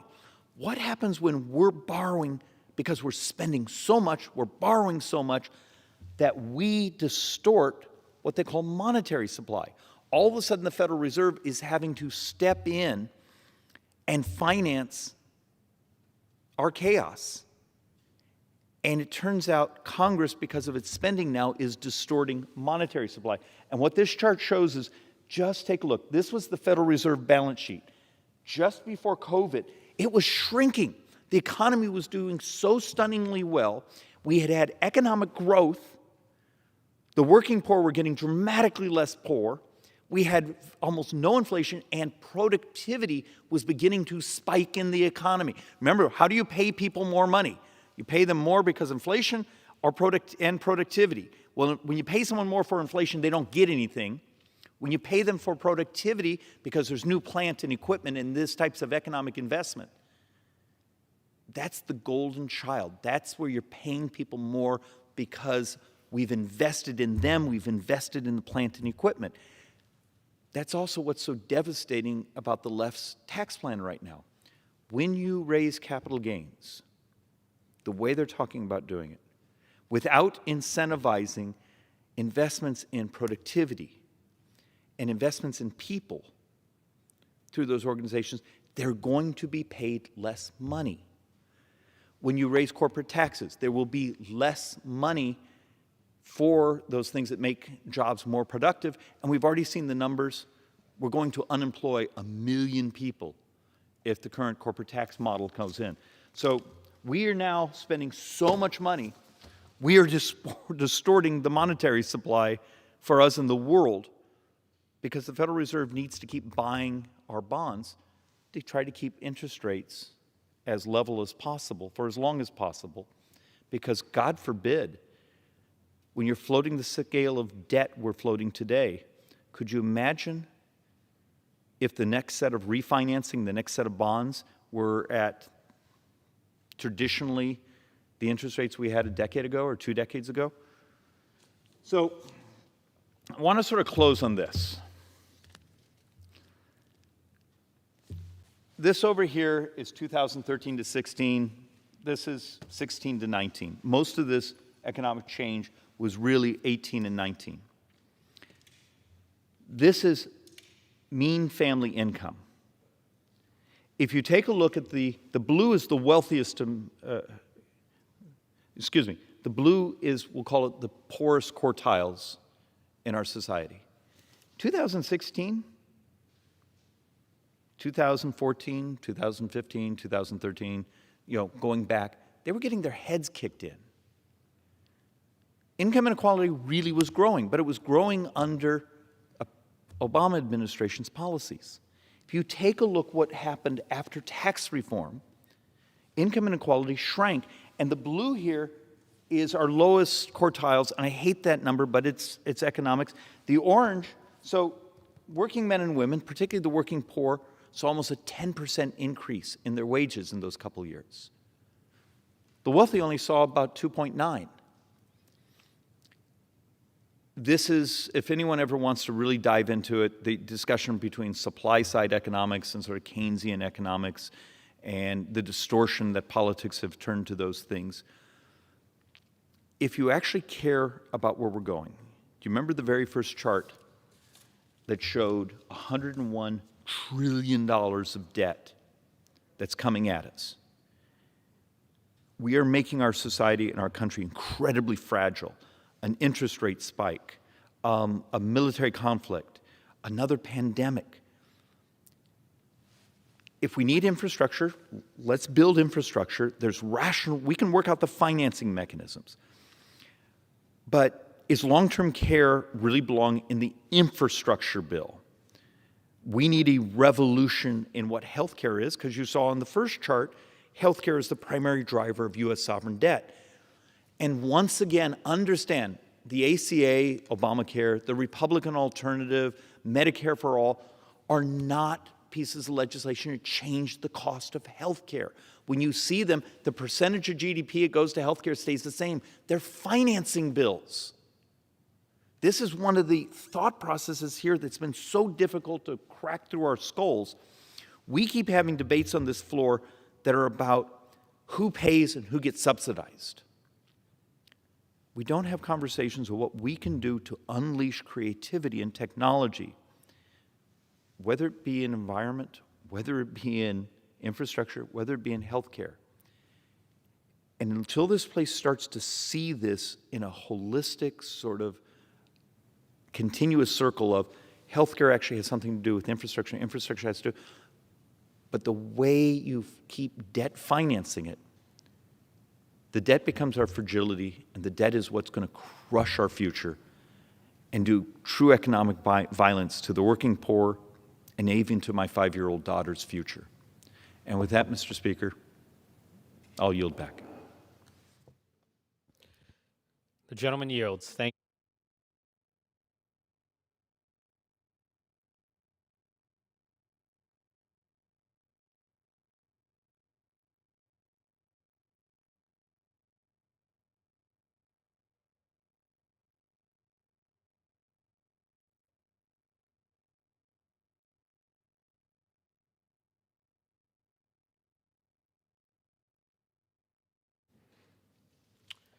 The gentleman from Florida arrived too late. I apologize.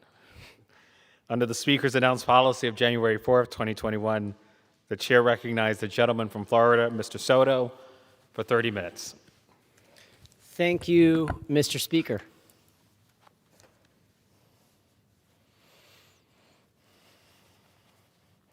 In honor of Asian American and Pacific Islander Heritage Month, I would like to recognize Newlin Wing. Newlin Wing is a current resident of Orlando, Florida, who over the last 5 years has become a passionate advocate for building leadership coalitions in the Asian American and Orange County communities.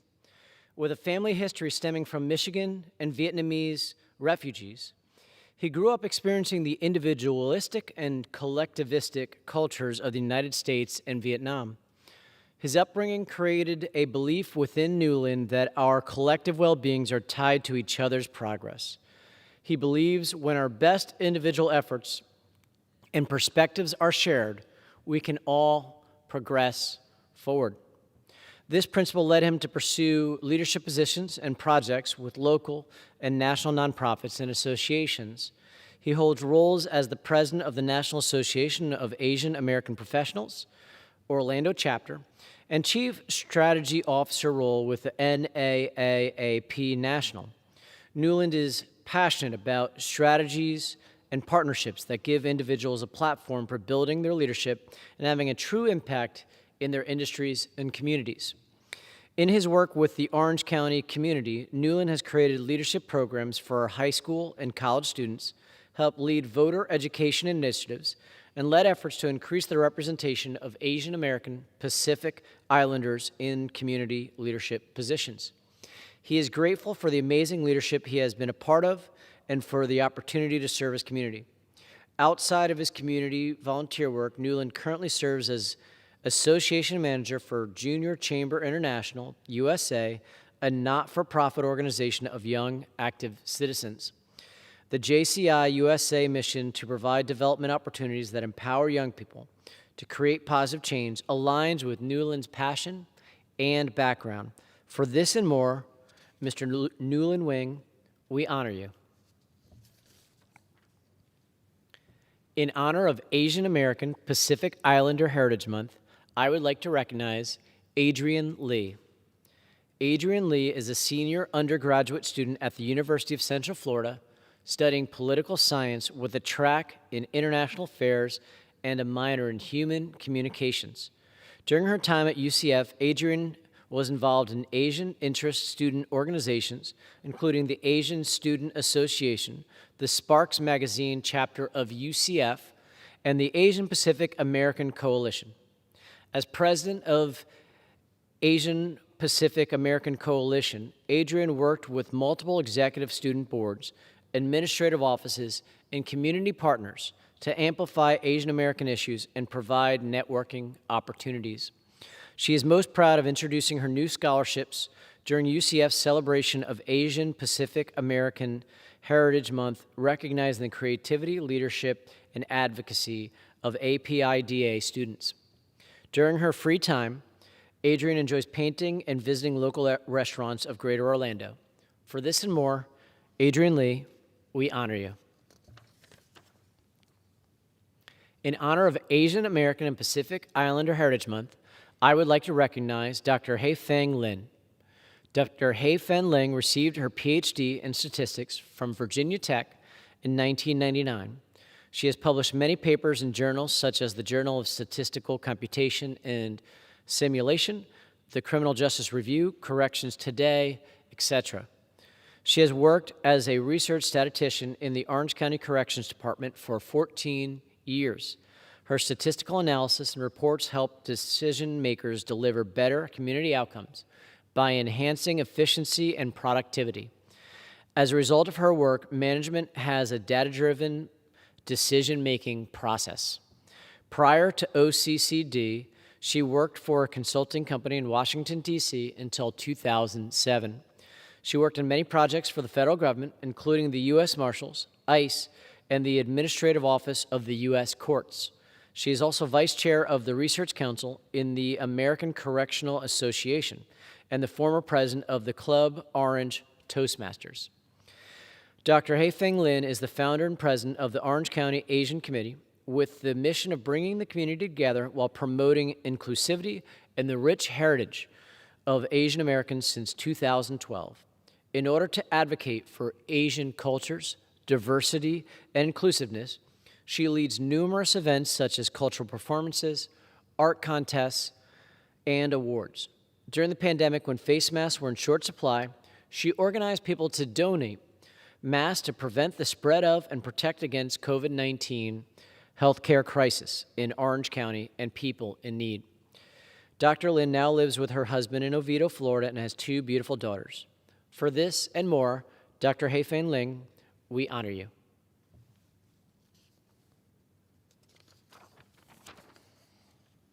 In honor of Asian American and Pacific Islander Heritage Month, I would like to recognize Oshanto Am.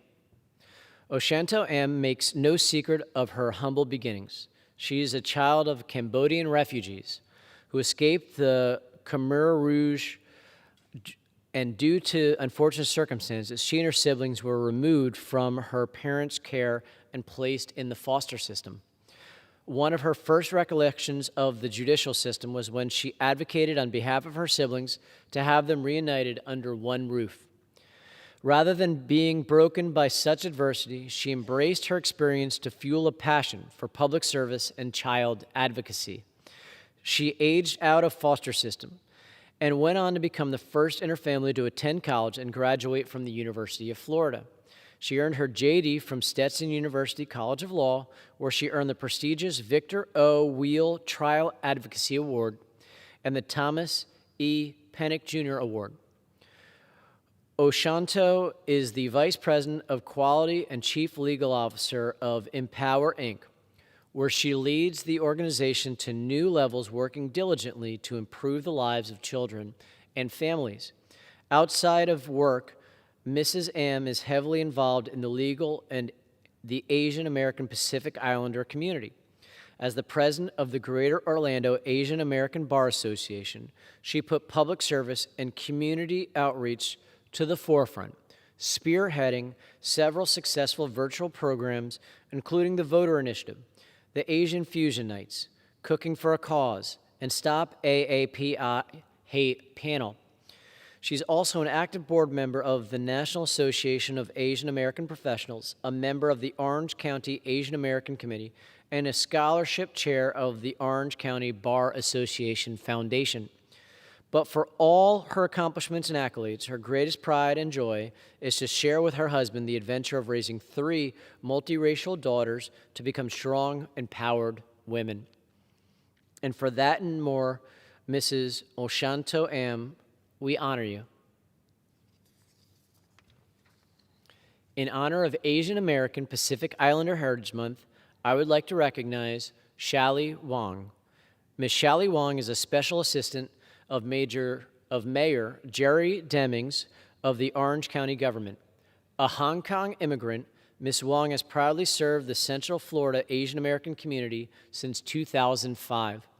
Her programs include cultural outreach, unity, and inclusion for all peoples of the Asian American community and beyond. Ms. Wong invests in all her responsibilities a vision of diversity, understanding, acceptance, and respect that nurtures present and future generations. She takes pride, great pride, in representing her culture and being a voice for those underrepresented in her community.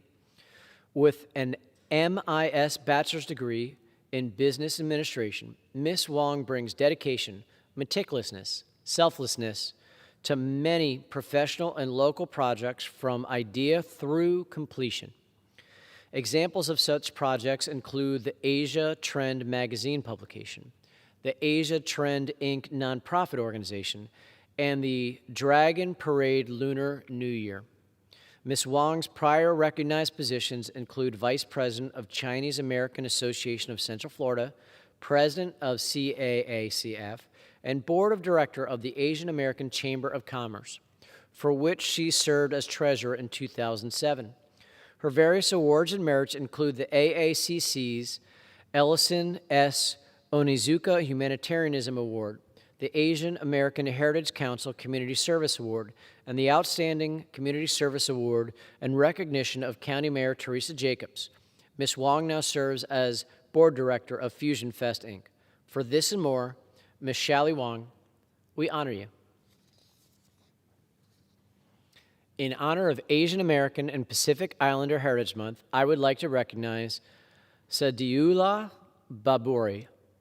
Sadiqullah Baburi, born on June 10, 1977, to father Baki Baburi and mother Sadiqa Baburi in Kandahar, Afghanistan, is the oldest of 8 siblings. The Soviet occupation of the 80s took many of his family members' lives and forced him and his family to flee their home and brought them to the United States in the year 1990. Supporting his family financially, Sadiq worked as a dishwasher with his brother-in-law, Muhammad Amin, at a diner in Schenectady, New York, until they gathered enough money to build their own restaurant in Newark, New Jersey. After several years, he moved his entire family to Florida and eventually opened his newest restaurant with his brother-in-law, Kennedy Chicken and Grill, named after the airport he and his wife first arrived in as immigrants. The restaurant employs many immigrants who came to the U.S. seeking new opportunities, as his family did years ago. At the present moment, Sadiq has 4 children. He and his wife have been married since 1996, and Mr. Baburi contributes to many local charities through his small business work in the Central Florida community. For this and more, Mr. Sadiqullah Baburi, we honor you. In honor of Asian American and Pacific Islander Heritage Month, I would like to recognize Dr. Francisco Rita Halili, MD, FACS. Dr. Francisco Frank Halili, MD, is a man who appears to have more than 24 hours in a day. And for every single second of those extra hours, there is a man living life to the fullest, a man of God and country. He uses his time and talents and treasures to help others. A board-certified general surgeon in the Central Florida area for more than 27 years, Dr. Halili's sharp mind and skillful hands have sought to provide the best care for everyone he meets. It is hard to even imagine the number of lives he has changed, either directly or indirectly, as a doctor. Born in Manila, Philippines, to Filipino-U.S. immigrants who made sacrifices like many other immigrants to do when starting over in the U.S., he was instead raised by his grandmother in the Philippines. A graduate of Ateneo de Manila High School, He would eventually attend Florida Southern College, majoring in biochemistry, and later attend medical school in the University of Miami School of Medicine, class of 1988. Dr. Halili did his surgical residency at Brookdale Hospital Medical Center in Brooklyn, New York, and started his private practice in 1993 as a general surgeon in Kissimmee, Florida. Anyone who has ever seen Dr. Halili in the operating room knows of his love for his alma mater and Hurricane sports. His medical students and nurses can easily spot him proudly wearing anything and everything University of Miami, orange and green, all the way down to his famous orange-colored operating room shoes, Go Canes.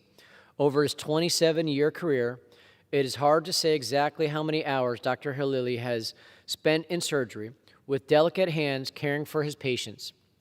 But for every one of those hours, getting to the 4 hospitals, no matter what time or emergency, he has somehow defied the laws of physics and created even more time in the day to be a full-time, loving husband to Joanna and devoted father to Francis and Francine. For this and more, Dr. Francisco Halili, we honor you. And Mr. Speaker, I yield back the remainder of my time. Thank you. Under the Speaker's announced policy of January 4th, 2021, the chair recognizes the gentleman from Wisconsin, Mr. Grothman, for 30 minutes.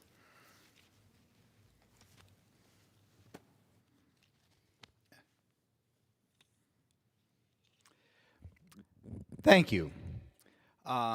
Since our last couple of floor periods, I had a chance to one more time visit our southern border. And I'd like to point out what's going on there because I think it's the most important issue in America today. Right now, our Border Patrol, and so our listeners understand, there are 2 classes of people who come to our border. There are people who are caught or deal with the Border Patrol, and a lot of people want to be found by the Border Patrol because they think they can come into this country through an asylum process, and there are other people who sneak across the border.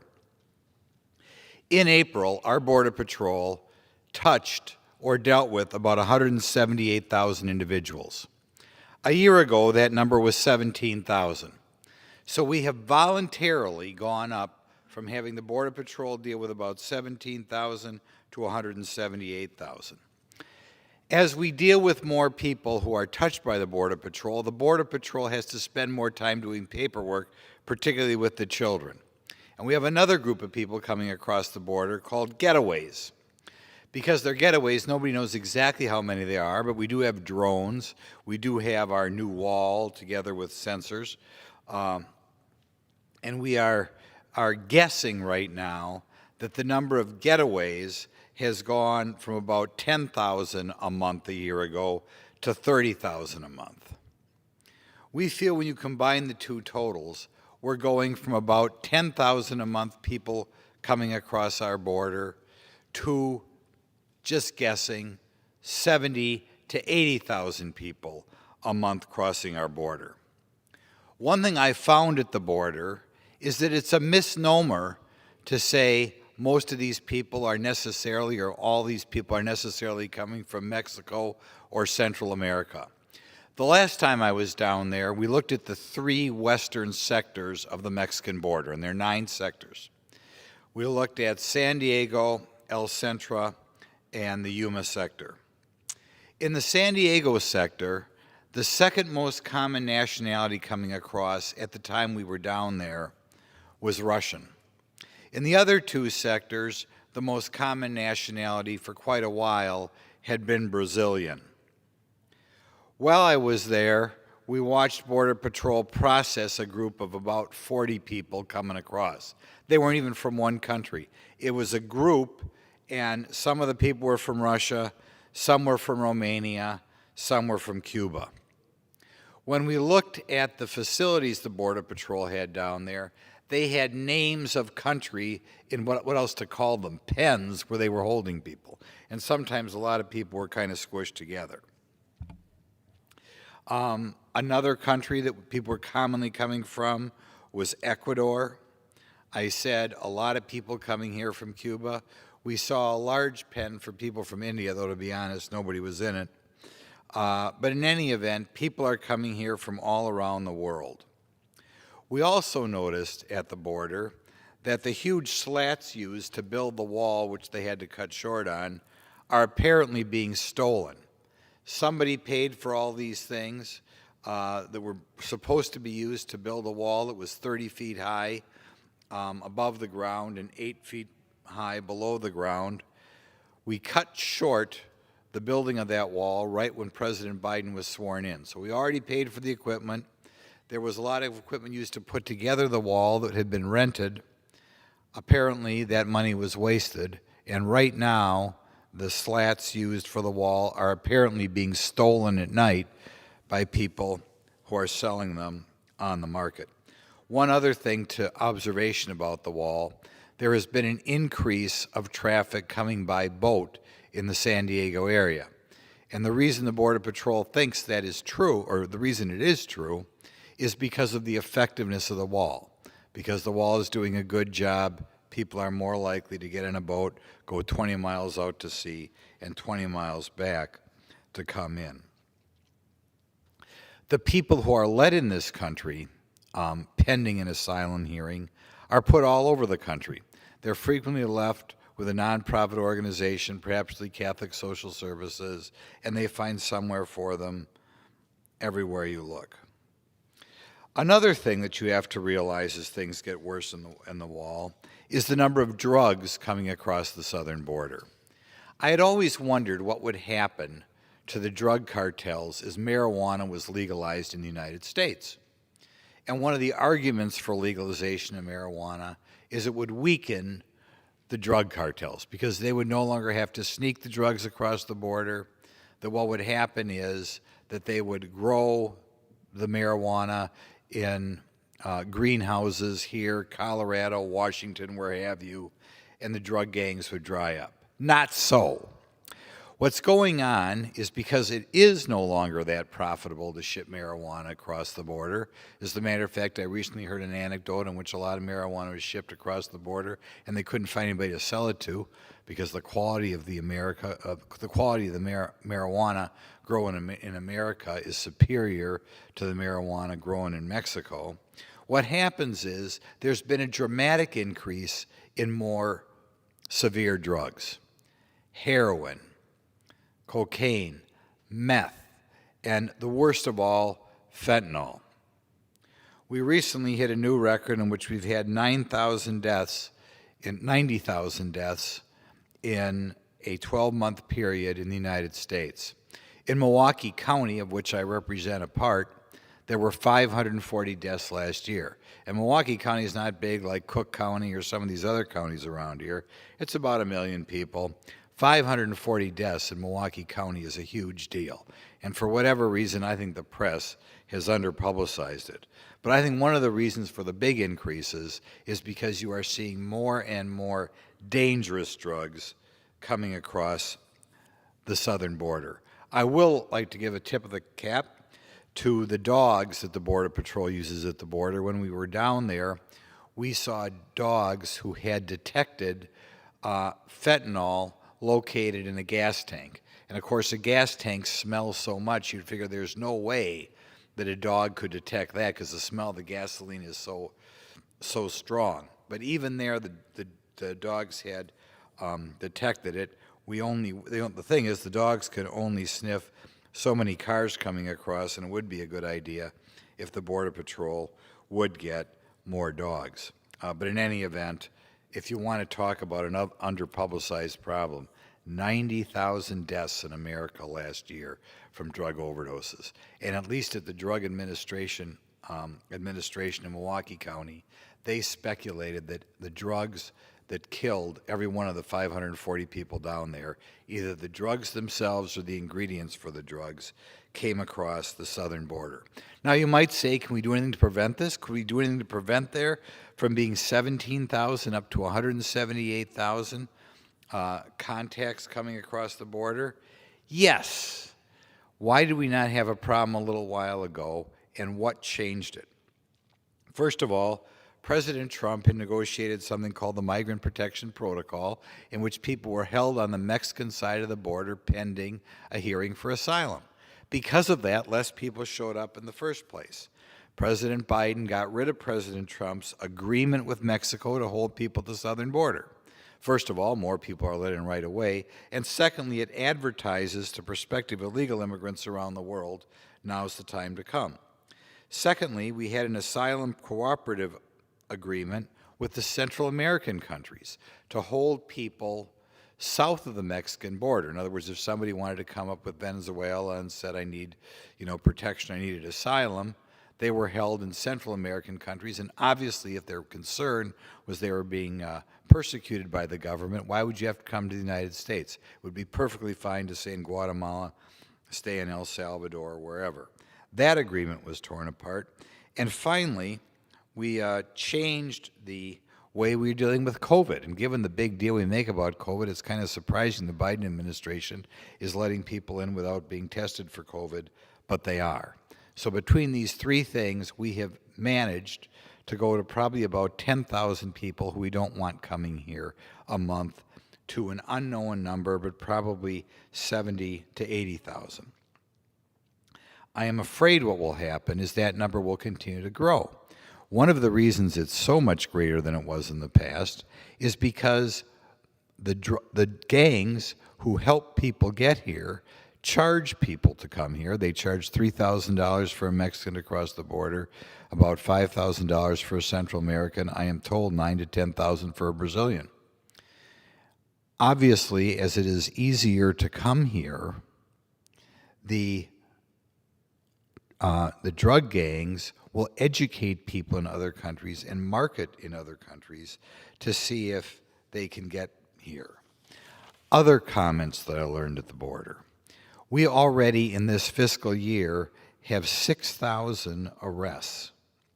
That is over twice the amount we had in the entire last fiscal year. And these are people for very serious crimes.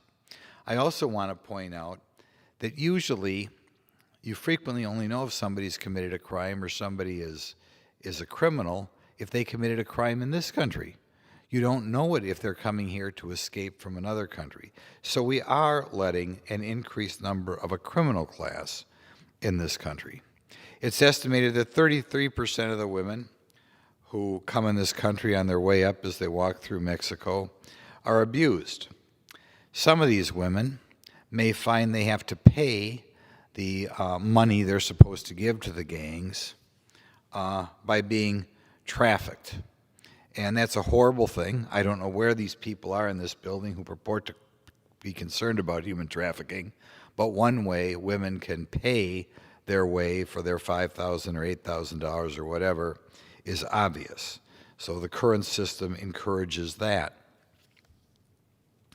Another problem with it is when people cross the border, and it's a very mountainous border, whether you're in Arizona, whether you're in California, whether you're in New Mexico, you can wind up dehydrating to death. The drug gangs that show people how to get here do not take people necessarily all the way to civilization. They take them across the Mexican border and they may say there's a town 10 miles that way or 15 miles that way. There may or may not be a town that close. The Americans do put jugs of water out for people and hope they survive, but last year in the Tucson sector alone, they found 100 people dehydrated to death, which is another problem kind of that you have at this hodgepodge at the border. Another problem that you find out is the children who come across the border. Sometimes the children are people who are borrowed or rented or whatever from other people and are not related to the people who claim to be their parents or relatives in some fashion. And sometimes we're able to identify that with DNA testing. Sometimes we don't. Children come up and have fastened, maybe young children even, 7 or 8-year-old children, have fastened to their clothing who they're supposed to contact when they come here. And the United States, under a bad court decision, in my opinion, a bad court decision, those children, rather than, say, being sent back to their parents in Honduras, may be sent to their supposed aunt or uncle in New York. In the United States, when the children come at the border, they provide transportation to get those little kids to somewhere in the United States. The idea being that once one child comes here, eventually the rest of the family is going to follow. So all the way across the board, we have a very dangerous situation. I implore the Biden administration to do something about this, and I implore the American public to get upset about this and demand that their congressmen do something. I think the first thing we have to do is, of course, beg the Mexican government to reinstate the Migrant Protection Protocol, beg the Central American governments to reinstate the Asylum Cooperative Agreements, and do what we can to immediately test for COVID on the people coming across the border. The next thing we have to do, Mr. President, is address the Vice President. The Vice President was appointed over 8 weeks ago now to be the czar for the southern border. I have been at the border 3 times this year. You do not know what's going on at the border unless you literally sit down, talk to the Border Patrol agents, talk to law enforcement of the counties that are on the border, talk to the ranchers who have to live with people crossing their land. Clearly, Vice President Harris is not interested in finding these things out. And I've made bad hires in my life. I've assigned people to jobs that they maybe couldn't do that well. I beg President Biden, who says he's a moderate, to find somebody else to be the border czar. The current situation in which we have the number of people let in this country rocketing up is just unacceptable.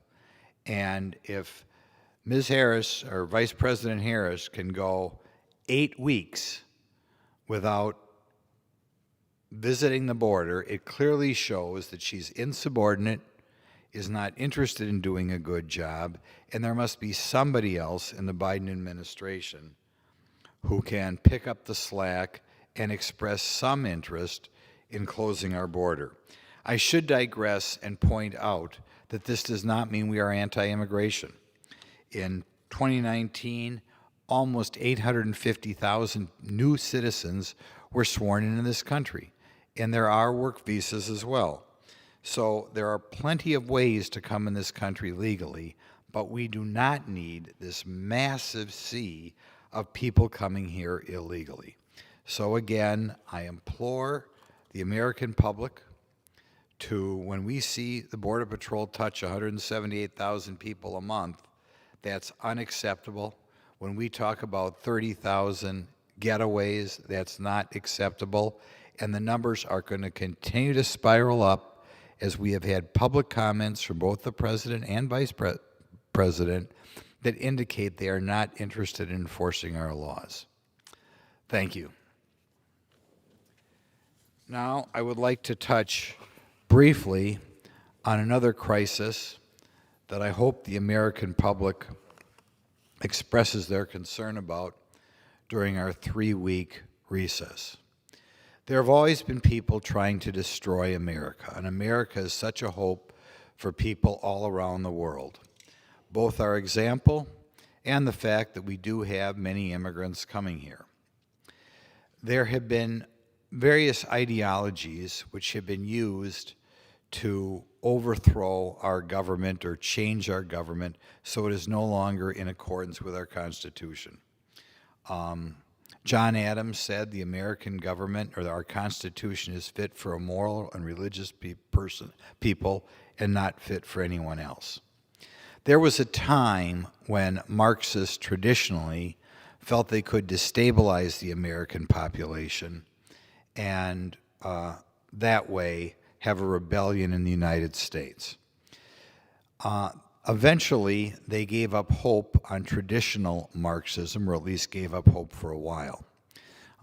The reason they gave up hope is, quite frankly, the American middle class was so prosperous, and in America, you could find just by going to work, working hard, saving some money, you could buy a house better than, all but a house bigger than what you'd find in almost any other country. And as the result, the lure of Marxism, which took over in China, albeit with some mistakes made by the American government, which took over in Russia, which took over in Cambodia, resulting in the deaths maybe of over 100 million deaths of Marxists caused in other countries, not to mention the destruction of the churches, the destruction of the family. That failed. More recently, the left-wingers in our university system have taken it upon themselves to talk about critical race theory. Now, under classic Marxism, they tried to take over by educating the American public that they should be bitter and angry and they should want to revolt so that they could own the factories or own the big houses and have a revolution that way. The new effort is to try to create anger based on race, and they call it critical race theory. And they want to tell people that if you don't have all you have, it must be because of racism. If you don't have the nice house you want, if you don't have a big amount in your savings account or whatever, that's the problem. Recently, I ran into a little bit of what I'll call critical race theory in one of my local high schools. In the high school, a teacher educated a class which was devoted to racism, mentioned that in the past year, 4% of the kids in this high school were black, and 20% of the kids who were arrested were black. The teacher told the kids, of course, or implied to the kids, that this was a result of racism. This is a problem twice. First of all, you're educating people that the United States of America, which we've just covered, the whole rest of the world wants to get in here. You're educating kids that America is not worth preserving. America is not worth fighting for. America is a bad country. Secondly, you educate people that if they are arrested for drugs, for fighting what have you, or if the police interact with you, it is not a matter of you did something wrong. It's a matter of racism. I can't think of any clearer way to make sure people do not progress in our system than telling them that if they do something wrong, the punishment was not because they deserve the punishment, it was because of racism. But this is the mindset that is out there right now in our schools.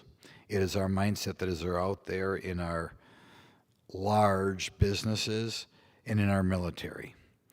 I think people have to educate themselves as to what critical race theory is, because clearly the goal of critical race theory is to make people not proud or not respect the United States, and furthermore, make people bitter and angry and tell people, rather than work hard, you work 40, 45, 50 hours a week, try to afford a house, try to have children, buy a car. It tells people if you don't have all you want, it is because of racism.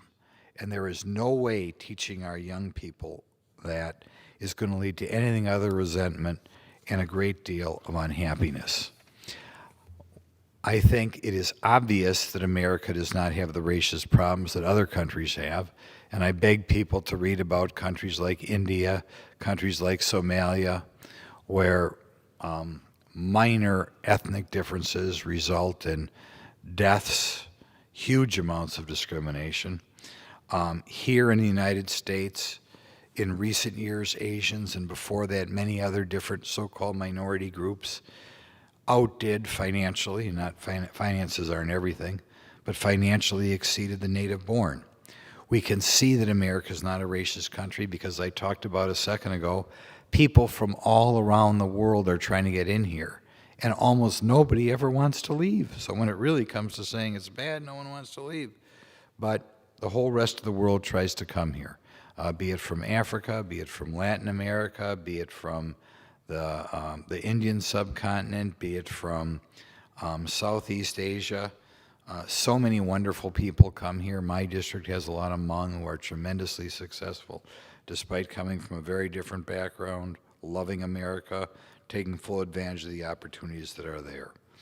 However, if we let this pernicious ideology get in our schools or get in our businesses, it will be a success for the left-wing groups that have always wanted to destroy the special country that is America.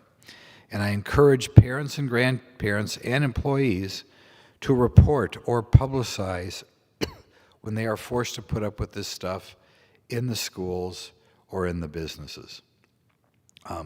There is something for our wonderful American listeners to deal with over the next 3 weeks, and I'd like to thank you all for providing me with this time.